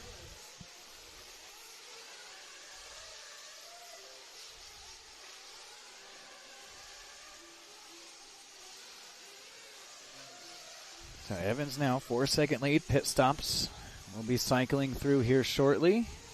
Looks like Tridardi just came in and out for fuel. So I'm guessing Evans should be coming in here pretty soon. He is about halfway through the track, working his way into the 4-pack. And we are riding along here on the live RC cam. Let's see if he comes in for a little splash and go. Scheduled for 2 stops here. Yep, as predicted. Evans in. Oh, no. Evans came in for a splash, and he didn't have the bottle right there, so that's a bummer for Evans right there, as they're going to be scrambling. Looks like Drake running over there to help out. That's awesome. Drake going to grab that truck and help him out. Oh, we got the ladies on the gun right here. Look at them go. Yeah. That's the double up from the ladies right there in pit lane. Good pit stop from them, too. One on the grab and one on the fuel gun. Getting it done. Who says boys can only fill up these cars? The girls want some of the action in pit lane, too. Frank Sell tuned on. Frank Sell, I think you'll be happy to know I got the GSD wristband on. That's my good luck wristband. So Frank Sell tuning in with GSD Coffee. Make sure you guys give him a follow out there. And I got to give the acronym out there for it because I'm on the broadcast right now. I don't think it'd be too out of play to give it the full. But GSD Coffee, what's up, Big Frank Sell?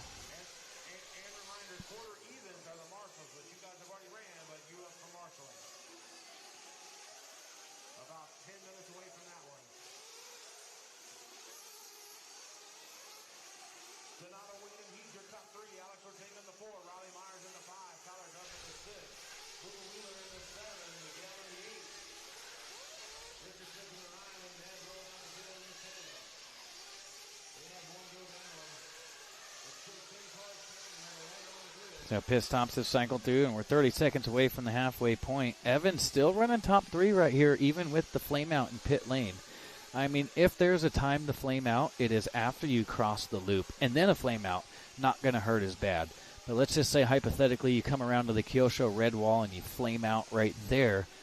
You lose that whole lap. They're going to hold it high above the loop, and you are going to miss that entire lap. So, never ideal to have a flame out. But if you do, it's always going to be in your wheelhouse to do it after the loop. Of course, you can't ever pick when that's going to happen, but always better to happen after crossing that loop.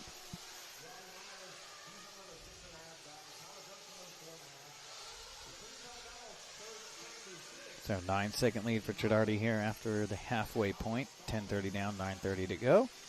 Evans still running top 3, so he was my early race leader. He came into a little splash and go, and then I'm not sure if he just wasn't keeping it revved up enough or the idle was a little low. It could be quite a few different reasons.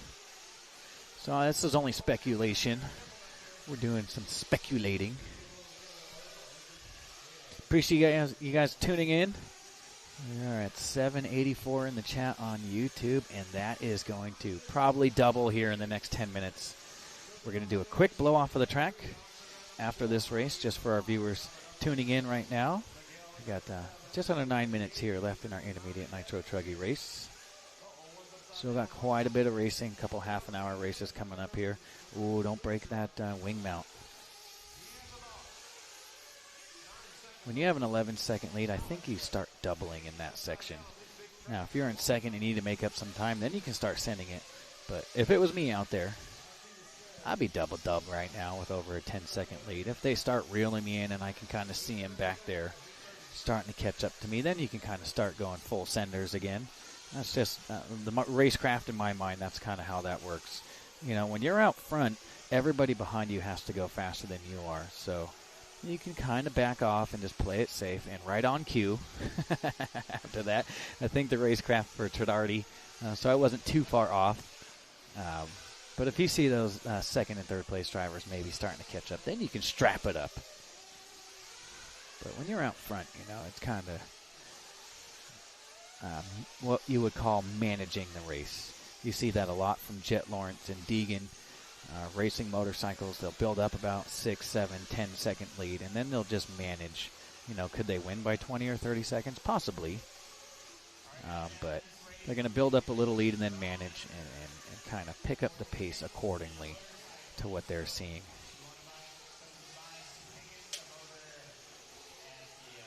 Amanda Miller, Top Line RC, Amanda Miller.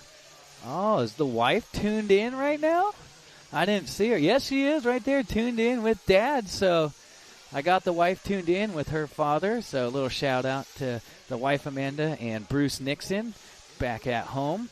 They are tuned in and checking in on me. Yes, I'm still here. I'm alive. I still got some voice. So that's super cool, man. A little shout out to the Nixons and Vicki Nixon. A very happy Mother's Day to Amanda's mother. And love you, Vicki, and I hope you're having a great day with the family. Oh, that's so cool. I love when the wife tunes in, and she likes to tune in. And when I'm out of town and I'm on the microphone and stuff, I think it gives her a little it's just nice to kind of hear her husband's voice. And when I'm on the road all the time, she gets to kind of hang out with me virtually over the RC races on YouTube or Facebook or wherever she's watching from. So I love you, babe. I missed you, and I'll see you tomorrow around 1 or 2 p.m. when I get home. All right, our second round of pit stops should be cycling up here pretty soon. We're following along with Donato Tridardi. He's having a nice little weekend out here. Some lap traffic, not showing any love to him. Oh, no. Something going on with my race leader, and that truck just shuts off. So Tridardi got a 20-second lead. It's going to be a race in the pit lane. So it sounds like the truck's possibly still running, so it's not a flame out. And there's the older brother right there, Renato. So maybe a rock stuck in there, and it's back running. So Renato Tridardi, the older brother of Donato, runs out there and literally to the rescue. So older bro probably been taking care of younger bro his whole life, and he runs over there and grabs the truck. So it wasn't a flame out. It was obviously still running. And big bro to the rescue. Gotta love a big bro. Speaking of big bros, a little shout out to my older brother, just always taking care of the little bros out there. So good job, Renato, going out there and taking care of baby bro. Walker Spin Rad tuned in right here. Yep. Doing big things, big dog. I can't be a professional RC car racer. Maybe I can be a professional broadcaster. I'll take the win.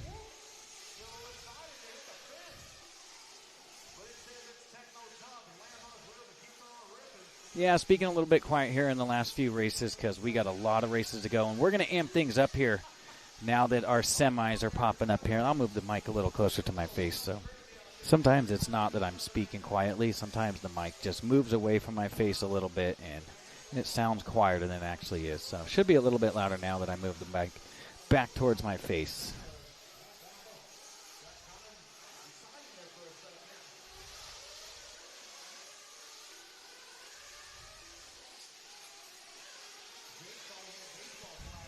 So Donato came in for his final splash, down to only a 6-second lead after some sort of mechanical issue going on. So he's got enough fuel on board to bring it home, and it looks like Wade Moore has already stopped with a 43.9 a few laps ago. So this might be my two race leaders right here. And it is. We got a battle here. It is Wade Moore and Donald Tridardi. I believe both these gentlemen have fuel to bring it home. That once 19-second lead diminished now, and then it looks like Wade, your race leader, going to have a little mistake here. So everybody going to start tuning in from around the world. We got our world semifinals coming up 30 minutes evens and odds for the semis. Top 6 will go to the straight. We got 19 of the top 25 drivers in the world out here in beautiful Hutto, Texas, at Thornhill Racing Circuit.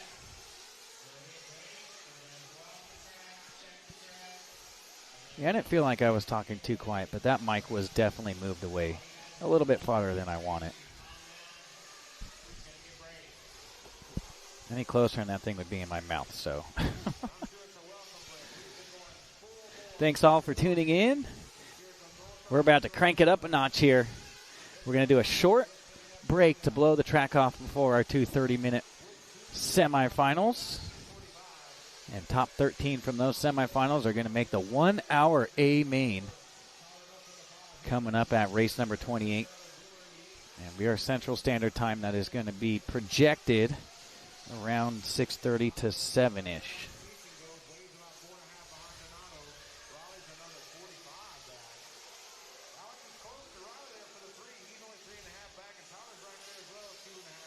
That should have still had to come back to pit lane. I'm not sure why he would have to come back to pit lane. I mean, the truck was still running. I don't know if that's mandatory that you can only work on a truck in pit lane. I don't know. It's the Lone Star Challenge, so they're not gonna. It's not a Roar and IFMAR sanctioned event. This is the Lone Star Challenge. It just so happens to double up as the world's warm-up.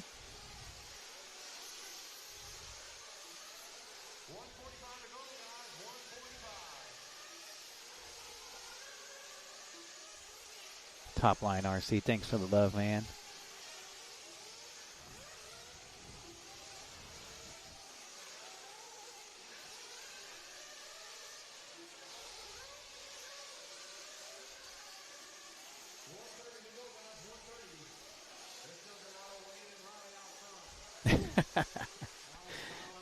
Thanks, babe.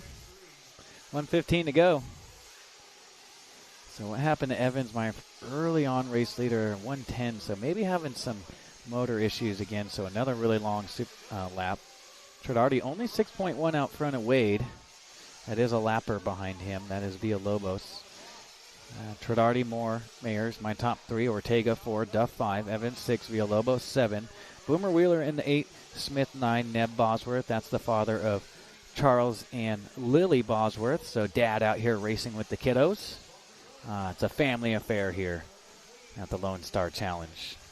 And Tito Cesena, the only truck out of the 11 out there off the stand here. So short break after this one, guys, and then what everybody's been waiting for. You can't get to the main without getting to the semi.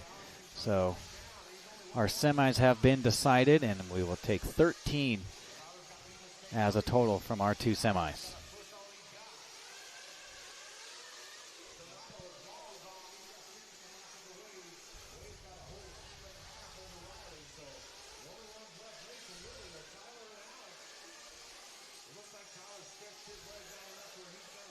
Yep, I agree, top line. There's the tone. 12-second lead. So barring any more crazy mishaps from Trinardi, I'm going to have to ask him in the interview what he thinks happened to that truck, and we will have our one-up racing interview with Donald Donato, if he can bring this one home. Donato? Hopefully I'm getting pretty close on that. So your top qualifier. That's his second win of the weekend. So getting the broom out. We're waiting on Wade Moore from 8th on the grid, so good run for Wade. Got to jump up to that number 2 spot. That's a race.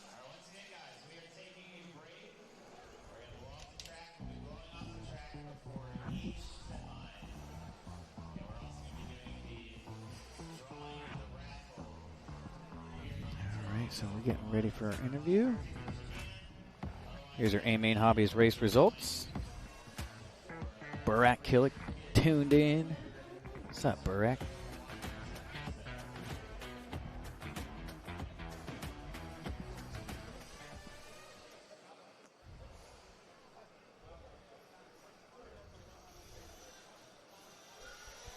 All right, here we are with our one-up racing interview cam. Trinardi, that's 2 for 2 out here today? Yes, sir. We're working hard.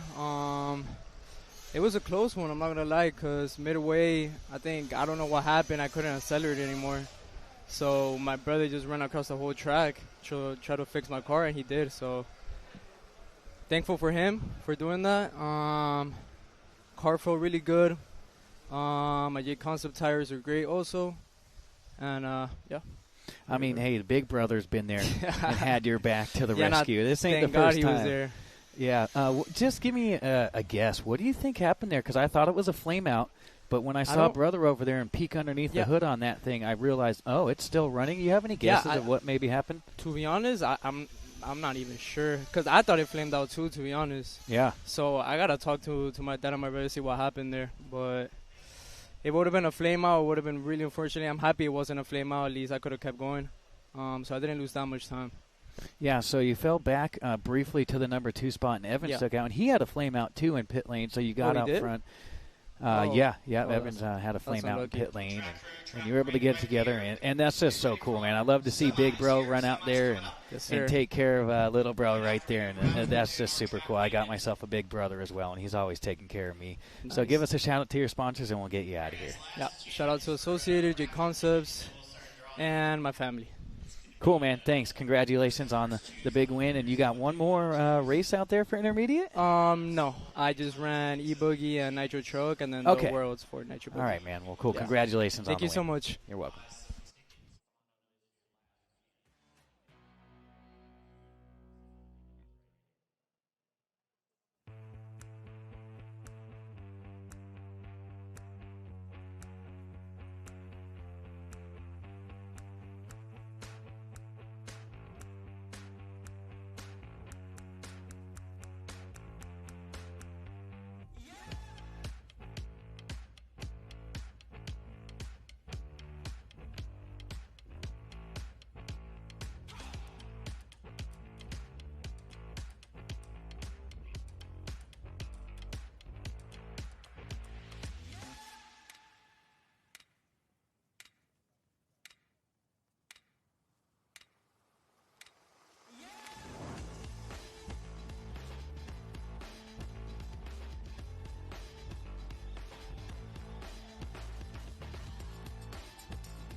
All right, guys, I'm back here in the next weekend. Coming up, the Electric Off-Road 110 Scale Dirt Nationals at the beautiful facility down in San Diego, California. Miramar, to be exact, the SDRC Raceway.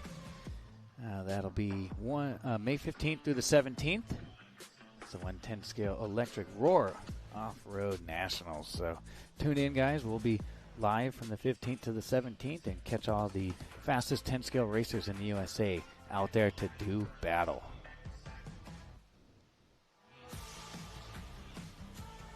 And we're getting ready to do our raffle here at some point during race number 28. So getting close to last call here for World's Warm-Up Raffle. If you guys want to win yourself an RC8 B4.1 Nitro Buggy Kit, $10 per ticket. You can see the QR code right there. Or you can go to the thedirt.us. You can also find the QR code there, and $10 per ticket.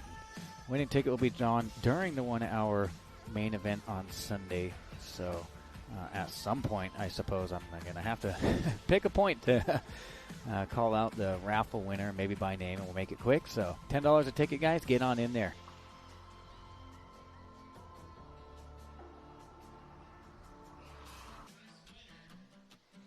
And, of course, we cannot go without our promo for the 2026 IFMAR World Championships coming up later this year in September at Thornhill Racing Circuit. That'll be the 26th of September to October 3rd.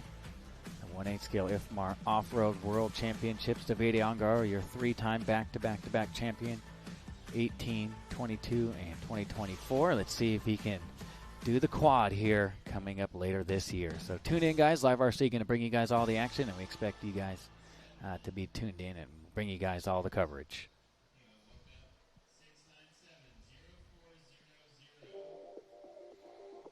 All right, you can see our first half even right here, our first semi.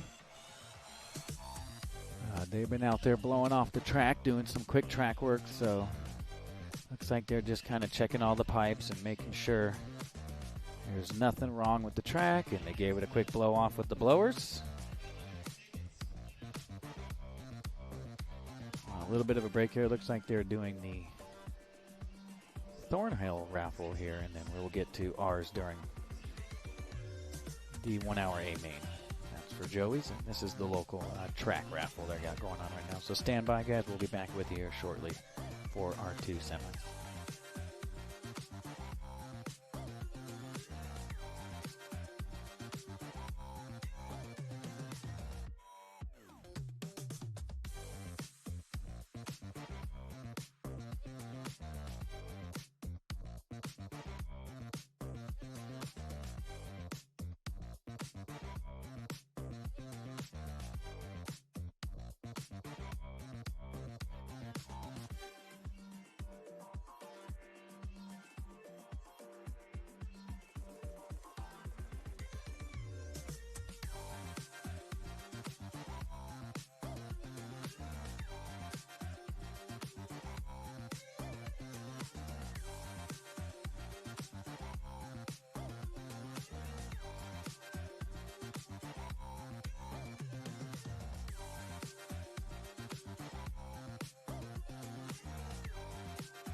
welcome back, guys. Welcome back. That was our short little 5-10 minute break. They did the Lone Star local raffle. That was not for the raffle that we've been advertising with Joey coming up during our 1 hour A main. That was a separate one.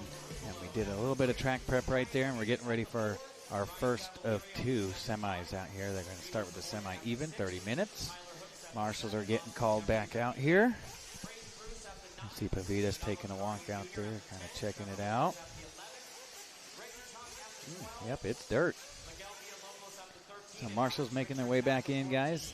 Tune into the chat. Let me know who you're rooting for or who you want to win here at this one.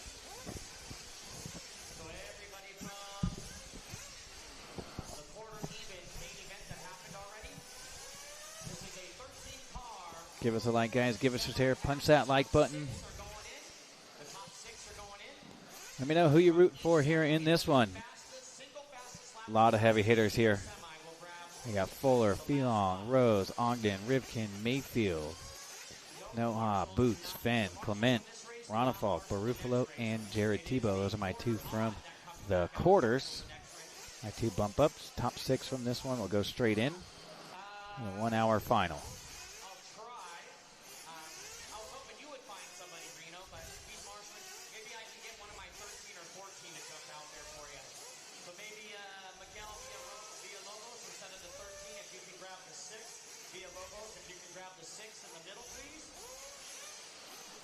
Techno getting some love in there. MX Duke.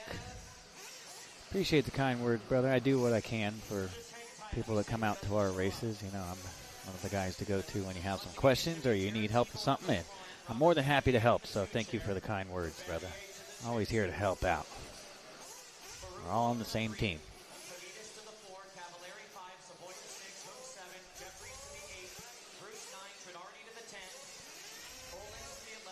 Oh, yeah, sound the alarms, Chauncey. Sound the alarm. Race 21. It's about to go down.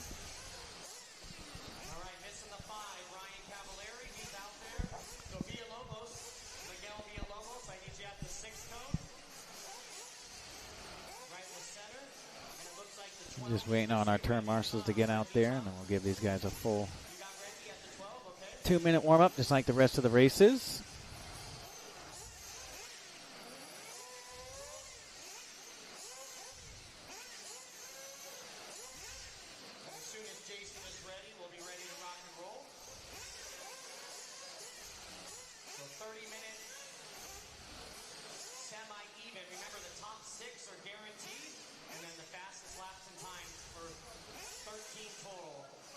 Everybody tuning in, we are just about to hit the 1,000 mark on the YouTube. So chime in. Thanks, Big John. Appreciate the kind words. Thank you, thank you, thank you. About to strap it up here and kick it up a notch in Hutto, Texas at Thornhill Racing Circuit for the 2026 Lone Star Challenge and World's Warm-Up.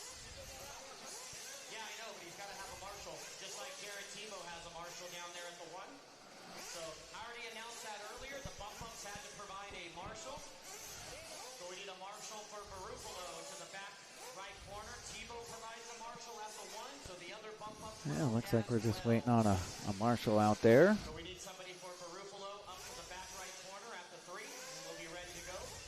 So one volunteer. We're just waiting on a volunteer, it looks like. Looks like we got it. All right. So any second now, we'll be rolling them out, checking them in. Our first semi, and here we go.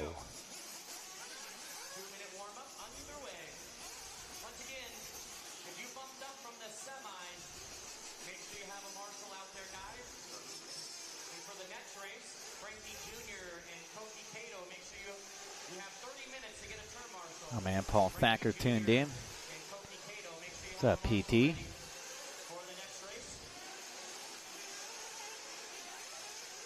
All right, all right, all right.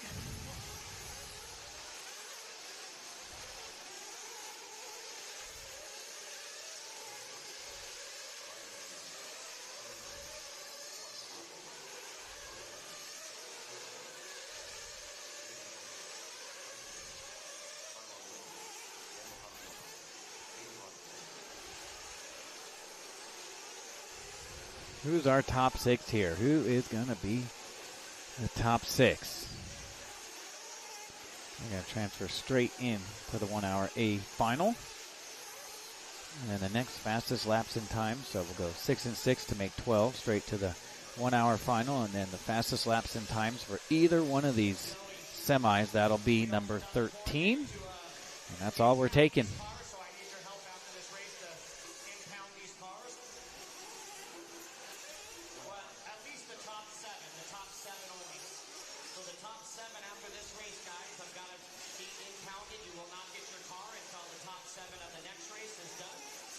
So it sounds like they are going to take some tanks on the top 7 from this one.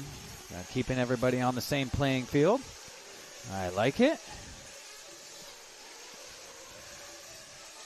You can see the crowd starting to form here. These bleachers are packed.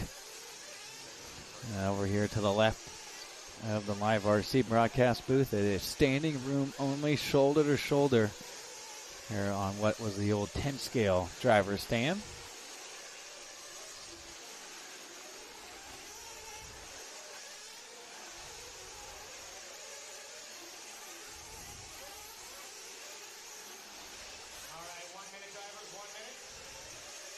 Looks like he's giving them 3 minutes of warm-up here instead of 2. I like that.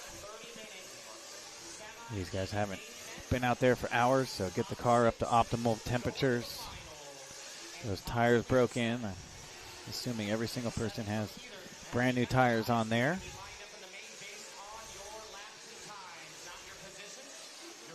Ethan Martinez says Fuller, Fee, Spencer, Boots, Ronald Falk, and Mayfield. That's who he's picking here in this top 6. Not in that order, just my top 6. Yeah, I mean, it could very well be that order, but that's his top 6. Okay, mechanics start making their way out to the track. Straightaway is closed. There's no turning back now. Who is the tech guy? That's a great question.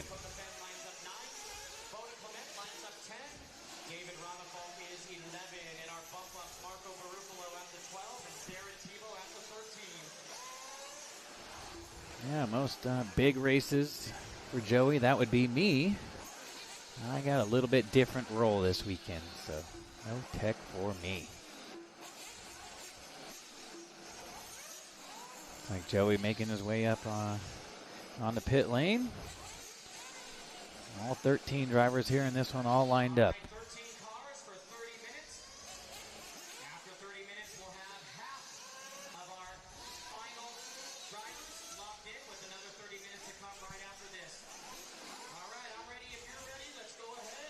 All right, here we go, here we go. You can see Joey giving him the fill him up sign. We are just moments away from our half-even final.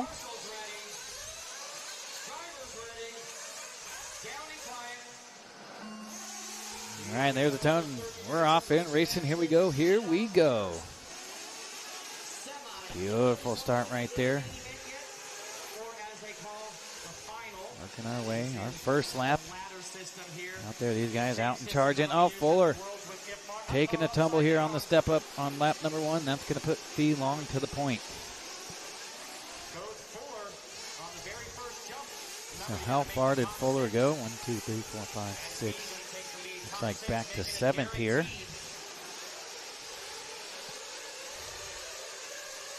So it's Fee, Rose, Rivkin, Ogden, Mayfield, Boots. Yep, Fuller down to the 7. Noha, Clement, Barufalo, Fenn, Tebow, and Ronafalk on lap number 1. So a costly mistake here for Fuller, but he's got plenty of time to turn this one around here. We still got 29 minutes. We are 1 minute in and 29 to go. And you can see Fee already starting to gap out here just a little bit. So should be scheduled for a 3-stop race here, being 30 minutes. Unless you're going to try and push it to 10-minute stops, and then that would be a 2-stop race and save a little bit of time. Most of these guys are going to go with the 3 pit stop strategy.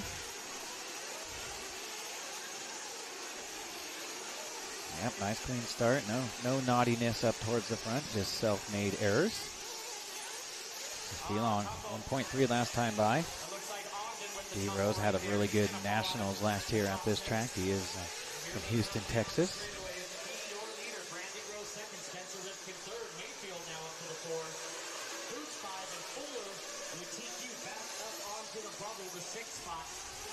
I got 6 seconds between my top 8 right here. Let's try and find those bump ups. Tebow moving up a spot, and Barufalo all the way up to 9th already. We're only 3 laps in. We're scheduled for 52 laps here.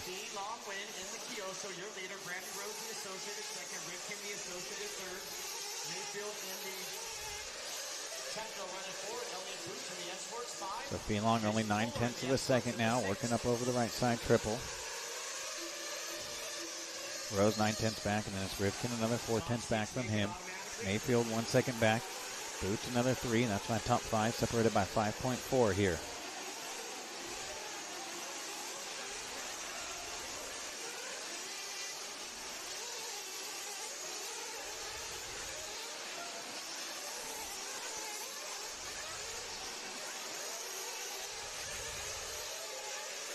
The top 3, 4, 5, still right there together.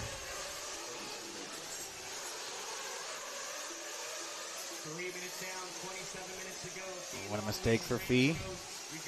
So B. Rose from 3rd on the grid. Gonna take over that race lead here. Brandon Spencer, Ryan Elliott, and Mason, your top 6 right now. Ogden on the outside looking in 7th. So Fuller, who started on the pole, an early mistake on lap number 1. That allowed Fee to get out front. Now B. Rose gonna lead us around here.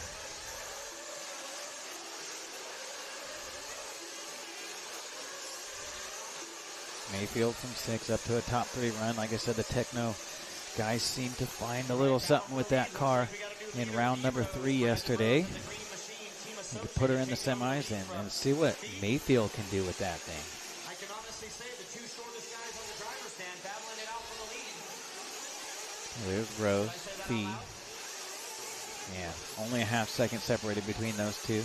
And it's going to be the Arizona boys, Mayfield and Rivkin. They're running 3rd and 4th.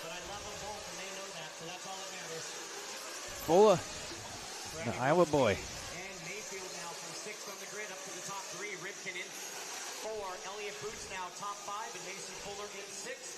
Elliott Boots, originally from the United Kingdom, now residing in Italy.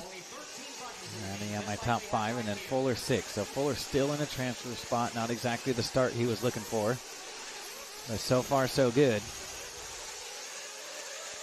As far as transferring to the 1 hour final.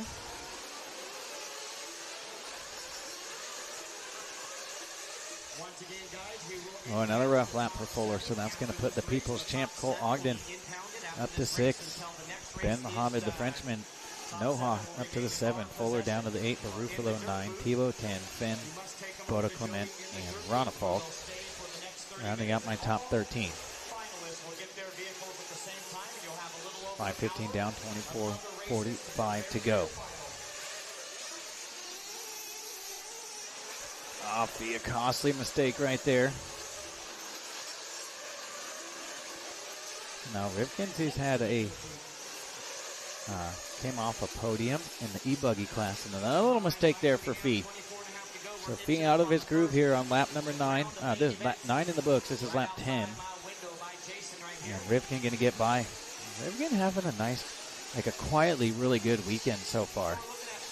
He hasn't really blown the world away, but going to jump up there. I believe he was 2nd in the Pro E-Buggy main event, so that's always nice. There's only 1 spot higher than that. And now here comes Mayfield, so maybe a little blood in the water here with Fenn kind of struggling over the last few minutes. Not sure if the tune's off or picked a real hard tire compound. It's just not quite coming in yet. It's going to be Mayfield, Boots, Ogden. That's my top 6. If it finished right now, they would transfer. But Noha, only 9/10 back from Ogden in the 7. Mayfield with the tumble. Let's see if he can defend that position. think Muhammad just said, you know, I could probably stress the issue right here. And he lives to play another day. So I got B. Rose in the associated, so top two associated drivers, and then the Kyosho for Feelong, the S-Works for Boots, the Privateer Mugen driver with some help in the number 5, and then Mayfield with that Techno 6.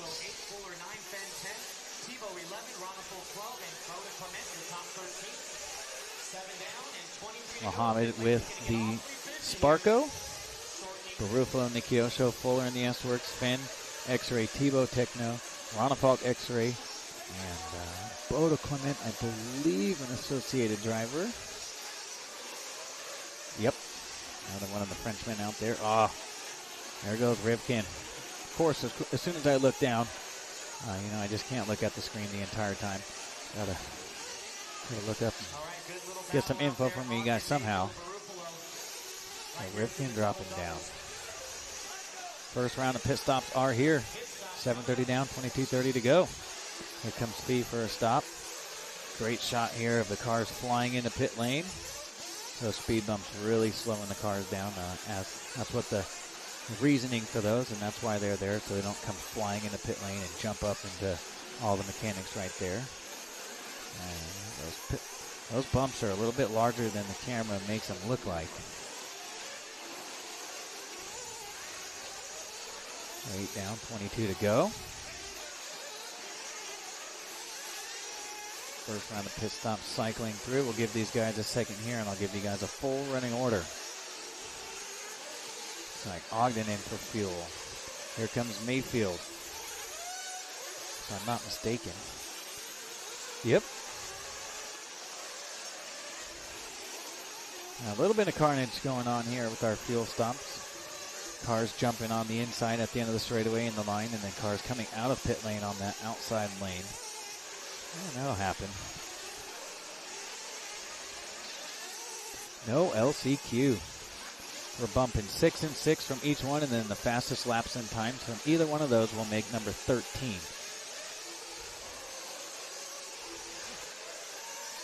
Top 7 are getting tech to here after this one.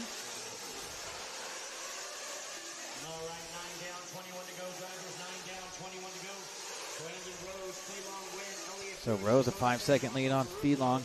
That is the battle right there. Feelong 2, Elliott Boots 3. Another 1.7 back, and then Fenn 1.8 back from Boots. Barufalo 8/10 back. So let's see, from second down to 7th Mayfield, we're looking at about just over 4 seconds.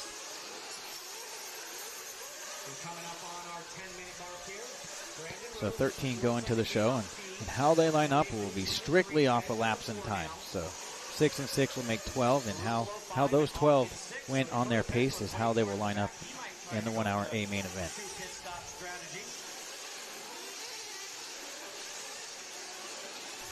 Coming up, we're almost 1/3 of the way through this one.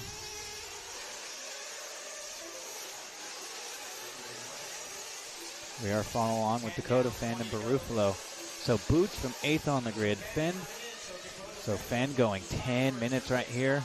Chicky on the bottle. So Fenn looks like my only one going 10, and of course the unit, Lucas, right on it with the cam. So he is going to have to go one less stop than everybody else. Most of these guys are going to be fitting at 7:30, 15, and 22:30. Fenn going to come in at 10 and 20. So we'll see how that works out here in the end. You won't really notice the difference here until the later ladder of this race.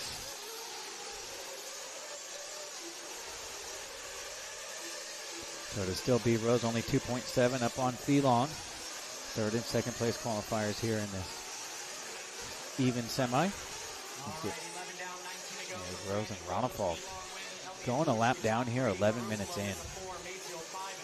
I'm not sure I was even expecting that. I don't think he was either. Get along 55.6, so maybe a little issue in the first round of pit stops.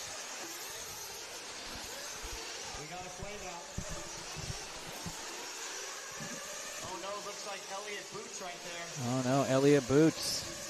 He was running up there in the top 5 and looks like he flames out. That's a bummer, especially with no LCQ. That should be a wrap here for his bid for the top 13 going to the A main.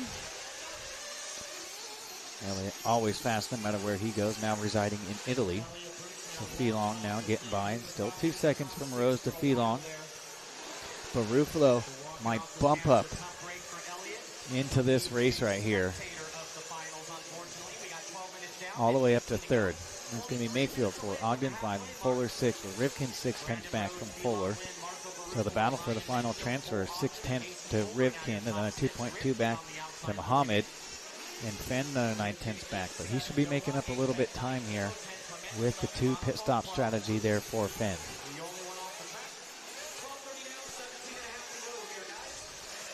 We are following along with Marco. He came from the quarterfinals. Top 2 bumped up him and Tebow. Tebow still down running top 10, but Ruffalo got that extra 20 minutes of track time. And he put that to good use in a little R&D and figured something out. Wasted no time, not even halfway through this race yet, all the way up into the top 3, and only 8.4 off the race lead. We are following around here with Ruffalo.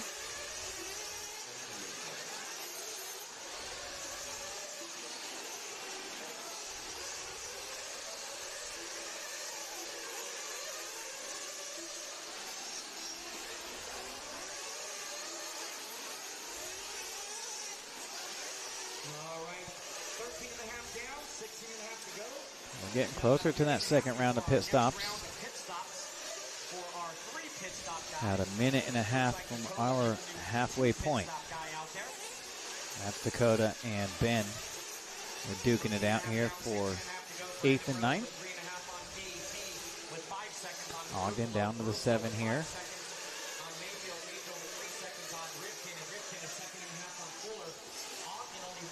Rose only 3.4 up here, and we're following around with our battle. That's Rivkin, Fuller, Ogden, and Fenn. That's the battle for 5th, 6th, 7th, and 8th. And Ben going to join that battle in the 9th spot. And Tebow only 3.0 back. So Tebow not out of this one yet. He is not done yet. There he is. You can kind of see him going into that 4-pack, just kind of behind this group. So he's not out of this one yet. A lot of racing still to go. We're 40 seconds away from our second round of pit stops. If you're doing your normal 7.5 pit stops, Dakota is the only one that I have noticed going 10. Our World's Nitro Buggy quarter odd main event, including our top qualifier. So Ruffalo only 7.6 back now. So Ruffalo reeling in the leaders. They're following along with Fuller. He is actually holding on to the 6th place spot for direct transfer. Wild ride for Cole Ogden, going to drop himself all the way back to the 9th spot. And Ogden, who had been running real good up in the top 6, 38.8 last time by, unless he just came in for fuel, but I don't think that was long enough for a fuel stop. So here they come. Round 2 pit stops are here. Ruffalo in for fuel.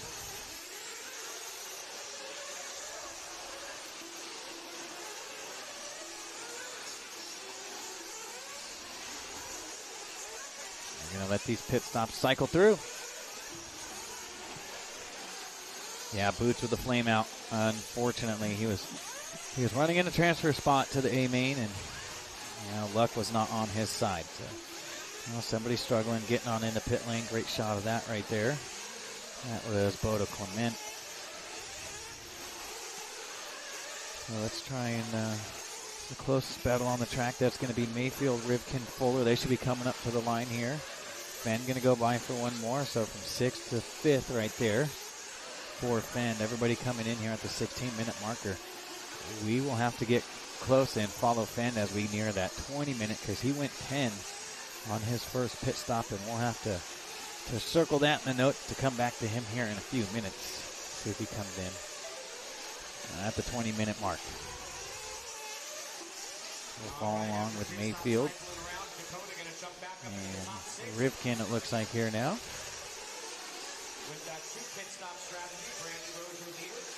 That's 5th and 6.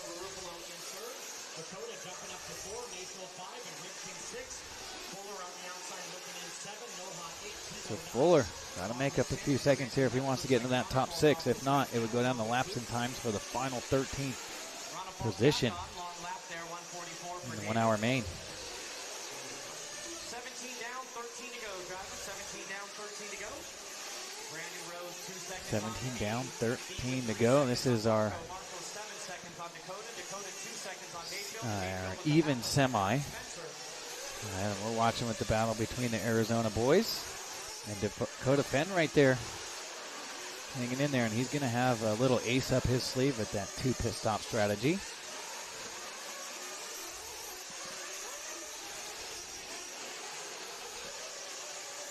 Rivkin, Mayfield, and Fenn. That's 4th, 5th, and 6th. Barufalo only 5.4 back now. Barufalo can win this thing, and he came from the quarters. So he will be one to watch if he can get into that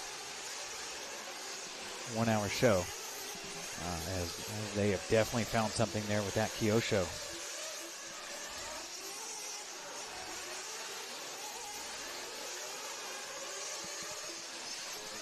Rose 2.2. Long, Barufalo, Rivkin, Mayfield, Fenn. If it would have finished right now, that would be the 6 moving on. Fuller 7. Ben Mohammed in the 8. Tebow 9.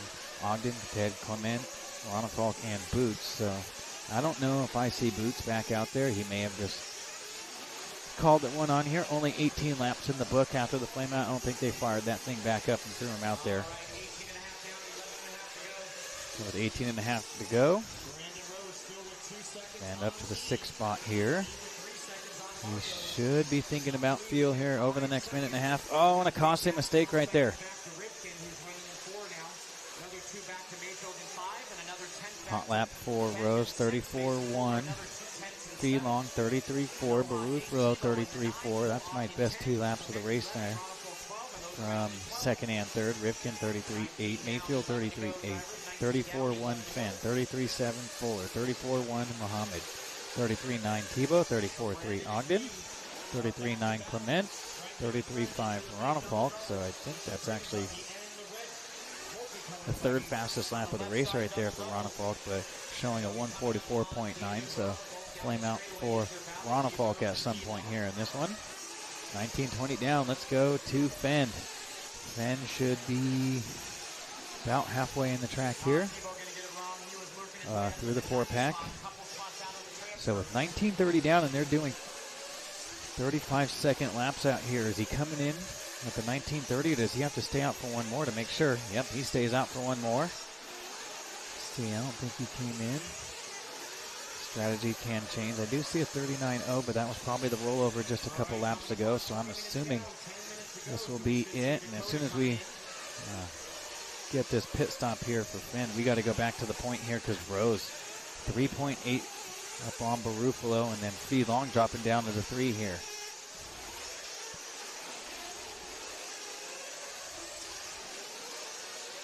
$20.10 down, 9:45 to go. Fenn really stretching out the mileage here. Oh, and a flame out for Fenn in pit lane.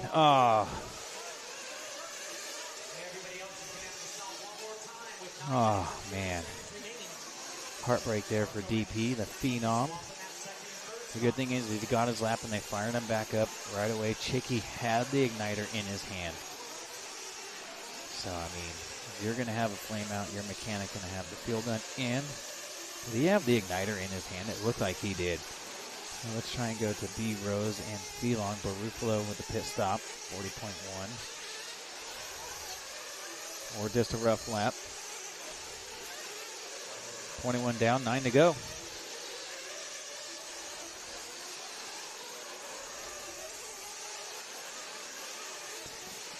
Yeah, you see some of that. You know, as you notice, he came in at the 20-30 mark. Because if he came in before that, well, it was just after the 20. I think it was a 20-10 mark. But he went by the loop with 19:30. So he had to go all the way around in the run. But, I knew it was going to be close. He came in. It looked like everything was all peachy keen. He drove into pit lane just fine, but it was running on fumes right there. So Fenn down to the 10 spot. So B. Rose from third on the grid out front. Phelong from second on the grid. And Barufalo from that quarterfinals. Bumping up here into the semi, the half semi. And running in the top three. Rivkin 4, Mayfield 5, and Fuller in the 6 now. Ogden 10 seconds back from Fuller. So Ogden really going to have to strap it up here. 22 down, 8 to go. Should be getting close to our second round of pit stops. Yep, Tebow in for fuel. It looks like Ronafalk possibly in for fuel, and they're having another issue with Ronafalk.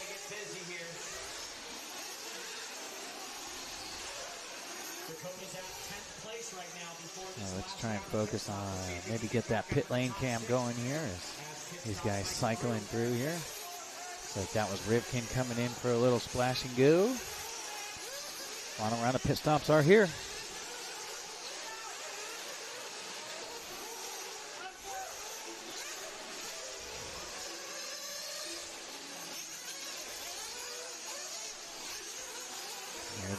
Here they come. Great shot from the live RC cam.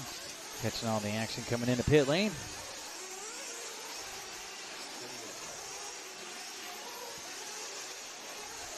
See if we got a full running on here. Fuller coming in for fuel.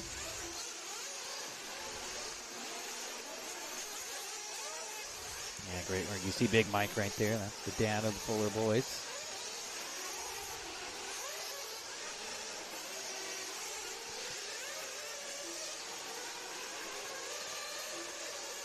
And it looks like B. Rose, that was his pit stop lap. Now it looks like Ronafalk possibly coming back in. Who's that in pit? I think that's Bodo Clement that just came flying in.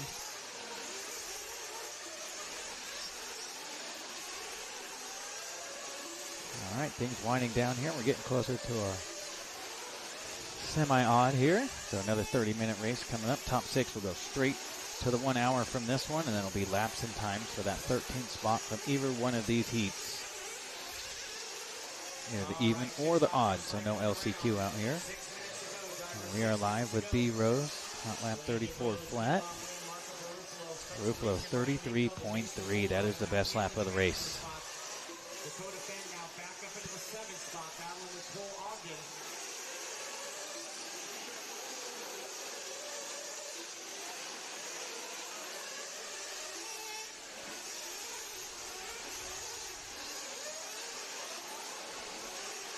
So Fenn back up to 7th as he was stretching out that fuel mileage and had just a wee bit of a mishap. I mean, he got his lap and they fired him back up as quick as possible. So, I mean, I've seen crazier things happen. About 11 seconds behind. So it's going to, if he finishes in the 7th, it would have to go down to laps and times to get him in, but that'll also be between this race and the next. 25 down, 5 to go.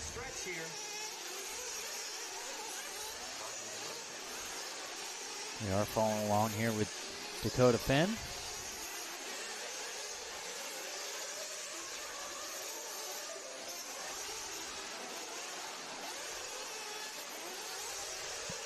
I believe our Michigan native. Yep, rocking the X-Ray on Matrix tires. He is one of the winningest Roar national champions. And that's that says a lot, you know, between, I mean, how many did Mayfield have?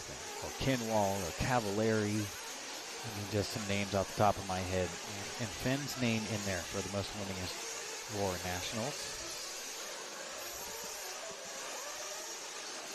B. Rose, the Houston, Texas native, about 3 hours south of here. Had some really good runs at the Nationals. Looking like the guy to beat here, the 3-time world champ here for this class, coming up in the next one, Davide Ongaro. We'll see them in about 5 minutes here. They're going to go 4+1. No, 4+1 will be 4 and then racing to the line. So 4 minutes to go here, 26-10 down, 30-50 to go. Rose, Phelong, Barufalo, Rivkin, Mayfield, top 5, Fuller 6, Fenn, Ogden, Mohammed Antivo rounding out my top 10. Bodo Clement, Ronald Falk. Everybody still out there that started this race except for Boots, who was running up in the top 5 when he had a flame out. I'm assuming it's a flame out. It could be a mechanical issue. You guys will be my marshals for the next race. 3 minutes and 15 seconds. Mayfield, Ripken, and Fuller all battling. Dakota Fend, unfortunately, your 7th spot is 12 seconds out of the top 6. So the top 6 looking pretty safe right now. Yep, so some of the viewers on the chat wondering how many bump up, even though I've explained it a few times. That's what I'm here for. So top 6 in each one of the semis will go straight in, and then the 13th with no LCQ will be the laps and times from either one of these races. So we're going to take a total of 13.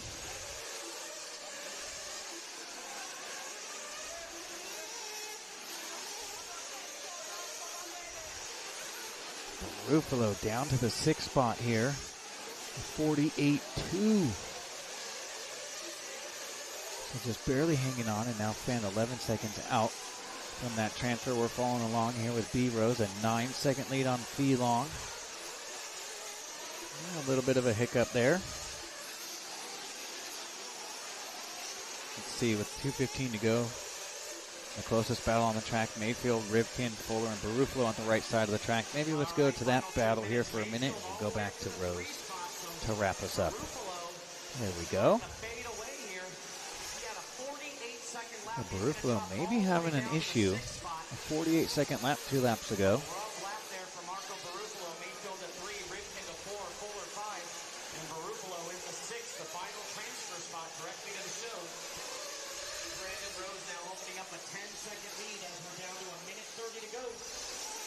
Race 22 coming up next, our final semi.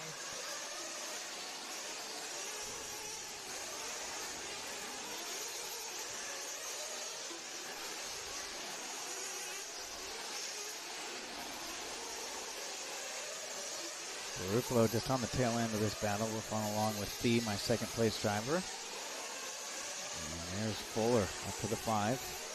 There's Barufalo now down to the 6. Yeah, let's take a good look at that car. As he was all the way up to the number 2 spot at one time. So something. I mean, it was maybe just a really bad lap. He's doing 33 ones, and he had a 48-second lap. I don't know if maybe he thought he would come in for a splash and go. I don't know. Maybe just a real bad crash. I didn't see it. Still in a transfer spot, but all the way up to the number 2 spot from the quarters. Ogden only 1.8 back from Dakota. 35 seconds to go. Rose working that right side of the track now. Probably going to get by for one more after this.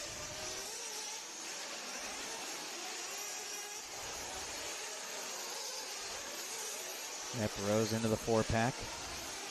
And into the front side. Nope, there he is over here on the left side. 15 seconds to go, so we're going to follow him around for his last lap.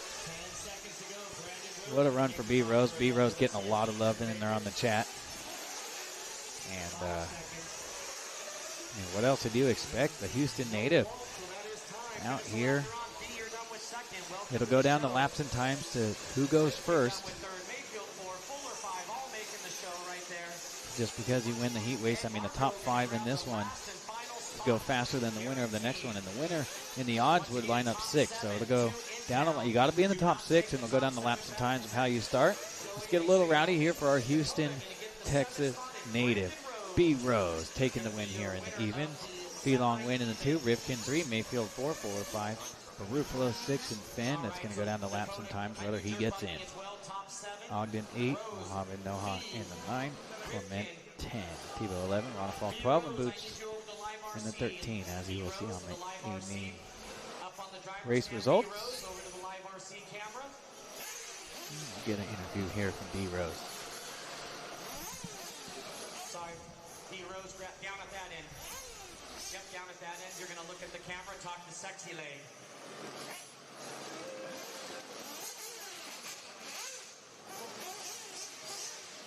All right, so in pound, we need Roses, Buggy, Fee, Spencer, Mayfield, Fuller, Barufalo, and Fend. I need those top 7 to impound.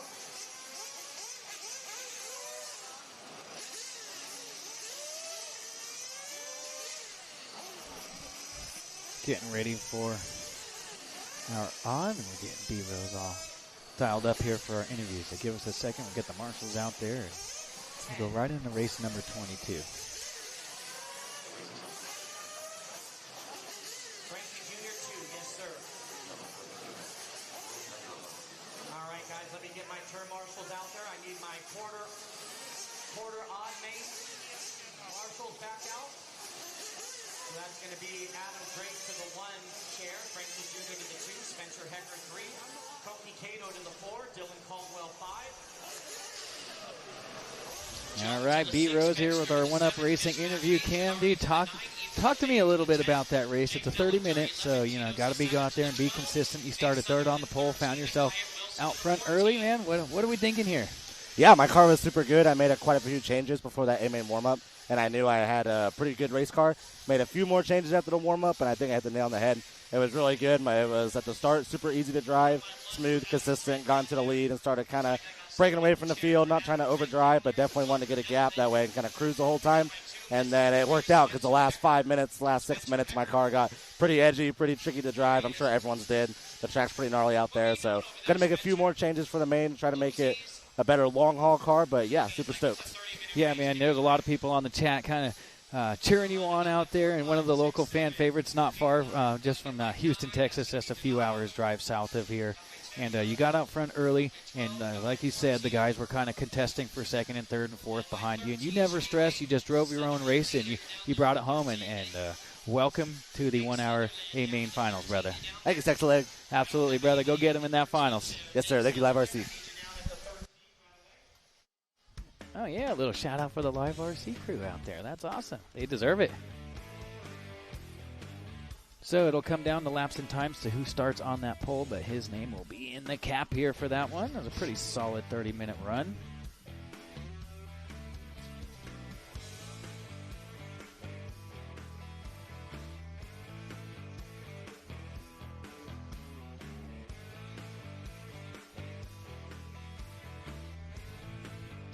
Let's see. Let's look up those laps and times as soon as that's posted here on Live RC.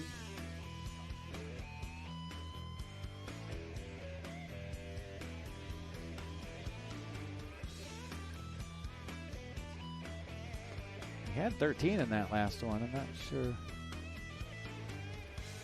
why we'd be needing a volunteer.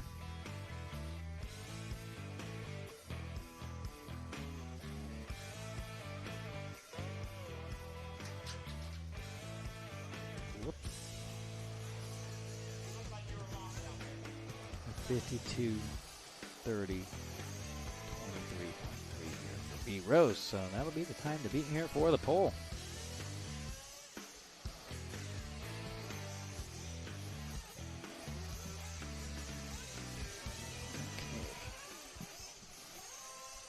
Another 30-minute race. Then we move into our Sportsman E-Truck A-main coming up after this one. So be ready, Sportsman E-Truck. All right, guys. Thanks for tuning in, man. The chat popping right now. Of course, I'm going to focus on the racing action here and pop in and out on that chat as I can. But it's all business here on my end.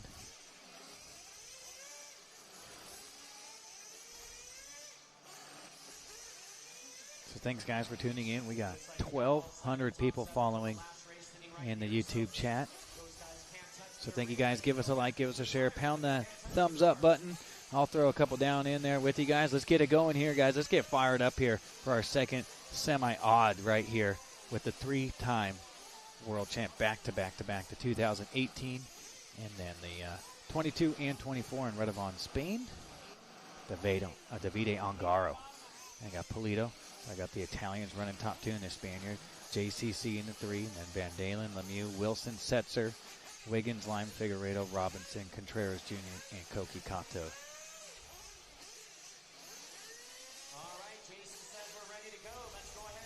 All right, looks like they were maybe fixing a pipe out there on the track, so that was the delay, but there we go. Their 3-minute warm-up starts now.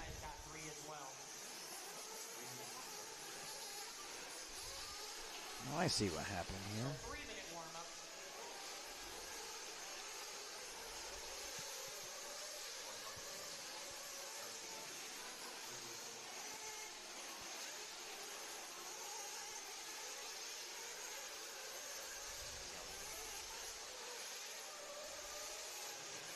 So top 7 are in tech right now. So those will be our top 6 moving on, pending tech inspection, of course. 125cc max allowment for these Nitro buggy engines. And especially a long race like that with the humidity, you don't want to be at 125 when that thing's so cold. So you guys want that thing around 123 cc's cold, and you allow a little bit of for a little bit of heat expansion. So top 7 are impounded in tech right now, and pending tech inspection, those 6 will move straight on. I'll get word if there's anything different. Obviously, the camera's shaking. That's people walking up and off. Hey, guys, don't hit my camera.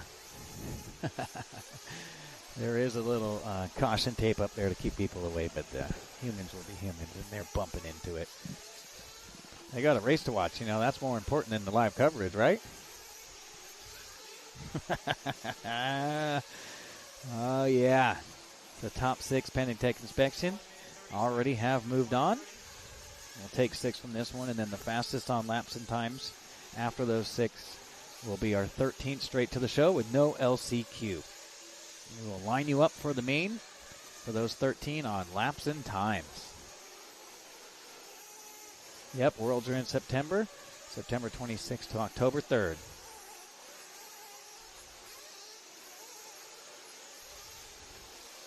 That's going to be a long week.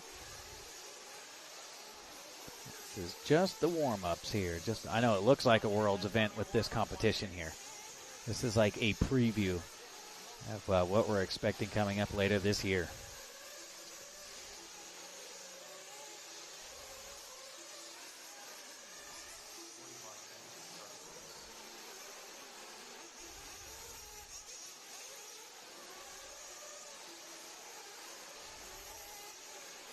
Was Lutz at this race? No.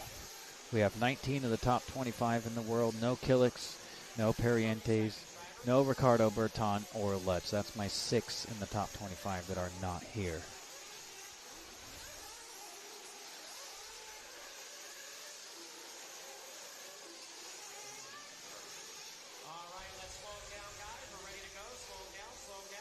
Looks like they may have given the track a quick blow off here before the race, so maybe no track prep as far as pipe and stuff, but they blew it off for the first semi, so might as well blow it off here for the second. You know, it doesn't take very long. Straightaway is closed. We're getting ready to rock and roll.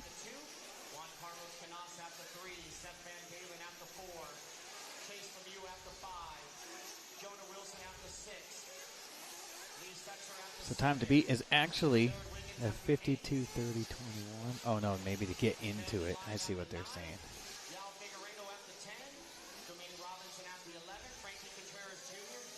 Yeah, to get the last spot. I see. Yeah. 51:30:29. That's a good point to write down.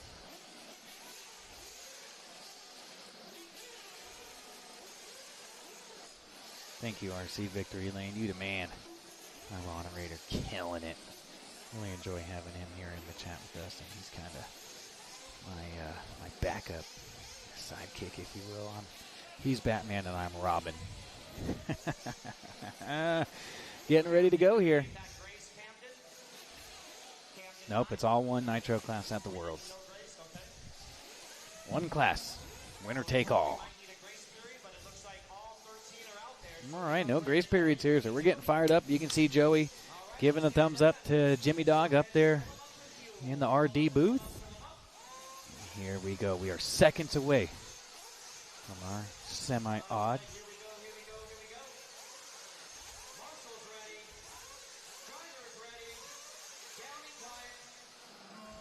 Off and running here. Okay. So far, so good. A little carnage out back. Looks like a little mistake. Maybe they're from Polito. Looks like Juan Carlos Canas up to the number 2 spot.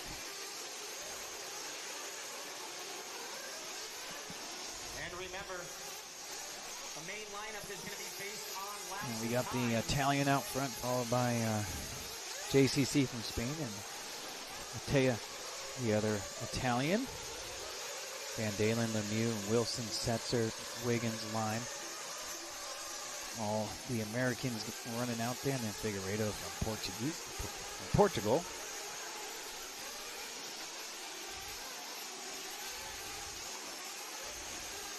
There's Ongaro. Look at that gap already. My goodness. Well, I guess that's why you're the back-to-back-to-back defending world champion here of this class, and he is looking poised to make it a fourth. There has been 4 or 5 on-road IFMAR World Championships in a row.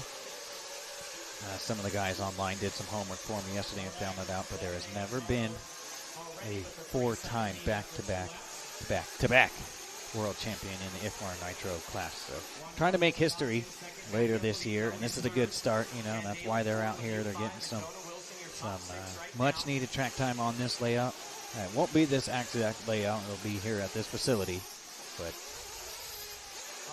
as expected, they all came out here, and never being here before, they're collecting some serious race data for these race vehicles coming up later in September and early October for our World Championships. Live RC will be your coverage for that, so make sure you guys tune in September 26th to October 3rd. Oh, Toledo looking a little off pace right here, and Van Dalen wants by, and there's Lemieux right there. Just coming off a 2-wheel drive 1/10 scale off-road carpet national championship just a couple weeks ago in Seabrook, New Hampshire. So really having a nice year in 2026 for Chase. He's rocking that X-Ray, and then Wilson in the Sparko, and then you're going to have the Wizard right there in the 7, Setzer, Contreras Jr., Figueredo, Lime, Robinson, and Koki Kato. So let's try and find Frankie Contreras Jr. from the quarters, and so is Kato. So Barufalo just bumped up to the finals. He was in the quarters, and then he goes out there and gets top 6 in the semis, and now he's in the A main here for the 1-hour final coming up, race number 28 later today. Let's see if Frankie Contreras Jr. can do the same thing after 4 laps, already up to 9th right here. Leaders working down the straightaway. We are following along with that bump-up driver in the Mugen on TZO tires. So let's go back to this battle. Yep, that's Matea and Van Dalen. Van Dalen with a little tumble, but he gets the factory roll back on all 4.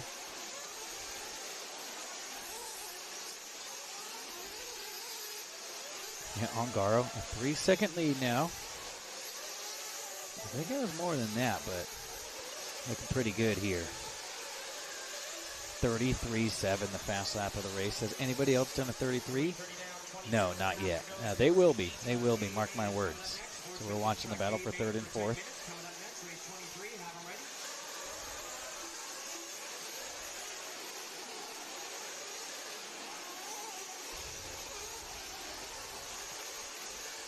This is the battle for the 2 spot right here. From 2nd to 10th right now. Only 8 seconds. That's how close this is, as expected here in the semi-odd.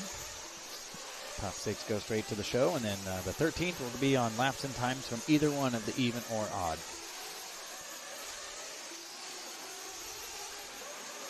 Time to beat is a 51:30.21. And Lee Setzer sitting 7th on a 51:30.21 pace right here. So it's going to be close here for that 13th and final spot with no bump ups out here this weekend.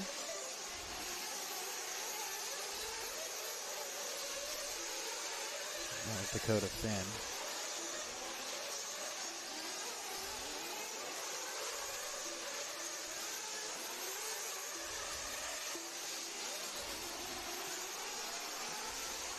So if anybody goes faster than that, they will make the final 13th spot. I don't even see the car, but marshals are running. Oh, that was Van Dalen.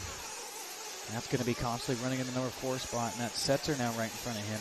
So he's going to fall down to the 8th spot here. We got the Spaniard and the Italian. Right here, we got 3 Europeans leading us around. They've been showing some serious pace out here this weekend. Thornhill Racing Circuit in Hutto, Texas. Let's see.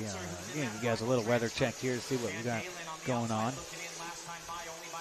Whenever the phone loads it up here.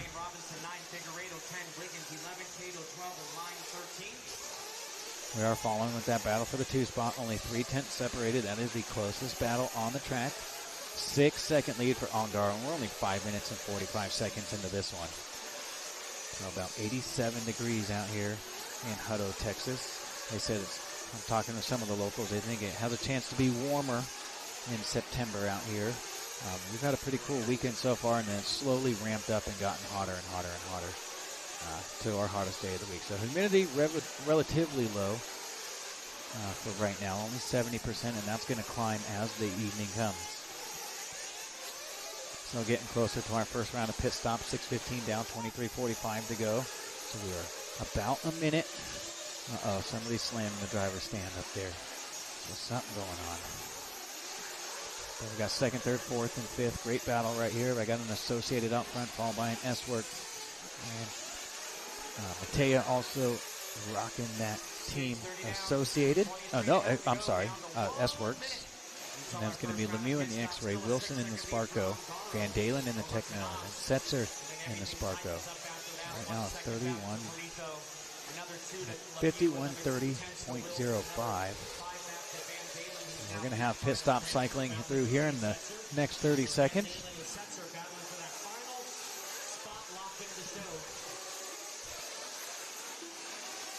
Great battle for the number 2 spot.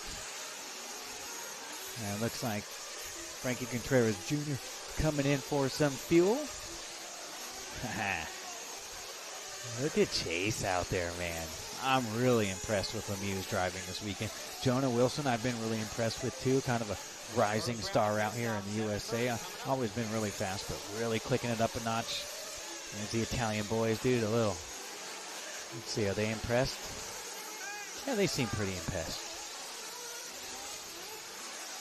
They are not phased, man. This is not their first rodeo. Ongaro, 6.5 second lead here.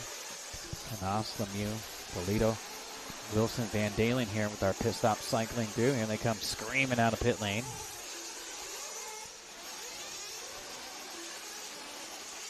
Down, 22 to go. Drivers 8 down, 22 to go.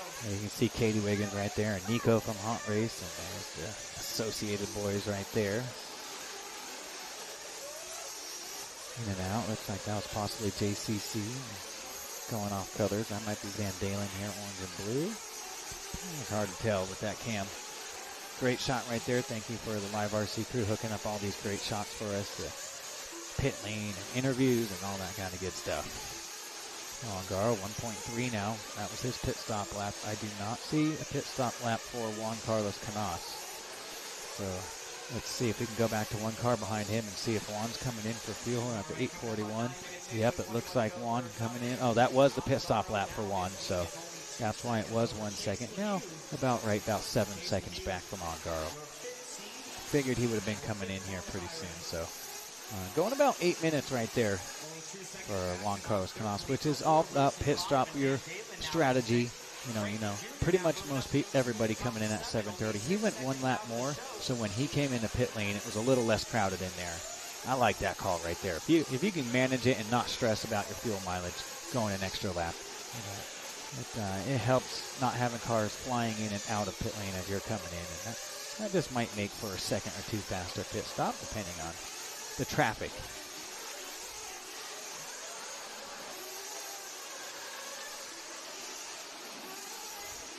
Uh-oh. That looks like one of our bump ups, Koki Kato, out of this one. That's with the Infinity Factory ride.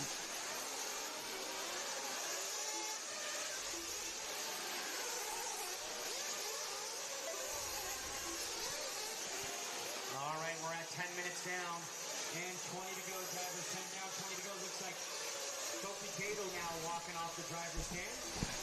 His bid for the final is done. 10 down, 20 to go. We are 1/3 of the way through this one. We're riding with our leader right here. This man needs no introduction with the Associated. Rocking the Matrix tires out there. OS Speed engine, T-Works, Sandwall. Man. The Italian. This guy is possibly doing something that we could never see again. 3 in a row and then going for a 4th. So we are witnessing history possibly in the making here. Here's our world's warm-up race. And he's looking like the guy to be. I know a lot of other really fast racers out here. Fee's been looking really good. JCC always going to throw his cap in the ring of going out there to win there. And JCC's been close. He was your top qualifier in 2024 in Redevon, Spain. Wasn't able to get it done. Looks like that's the Infinity Boys trying to figure out what's going on here with Koki. So it sounds like they got it running, but yeah, maybe a little engine not going on or something. Maybe a bearing going bad. They're going to send them out there and you know, never give up. I like that.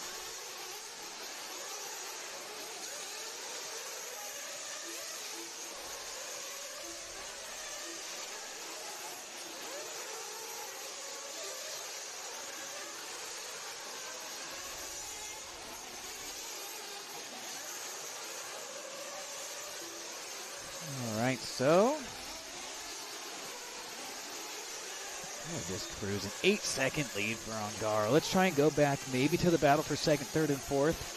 That should be coming up over the step up right here. I've really been impressed with Polito.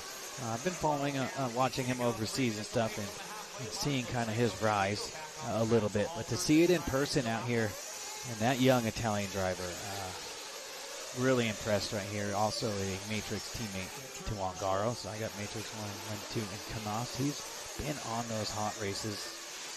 I'm sorry, he was on the hot races and now J Concepts driver. That's right. Over the last few years making the change. If I took a guess, that would be Kanto. We'll see if we can't get a paint job. Yeah, it looks like him. J Sizzle. J Concepts tires here. I'm sorry, Jason. I'm doing my best up here, you know, like I said, trying to follow along as everybody changes stuff in the offseason. I think it's his second year now with J Concept, or possibly his first. We are following along here with JCC, Juan Triple C or Double C, depending on how he signs up at JCC here this weekend. Or he can sign up as Juan Carlos Canas Carrasco. Depending on which way he signs up and on the computer is how I'm going to call it. 13 down, a couple minutes away from our next round of pit stops. Wilson up to the 4. Man, look at Jonah Wilson go. Having a kind of just a quiet, really good weekend right here.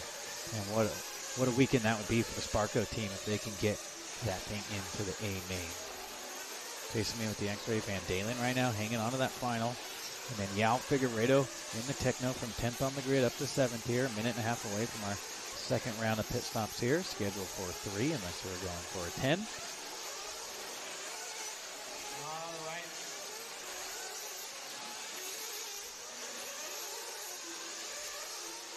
Let's see, we're getting asked for Frank Contreras Jr. or Jermaine Robinson. Let's do it after the pit stops here because we got our second round of pit stops, and we'll give Frank Contreras Jr. and Robinson some love out there. But our closest battles on the track, that's usually where we're going to follow, especially when it's for second and third.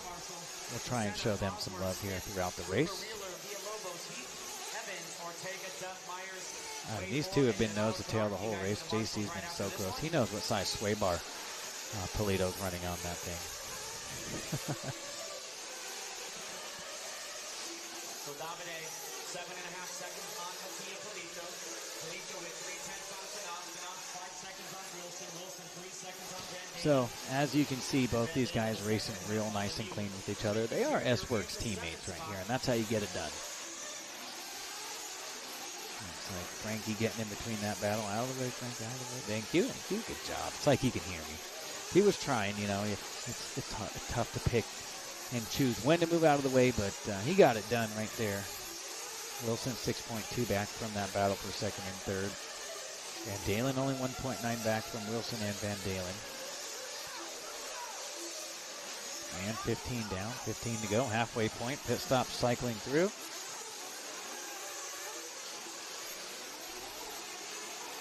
Yep, and there's our pit lane cam. All right, pit stop cycling through here at the halfway mark.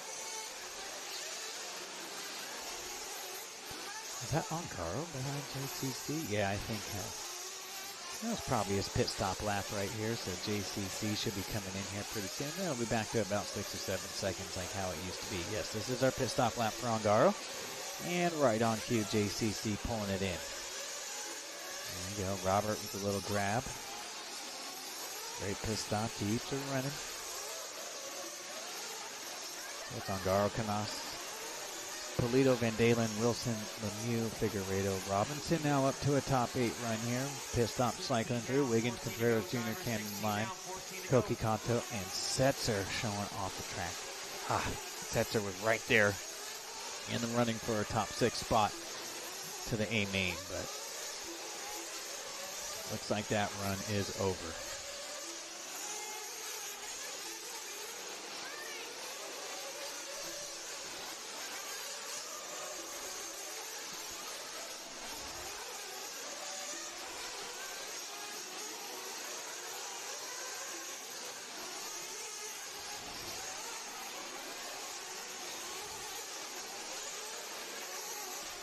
I'm assuming everybody has come through. So really the top 6 have not changed much. Figueredo really going to have to pick it up here. He's in that 7 spot.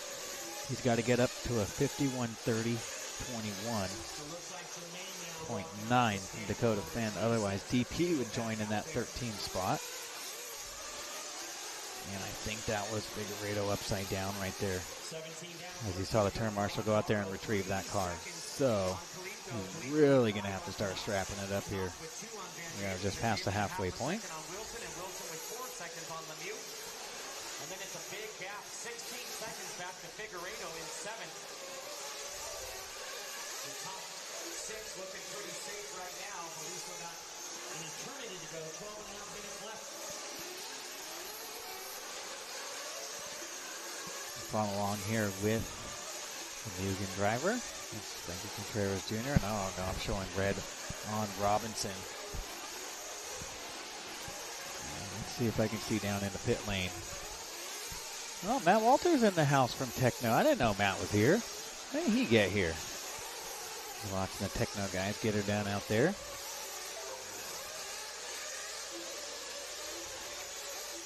So Figueredo now 20 seconds behind Lemieux and on a 50-30 pace. So we are following along here with Figueredo. Longar, a 3-second lead. All right, 18 and a half down, 11 and a half to go. Let's try and find him because Polito, I believe right here behind. Second pit stop shouldn't be until about 22:30. So Longar should be coming up to the line right here. Let's see. A 43-second lap, 5 laps ago. That would do it. Mateo Polito. Yeah, starting to lurk in the background here. What a statement that would be. The Italians running top 2 right here. Canassa Spaniard 3, Wilson. Where's Jonah Wilson from? Maybe the Florida area? I'm not 100% sure. Can't remember off the top of my head. 19 down, 11 to go, drivers. 19 down, 11 to go for Dominic. I'm sure the chat will help me out here. That's what they're for. Van Dalen, the Minnesota native.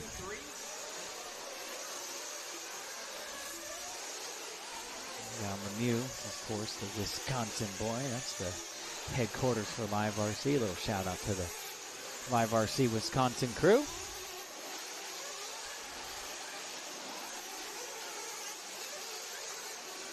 Well, Figueredo back on that 51 lap pace right here. He's on a 51:30.32. Man, boy, it's going to take something real special for him to get that final transfer spot. Ongaro on a 52:30.06. B Rose on a 52:30.23. So right now, the top 3 here in this one would all start. They would go 1, 2, 3, and then B Rose, who was your even semi-winner, he would start 4th, even though he won that race. We're going off laps and times. So it would be Ongaro, Polito, Canas.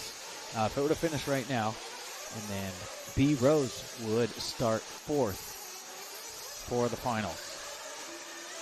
So it's not going off finishing results. Of course, you got to be in the top 6, but we're going to go off laps and times. Right now, top 3 all faster than B Rose, and Wilson only a second off B Rose's time from that win in the semi-odd. Yeah, this is awesome. Appreciate you guys all tuning in. Give us a like, give us a share. punch that subscribe button, and let's spread the awesomeness of this great sport and hobby to the rest of the world. Feels big to us when you're around it all the time, but in the scheme of things, on the smaller end here, let's try and get these drivers to make millions, not just hundreds of thousands. Let's make these guys some M's out there. So no real battles going on at this point. Yeah, things have kind of mellowed out. I mean, they're still within 4 seconds. On Garo, 4 seconds up on Polito, 4 seconds up on Canas for him, and then another 4 seconds back to Wilson. Van Dalen, another 2 seconds back. So I got 15 seconds between my top 5.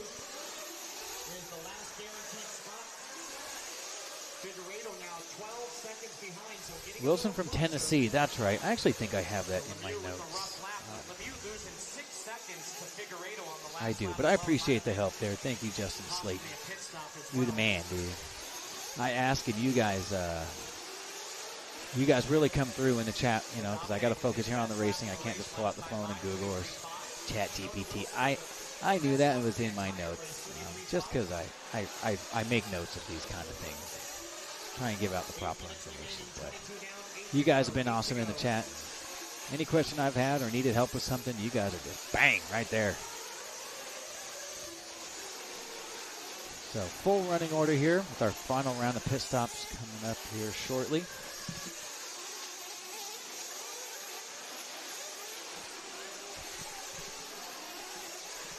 I got Angaro, Polito, Canas, Wilson, Van Dalen, Lemieux, Figueiredo, Wiggins, Contreras Jr. Right on cue, these guys coming in. Oh, yeah. Just another Sunday afternoon at the office for the Italian boys with Team Associated. Let's finish that full running order. Lemieux, Figueiredo, Wiggins, Contreras Jr., Lime, Koki Kanto, Jermaine Robinson, and Lee Setzer. So 2 cars off the track. A tip of the cap to Jermaine Robinson, this youngster rocking the Associated, making the semis, and having a little bit of bad luck, and same thing with Lee Setzer. I just want to acknowledge their good efforts out here this weekend. Of course, it didn't end the way they wanted to, but they give them a little love.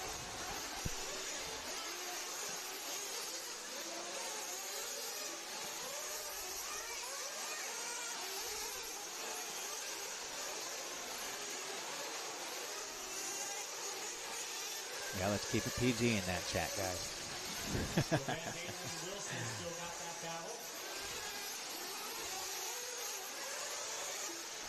Yes, looks like Angaro just in manage mode. I mean, I know he wants to start on the pole on a 52:30.07. Yeah, so top 3 still faster, and Van Dalen with that Techno on a 52:30.29. Should be good enough for about 5th or 6th on the grid. Depending on, I can't see the rest of the times. I only wrote down B rows. Since he was the heat winner, I'm sure we can do the math online. ROCCT rate. He should feel right at home racing underneath the big, huge covered awning and kind of a clay track. And maybe that's why Wilson driving so well out here. I think this is a little bit bigger than the ROCCK back in Knoxville, Tennessee. But, I mean, as close to conditions as maybe you could find out here. I'd say we're on to a little something here. Very high bite clay track and gets polished up kind of like this and under a big awning. So, final 5 minutes is upon us. Getting a little advantage driving out that track right there. And it's showing. Top 5 here. 3.5 on Canas. Canas now with 11 on Van Dalen. Van Dalen 2 on Wilson. And Wilson with 4 seconds on So, Figueiredo on a 51:30.28 now. Only 7 seconds slower with 5 minutes to go.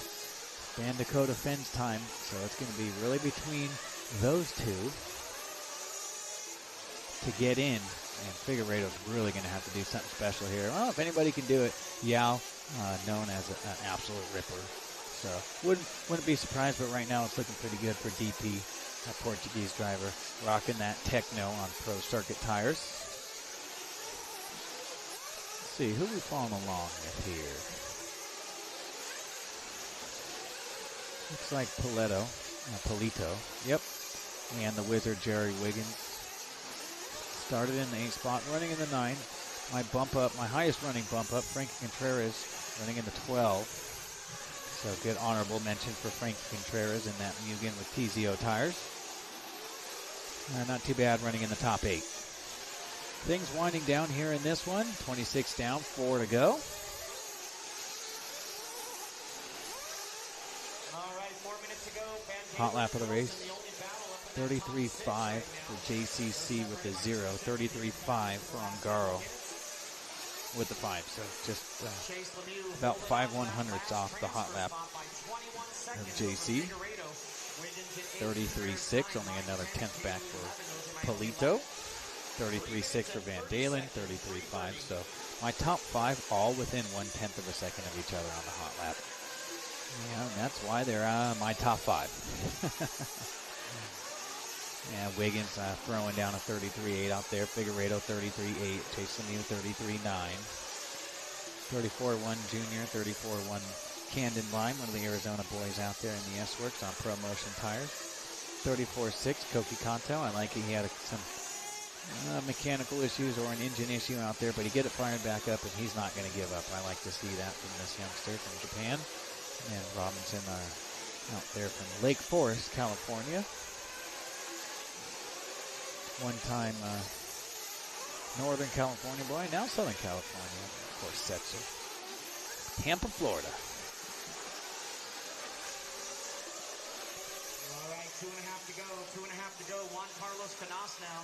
Yeah, I think this kind of sits the wheelhouse here for that company, since this is a little more style traction you would see over in Europe. Usually in America, we're a little more pitted out and roosted tracks. Not everywhere, though. You know, we got a little bit of everything out here, but the Matrix tires looking good out here this weekend.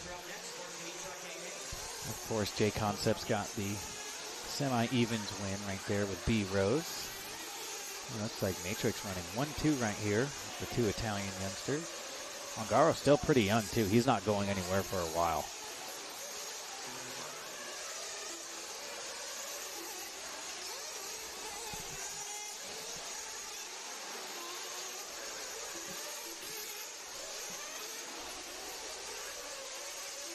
Let's see what Figueredo's pace is now. 51:30:24. Only a minute 45 to go. Oh, it is going to come down here to the final minute 45. The top 6 are looking pretty good. They're 19 seconds up on Figueredo. So it's going to come down to Yao Figueredo or Dakota Fenn, and it will be their laps and times. They either put them in the A main or going to send one to the mechanics pit area, and they will mechanics pit area, just the pit area. And they'll be wrapping that buggy up for the weekend. So Figueredo, let's try and find him. We'll go back to the. We're following along with Ongaro, which I have no complaints about.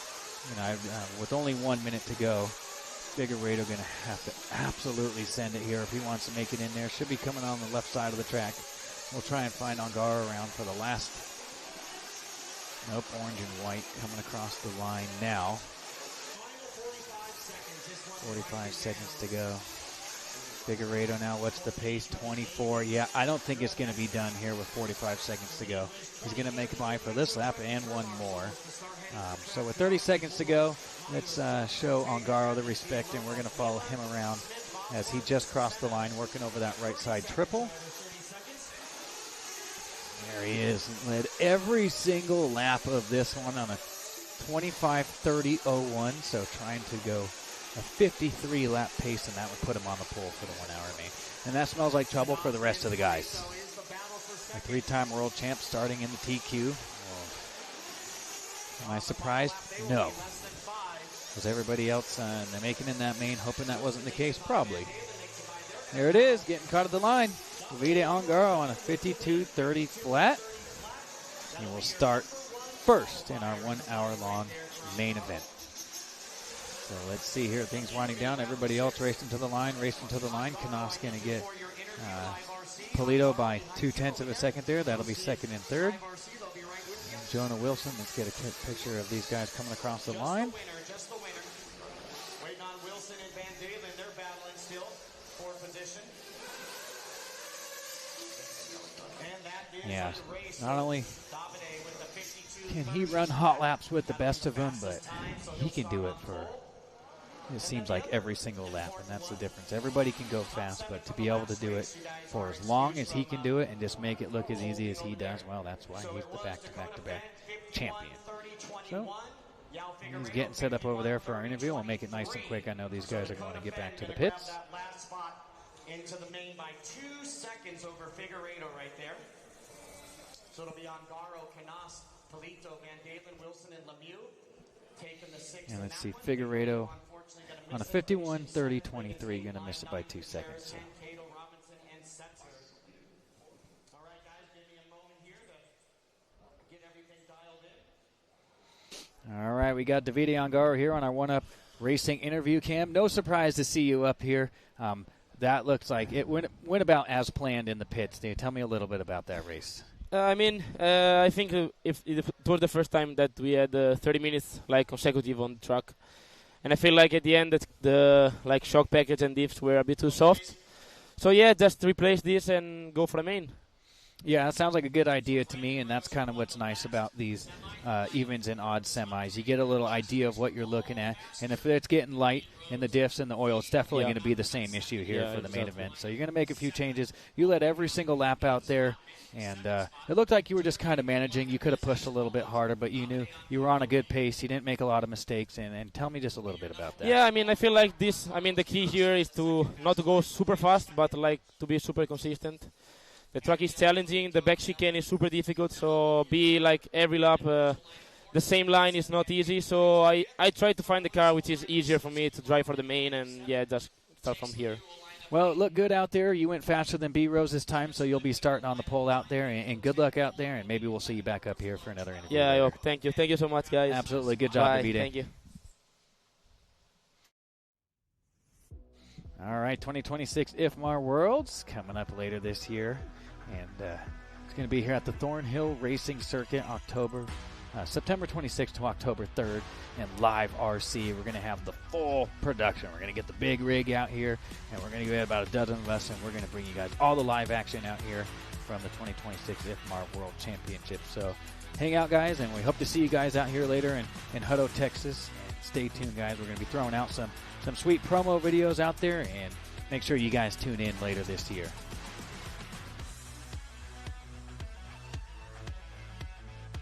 All right, so top 7 are on the way over to Tech. So, pending Tech inspection, those will be our 12. And then for my mathing, I'm a pretty decent mather.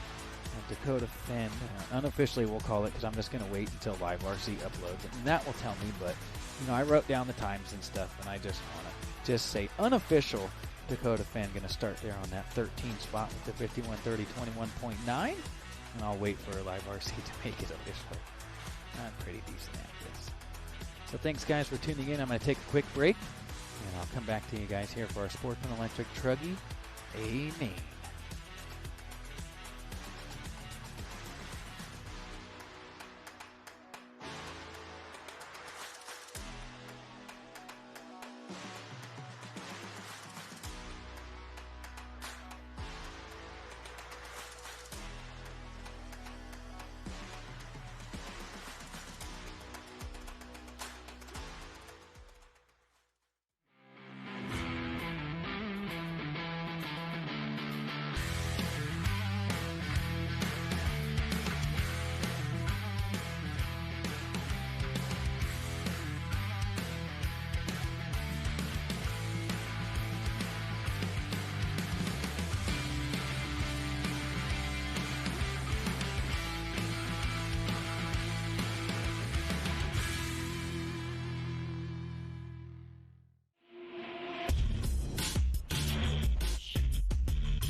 Matty Polito will be car 3. Brandon Rose will line up 4, car 4. Van Dalen will be 5, car 5.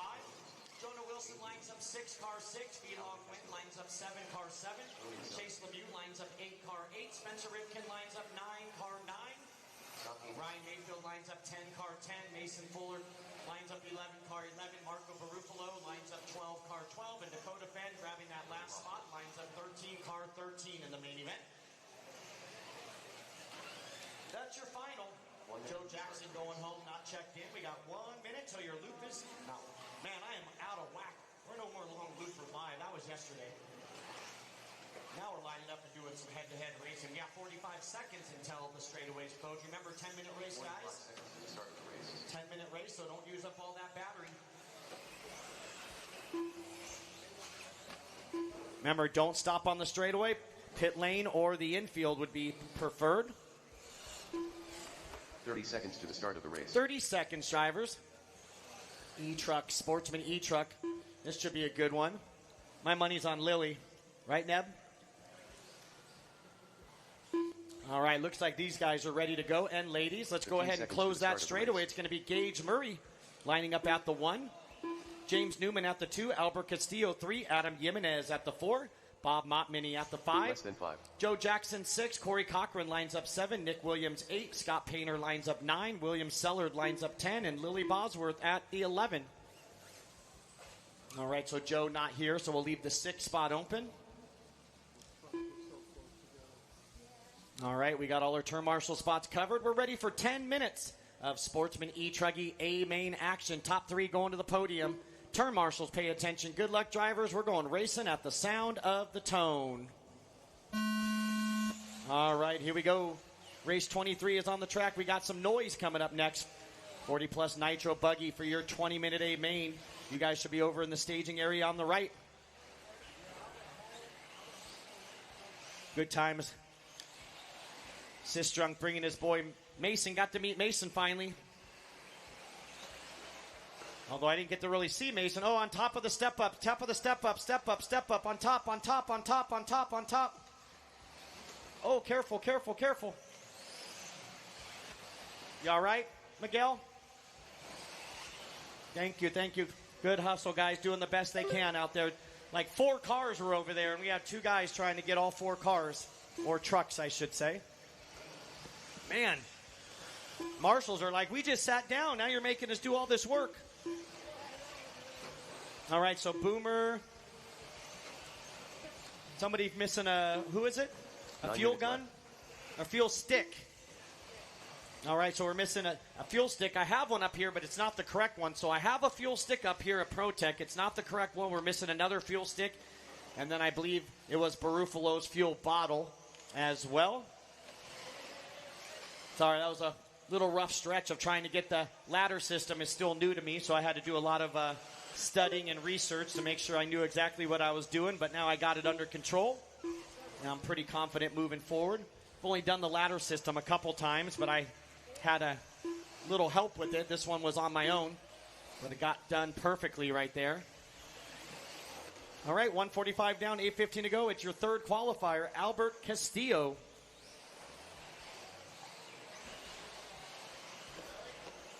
Hey, Boomer, I'm told there's 4 guns and 4 bottles just sitting in pit lane right now. So can everybody check pit lane if you're missing a fuel bottle or a fuel stick or a fuel gun?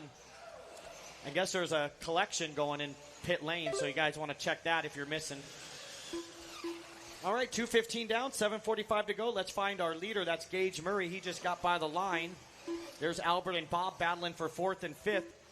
So Gage, I believe Gage running the black wheels, if I remember correctly. He was, oh, and he jumps off the side of the track. Man, I remember when we got here, the infield used to be green. Remember that, Boomer? The infield used to be green. Not so much. Oh, man, our leader self-destructing. Another mistake for Gage. I don't even know who's leading now. Let's see. That's Painter running in the 9th. Let's see. Here they come down the straightaway. Green is James Newman in the green and yellow taking over the lead. Jimenez 2nd. Gage to 3. Albert to 4. And Montminy, your top 5. So new leader 7 is the minutes left. green and yellow, the best two colors for an RC car paint job, in my opinion. You know why, Boom, right? Those are my colors back in the dinosaur days. All right, so it's Newman, Jimenez, Murray, Castillo, and Montminy, Cochran running 6, Williams 7, Sellard 8, Painter 9, and Bosworth your top 10. 3:30 down, 6:30 to go, drivers. So we got about another hour worth of main events, and then we'll get into the grand finale. That World's Nitro Buggy Final, the last race of the night, race 28, coming up in 5 races, but we got a bunch of 20-minute races before that one. I believe it's actually about an hour and a half from the semis into the finals, until the finals. With James, Adam, Gage battling for the race lead. Here's your leader through the double doubles, green and yellow right here. The big double doubles with the yellow wheels, black wing. Left side double doubles is where you'll find the leader onto the front straightaway. And down the front straightaway goes your second qualifier, James Newman, trying to get himself a championship. Your TQ of Gage Moore knows that he's got to catch that yellow and green in front of him. And on the podium right now is Adam Jimenez running third. Then we got Montminy running 4 from 5th on the grid. Castillo running in the 5th spot. Corey Cochran running 6. Nick Williams 7. William Sellard running 8. Painter 9. And Miss Lily running 10. I got 10 turn marshals. I'll need a volunteer to the 6 and 12. 6 and 12 after this one.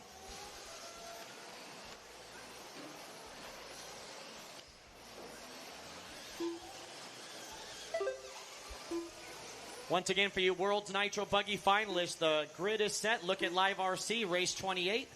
It's already populated, so you can see where you start and see what car number you should have on.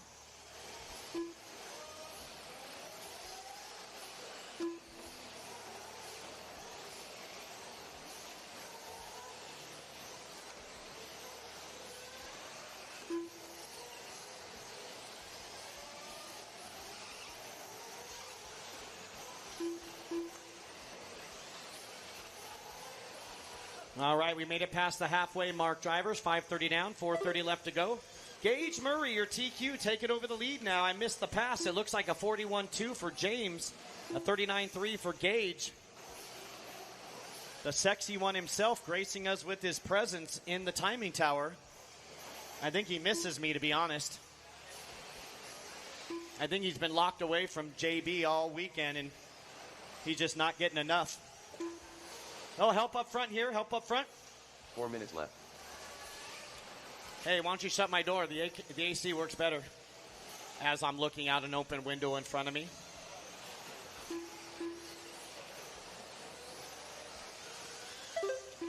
I don't have to get up to shut this one.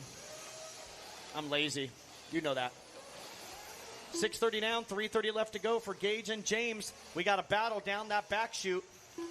Heading towards the step over, coming up on some traffic. One of them lets them go by, and they'll be coming up on the red, white, and blue into the S section. Battle for the lead will be coming up on the red, white, and blue into the S section. That's first, and that's second. Go, go, go. Good job. Thank you, guys. So here they are right here in front of me over the big double doubles. That pink and white and the yellow and green. The battle for the championship. Stepping on, stepping off onto the left side. Here we go down the front straight. Oh, no, upside down goes Gage. And James says, thank you very much with 3 minutes to go. And then James makes a mistake. And here comes Gage right back on his back door.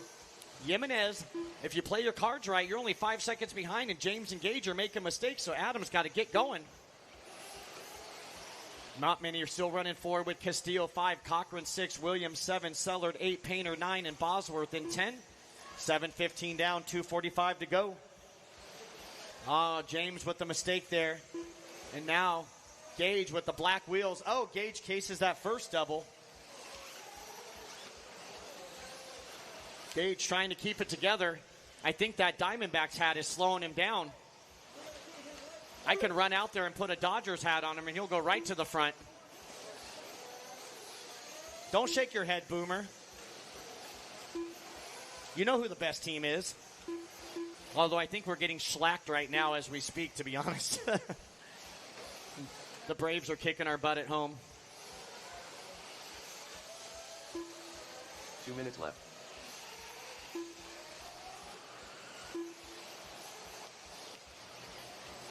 It's only 5-0.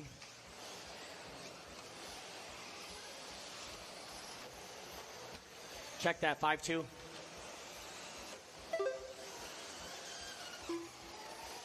All right, 8:30 down, 1:30 to go. Gage now with 2 seconds on James. And then James with 6 seconds on Jimenez. That's your podium right now. Montminy about 15 seconds behind Adam, so not close enough to capitalize on that podium. 40-plus Nitro buggy coming up next in 1 minute, 20 seconds.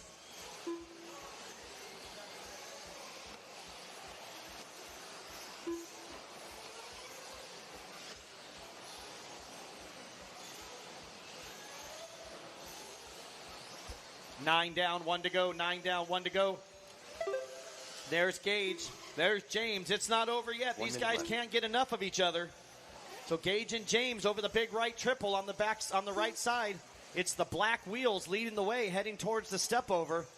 Black wheels over the step over your leader. Green and yellow not too far behind in the second spot. 45 seconds left. 45 seconds into the S section. Pink and white black wheels through the small double-doubles. Your leader now to the big double-doubles up front. That's Gage Murray. Oh, man, James with another mistake here. Going to hand it. Oh, no, James's buggy or truggy just stops. So mechanical issue for James Murray, or Newman, rather. I'm combining the names now. James Newman. I don't know if he cased something and his battery broke or something. But tough break running left. Second spot with 15 seconds. Adam Jimenez now going to take over. And could it be Bob Montminy going to inherit a podium here? Less than 5. There's Lilly making it by. There's Painter making it by. And time has expired. Finish the lap you're on. Big lead now for Gage. Bob Montminy done. Montminy, you're done. Podium for Bob from 5th on the grid. Good job, Bob. Corey Cochran done. Gage Murray done. And Gage Murray, your champion of the Sportsman E-Truggy A main event. Hey Gage, go to the end, Gage, for your interview. Oh, you can keep your hat turned back around. That's fine. Tough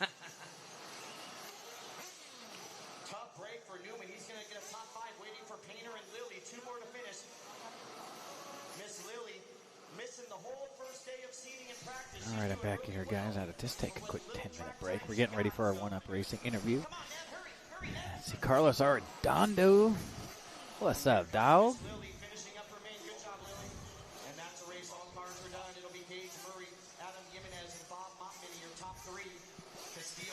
All right, we're here with Gage Murray with our one-up racing interview, Cam.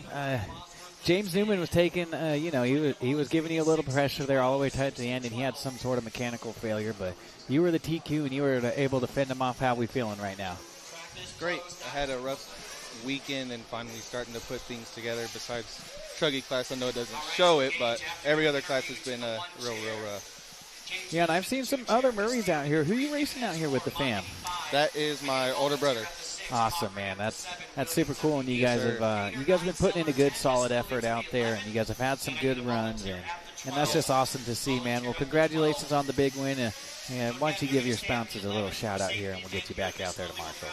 Only one I got is Dialed RC, giving me appropriate good tires. Mom, Dad, my older brother Ryan for helping me.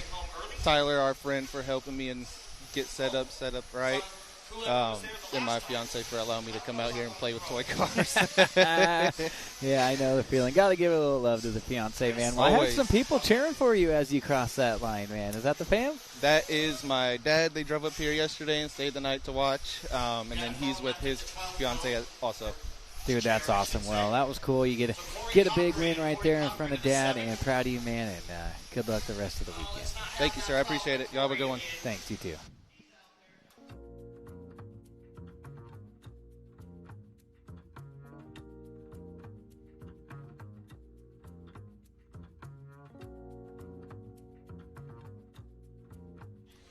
All right, our 40-plus Nitro Buggy A main. See what we got brewing here in the chat now. A few of the boys, we piped in Jimmy there for a minute. Need to get a little snack and some water in there and use the restroom. I'm back.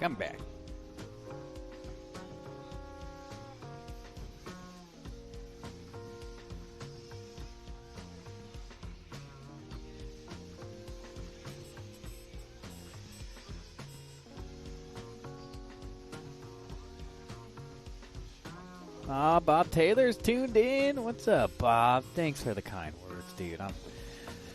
I'm doing my best out here. I'm doing my best. You know, I still got a lot to learn up here in the broadcast booth, but you can't get better if you can't come out here, and I'm not afraid to come out here and make a few mistakes. In fact, it's encouraged because, you know, when you make mistakes and you really feel that sting, that's how you make things better. So I like to get uncomfortable. And that's the best way to learn, and I'm kind of here just like a sponge, soaking it up. This is my second time out here with the live RC broadcast crew, but everybody's been super super awesome in the chat and just staying super positive, and everybody back home let me know I get doing a good job. And I really appreciate that, too, because I expect you guys to tell me if I'm not. Just because we're friends doesn't mean you got to power it up for me. I want the real insight from you guys. That's what I expect from my friends. I don't want anything sugar-coated, and anything is good feedback, whether it's good or bad, and that helps me make the adjustment to try and hone my craft here up in the broadcast booth. But Bob says I'm doing a pretty good job, and I just want to give a big shout-out to Bob and Penny back home in Southern California. Thank you, Top Lane RC. I really appreciate that. Home of the Hustle. Big Frank out there. Thank you, guys. Appreciate that, man. Can't get better if you don't get up there and do it, you know. Like I said, still inexperienced and got a lot to learn, and really, you know, I'm going to be able to perfect what I'm doing up here over time. But, well, that's what I'm doing, is up here. And I'm not afraid to make a few mistakes. I just want to get better, man. It goes for everything in my life, you know. Never going to be perfect, but I'm not afraid to go out there and take a crack with the bat. Put me up on the plate, Coach. I'm ready to go.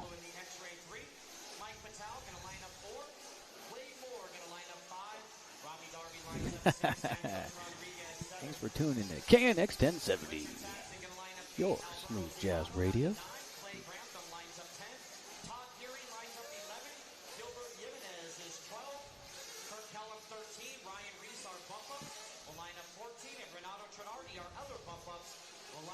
Yep, that's the plan. That is the plan. Oh, look at, wow. Celebrity sighting for Down and Quiet. Mr. Brent Telke, that's the team manager there for Team Associated, going to help us out here with this Down and Quiet. Yeah, Kurt Kellum not here today, so hopefully everything's okay. A little shout out for Kurt. And a lot of A-mains on a Sunday morning and afternoon, but he hasn't made a single one, so hopefully everything's okay. Or maybe he's just a big fan of Mother's Day and he went to go home to hang with Mom. I wouldn't disagree with that either.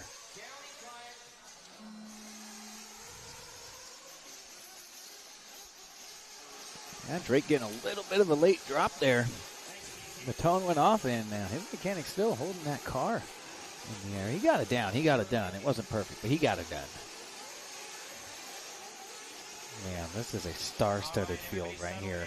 Adam Drake, Reggie Tongue, Chicky, Iron Mike, Wade Moore. I just got to meet Wade Moore 10 minutes ago. He stopped and said hi. It was a real pleasure to meet Wade Moore. So if you guys ever see me running around in the pits or just out here hanging out, or you always want to come up to the broadcast booth and introduce yourself, I suggest everybody comes and do that. And, we're real busy working on a lot of these events and seeing me run around. And I don't get a lot of chance to kind of hang out. But don't hesitate to stop me and say hi and introduce yourself.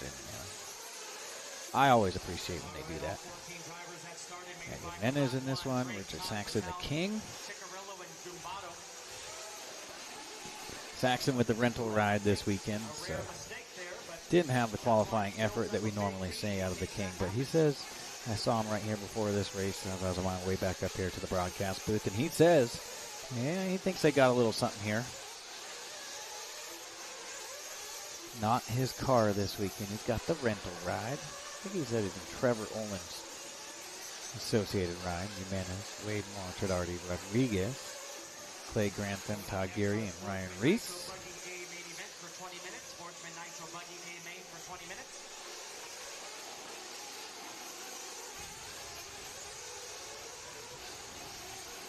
Followed by intermediate, followed by 50 plus. And then the grand finale.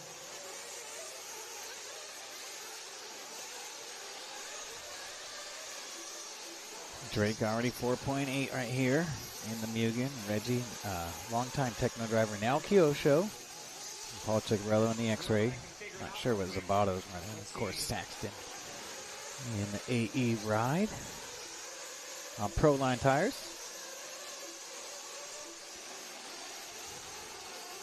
And there's 1 through 5. Yeah, only 4.8 back from the Drake. You'll see him go by on the Kyosho wall. Phew. There goes the Drake. Mike is low. We can hardly hear you. Let's get that cranked up a little bit. We're looking at about a 6:45 start time for the final. 6:45. Be ready by 6:30. Check, check, check. Is that a little better? All right, Adam Drake, your leader. Reggie Tung, second. Ciccarello, third. Darby, 4. And Zubala, 5. Mike Patel running 6. Richard Saxon, 7. Rodriguez, 8. Wade Moore, 9. And our... I'd be lying if I said I wasn't holding back just a little bit. Been out here up in the broadcast booth about 10 hours a day for 3 days in a row. And we're full send out here. I gotta keep a little fuel in the tank for that 1 hour. I'm gonna be going berserk for that one. We're gonna blow that voice out. We don't need it when we get home. Just for next weekend, if I go out and do the 110 scale dirt off-road nationals. Of course, I say dirt. You're like, whoa, isn't all off-road dirt? No, it is not. We just had the 110 scale off-road carpet nationals. You know, that's just like on-road, but with jumps. So they call it on-road with jumps for the carpet. So it's off-road. That's what they call it. And that's what I'm sticking to. Ooh, Drake a little sideways right there. Reggie keeping him honest.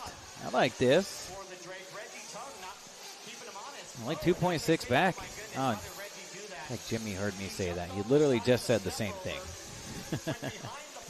Great minds think alike. Yeah.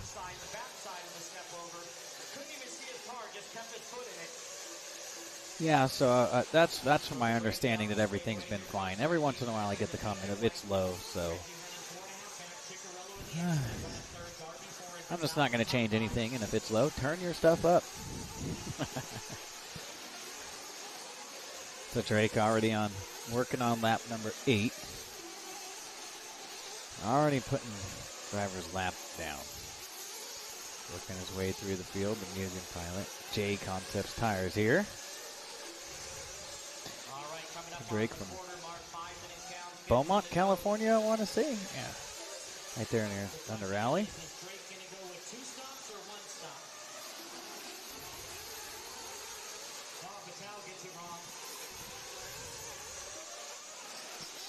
So 5 down, 15 to go. Thank you for the feedback, guys. Always trying to make sure the listening is good here. So all feedback is good feedback, whether it's positive or negative on my end. I'm good for all the feedback.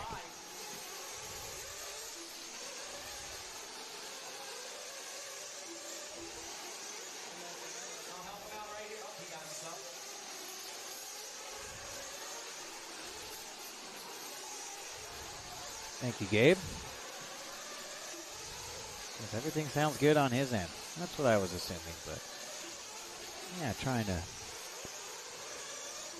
please the viewers. I'll beat it, Mike. There's no way. That's Mike Battelle running in 6th. I just find it hard to believe that Drake is all the way lapping up to 6th place. There's no way. Can it? Who's this? He's coming across the line from Zabato? Oh my goodness. Yep, Drake is already lapping up to 7th place right here. He's gotten around Mike, and then Wade is in 7th, and that's Wade right there in front of him. Drake no stranger to making a pass here. He just kind of shoves it on in there. Beep, beep. Drake had some big wins out here in the 40-plus class in 2026.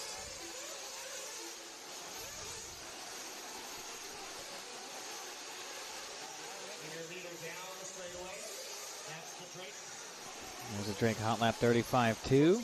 Hot lap for Reggie 35.7. The top two. Both in 35. That's the only two 35-second laps. And then Chicky 36.3. So he's close.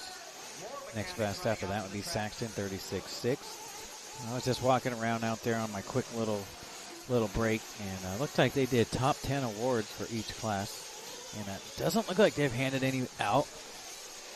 Me, I like to hand them out after the racing is the race is over. That also adds some time to the program, so I think that's where we're at on that. They're going to wait till hand them out after all the racing is over, and that makes sense too because it makes the program go by a little quicker. It always takes about an extra 5 minutes after each race. Our first round of pit stops is here, and just to finish up on what I'm saying, to hand out those awards, you got to get the top 3 down there, take a picture, and then you got to get them back out there to turn marshals. So for the efficiency of the program as far as today and what we were looking at, about 10 hours of racing, it looks like they're going to go with the after program awards. All right, there's Trevor Owens and Jermaine Robinson. Oh, no, the King. There's a beautiful pit stop so far, and then the King goes out, and the mechanic at the end of pit lane did not look and just drops the car right in front of the King, and he had nowhere to go and just slammed right into the back of that thing. Always look upstream, guys, before you drop that car down. Reggie having a little trouble here. You just got to go slow over those bumps because you pay the piper if you don't. Those suckers are big. Me, personally, I would just double those speed bumps. That's just how I roll. I don't think I've seen anybody do that, but that's what I'd be doing. Boom, double up those 2 little speed bumps coming into pit lane.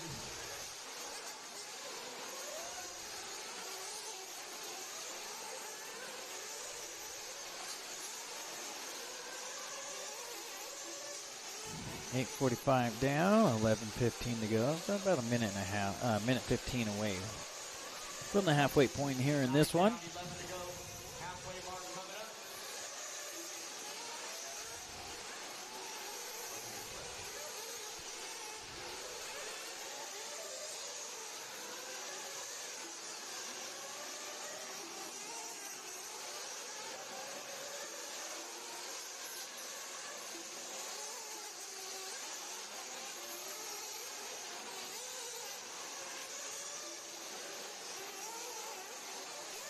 So just doing a little math in here. We got Sportsman Nitro Buggy 20, Intermediate Nitro Buggy 20, 50 plus Nitro 20, and then a little bit of track work right there. So we are right on schedule here. So we have an hour left coming up after this, plus the 10 minutes here. Although a couple, 2 or 3 minutes for warm up and down and quiets after that. We got at least an hour and a half. We were scheduled right around 7 for that main, and I'd be about an hour and 40 minutes. I'd say that's going to be pretty darn close out here in Central Standard Time, here in beautiful Texas out here. The weather's actually been really nice. Of course, it's a little hot and a little bit humid, but from my understanding, it could be way worse here in May. So you get a little bit of both. It was in the 60s on Wednesday when we got here, and then low 70s on Thursday, and then in the 80s and rising a little bit through the weekend.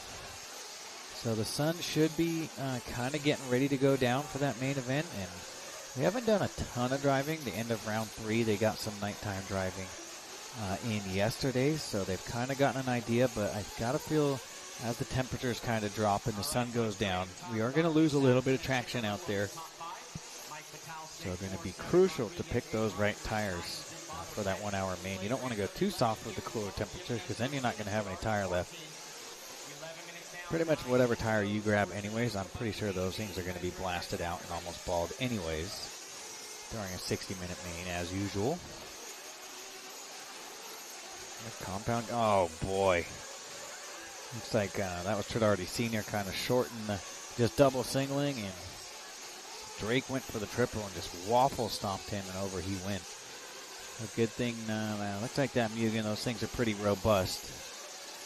and not going to be an issue for him. He is running that Lexan wing, which I think I've seen a lot of those out here this weekend, and as far as performance-wise, I think that's your wing, but not as strong as one of those plastic wings either. So you don't want to smack those Lexan wings too hard, although they have been getting better over the years.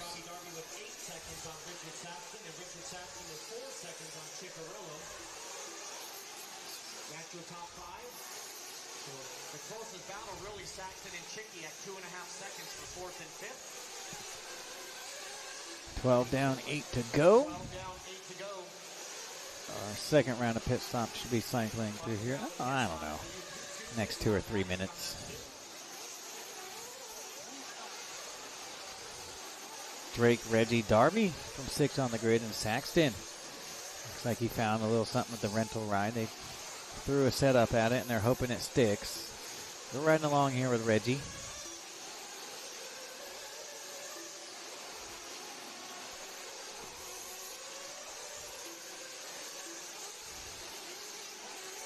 Reggie Tongue, a native out here from Texas. Originally from Alaska. That's actually where he went to high school and played football, and then went and played for Oregon. And then went on to have a 10-year career in the NFL. Very successful career as a safety. So he likes cracking some skulls there on the defense. Offense gets all the glory. Defense has all the fun.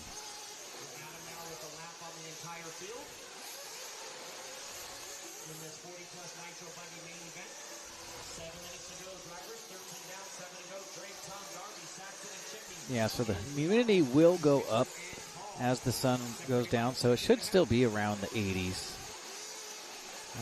as RC Victory Lane has posted in the chat. So I'm expecting, the track shouldn't be totally different, but anytime from day to night, expect a little bit difference out there on the track. It should be pretty close to the same temperature, just a few degrees cooler, but the humidity will go up. So it kind of evens that out. Chicky, who has been running in the top 3 most of the race, down. He had a minute 3.7 lap, so I'm assuming uncharacteristics, but the X-Ray guys have not had the best of main events. Dakota Fenn had a flame out in pit lane. I think Ronafalt. And now Chicky. Looks like potentially a flame out in pit lane. 14 down, 6 to go. The second round of pit stops should be cycling through. Wade Moore with a decent run. Still in the top 6 right here. Mike Patel, that's the closest battle on the track. Moore and Patel, they're working the right side. Let's see. Saxon getting some love. He's coming in for fuel. Let's watch this. I think Jermaine Robinson and Trevor Olin's there on the pit stops for him. Nice clean pit stop right there. Oh, yeah.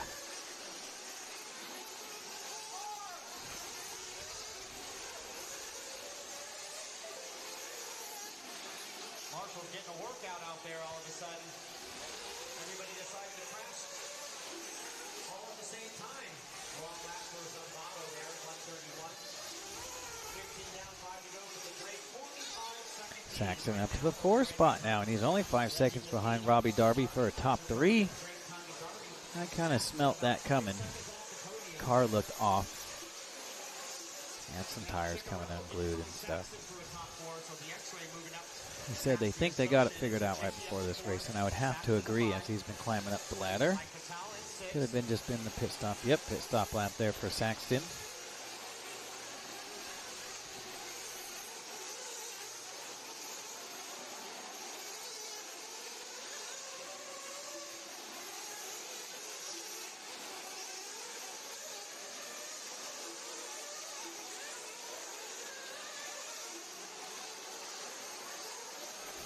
Reggie was straight beast mode. 676 career tackles, 15 interceptions, 12 forced fumbles, and he had himself some 4 defensive touchdowns with 9.5 sacks here for Reggie. So I got all the good info. He played for the Seahawks, New York Jets, Oakland Raiders, and had this longest stint with Kansas City Chiefs. Darby moving up the ladder here all to the 2 from 6 on the grid, so Robbie with a good run in the works.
Hey, Drake with a 58-second lead. Is anybody surprised on that? I'm not.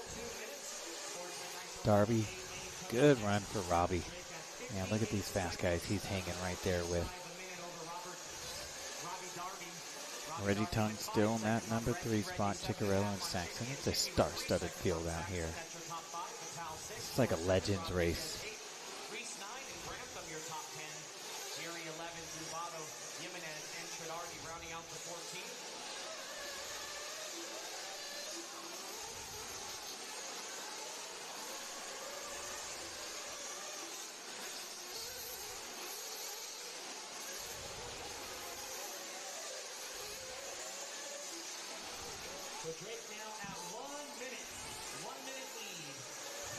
There it is. It's official.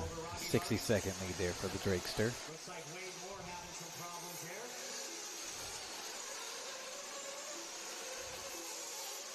Coming up on our final minute 15 here, 1:15. No battles in the top 5. Nobody within 4 seconds until now. Right as I open my big mouth, Robbie has a rough lap and Reggie has a good one. Reggie now right on the path of Robbie Darby. We do have a Battle for the 2 spot is on. Let's try and find them. Yeah, we've seen the Drake out front pretty much this whole time. So there we go. There's Darby and Reggie. We beat some bragging rights between those two. And we got, yep, Lapper getting out of the way of this battle. That's a good job.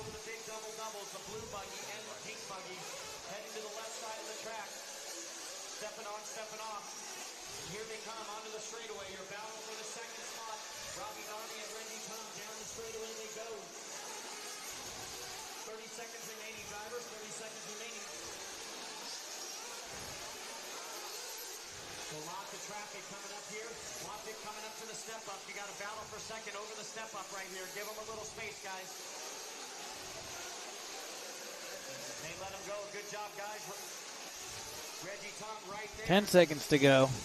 So with this battle for the 2 spot, Drake out there, these guys are going to finish 3, 2, 1. Let's see.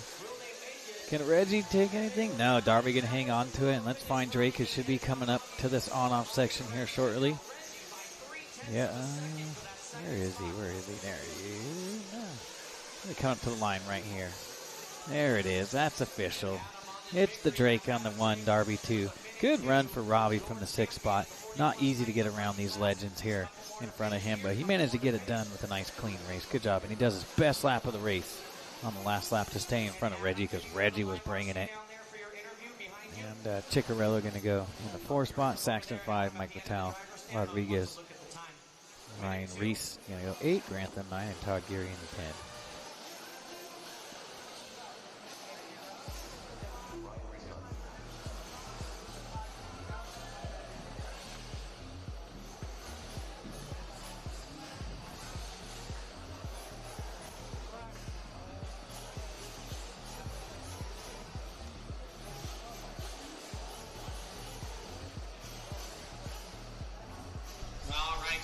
All right, we got our 40-plus A-Main winner, Adam Drake, in the house. What's going on, Adam? Congratulations on the big win. And 34.5 for the hot lap out there. That's pretty dang good.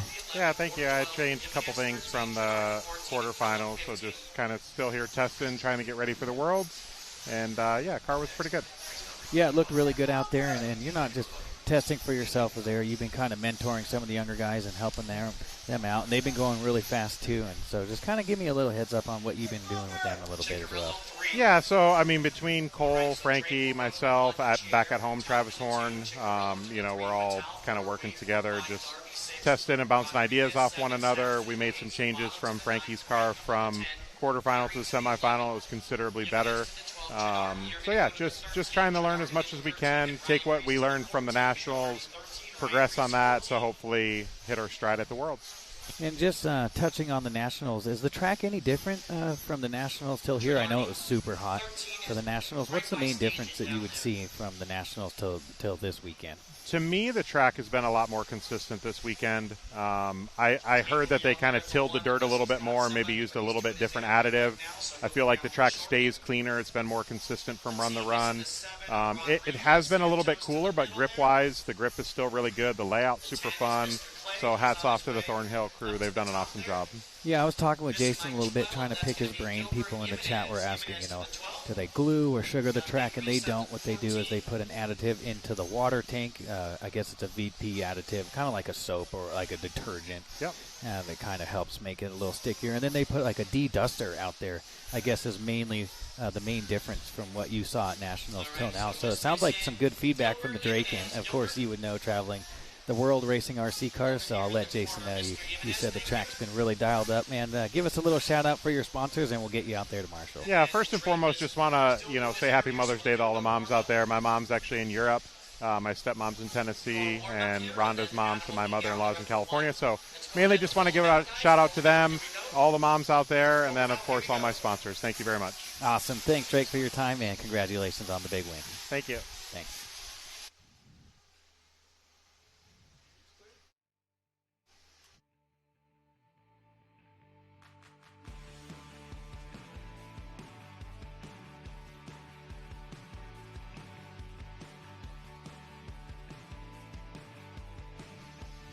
All right, getting ready to go here. Sportsman Nitro Buggy, race 25. So we got 3 more 20-minute races and then a small break to do some track prep for that 1-hour finale. The 13 have been set. If you guys are wondering how those semis went and who got that final 13th transfer position, you guys can check out on liverc.com for all your racing information. LiveRC, the #1 timing and scoring system on the planet, bringing you all the action here for the World's Warm-Up and 2026 Lonestar Challenge. And then, of course, coming up at later this year, September 26th through October 3rd, LiveRC will have the works as far as the crew goes, the big truck and an entire probably half dozen or more, maybe a full dozen crew out here. And we're going to bring you guys all the racing action. So look forward to that, guys, and we appreciate you guys tuning in here. And this is just a bit of a preview for what we're expecting coming up later this year at the World's Warm-Up this weekend in Hutto, Texas. And getting a little sneak peek of what to expect. And, dude, to be honest, it just... yes, it's a warm-up, but, boy, the tensions are high, and everybody's out here to really make a point right here. And it feels more than just a warm-up. Like, they may say, oh, this doesn't really matter, and we're just here for R&D, and we're here really to practice at the end of the weekend. No. These boys want to win this one, dude, and kind of make a little statement going in to the Worlds coming up later this year. I give Keith DiViterbo. Oh, thanks, Keith DiViterbo, messaging me, throwing some love up here to the broadcast booth. So always good to have one of the locals, DiViterbo, one of my favorite racers, back out west and showing some love. Thanks, Keith.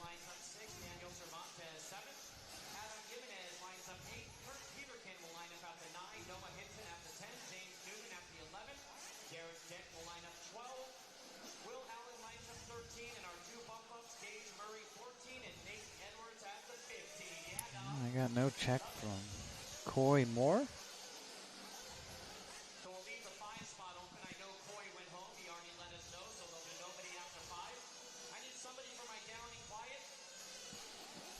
If Joey's available, BT, anybody that... Oh, Jimmy asking for some down and quiet, and here comes the wild child, Ryan Reese. He can handle it. I don't know if I've ever seen Ryan Reese do a down and quiet for us, but here it is. Oh, yeah, like a pro. Here we go.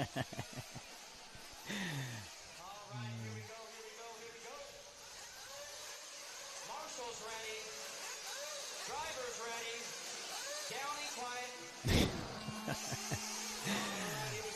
That'll work. 20 minutes of Sportsman Nitro Buggy A-Main action coming your way for the championship here at the 2026. Okay, hold on to your hats here.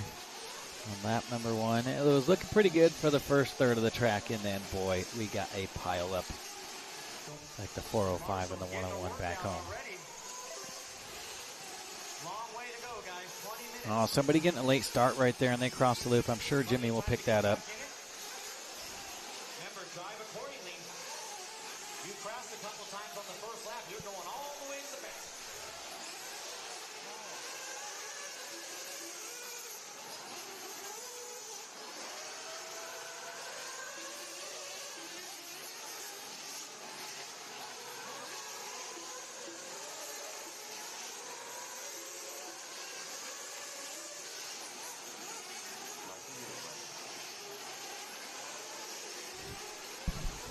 there. Looks like Edwards getting a bit of a late start there. And they threw him across the line, and I actually clicked him as the leader. And I just wanted to call Jimmy and just let him know, hey, that guy got a late start. And by that time, you know, the timer had passed as far as letting cars go across the loop without counting. So he was not your race leader. It was only 24-second lap. And that's just kind of something you see and look for as a race director. That's what I wanted to call Jimmy. Say, hey, you got to delete that lap. That is not our official leader right there. That was just a late start that just ran across the loop. And so it's really Sean rushing. I got it all fixed up here for you guys. Yeah, Jan in the number 2 spot, Ryan Murray 3, the Guatemalan Ever Lobos in the 4, Dent 5, Jimenez 6, Cervantes 7, Peterkin 8, Vasquez 9, Hinton 10, James Newman in the 11, Allen 12, Gage Murray, and Nate Edwards rounding up my 4, with Moore all the way down to the 15 here. I'm not showing any laps for Moore, so I don't think we have a start out of him. 2 minutes down, 18 long minutes to go. There's my boy Ever Lobos running in the 4th spot, right where he qualified. Easy, boys, easy. Adam Jimenez now moving up into the top 5. Double B, Derek Dent running in the 6th spot. Well, yeah, there was a little dog pile here on this one. Everybody got in on that one. Sean Rushing, he's been up towards the front a bunch this weekend. Let's see if he can cap off a long race weekend with the W. Michael Schnepp in the chat right here. The Schnepperonis, the Schnepp twins. I think mom and dad celebrating an anniversary, I believe, this weekend.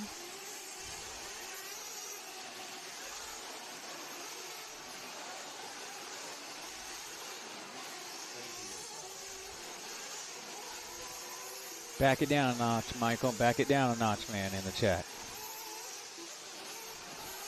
I know these guys are just new boot goofing, but yeah, let's keep it civil out there. Let's keep it civil on the chat here on YouTube. I know they're just messing, but that goes for everybody. That's why we have a moderator, so if you guys get too naughty in the chat, we'll lay down the hammer. Nothing needed to be done right here. I'm just reminding all the viewers on there to, when you're in there on the chat, just have some fun. You know, let's talk about RC cars, and we shake it up a little bit to keep ourselves occupied in between rounds and stuff. But, you know, we're human. We get a little buck wild. Oh, we got a pile up here. Okay. Oh, look at there, Santa Rodriguez. He's going out there. That's a 23-year Army veteran. He's not scared to get a little down and dirty here. He's not afraid of a little action. More left before the start. Yeah, I've got a microphone ear set on, so it's hard to kind of hear most of everything he said, but I think you're right. I think I did kind of hear that in the background. More left before the start.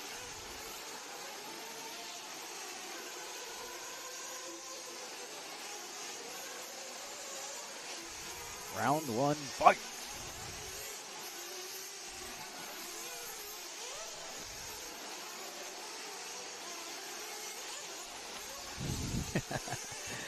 All the boys back home tuning in. There's a West Coast party in the chat. We got Bropolino, we got Sean Kirkman. Oh, yeah. Got one of the Snaps and Shane Farrow. I feel right at home here in Texas this weekend with all the crew jumping in there. So, early race leader Sean Rushing, 57.3. Only 5:15 in this one, so that was not a pit stop. That was just a horrendous lap. Going to have some of those out there, so just trying to minimize those. This is the Sportsman class. Jan, 8.2 now out front. Murray and Lobos. That's the closest battle. They should be going into the on-off over there on the left side. Let's try and find him. That was my leader. And these guys coming across the line. This should be them. Yep. That's Will Allen, so that's a lapper.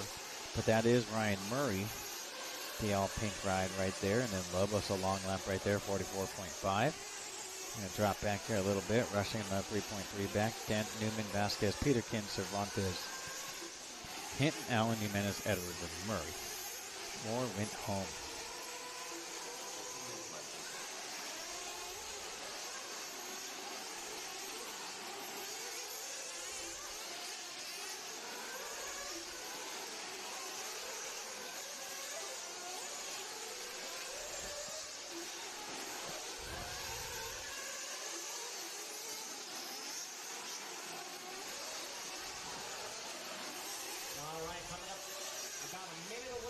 Uh-oh. I'd like to think that was a pit stop lap, but 244 laps in a row, and we're only 6:30 in for Lobos. Something not happy with that car. He does have fast lap of the race, but just too many self-made errors for Lobos. So he's now about 15 seconds back from the race leader, and about 8 seconds back for Ryan Murray. This pink buggy, white wheels, black wing we're following along with. Oh, yeah. We shorted that one a little bit.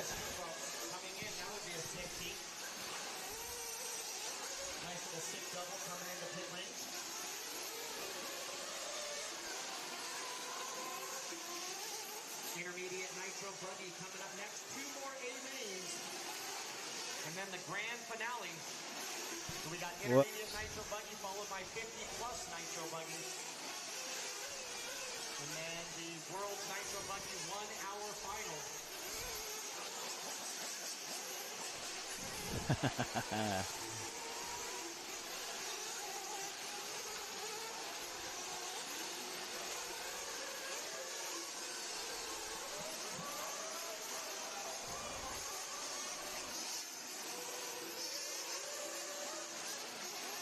Man, good hustle.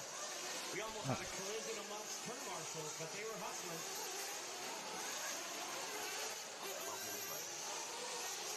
All right, 8 minutes down, 12 to go. Drivers 8 down, 12 to go. Ryan Murray now taking over the lead. Your third qualifier at least last time by. Yiviger second, Lobos third, rushing forward.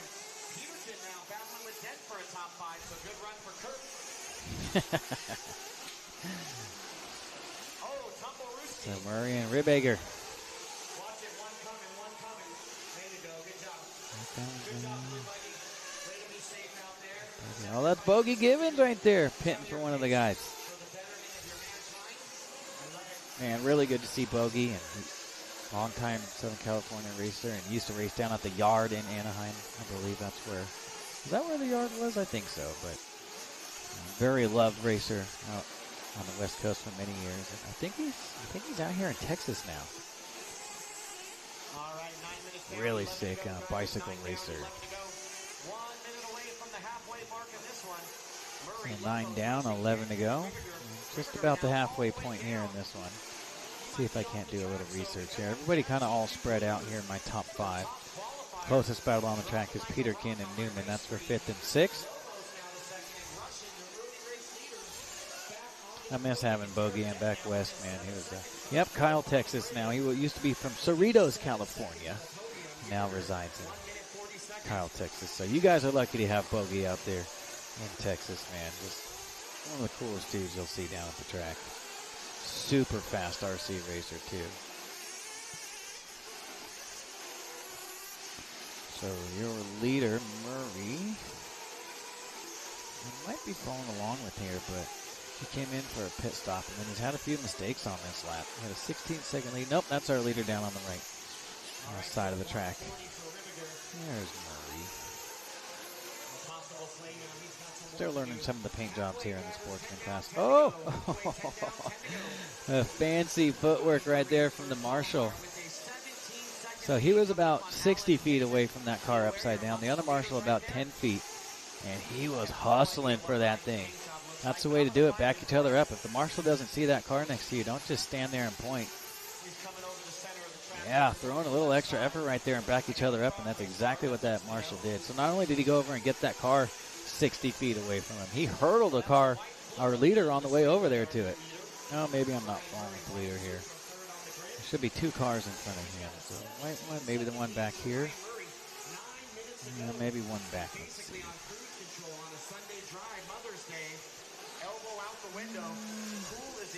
I'm going to have to stand up for this one here. Got to get that leader some love. He is a 20-second leader now. Sean rushing in. Ever Lobos, where did he come from? Back up to the number 2 spot.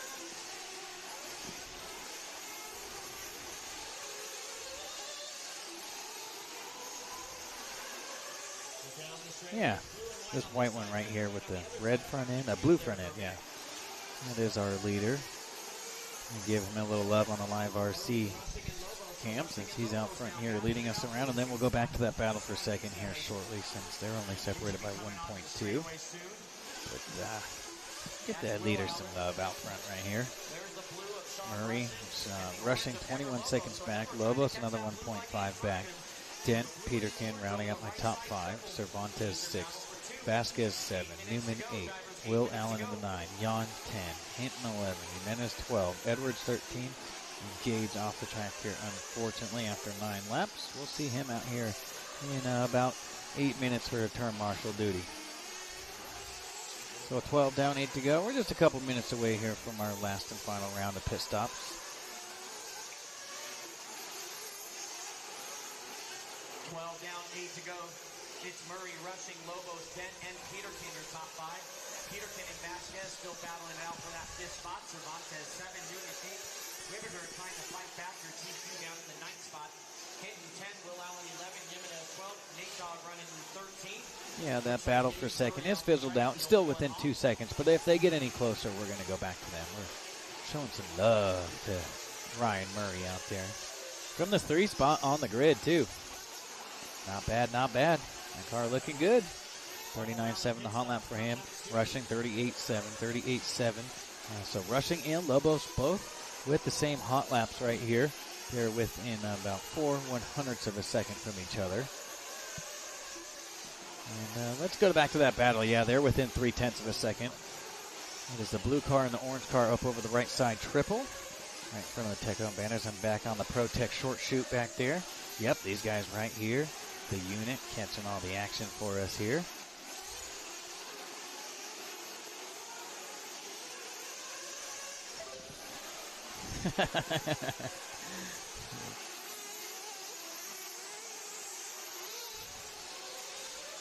Oh no, Rushing gonna get it wrong here in Cervantes.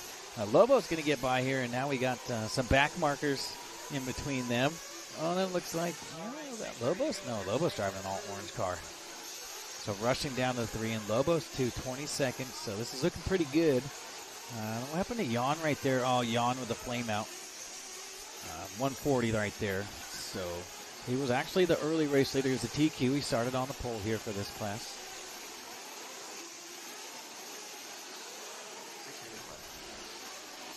Murray, looks like he came in for some fuel to 44.1. Oh, he's got a huge lead.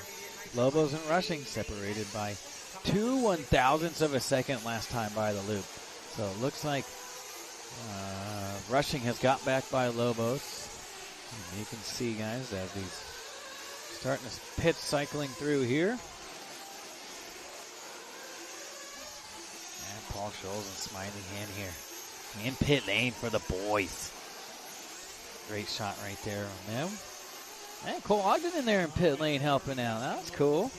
Who's he helping out there? Probably another one of the Mugen teammates. It's like, whoever he's talking to, he's calling him in right here. Let's see if we see a little magic from Cole here.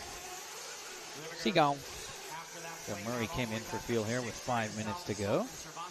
He's down at the end of the straightaway, white and red, but we're trying to follow this battle for the 2 spot. And so Rushing came in for fuel. Now Lobos for fuel. Oh, and he gets it wrong up over the speed bumps, and he's going backwards now in the pit lane. And that's Lobos that Cole Ogden is pitting for right there. Long-time buddies right here. You guys have been all over the world racing together.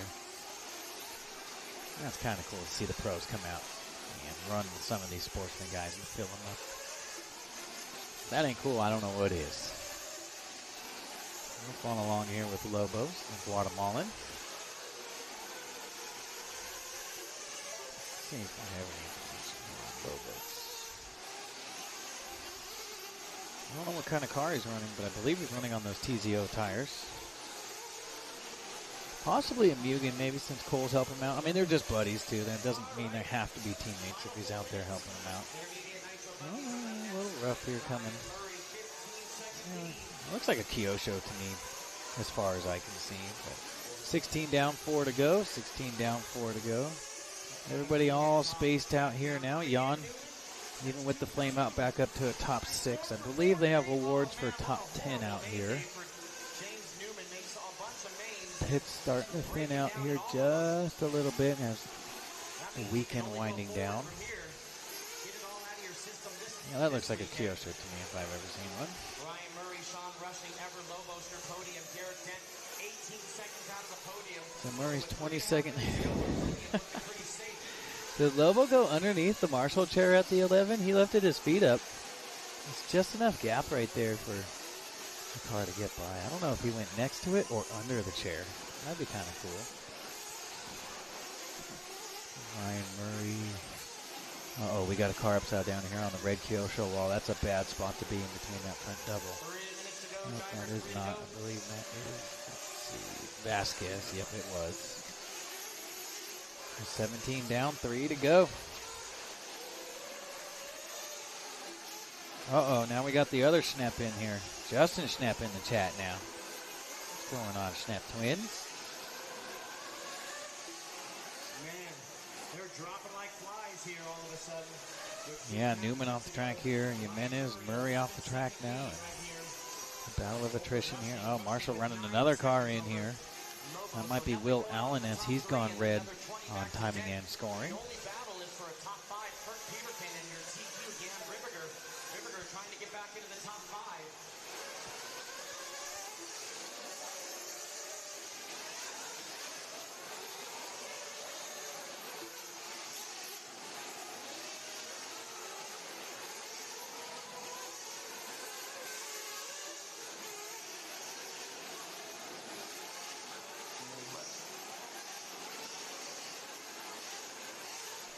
Intermediate 20-minute main coming up next.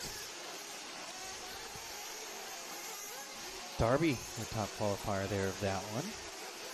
Alex Gwynn has shown some very good pace too, so Tito had some good runs. Taking in a start from the 5 spot. He'll be one to watch, and Garrett Martin looked really good later in the weekend. So we'll see if Martin can't pull a rabbit out of the hat here. Calvin Bruce always fast. Reed Saunders. This young man qualifying 8th. That intermediate. So we're riding along here with our race leader down to a 9-second lead. So it looks like he's just managing that race lead. There's 20 seconds at one time, and now he's just seeing double-double and just hitting his mark. Oh, that's kind of cool. I thought I saw some red on the front of that. It's blue and white on the right side, and then when he hooks this big sweeping 180, now you'll see red and white on the left side. That's kind of unique right there. I like that. Yeah, have some fun with the paint jobs. You know, the bodies only last so long, so you're going to need a new one anyways before you know it. Yeah, have some fun with those paint jobs. Do something a little different. And I like that, you know.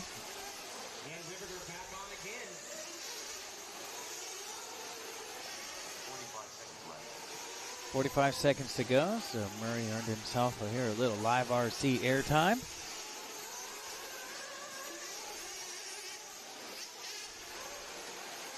We got our intermediate 20 and then our 50 plus 20. And then what we've all been waiting for here, our World's 1 hour final.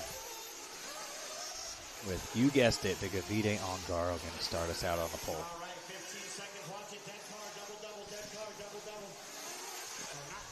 Seems like everybody can run about the same lap time as Ongaro.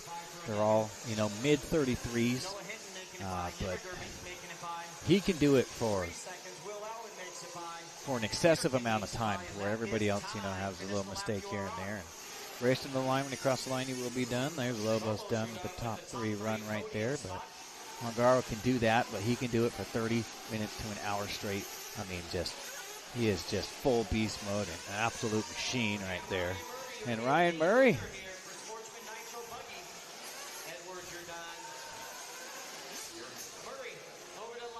Dad over here with his fiance sitting right below the timing race director.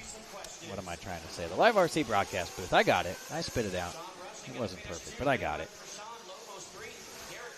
So Murray having himself a weekend. And we're going to get ourselves a little interview here from Ryan. It's cool he's got Dad out here, and his dad's fiance came out here to watch Murray race this weekend. All right, that's going to do it. So it'll be Ryan Murray, your champion of the Sportsman Nitro Buggy Division, 29 laps. Sean Rushing going to get second. That's a race. As you can see on our A-Main Hobbies race results, Murray rushing Ever Lobos top 3. Dent 4, Peterkin 5, Cervantes, Allen, Hinton, Edwards, and Ian. The top qualifier going to finish top 10 after that flame out. Everybody else go to your number. Go Nate to the 5. I'll read off the rest.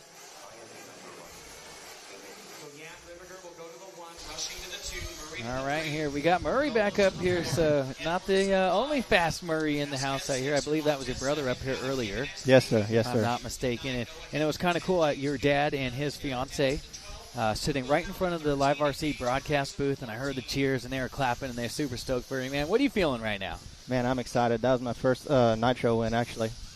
Dude, that's awesome. So total elation right here. Right. For Ryan Murray, and you started from the 3 spot right there, and you just kind of put your head down, and you had a 20-second lead, and instead of pushing and trying to overdriving the car, you just kind of managed the race and still finished with about a 10-second lead out there. So excellent, dog. Congratulations on your first big Nitro win. Thank anything you want to thank your sponsors? Give them a little shout out. Oh man, I'd just like to thank my family and everybody back home that supports me. You know, all my sponsors, everything. Thank y'all. Thank y'all so much. Absolutely. Thanks, man, and go enjoy that win. Thank you. Thanks, guys. That is our One-Up Racing interview cam. And the Murray's having some good runs out here this afternoon.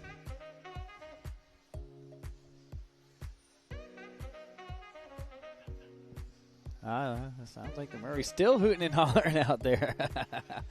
Here comes Dad and fiance right there. That's cool.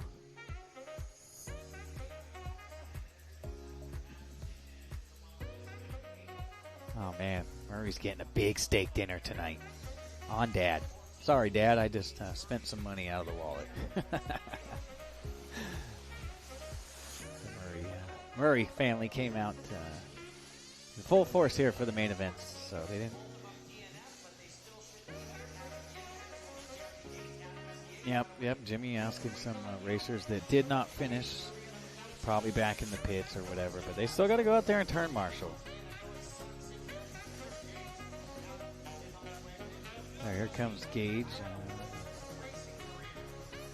He was one of the Murrays that had a big win out here, and then Ryan, his brother, getting another big win out there. So congratulations to the Murray family, man. They're having some fun out here, and that's what it's all about.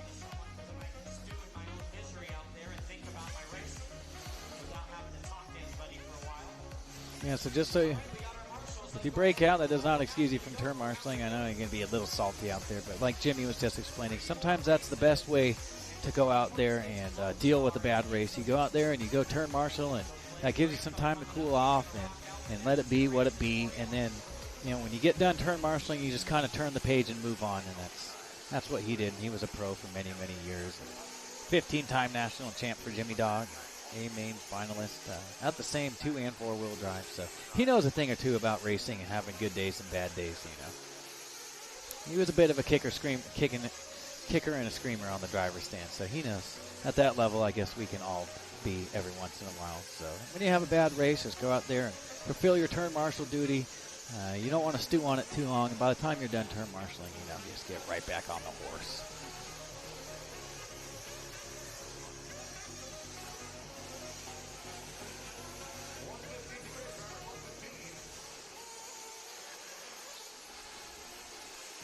Yeah, Everlobos getting some love on a top 3 run right there.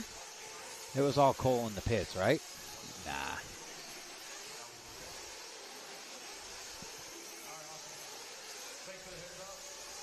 All right, guys, 50 seconds to grid, 50 seconds. Everyone's checked in. The marshals are in place. Race is coming together. Race 26, intermediate Nitro buggy, A-main.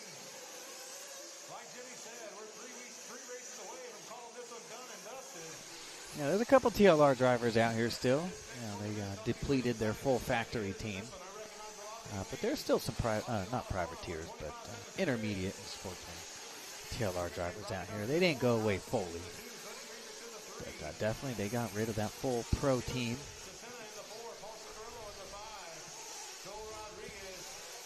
Not sure why, and doesn't really matter to me.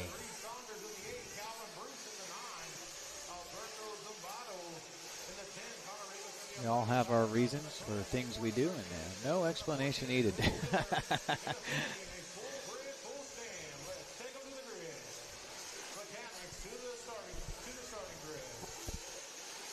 So it looks like Jimmy getting a little break here from Clay. He's out there just kind of hanging out with the racers. So the 2-minute warm-up is over, and the mechanics are out there, so straightaway is closed.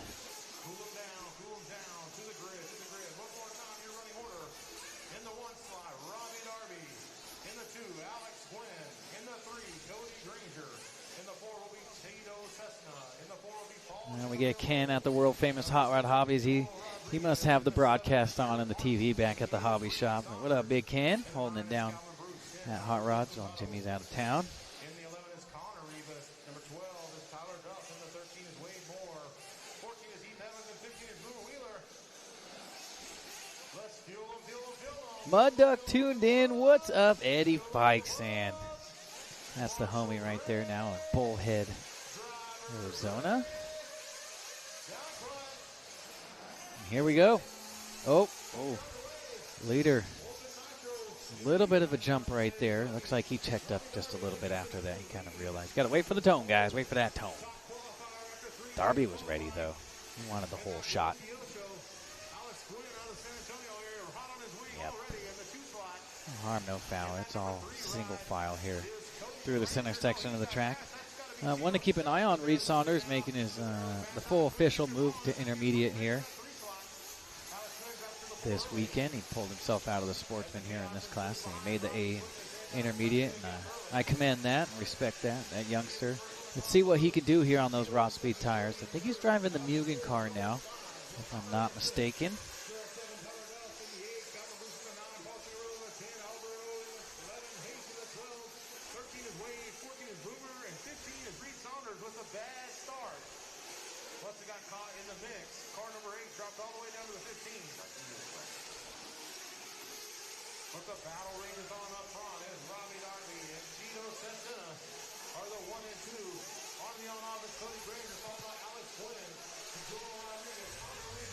All right, here they come around for lap number 2. It's Darby and Tito Cecina.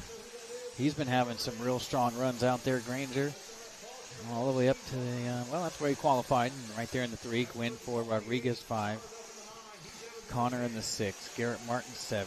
Chicky down to the 8 after starting 5. Duff, Evans, Bruce, Saunders, Zimbato, and Wade. Wade out there, I believe, rocking that TLR. And Boomer. Come on, Boomer.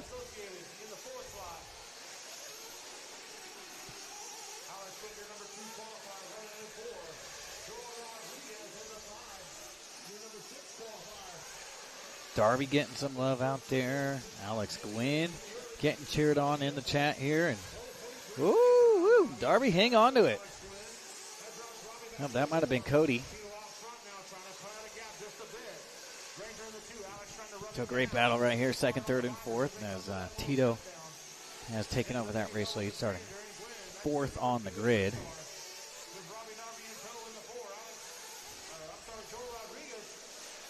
Uh-oh, is that my leader? Oh, that one gonna sting. He's like, heck yeah, I started 4th, and on lap 3, I'm out front. And then the old pancake upside down. Dang it. Where's the powdered sugar and maple syrup for that pancake?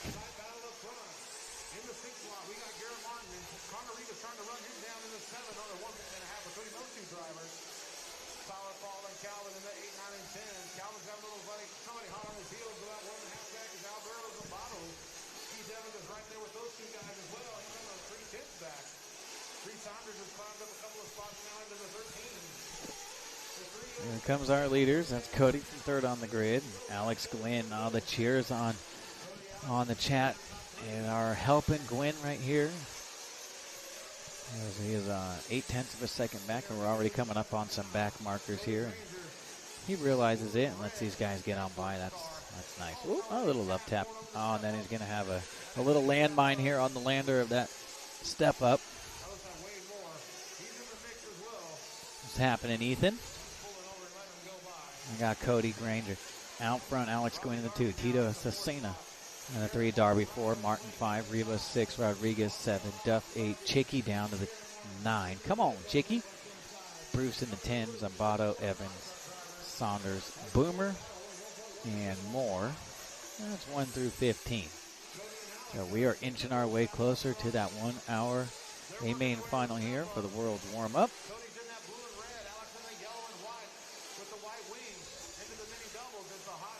So make your plans. You guys know where to be. Got 15 minutes left in this one and a 20-minute 50-plus here. So we call it just about 20 minutes by the time they get this one done and the next track out there. And so got about 45 minutes plus a little work.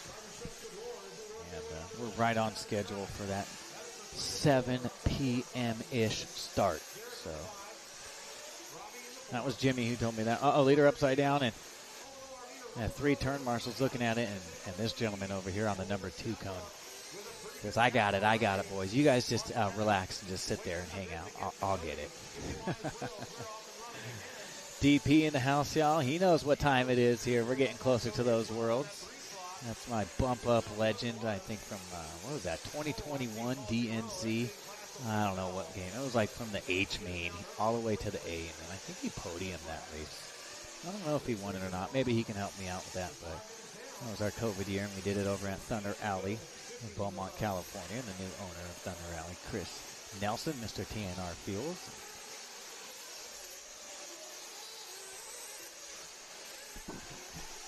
Yeah, I agree, top line. Come on, Chicky. So get your butt moving here.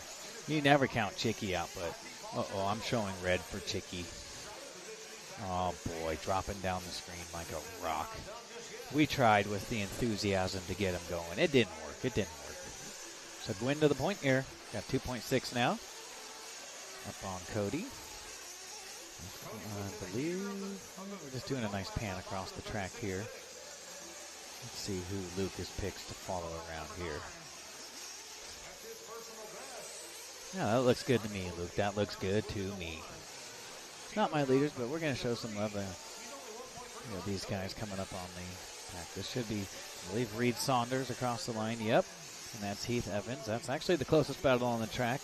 That's going to be for 9th and 10th. And Reed started in the 8th spot. Fell down here a little bit. And he's kind of getting it going here. Oh, yeah, Chicky having some mechanical issues there with the X-Ray ride. Dang it.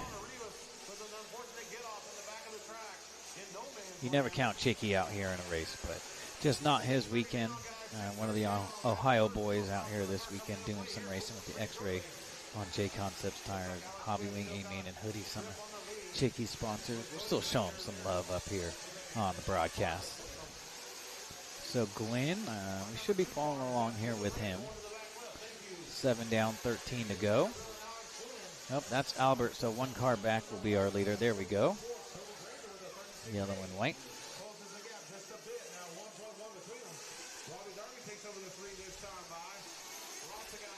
Oh, they're already cycling through. Oh, yeah. Great shot right here on the Live RC pit cam.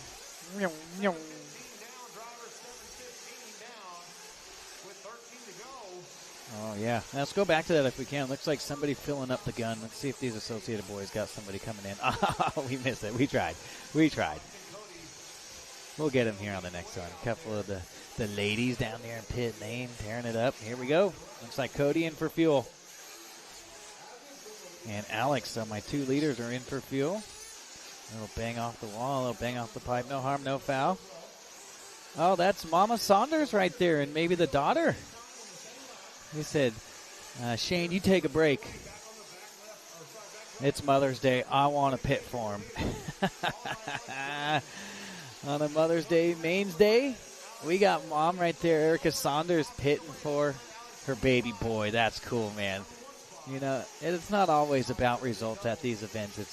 It's on a Mother's Day, having his mom and sister in pit lane. That is worth its weight in gold. Priceless right there is what I would call that.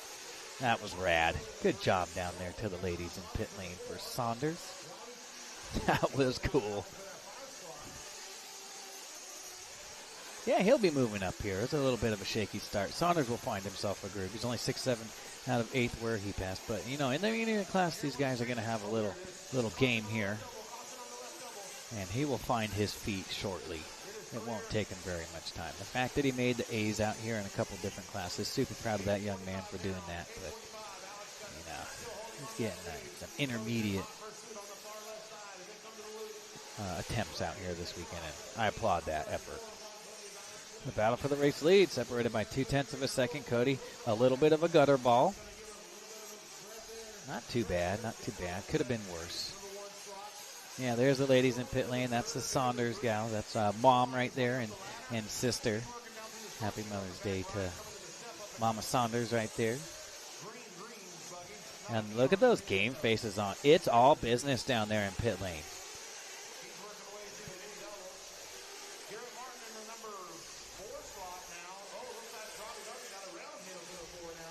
That's all I race for is the fun and the friendships. Yep, me too. Of course, I'm a serious competitor in everything I do, and I want to go out and win. But let's not take things out of context. Let's have some fun. Let's hang out with the crew.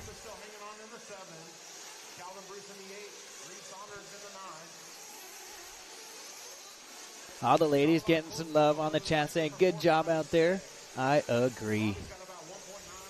And they weren't having fun. It's all business. With Erica and Reed's sister right there. That game face 100. Woo! Yeah, sometimes it's just better to be lucky right there, and that was some luck right there. So Alec now 3.3 out front. Granger 2. Joel Rodriguez from 6 on the grid. Up to a top 3 run. Darby in the 4. Tito Cesena in the 5. Martin 6. Connor 7. Bruce 8. Saunders now only 4/10 back from Bruce, where he qualified in the 8th spot. Some lap traffic getting in the action right there. Uh-oh, is that a runaway? Nope, that was just full squid mode.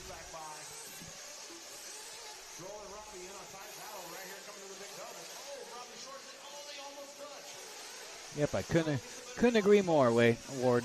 Couldn't agree more.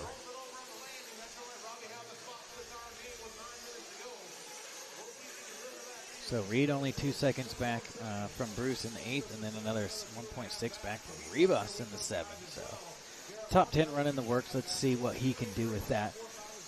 11:15 down, 8:45 to go. Final round of pit stops here, just a couple minutes away. Usually it's around the 15-minute marker, but in a 20-minute race like this, you can afford to come in a little bit before that because you're not going to have another 7.5 minutes to pull right there. So kind of changes the pit stop strategy here just a little bit. Now in a 30-minute race, it's 7.5, 15, then 22.5. That would be your pit stops. But in a 20, you can afford to come in a bit earlier since you're not going to have to make a full 7.5-minute pull to finish out the race. The lead battle starting to fizzle out here as far as my top 3, but Tito Cesena and Joel Rodriguez and Garrett Martin, that's a 3-way battle for the number 4 spot. We'll try and find that battle since that's pretty close. Might be them here in this front double. We'll see. I'll get some names as I come across the loop.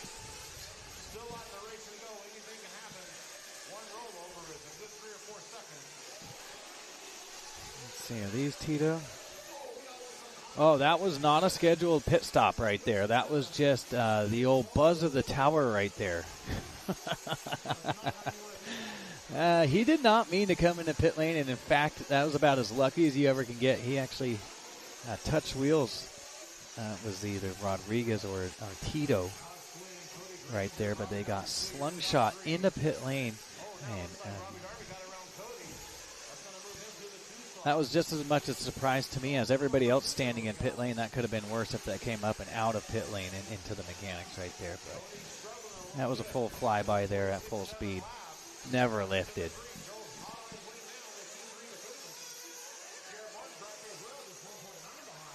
And I believe that was Tito right there, dude. I don't think he ever got off the gas right there.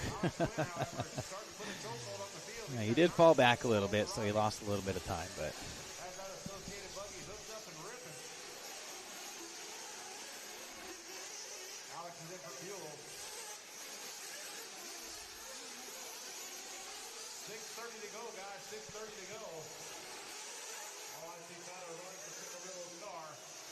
oh, you can see Lily and Erica. They're ready. 3:45 down, 6:15 to go. Up, and Reed getting called in. A little grab from Mom. Stab from Lily right there. Beautiful execution. And check to see if we got all the fuel in there. Oh, Mom didn't look 100% sure, but that's just the game face look right there. So Gwynn a 10-second lead. That was his last pit stop he came in for. Granger a 46.7, so it looks like he came in 2 laps ago.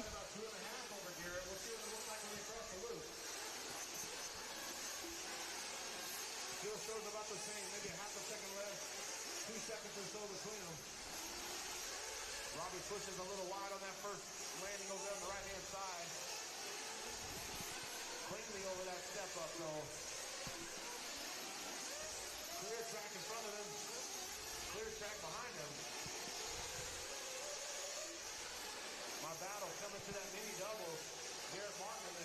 Looks like I may have lost my Facebook feed, which is fine, We're focusing here a little bit more on the racing in our mains out here, and we are running out of mains. We got 2 more races. Got the final quarter here of this one with 15 down, 5 to go. And it looks like Chicky not giving up. He's still says, I'm not throwing in the towel yet. I'm going to stay out there. Gwen a 6-second lead now. We are following along with Alex.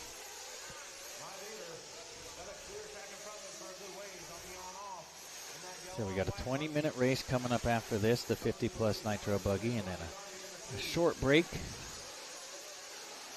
for a little bit of track prep. They're just going to go out there and blow it off. They're not going to do much, so it should only take 5 minutes or so for them to do that. We'll give these guys I think we gave them a 3-minute warm-up.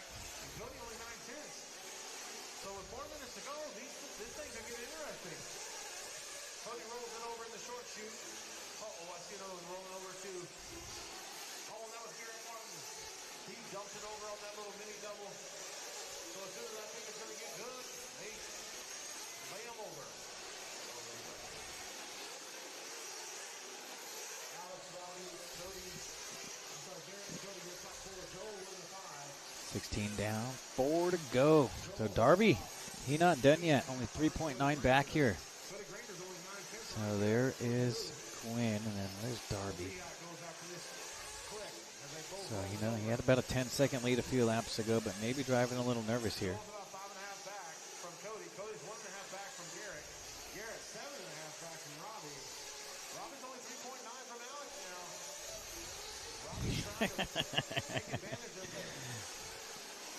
Yep, Gwynn here coming across the line. Let's see what he does for a lap time.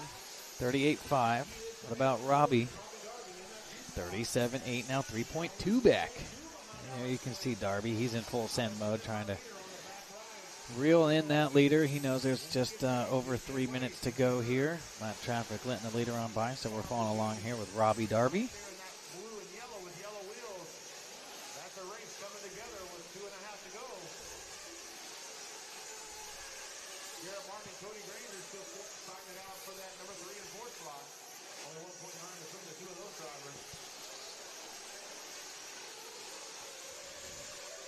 Leader across the line, 37.7. There we go. That's a good one for him. 37.7 for Darby. Nothing gained, nothing lost. And then we got a battle between Martin and Granger, separated by 1.9. But we're watching that battle for the race lead here. We're going to see if Darby can throw some heaters in here. Woo, baby, just barely skimmed the top of that step up. And you can see he is slowly reeling in. It looks like less than 3.2 here. There's lap traffic right there, a little back marker. There's Gwen into the Kyosho wall. There's Darby into the Kyosho wall. There's 3.2 last time by. What do we got here? I'm guessing about 2.4. 1.7, the best lap of the race for Darby. Yeah, he is floored. Pedal is not even lifting right there. He's just full throttle, just holding it and just turning that radio controller up.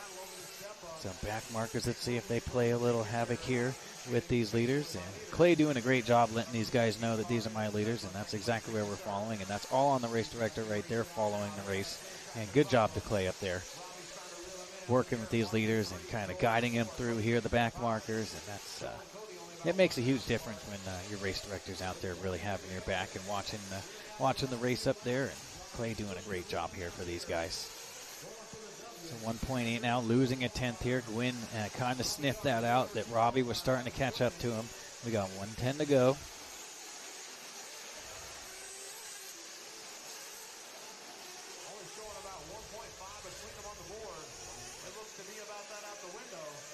So Darby really pushing that ride, maybe wearing those tires down, driving that hard, but we're going to see. Going to come down here, 45 seconds to go. They're doing 36, 38 laps, so they're probably going to get by for one more. So I could, unless they have a mistake, I would officially say that they're about 2 laps to go here. But Darby can sniff that race lead right here. Can he get it done? What an effort. Robbie was your top qualifier. But Gwynn got out front, and he didn't like to share that race lead. So got a little back marker moving out. Thank you, thank you. Darby, Rodriguez, Granger, and Tito Cecina, Martin, Reba, Saunders. Back right where he qualified, so still a good run there for Reed in the works. Leader across the line, less than 10 seconds to go. 37.4 to a 37.5, so Alex Gwynn in control of his own destiny here.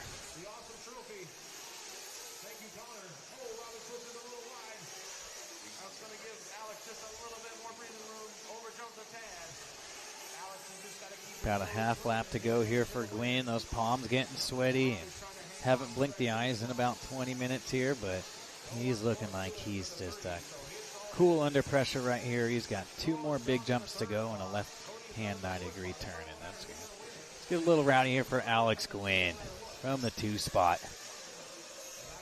Darby took a run at him there at the end, but driving that car, that equipment got used up to its full potential right there. But come up a little bit short. Joel Rodriguez from 6 on the grid, going to go top 3. Granger 4. Tito Cecina going to go 5. Martin, Rivas, Saunders, good run for that young man. Top 8, right where he qualified. Evans and Boomer. A couple Arizona boys in the top 10 right there.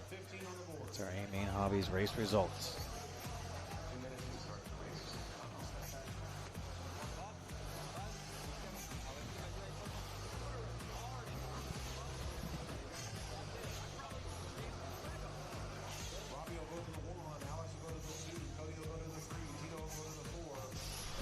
All right, man, we got our one-up racing interview cam out there. And tell me a little bit about that race. Robbie was sending it there at the end. Could you kind of feel that pressure going on right there? And how did that kind of play into the finish in that race? Absolutely. I watched Robbie in his 40-plus main, and he was a little skaty at the start and got through the first fuel stop, and then I could just watch him take it up the rest of the way. I think he went with a safer tire choice than I did. I went with one that was fast early on, and it was a handful to hang on to there at the end. I mean, I was just on pins and needles the whole time.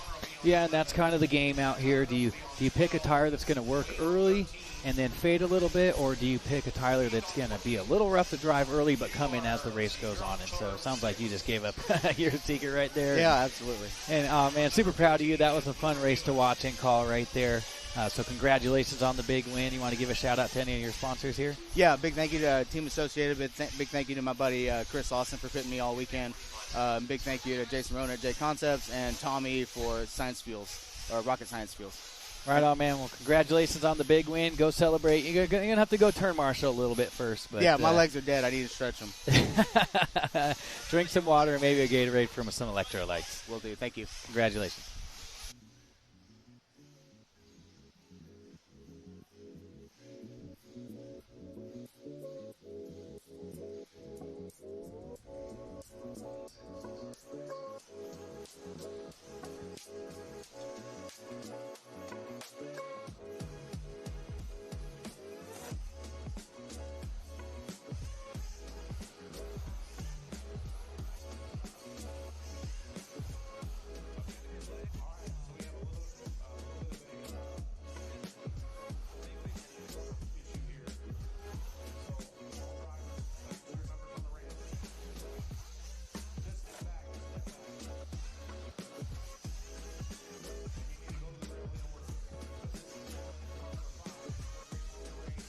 All right, guys, there you go. There's our QR code for the $10 raffle tickets. And we are raffling off an RC8B 4.1, the World's Warm-Up raffle. We're going to be raffling it during the 1 hour main event.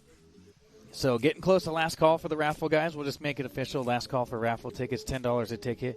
If you guys are still looking for the QR code, you can always go back on your YouTube feed, pause thedirtracing.us. So check it out, guys. And last call here, $10 per ticket, and win yourself a nice Associated Nitro buggy. So good luck in the drawing, guys, and we're going to be calling that here shortly.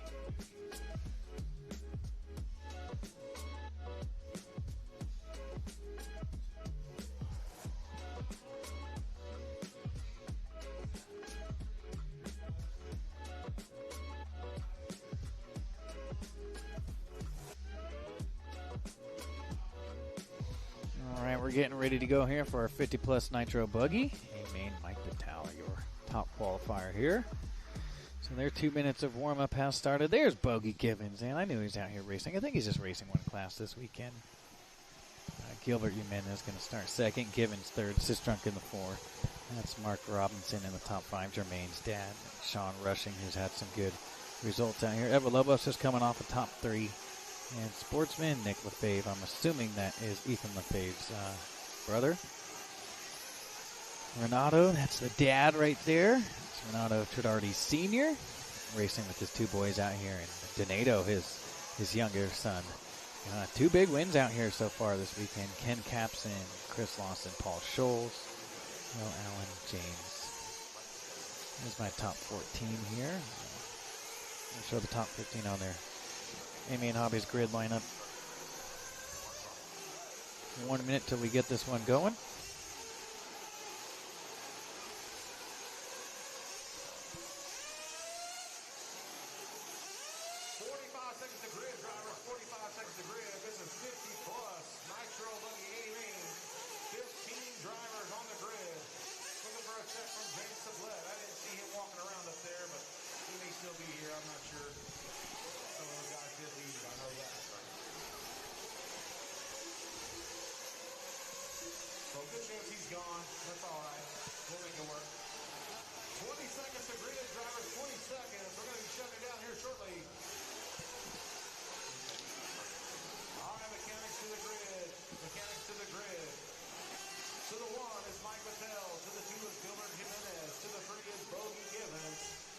Oh, Tim Allen in the house on the Facebook feed. What's up, Big Tim?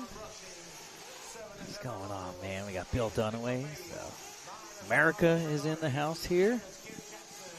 Yes, that is a clay track. Bill Dunaway asking, looks like a fun layout. That a clay track, correct. Yes, absolutely 100%. A big shout out to Tim back at home. Our Saturday race director and just long-time fast guy out in Southern California, whether he's racing 10 scale or 8 scale. He does race directing down at Hot Rod Hobbies and Camarillo, and just he's done all sorts of stuff right there. Bit of a Swiss Army knife out there in Southern California. I just want to give Big Tim a shout out there. As you can see, Jimmy Babcock down there for Down and Quiet. Here we go. Arms are up. Down and quiet. And the tone is off here. Our final race here of the Lone Star Challenge 2026. And then we're going to go with our 1 hour A main finals here for the world's warm-up coming up in about 25 minutes. We got 20 minutes of action brought to you here and about 5 minutes of track work. A little bit 3-minute warm-up, so you're going to see those numbers in the chat start cranking up here, guys. Jump on in the chat. You can follow on liverc.com. You can follow on Facebook or YouTube. And make sure you guys give us a like, a share, and a subscribe. And we're about to get a little crazy here in the broadcast booth. I'm going to have to get Sam some earplugs as I'm going to be tearing it up here for that 1 hour A main final. Of course, your back-to-back-to-back defending champion Davide Ancaro, the Italian, with that associated on Matrix Tires, going to start on the pole. Not a big surprise there, but an hour-long race with these Nitro cars. It's gonna be interesting. There's been a lot of really fast guys, but can they go as fast? Yes. Can they do it for as long as Davide? Well, we'll find out. You know, Mayfield's been like that for many, many years. You know, everybody can do the same speed as those top guys, but can they do it for that 30-minute or 60-minute main event? And that's the difference. They can all go super fast, but who's going to be able to do it for as long as Davide? Oh, it's my guy Bogey Givens out front. Oh, yeah, Bogue. Get it, doggy. Big shake up early. The best start on the grid was number 2, Gilbert Jimenez. So Givens wasting no time getting out front. Sean Rushing. What happened to my TQ Mike Patel? Alex going to come out with a 46.9.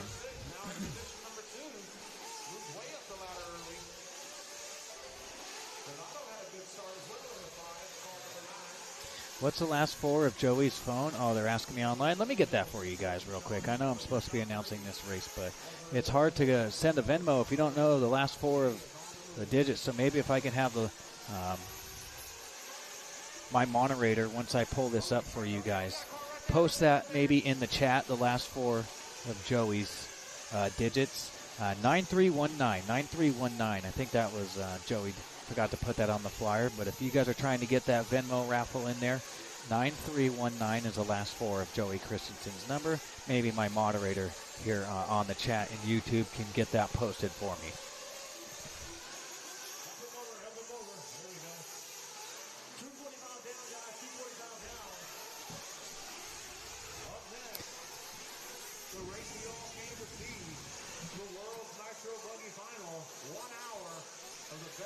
So yeah, that was overlooked there on the flyer, and that's why they pay me the big bucks. You know, I come through with all the information. 9319. If you guys are trying to send your Venmo through, I'm glad somebody brought that to my attention. Of course, I got a lot going on here, and we're gonna let a few things slip through the cracks soon. 9319. If you guys are looking for that, it'll be in the chat. Maybe we can post that up somewhere. Yep. Yeah, Gabe's got the number. He's got the homie's number. So let's get back here to the racing action. Gibbons 1.1. Ooh. And it looks like rushing in Jimenez now right here. So there's Gibbons over the double into the step up. There's rushing Jimenez.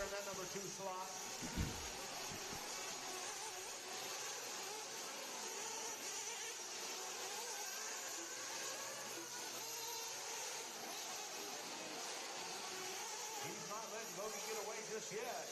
Only 1.1 between them last time by. I can always give you guys my Venmo, and I'll take some of that raffle dough. Thanks, absolutely. Hectic Motorsports, absolutely. So 9319 is the last 4 digits of Joey Christensen's phone number. Anybody looking for that? Looks like that was overlooked on the flyer. 9319, yes. I think Sam's going to try and add that to the flyer right there. That's why Sam is the man here behind the scenes. Let's double check before we stamp that. Yep, 9319. Get those raffle tickets in because raffle going to be going here soon. Bogey now 8.8 out. He got out front early, and Mike Patel now after a bit of a rough lap on lap number 146.9.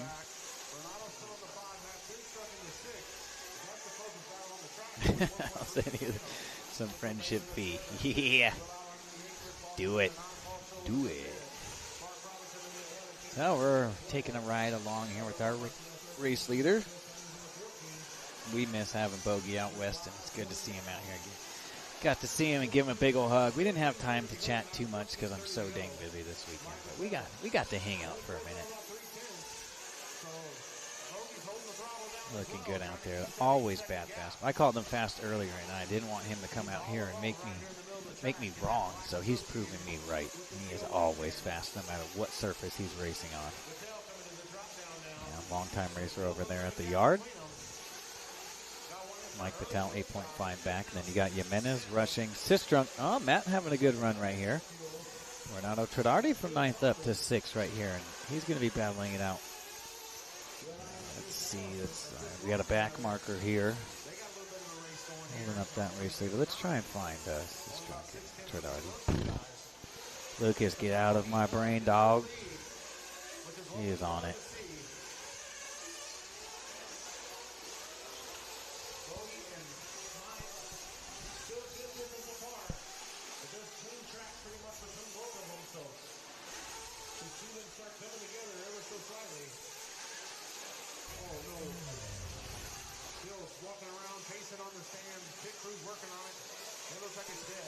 Great battle right here for 5th and 6th. Sistrunk.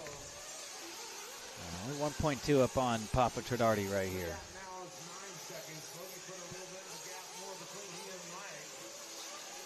Oh, Tradardi with a little mistake. And he's like, should I hit the brakes and let the marshal get me? No, I'm going to drive away from him and get it on over there myself. Yeah, that's the option. You never want to drive away from the marshal, especially when you're stuck on the pipe full throttle.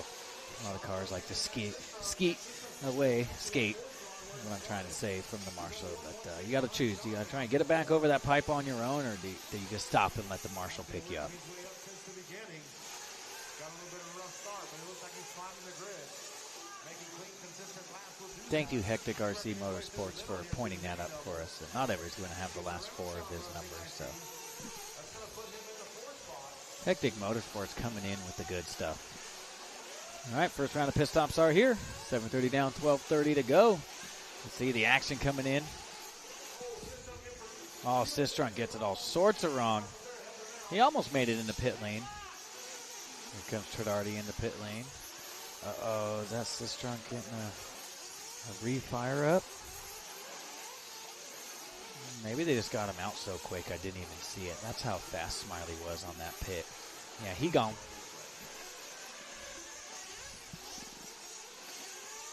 Eight down, 12 to go. 8 down, 12 to go.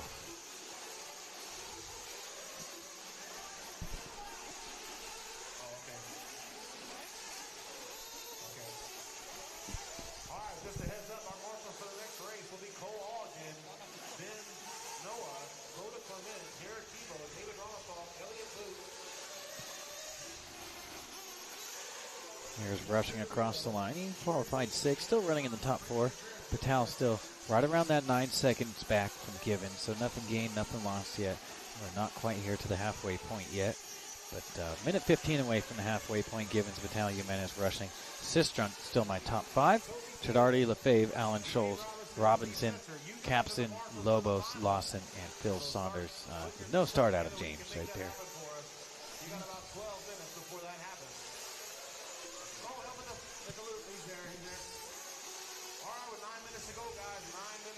So I'm going to take a quick break here, guys. I should be back in just a couple minutes here or so. We're going to pipe in Clay up there on the mic, and I just got to get ready here. Got to get a few things ready here for a 1-hour main event, and I can't do that during the blow-off break because I have an interview to do after that.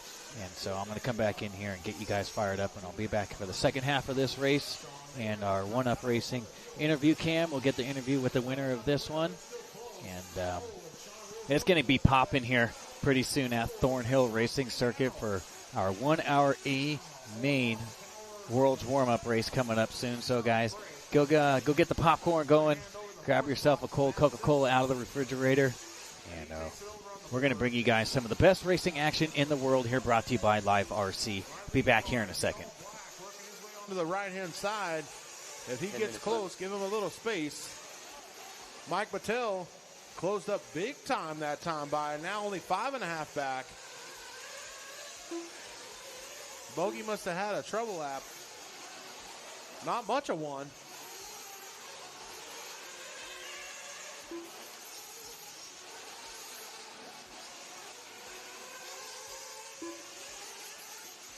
Mike Patel in the 2 spot over the big doubles in that pink, white, and green. Bogey in the all black. Gilbert Jimenez, his car I think is white and with a red wing. That's the number 3 car. Matt Sistrunk, he's in a multicolored white, orange, and blue, working his way around the track. He's on the got to be close to the step up, and he is right there at it. The leader right behind him, but he's in a race of his own, trying to run down Gilbert. Oh, and he rolls it over. Oh, 9 minutes left.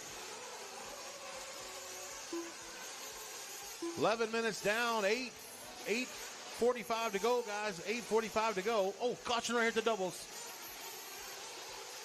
They sorted it out. We're good to go.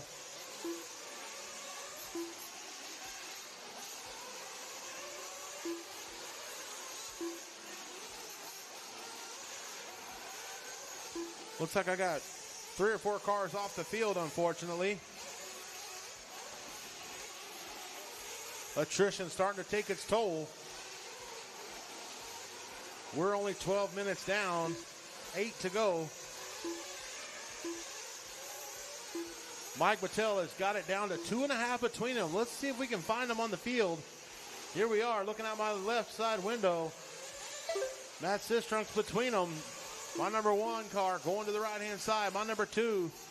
Oh, Matt says, I'll give you some space. Let me just roll it over that little step over there. But the battle is on. Finally, we got a race right here towards the end of it with 8 minutes to go. our 1 and 2 cars into the mini doubles. Bogey, Battelle over the big doubles in the center of the track. Oh, Bogey short set. Oh, but help. He's here. That's going to give back a little bit of all that work that he put in to gain it back. But it's still got 7 minutes to get it done. Bogey's trying to hang on. Mike Battelle's charging, but he's in for fuel. Uh-oh. That didn't sound good. It didn't sound good. Coupler let go or something for Mike Battelle. That's a tough break. He was definitely on the move. Oh, got another one down as well. So that puts down 1, 2, 3, 4, 5 cars off the field.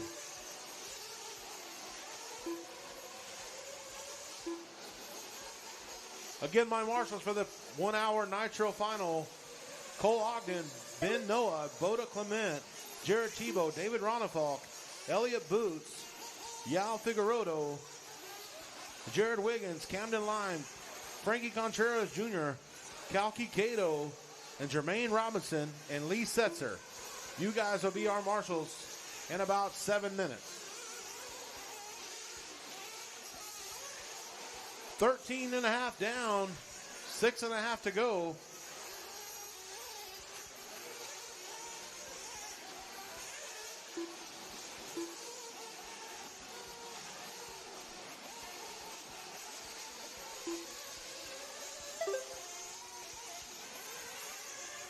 Bogey Givens out front. Gilbert Jimenez in the 2. Mike Battelle in the 3. But he has broken it off the field.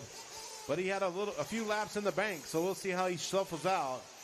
Matt Sistrunks are going to move up to the 3rd here shortly. Renato in the 4. Nick will move to the 5. Will Allen will be in the 6. Paul Schultz will be in the 7. Ever in the 8. And Ken in the 9.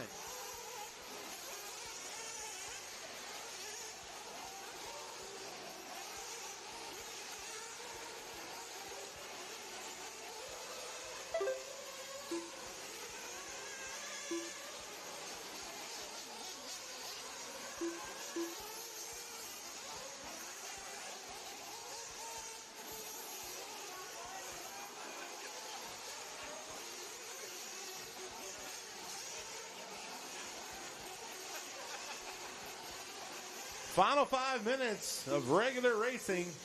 The last A-main 5 minutes left of us mere mortals before the pros come to the show. Once again, we want to thank everyone for coming out and racing with us this weekend. Thanks to Joey and his team. All right, guys, I'm back. Chris What I and his miss? team. What I miss? I'll tell you what I missed. Mike Battelle showing red on the master clock here, so dropping down the screen. Bogey Givens now a 39-second lead here for the Bogstar. Jimenez in the 2. Renato Tradardi, look at this. Not just Donato and Renato Tradardi Jr. with some game. Pops running here in the top 5. Nick Lefebvre. So I got 9th and 8th place qualifier running 4th and 5th right here. Will Allen 6th. Mike Battelle unfortunately showing. Looks like he's off the track or that transponder stopped working. Campson 8. Lobos 9. Schultz, Lawson, and a handful of drivers. They're dropping like flies here, so. Not a whole lot of action going on here, except for the battle for 8th and 9th. And we're getting ready to get turned up here a little bit in the live RC broadcast booth as we're going to do a quick interview after this with the winner here. And then a short break to blow the track off, and then we'll get our ready for our 1 hour World Warm-Up A-Main Final. See what's going on here in the chat a little bit. Nate Dog Rosales tuned in here on the Facebook chat. What's up, Big Nate? One of the local boys been racing with Walker down on the Tuesday nights at Hot Rod Hobby.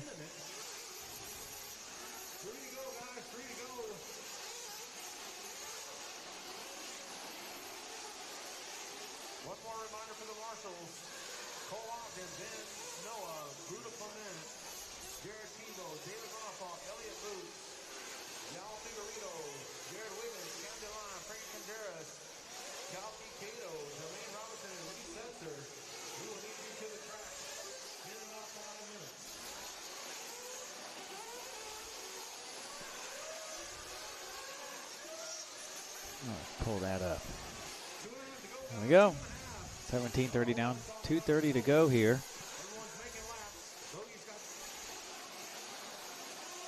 Yeah, Patel broke down. Iron Mike, always here for a good battle. TQ Chef, yep. I'm waking up from a nap right before the show. Yeah, that's the plan at least, right? I'd love a nap right now. That'd be sweet. We ain't got no time for that. It's about to get real good out here.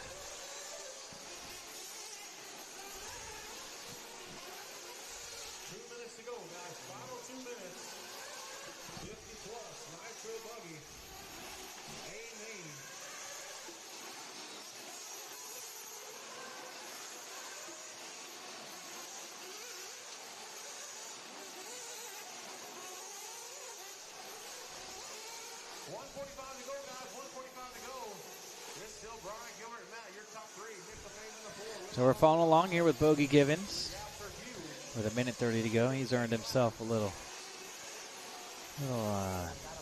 camera time on live RC broadcast. Givens with 1:23 to go. So it'll be about 2 more laps here. And that should be a wrap on that. It'll be close. Maybe he'll get by for a third. We'll see. Will we see 31-second laps in the mains? No, I don't think so. We haven't seen anybody go sub 33. We've had some mid 33s and 33.4s and 33.4s and 33.5s, but maybe. I think if we saw anything, it'd be a 32. I don't think any 31s will be in the works.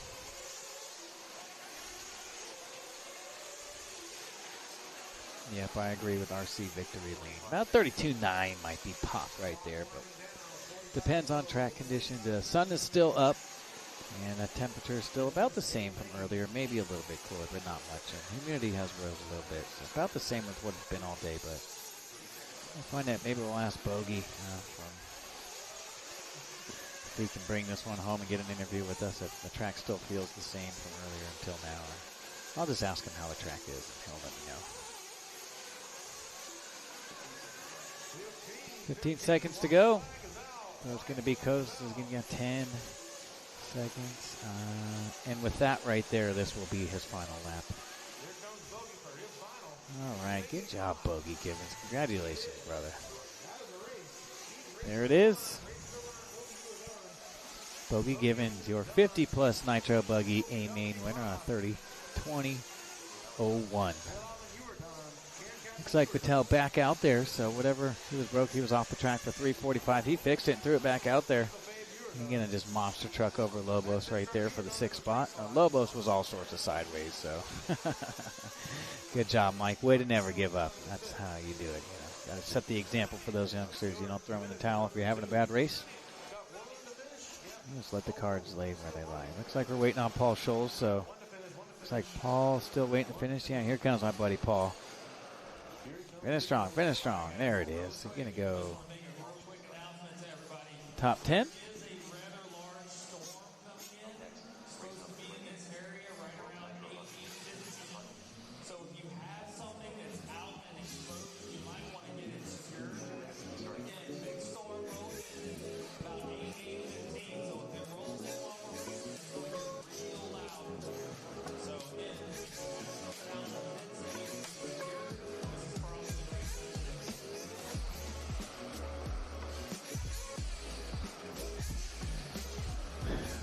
So they just informed us over the loudspeaker that they have a storm brewing up here. Should be here around 8:15 to batten down the hatches out here. I mean, I'm from the West Coast. If there's going to be a storm, you see it quite a bit before, but we're out here in Texas. I do see some pretty thick clouds starting to kind of roll in this way. But we're just been given a heads up here. It might get pretty windy out here. I'm not sure what kind of storm we're looking at. Let's pull up the forecast here. So congratulations to Bogey Givens. Interviews not mandatory. They're optional. And looks like he's going to head out there and go turn marshals. So this is our short break right here where they do some track work. And I'm going to be your local meteorologist here. All right, be right back with you guys.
guys. All right, here we are getting ready for. Oh, look at this great shot right here for a 1 hour World's Nitro Buggy A-Main final right here. You see everybody down there in pit lane getting ready. Somebody blocking my camera over there. Oh, God. Ah, there we go. That's better. That's better.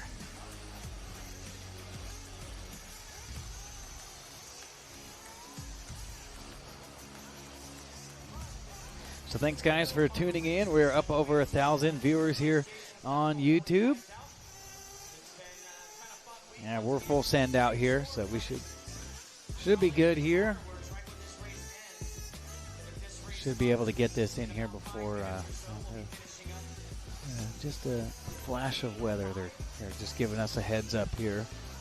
Got some pretty big clouds rolling in, but we're under a cover out here, so I mean, if things get bad, we'll just go as we go. I'm just out there blowing off the track here, giving a quick track prep right here, and we got to get this one going here ASAP. Here's 2 minutes away from 7, so right on schedule. That's what we've been kind of saying on the broadcast all day, guys. So thanks for tuning in. Share, like, and give us a subscribe.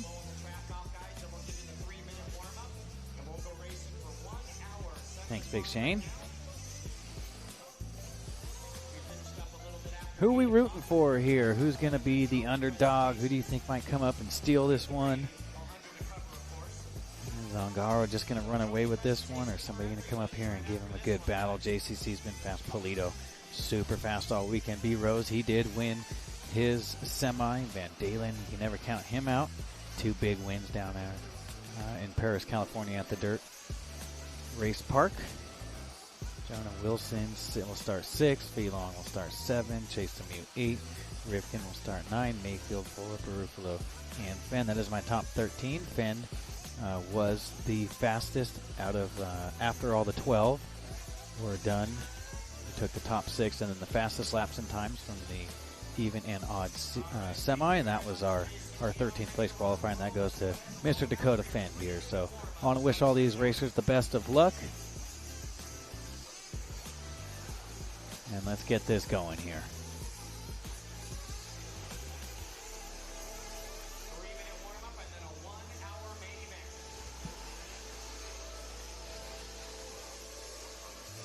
And there it is. It's official. 3-minute clock has started here for the warm-up. Let's get it, guys. Let's get it. Let me know where you're watching from. Let me know who you're rooting on. B. Rose, don't mess with Texas. So the Houston native getting some love here, and on the chat they're rooting for him.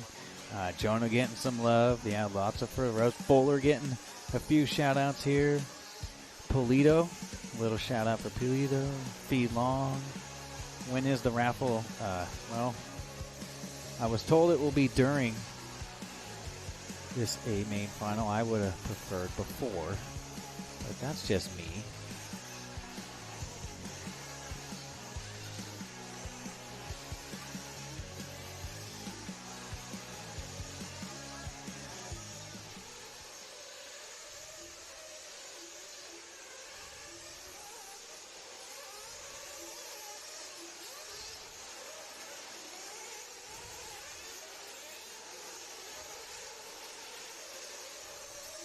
I'm trying to find out right now here for you guys on when exactly they're going to call that raffle and how they're going to pick that winner.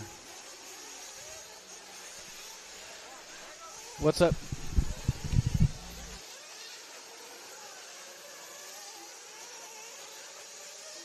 minute, 20 seconds left on your warm-up. 1:20.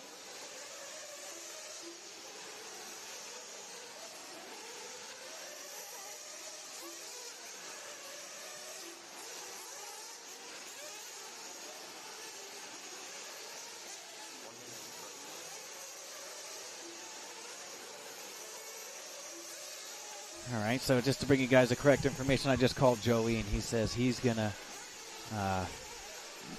get a random number, and he will pick it. And he'll come up and let me know who the winner is, and then he'll come up and let me know at some point during this race. So he's got his method. That's what I kind of figured out from my conversation with him. It was quick. We're about to get going here. But he will come up and let me know who the winner is. And I'll let you guys know on the live broadcast. 30 seconds, and we're going to shut things down and get this going. Knaus getting a pick out there from Novak Racing right there, going with Knaus. I'm cheering for the winner. No. I think we all would be. Fee and Mason, let's go USA. That's from Hunter King. Hunter King tuned in. What's up, Hunter? Ongaro, Fee, B, Rose, Jonah. That's down in Quiet RC. Oh, I like that tag right there. Except Sean, Buddy Christian, the 702 Las Vegas racer in the house. Here we go. There is your TQ, bringing him in. Oh, just a little shock adjustment here. Just a little twist on the rear shock collar right there. And that's going to be Knaus's mechanic right there on the 2. The Italian, the Spaniard, and the Italian going to go 1, 2, 3, and then B Rose. That's our top qualifying. Oh, looks like Rich going for a quick tune right there. I don't know if that's the greatest sign. That's not uncommon to see that, but you hope you hit that tune first. And it sounds like B Rose asking for a little something. Van Dalen 5, Wilson, Felon, Lemieux, Rivkin, Mayfield, Fuller, Barufalo, Fenn. And this place is getting packed, man. We are shoulder wide here in the grandstands and over here on the 110 scale driver stand. Our 1 hour World's Nitro Buggy warm-up champion going to be crowned here in 60 minutes. Here we go. Oh, Robert running out there. Looks like they forgot the fuel bottle. So here we go. Jimmy has given him the fill-up signal. Here we go for our down and quiet. And the tone is off. We are racing for 60 minutes here at our World's Nitro Buggy warm-up. 1 hour finale right here. Here we go. Here we go. Yep, settle in, guys. We're in for the long haul here. 60 minutes of A-main action brought to you guys here at Thornhill Racing Circuit. And you can already see Ongaro just starting to stretch it out. So top 2 now. And a little bumping and banging here. Rubbins racing. Oh, man, looks like Van Dalen really sending it through that section. A lot of guys doing the double-double with everybody real close. Van Dalen going to send it in that triple single. Didn't quite pay off as he rolled it over, but we are off in racing. There is no turning back now, guys. 60 minutes of A-main action here. Coming at you thanks to Live RC. So Ongaro, 1.2 seconds right there. We're going to be following him here. And that's going to be Knaus, Polito, and Rose. So running 1, 2, 3, 4. And then look at Ryan Mayfield from 10th on the grid up to 4th already. What a start there for Mayfield. Never count him out. He was a bit frustrated earlier in the week. He'd been struggling with that car, and they found something in Q3, and they've just been kind of rolling with that ever since. 34-2 for Ongaro, 34-5 Knaus, 34-0 Polito, 34-1 Rose, and Mayfield 35 flat. Van Dalen, Wilson, Felong, Lemieux, Rivkin, Barufalo, Fuller, and Fenn, my top 13 here. Looks like we're following that battle for third here. Let's kind of stick with that race leader as Knaus has kind of sunk the hook right in there, and he's just trying to stay in tow. So top 2 already starting to stretch it out here a little bit. You got the Italian Davide Ongaro out front. First time ever out here at Thornhill, but he'll be back here September 26th to October 3rd for the, it's been 10 years since the USA has hosted a Worlds here for 1A scale Nitro Buggy. Last one in 2016 in Las Vegas, Nevada. David Ronald Falk, your champion, but it's been all Davide Ongaro since then. Your 2018 world champion, your 2022 world champion, and your 2024, the last 2 in Redovon, Spain. We're off in racing here. 2:15 in this one, 57:45 to go. JCC not letting Ongaro get away from him here. He knows how important it is to just stay with them here. Trying to apply a little pressure. Oh, Ongaro shorts that triple a little bit. Was able to just throttle out of that one. So nice save right there. That was pretty nifty out of Ongaro. And Mayfield, so still top 5 the same way as they were here after lap number 1. Hot lap of the race, 33.9 for Knaus. He's the only one that's done a 33-second lap here. So Knaus in that S-Works on J-Concepts tire, showing he's got some pace right here.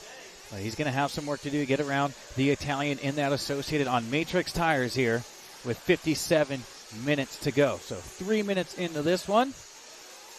We are rocking and rolling out here in Hutto, Texas. So top two are already checking out on the field here. We're all eyes on them since that is still 0.9 of a second the difference here. But Ongaro looks like more than that now here. Ongaro on a burner here on lap number 6. Let's see what this is. Yep, 34.0, his best lap of the race. Knaus still the only driver here with a 33-second lap. So with the sun going down and the clouds kind of rolling in and the shadows have crept up here, track's still looking pretty good, but Ongaro doing Ongaro-like things right now. Got that OS power ripping right here in our 60-minute A-main final. We're only 4 minutes into this one, and we'll be right back here in September, late September to early October here for the World Championship. So 19 of the top 25 drivers in the world, the only 6 not here. Ricardo, Berton, the Killicks, the Parientes, and, of course, Ryan Lutz here. But everybody else is here getting some, collecting some race data, and they're going to see what they can kind of put up their sleeve here for the World coming up later this year. So Mayfield up to the number 4 spot now and only 1.3 back from Polito. So let's go back to that battle. Yep. Luke is the unit on it.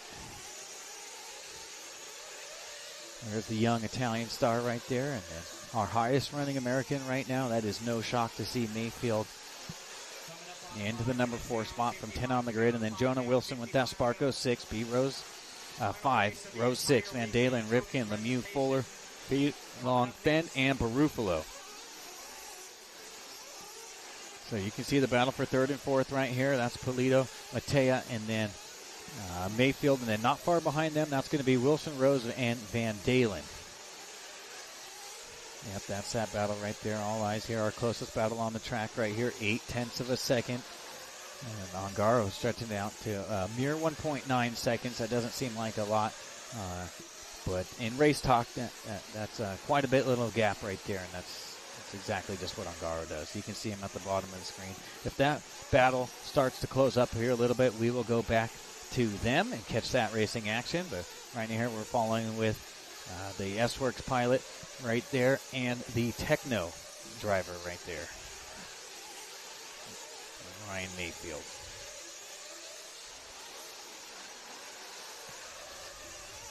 So 1.6 now to Knaus. Starting 33.9 for Knaus last time, 34.1 for Ongaro. If it gets any less than that, we're going to switch back to that battle. But there you can see gapped out just a little bit here. And Mayfield looks like this car looking good right here. Got the J-Concept tire choice here, correct.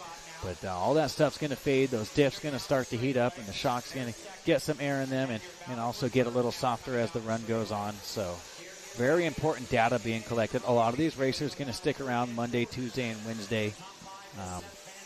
So, of course, they all want to come out here and win this one and dominate the World's warm-up.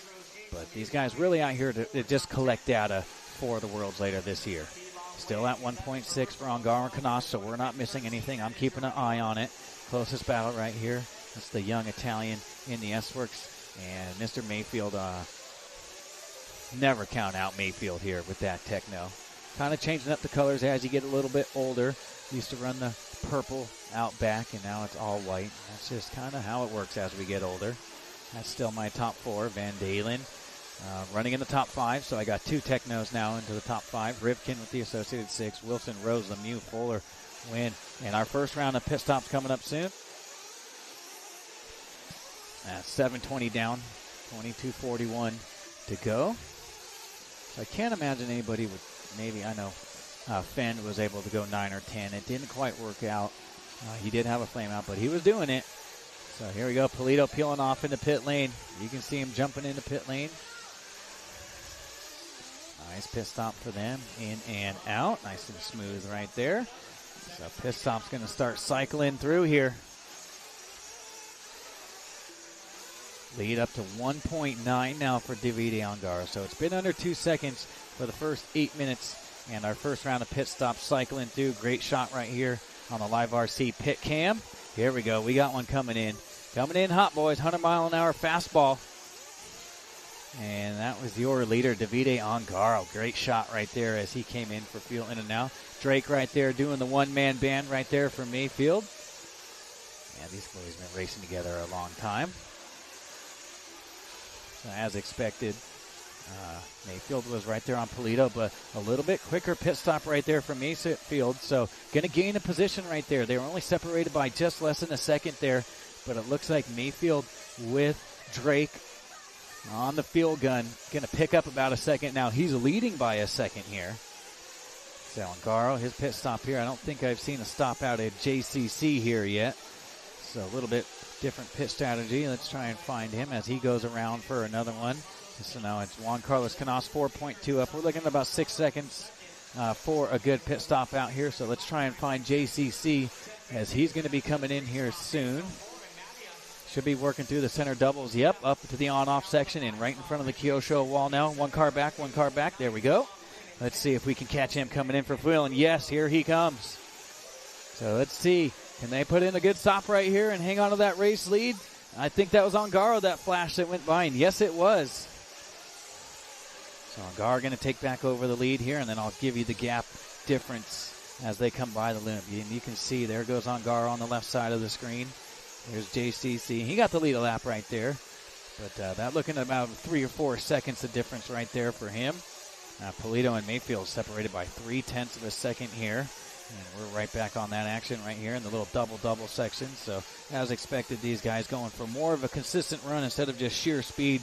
Instead of triple singling, they're double-doubling, and they're playing the long game right here. This is not a sprint. It is a marathon right here. Oh, a nice little save right there. A little wiggle from the rear end right there from Mayfield. No harm, no foul. He keeps that thing going in the right direction. Van Dalen still top 5, and now Chase Lemieux working his way up the ladder here a little bit, up into a top 6. Rivkin 7, Fuller 8, Belong, and B. Rose my top 10. New hot lap of the race, Davide Ongaro 33.5. Now up to 3.8. Leader across the line. Up, we got a flame out. Hold that thing high, guys. Hold that thing high. Who was that? That was Fenn. He was going for the 10, and it just hit 10:30 on the master clock. He's going for it, though. It's just a world warm-up. So, obviously they're working on going for that 10. He had to go about 10:30 and about 100 feet right there. And going to just run out of fuel here in front of the red Kyosho wall. But I like it. He's not giving up. So here comes Ongaro working to the left side. And down the front side straight away. 33.4, new hot lap of the race. So Ongaro's car is just getting better and better. That corner speed from Ongaro, absolutely incredible. It's been a pleasure to come out here and watch him race. I met him in 2016 at his first ever World Championship, and that's when he put his name kind of into the ring of fast guys, maybe back out in Italy at the national level and some of the European big races and then the nationals out there. He was known, but he came out and started to make that name for himself in 2016. He was just a young kid, maybe 15 or 16 years old. And since then, after that, and that win from David Ronefalk was racing the HB racing buggy at the time. It's been all Ongaro since. So there was a couple years because of COVID we did not race. That's why he saw the gap of the 2018 champion and then 2022. We did not have a Worlds in 2020 for obvious reasons, but we don't talk about that. That was a mess. 10-second lead, and now Polito up to the number 2 spot. Let's go back to that battle. Looks like Polito has gotten around JCC. Nope, but maybe that was a pit stop right there for him. So Polito, Canas, and Mayfield working to the right side. That's the Italian, the Spaniard, and then one of the top USA drivers right there, Ryan Mayfield. 12:30 down, 47:35 to go.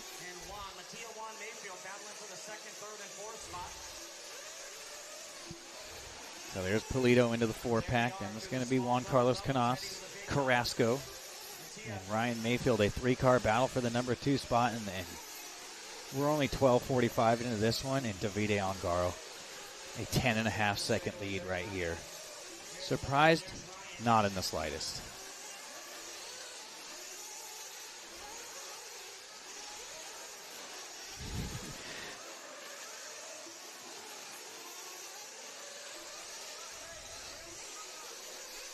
33-4 for Ongaro, 33-7 Polito, 33-7 Kanosh, 33-7 Mayfield, 33-7 Van Dalen, 33-9 Fuller, 34-0 Rivkin, 33-7 Felong, 34-0 Wilson, 34-0 Rose, the hot laps here, 34-4 Lemieux, who was just running outside the top line and dropping down to the 11 here, so had a rough one there.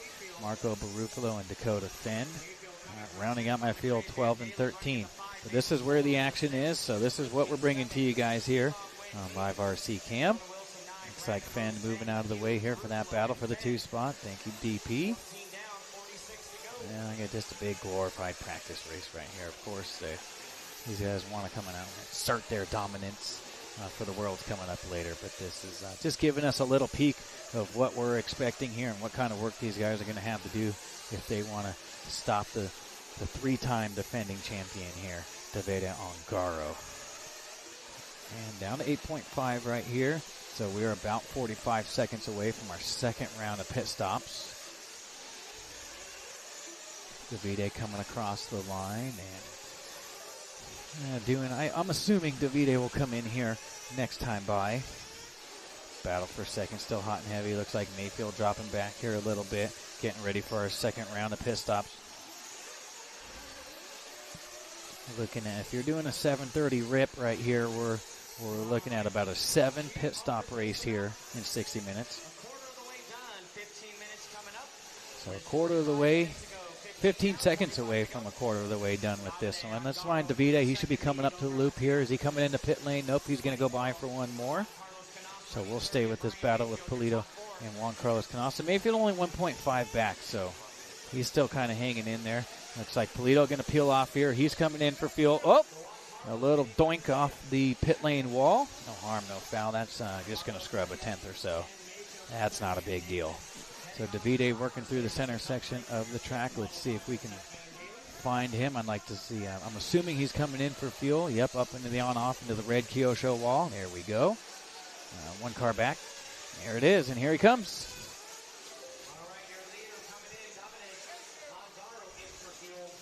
Like clockwork. This is another Sunday afternoon drive here for the Ongaro Racing team right here.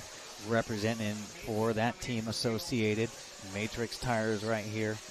And really just seems to be locked in right here for this main event. Still a long time to go. With that associated driver with the Matrix tires, T-Works OS speed engine, and the Sanwa radio. Oh, possibly our first mistake we've seen out of there. Yeah, just a little exit off the on-ramp and right back on. So no biggie right there for him. And it looks like Juan Carlos Canash should be coming up to the loop here. Looks like maybe this is his pit stop lap. Yes, it is. So a 33 and then a 39. There it is. No way. Who said they were going to do a 31? A 32 flat, the fastest lap of the weekend. That is a second and a half faster than anybody else, unless, no, there's no way he could have triggered the loop right here because they're doing 33-second laps, and he did a 32.0. So this is his pit stop lap right here. Let's see. Yeah, so there's his 42 right there. So unless that was the pit stop and he triggered the loop right here, he came all the way around, and then obviously the 42, that's going to show. So I'm not sure if that's 100% official right there, as he took an excursion right where the loop is. He actually drove, and then since that was his pit stop lap, we do have the minimum set, which would normally catch that on a normal lap. But since that was his pit stop lap, he could have been now above the minimum and clicked it right there. I don't know. I find it hard to believe. Obviously, he's the best driver in the world in this class. But doing a 32.0, that's a second and a half faster than everybody. I got a feeling I'm kind of sniffing that out of where that came from. So I think it was a 33.4 before that. I just don't see him being a second and a half. Obviously, fastest driver track on there, but a second and a half than the rest of the world. Nah, I think I'm kind of on to something here, but it is what it is, and the computer always corrects it because it was a fast one, and then the next one was a long one, and then so on and so forth. We're going to move on from that. Polito 10 seconds back. Mayfield in the number 3. Canos down to the 4 here. 3/10 back. Let's go to that battle for third, and we're already on it. I'm looking over at the race screen, and Lucas, I look up, the man already on this battle for the number 3 spot. Mayfield, and here comes Knaus, going to tear in for fuel.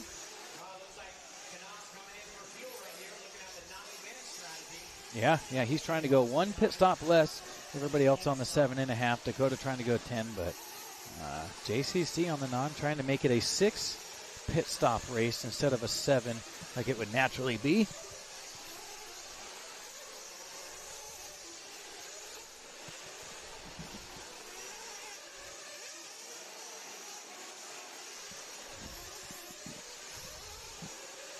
Yeah, it wasn't on purpose, it was anything. And then, like I said, things all equal out because the next lap was super long. So, no biggie. It was 10 seconds before all that, and it's still just over 10 now. Toledo, Mayfield, Knaus, Fuller. 1 through 5. Then we move back up to the 6 right there. So he's showing he's got some game out here. Let's see, where's Fuller now? So Fuller throwing his hat in the cap here for a top 5 finish. Now he's right here behind JCC, but he may have to pit stop 1 less time than Fuller, so that would equal out more towards the end of the race. Spencer diving it in there. Yeah.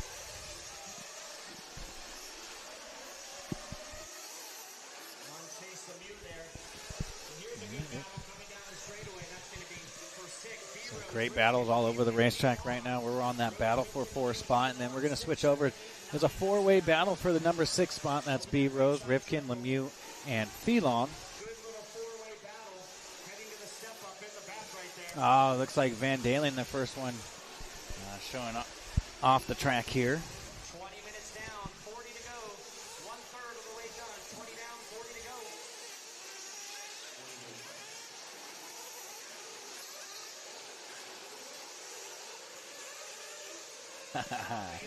Okay, there goes Ungaro across the line, 34-0. Mayfield all the way up to the top 2 spot, and he's battling with Polito.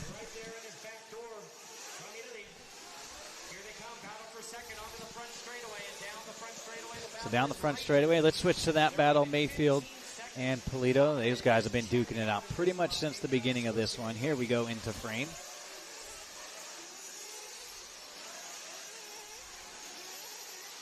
So 20 down, just over 20 down and 40 to go. We are 1/3 of the way through this one.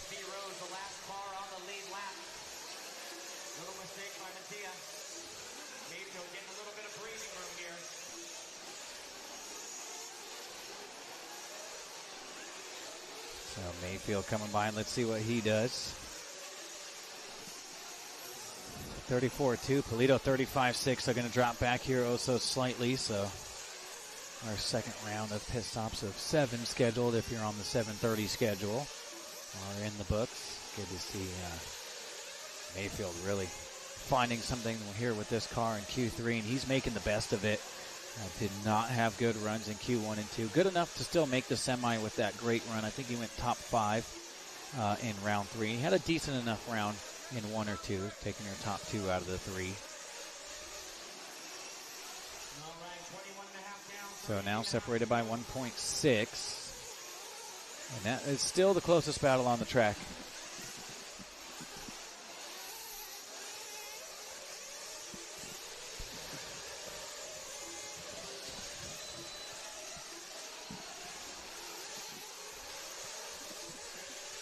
Ongaro, Mayfield, Polito, Mateus. I got an Italian and a USA driver, followed by another Italian, and then a USA, and then a Spaniard, and then a USA. And see Marco Barufalo right here. Another Italian, and then Chase Lemieux, Fenn, and Van Dalen, all USA drivers. Just to give you a little nationality of how they're running. Representing these guys' countries proudly here. My top 13 fastest. We had 4 full heats, so I'd say right around 50 entries in the world's class out here.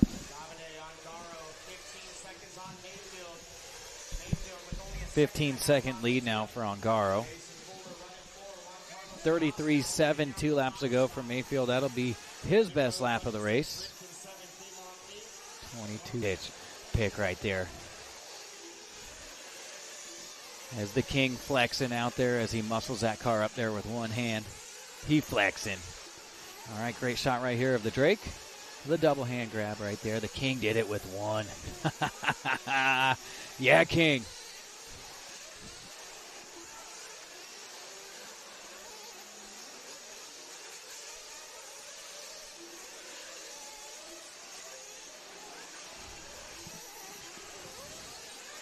There's your leader in for fuel.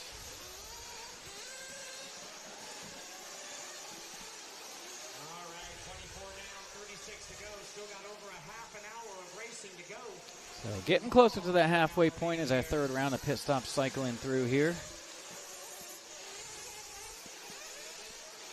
Let's see, Mayfield and Polito. Yeah, we're giving some love to Ongaro. Of course, we got to follow the leader once in a while, and then we kind of go back to those close battles. And we got a battle for second and third. That's by 9/10. And then Carlos Fuller and Rivkin, they're separated by about a second exactly. –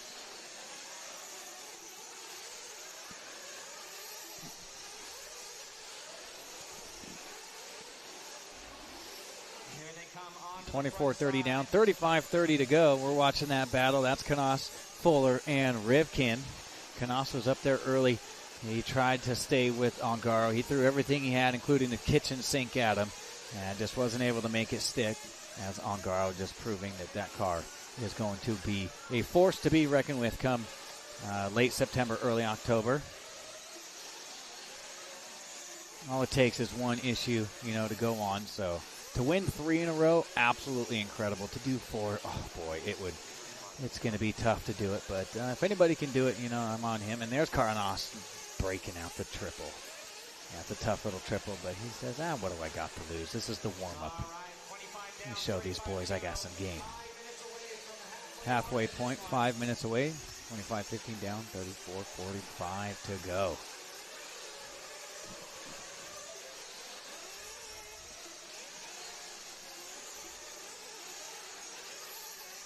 Oh, okay.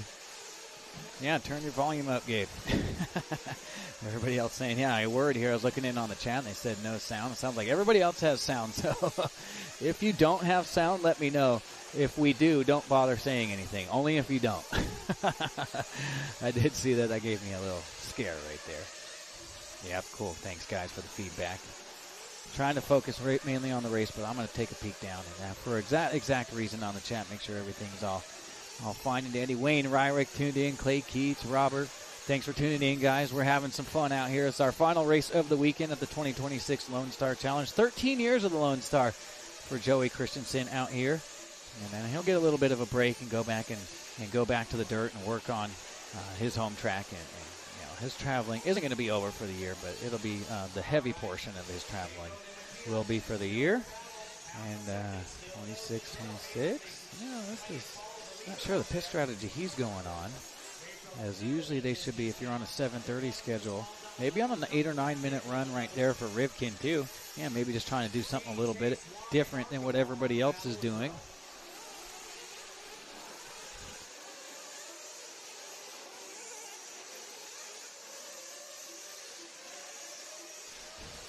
Word.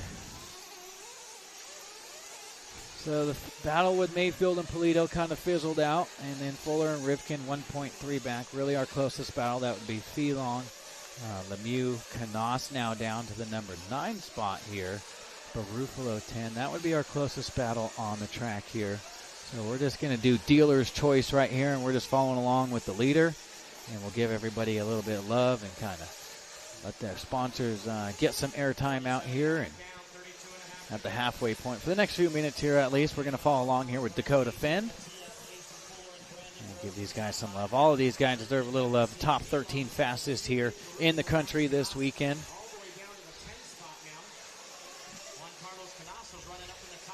Yeah, Canas started right there in the number 2 spot, all the way down to the 10. We got DP, the Michigan native, with the X-Ray on Matrix tires. Coyote Fly Sky, Gents Ace, some of his sponsors. So I know Chloe and Dax watching back at home. I want to say hi to them, and they're rooting on Dad out here. And happy Mother's Day to Chloe out there.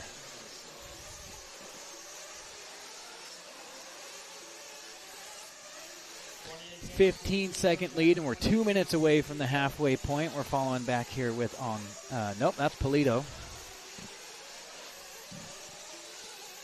Matteo the Italian with the S-Works on Matrix Tires, Corsa Tech T-Works, and Mal Graphics for Paleto. Let's see. We're going to follow along here with Mason Fuller. Mason Fuller out here representing Iowa proud right here at the S-Works. Got that Reds power strapped up on J Concepts Tires, Nitro Pro Exalt, and One Army. A shout out to my Bartlett crew out there in Idaho. Miss you guys, man. I hope you guys are doing good. Showing a little love here to the One Army guys. And that is some of Fuller sponsors out there, guys. And we are officially 1 minute away from the halfway point.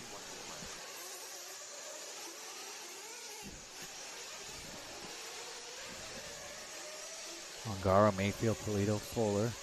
They're still following along with him. Let's try and find someone else here. As everybody's all spread out here now. There's Chase Lemieux, a Wisconsin native. Lemieux having himself quite the year out here this year in that X-Ray on Hot Race Tires, that Hobby Wing Motive and hoodie. A few of his sponsors, so he's getting himself a little much earned live RC airtime here. As we're just kind of cycling through here and showing some love to these racers. All these 13 guys deserve a little bit of that as they have made the A-Main finals here at the World's Warm-Up. 60 minutes of action. We are 15 seconds away from the halfway point. There we go. There's Phi Long right there. Louisiana, making his way from Vietnam. Rocking the Kyosho on J Concepts Tires. That Sidewinder fuel. Keeping it old school Exalt and Nitro Pro servos, it sounds like, for him. So Phi Long having a great weekend out here and showing that he's going to have some game coming late September and October. He'll be one to watch, mark my word. He'll be one to watch there at the Worlds. That's a fact. He was your top qualifier in Pro Electric Buggy out here this weekend. And our halfway point, we'll see if we can't focus here on some pit stops now as the halfway point has officially come and gone. And we are on the back half of here of the 60-minute race. Uh-oh, what do we got going on here? I don't know. Chase coming in. There's Nico, the owner of Hot Race Tires, helping down there in pit lane. Always good to see Nico out here in the States. There's a nice little still cam. That's not the way that was set up, but we'll get that fixed up. Benson Tabata, Walker Spinrad tuned in. What's up, guys? Welcome to the World Warm-Up A-Main 60-minute race. We're just past the halfway point.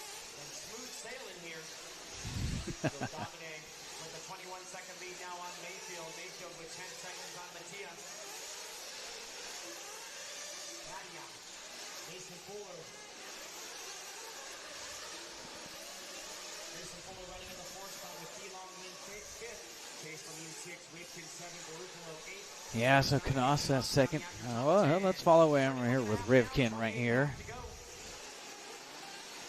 Ronnie been running around out there with his son and doing a great job out here. Always good to have Ronnie out here. He's always got my back and keeping us fed and bringing us waters and stuff. That's the Arizona driver with the team associated J Concepts Tires. Got them Savok servos and ProTech RC. Two-time IFMAR world champion with those 110 skills 2015 and 2019, and almost a 15-time, I think about a 15-time national champ here for Spencer.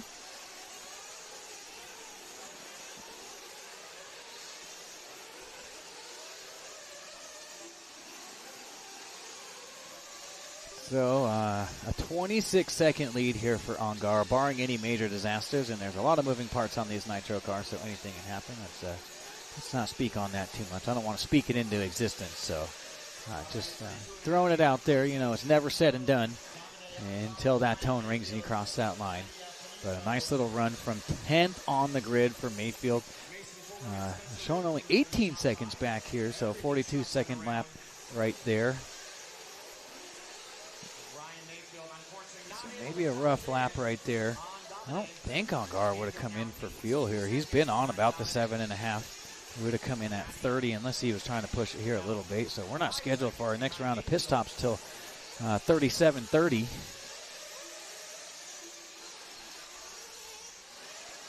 Not sure exactly what happened. It was 26 seconds. Now only showing 18. So he may have just come in for fuel. I don't know. with that large of a lead, maybe if he felt something was a little bit weird with the car and they're just kind of checking it out, maybe they brought it in for a little looky. I don't know.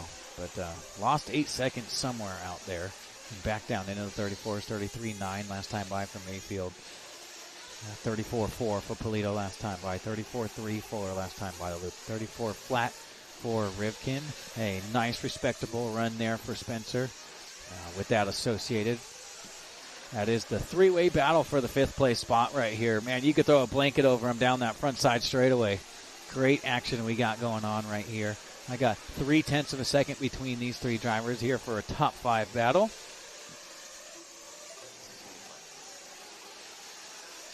Mayfield getting cheered on in the chat right here, and back up to 20 seconds right here. So Mayfield obviously from 10th to 2 on the grid. Would that be a little different if he had a little bit easier start there and he didn't have to battle his way through the field right there? Obvious reasons. Yes, the yes would be the answer to that.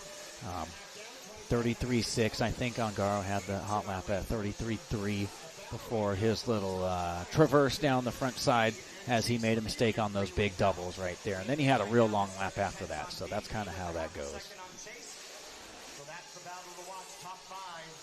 Usually you take your hot lap and then you make your minimum a second and a half or 2 less than that to catch any of that. But it worked its way out from a bit shorter than I think we were expecting. And then the next one was really long. So it actually equaled itself out. There was no advantage there. And it was 100% not on purpose. Whether you guys feel so in the chat or not.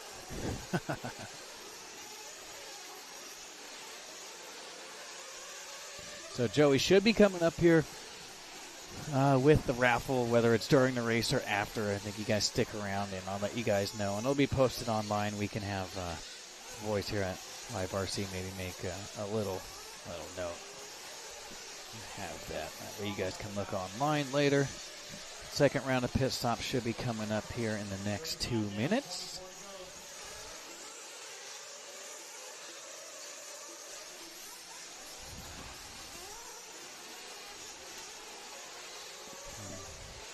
So I got the 2 Italians now. What happened to Mayfield? A 40.8. That seems like a pit stop lap to me. It could have been a mistake. We weren't following along with him. Here we are now. Got to look at the timing and scoring screen every once in a while, and then I peek over back to the broadcast screen. Fee Long back up to a top 5 here. He had dropped down way low up, and there's a mistake right there for Mayfield. Second, let's see. 1, 2, 3, 4, 5. Our 5th round of pit stops of the scheduled 7 if you were going a 7-stop main event coming up here in 1 minute if you're doing a 7:30 stop strategy. So good rebuttal from Fee, and started a little shaky, made a ton of mistakes right there, but he's getting it going here. And these guys are just collecting a bunch of data for the Worlds later. Of course, they all want to come out here and win this, and they're going to throw their best effort at it. But it's just a warm-up race. Still means something. I'm not downplaying that. But they're looking at the big picture here coming up later this year.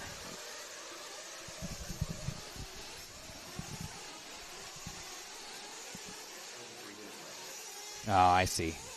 Yep. A couple mistakes here for Mayfield. That's going to drop him down to the 3 spot. Fuller, a nice, respectable run. We got 10th and 11th up in 3rd and 4th. So what coulda, shoulda, woulda been if they had a little bit better qualifying effort. These boys obviously showing some serious pace for Mayfield and Fuller. So a little bit qualifying effort would have made their life a bit easier as far as they must have worked together, and they just sliced and diced through the field to get out front here. But by the time you do that, the leaders are going to be kind of checked out, so they got a bunch of clean air, and you're battling to make it through the pack. But still nice, respectable run there for Fuller.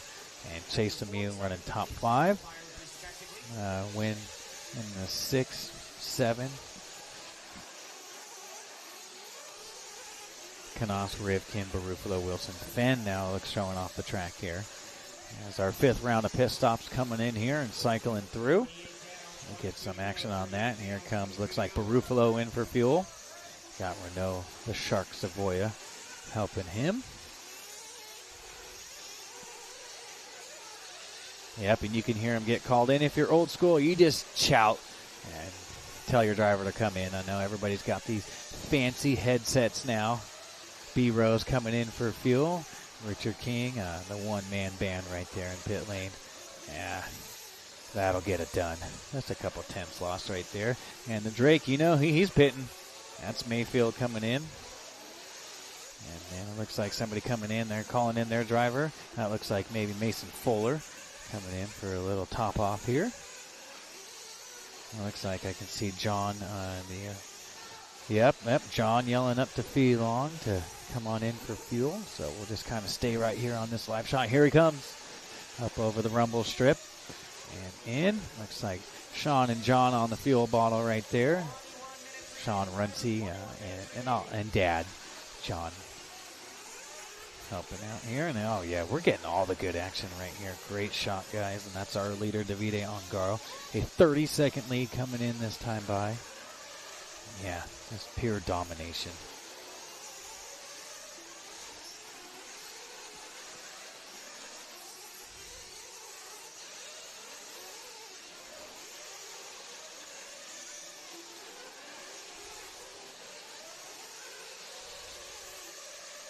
So really appreciate you guys tuned in to our broadcast here of the 2026 Lone Star Challenge. We are following along with our race leader, Davide Ongaro. Is smooth and in the groove. I mean, once you get a lead like this, it's just 40.1. Yep, that was our pit stop lap for him.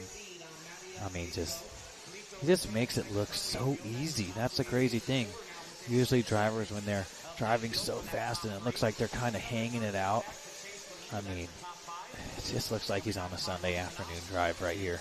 That's incredible, and that's just how smooth and calculated he is. And this is a very high bike technical layout with a ton of jumps and high-speed off-camber sections and just little things that would kind of upset your car and make it hard to drive. You know, Ongaro just making it look so easy out there. It's been a pleasure to have him out here at the warm-up race here. And it's just nice to see him up close. Look at that corner speed, millimeters off the pipe. I mean, it just makes it look so easy. And that's why he's the defending champ. Nice little pit stop shot right there. That's Billy Easton and Nico. Next round of pit stop should be at the 45-minute marker, so about 4 minutes away. Yeah, let's just keep looking at this. This is a master class of driving we are witnessing right here this weekend. It's just, I'm enjoying it, that's for sure. I hope you guys are too. And he drives a little bit different setup than what you would normally think your setup should be, and that's just always worked for him. You know, don't do what others do, and do what works for you. And that's just always kind of been Ongaro's MO. We put it a really cool. We worked on a really cool promo video that Live RC will be putting together, and it's really sweet what they're going to do with that. Got a ton of footage, and I got a really great interview with Davide Ongaro, and he was nice enough to give me some of his time out here to kind of just ask him some questions. I know these guys are busy, and I kind of weasel my way in there and get some great interviews. I got an interview with him and a couple superstars out there, Boots and Canos, and a couple other drivers. So stay tuned for your Worlds promo, and that'll be out here pretty soon. Get you guys all fired up for the Worlds coming up September 26th through October 3rd. Yeah, somebody coming up with a comment in the chat. Not a single bit of wheel spin the entire lap. I mean, yeah, that discussion has been settled. Brennan LaRoe in the chat. What up, B-Lo? Come out and do some racing with us, bro. Yeah, closest battle now is going to be Feelong, but it's just, we're getting a master class here in driving technique. All right, 43 down, 17 to go. 43 down, 17 to go. Dominic making this one a snooze fest with the long mains like that. Yeah, it's definitely not what you're expecting in those diffs. That's all I know. I talked with them a little bit, and I'm not going to share what he's kind of told me, but it's not what you're expecting in those diffs, that's for sure. I probably couldn't even drive that car, but as hard as he drives and smooth and just that throttle control, I mean, Just making it look easy. Hitachi Hara in the chat. What's up, Hitachi Hara? He says he'll be here. Come on down, Hara. We're looking forward to having you out here later this year.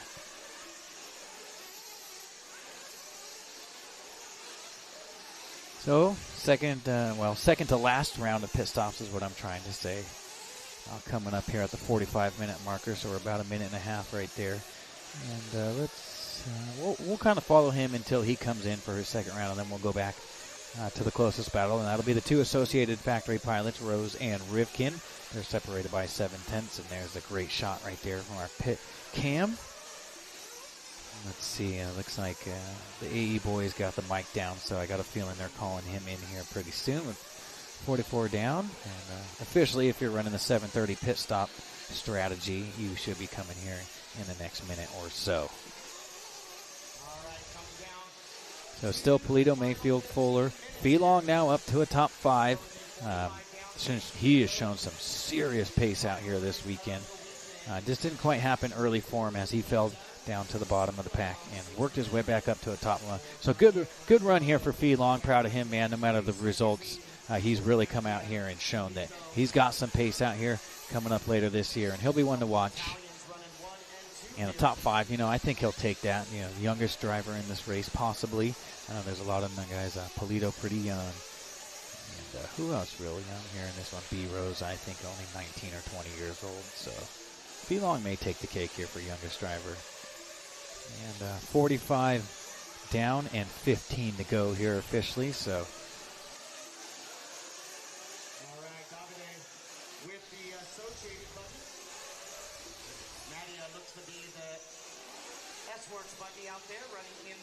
So I got a feeling he'll be coming in this time by, and then we'll go to some of that close action. Closest battle on the track is only about 2.3 separates, so no real tight action. Yep, looks like the AE guys getting ready.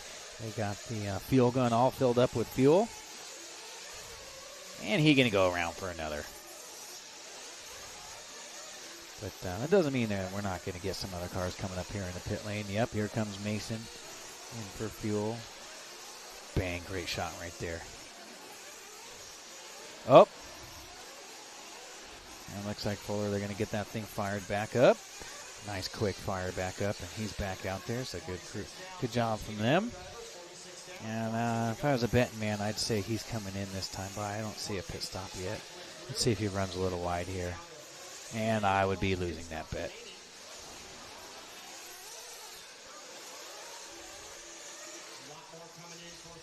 So, there's a few stick radios up there on the stand. I know Felong and Ongaro definitely with those stick radios. That might be the only two up there. If anybody knows anything different, let me know there in the chat. But right now, the stick radios, man. Yeah, I mean, I had a stick radio like that with my back in the early mid-90s with my Radio Shack cars and stuff. But I tried to drive one of our local racers, Joe Sanchez's, a couple of months ago, and it didn't go very well for me. It was fun, though. I gave a shot at it. It just didn't work for me. It's been 30 years since I had tried a stick radio like that. 40-second lead here with under 15 minutes to go. And I don't see those big clouds. They're kind of staying to the south of us, so that's good news for us as they gave us a weather warning before this race. About 8 to 8:15. It looks like it's staying a little bit south for us. That doesn't mean that could change here. But so far, so good out here, and we're going to get this thing in here. If it ain't here now, the next 15 minutes, I don't see it making too big of a change here.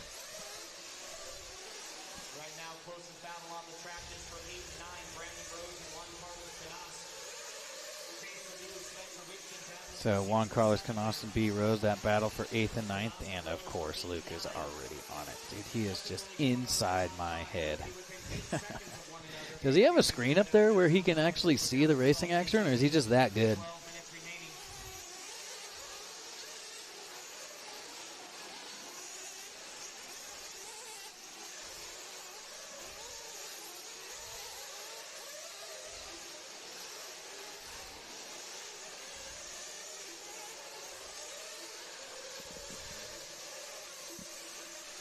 Officially 48 down and 12 to go. 48 down, 12 to go.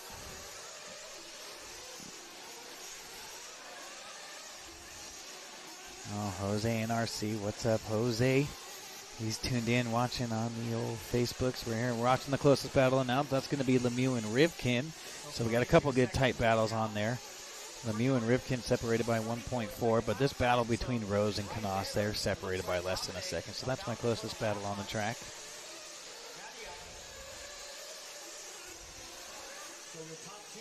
So things kind of mellowing out here with a 32-second lead for Davide Ongaro.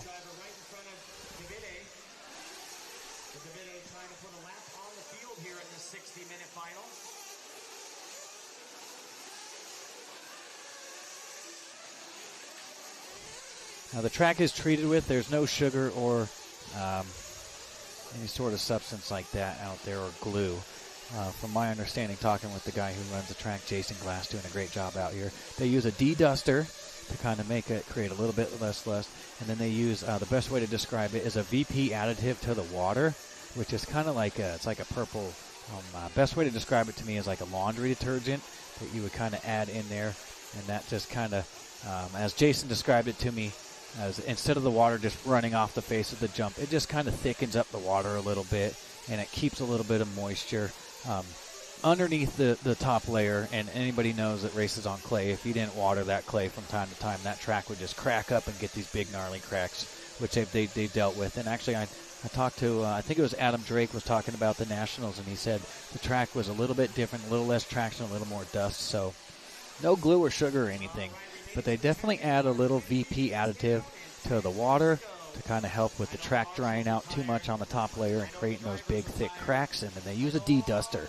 So I did my homework for you guys to try and find out. And Drake said there's a bit more traction out here, a little less dust, and thanks to the crew over here at Thornhill Racing Circuit dialing up the right setup for the track. And Drake gave me kind of the details after he won the 40-plus class, and I kind of picked his brain a little bit about that and let him know that's what they did. And he said, "Oh, that makes sense because the track's been really hooked up out here and really consistent." So hats off to the Thornhill crew for getting this dialed up out here. And I expect this not any big changes here. I'm assuming they found a good setup and they're going to stick with it for the Worlds. Great battle right here. That's Chase Lemieux, Rose, and Canas. That's for 7th, 8th, and 9th. 52:30 would be our scheduled 7th stop for the 7.5-minute pit strategy. As you can see, some guys cycling in here. Let's see, that might be Canas. I think he's going a little bit longer. Might be going 8 or 9. So yeah, that might have been Lemieux that peeled in here. There's still 9 minutes to go here, so might have been a wee bit early unless he's stretching out those pit stops right there. And what a run here for Lemieux. Big national championship there with the 10 scale a couple weeks ago. And he's going to be out in SDRC next week. We got the 10 scale Roar Off-Road Dirt Nationals next week in SDRC in San Diego, California. So hope you guys tune in next week for some more 10 scale racing action. And Live RC bringing you guys all the goods right there. Yep, that was Lemieux.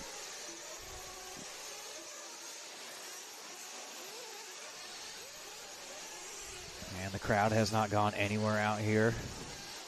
There's a shoulder, standing room only here around this racetrack right now. Of course, there's not much room on the Kyosho wall, but you can see everybody up on top of the 110 scale driver stand, and you'll get a good shot of the crowd over here in the grandstands as they come by. As we're following along here with Fee Long. That's Rivkin. Him and no, is that Fee? I think it is, and now he's behind Mayfield, but I think they're on different laps right here. Yep, Mayfield scheduled for 103 laps, Fee Long for 102. So a 36-second lead. Ongaro scheduled for 105 laps. In second place, Polito. He's on a schedule for 103 laps right here.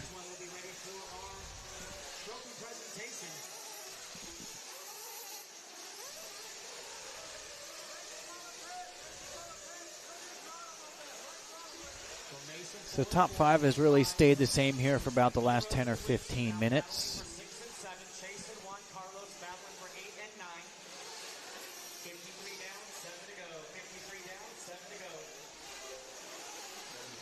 Thanks everybody for tuning in throughout the week and the weekend. It's been a pleasure to be up here with you guys, hanging out and bringing you guys all the racing action. I've had an absolute blast with you guys and everybody in the chat, and just calling the racing action out here. Of course, it's all about that racing action, but you guys make it fun in between the races and during the break and stuff. And it's been an absolute pleasure to come out here and hang out with you guys, and we really appreciate you guys. Give us a like, give us a share, and a subscribe. And I hope you guys tune in later this year for the 2026 edition of the 1A Scale IFMAR World Championships here at Thornhill Racing Circuit in Hutto, Texas. 42 seconds now for Ungaro. He gone. As we're following along here, and last round of pit stops here cycling through. Now, 6 minutes to go exactly. 54 down, 6 to go.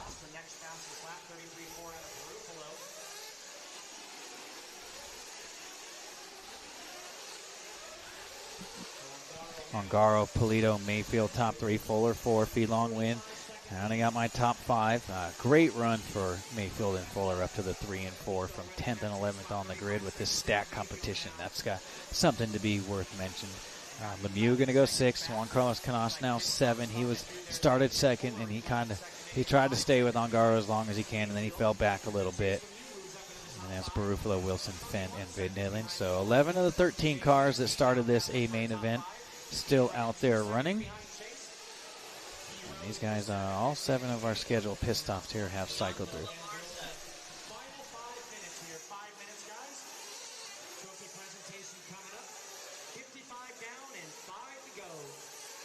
Bianca Lamarsa, our raffle winner for that associated RC8B 4.1. Bianca Lamarsa is our winner for the RC8B 4.1, and it just so happens there's an RC8B 4.1 out front right now. Perfect timing. So, Bianca, congratulations on taking the win in the raffle right there. Bianca Lamarsa is what I was told. I didn't actually read the name. That's just what I was told, so hopefully that is, I'm pronouncing that correctly. Bianca, congratulations. She's going to get herself a dialed new associated buggy, and let's see if she can't build that thing and come out here and put on her best Davide Ungaro impression. There it is. Our dirt raffle winner right there, Bianca Lamarsa. So thanks to the Live RC crew dialing up the little tag on the bottom, man. These guys at Live RC, they are professionals. They make my life easy. I show up and I get that pampered treatment, you know, and these boys just, I ask and they just, whatever I need, they just, they handle business and make sure I get it out there. So Bianca, congratulations on that new buggy.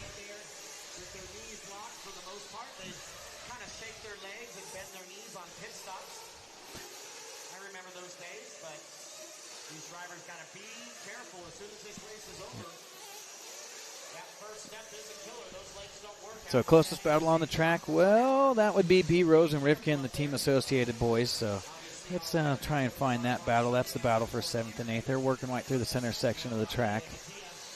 Let's see. Where are they at? Where are they at? Here we go into the 4-pack. Looks like Rivkin getting around Rose right here. So Rose was in 7th, Rivkin 8. Now they've switched that position. And with a couple minutes here to go, we will go back to our leader and give you guys that associated factory driver of Davide Ungaro. Some late race love here as he's pretty much wrapped this one up here, 34-second lead. And just smoothing in the groove right there for Ungaro. There he is on your screen. With 2:45 to go, 57-15 down, 2:45 left on the master clock. We're up at 1,400 viewers showing here on YouTube. So thank you guys all for tuning in to the best drivers in the world out here in the USA this weekend. These guys have made my life easy. These guys provide the action, and I just talk about it. So that's kind of cool. Ungaro with 2:15 to go. Yeah, looks like he's backed off maybe here just a little bit. Tires maybe slowing down a little bit. I bet these suckers are bald by now.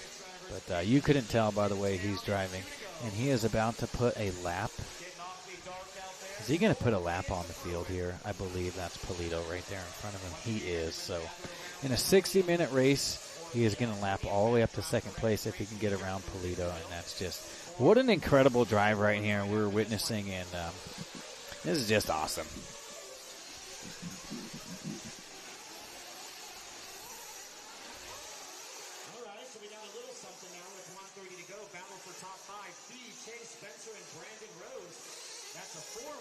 Minute 30 to go here. Feelong, Lemieux, Rivkin, and Rose. They should be coming up over here in front of the Kyosho wall.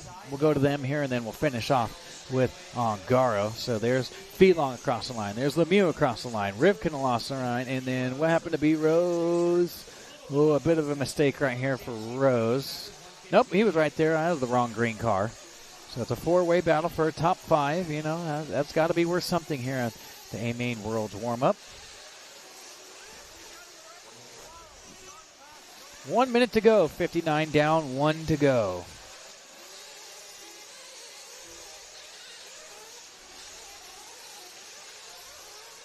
This battle for 5th coming across the line. Look at this, man. 1, 2, 3, and 4. Rivkin going to go up to a top 5. I think he finished, if my mind is correct, I think he jumped up to 2nd right there at the end, as Feelong made a big mistake on the last lap, and I believe Rivkin jumped up to the 2 or the 3. I know it's definitely a podium spot, so Rivkin having a nice weekend out here, showing he's got some pace. 20 seconds to go, so let's go back to Davide. Coming down the little step down, working through the center chicane into that 4-pack, double-double for him. 1 car in front of these guys. There he is.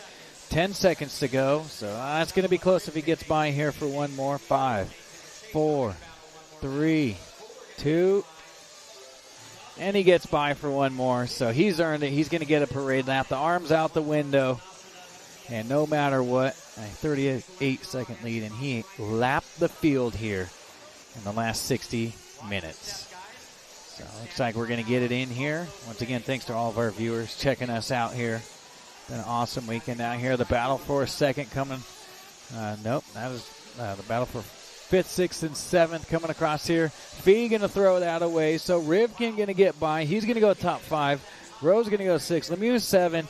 And then here comes Davide Ongaro, and he crosses the line. And congratulations to Davide Ongaro, taking the A-Main victory by pretty convincing fashion. Matteo Italians go 1-2 right here. Mayfield, a nice solid run, going to go top 3. Fuller 4. Rivkin in the 5. B. Rose in the 6. Lemieux 7, as you guys can see on our A-Main Hobbies race results. Lemieux 7, Feelong 8, Canos, Barufalo 10, Wilson in the 11, and Dakota Fenn 12 with Van Dalen 13. So 11 of the 13 cars finishing us off here. And that is a wrap for our 2026 Lone Star Challenge and World's A-Main, World's warm-up race. So Thanks to everybody for coming out. Thanks to Joey. Thanks to everybody here at the track. Thanks to Chris. all right, here we go. Davide, that was pretty convincing, man. You lapped the field right there. I don't know if you know that, but you put a lap on the field in that 60 minutes. Let me know what you're thinking right now. I mean, super happy about the package. Still was not so perfect because at the end I feel like I said in the semi, I had too much grip. So, I mean, I will work tomorrow for some testing and see. I mean, the track will be different tomorrow, less people. And, yeah, I mean, I think we have a good base coming into the World Championship. But, I mean, always free mind and try to think in the future. Yeah, you led every single lap out there, and you're still thinking there's a little more in the tank there with that car, so you're always striving there. So congratulations on the warm-up win out here. Go ahead and give us a shout-out for your sponsors, and we'll let you guys get out of here. Yeah, I mean, thank you to everyone. My mom and girlfriend that are to bed now because in Italy is night. All my sponsor, AE team, which is here helping me. Christian from Matrix, Paolo from Matrix America, my dad, Seb Moore, helping my dad. I mean, pretty much everyone, and also the guys back at home. So, yeah, thank you very much. Thank you to you guys. Absolutely. Congratulations on the big win out here at the warm-up, and we'll see you back out here later this year. Yeah, so thank thanks, you. Man. Thank Get you home guys. safe. Bye. Thanks. That's our One Up Racing interview cam, and that is a wrap on the weekend.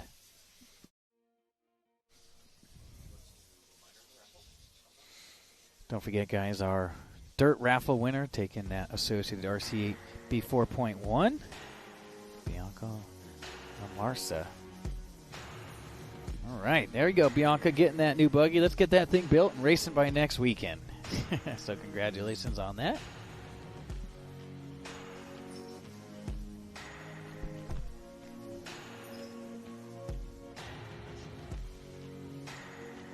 And don't forget, guys, follow us next weekend. We will be in Southern California at SDRC Raceway in Miramar, California, San Diego. So the Electric Off-Road 10-Scale Dirt Nationals, that'll be May 15th through the 17th. So tune in, guys, with us next week. We got the Roar Nats Dirt 110-Scale Nationals. And we hope you guys tune in. And Live RC will be there to bring you guys all the coverage. And we're going to go 10-Scale following up here after this big race this weekend. And don't forget, guys, just a reminder, 2026 IFMAR World Championships coming up at Thornhill Racing Circuit here in Hutto, Texas. That'll be September 26th through October 3rd. So make sure you guys mark your calendars and tune in here. And we'll have Live RC and the full production out here. So, guys, we're expecting to see you guys. And we'll see you guys later on this year right back here at this very venue. All right, guys, that is a wrap for us here from Lucas, Sam, and myself, Sean Miller. Appreciate you guys for tuning in, having some fun with us out here. We're bringing you guys all the racing action. So all the racers out here, please get home to your loved ones safely. And racers, remember to clean up after yourselves so the crew down there doesn't have to. And this is your announcer, Sean Miller, signing off. We'll see you guys soon.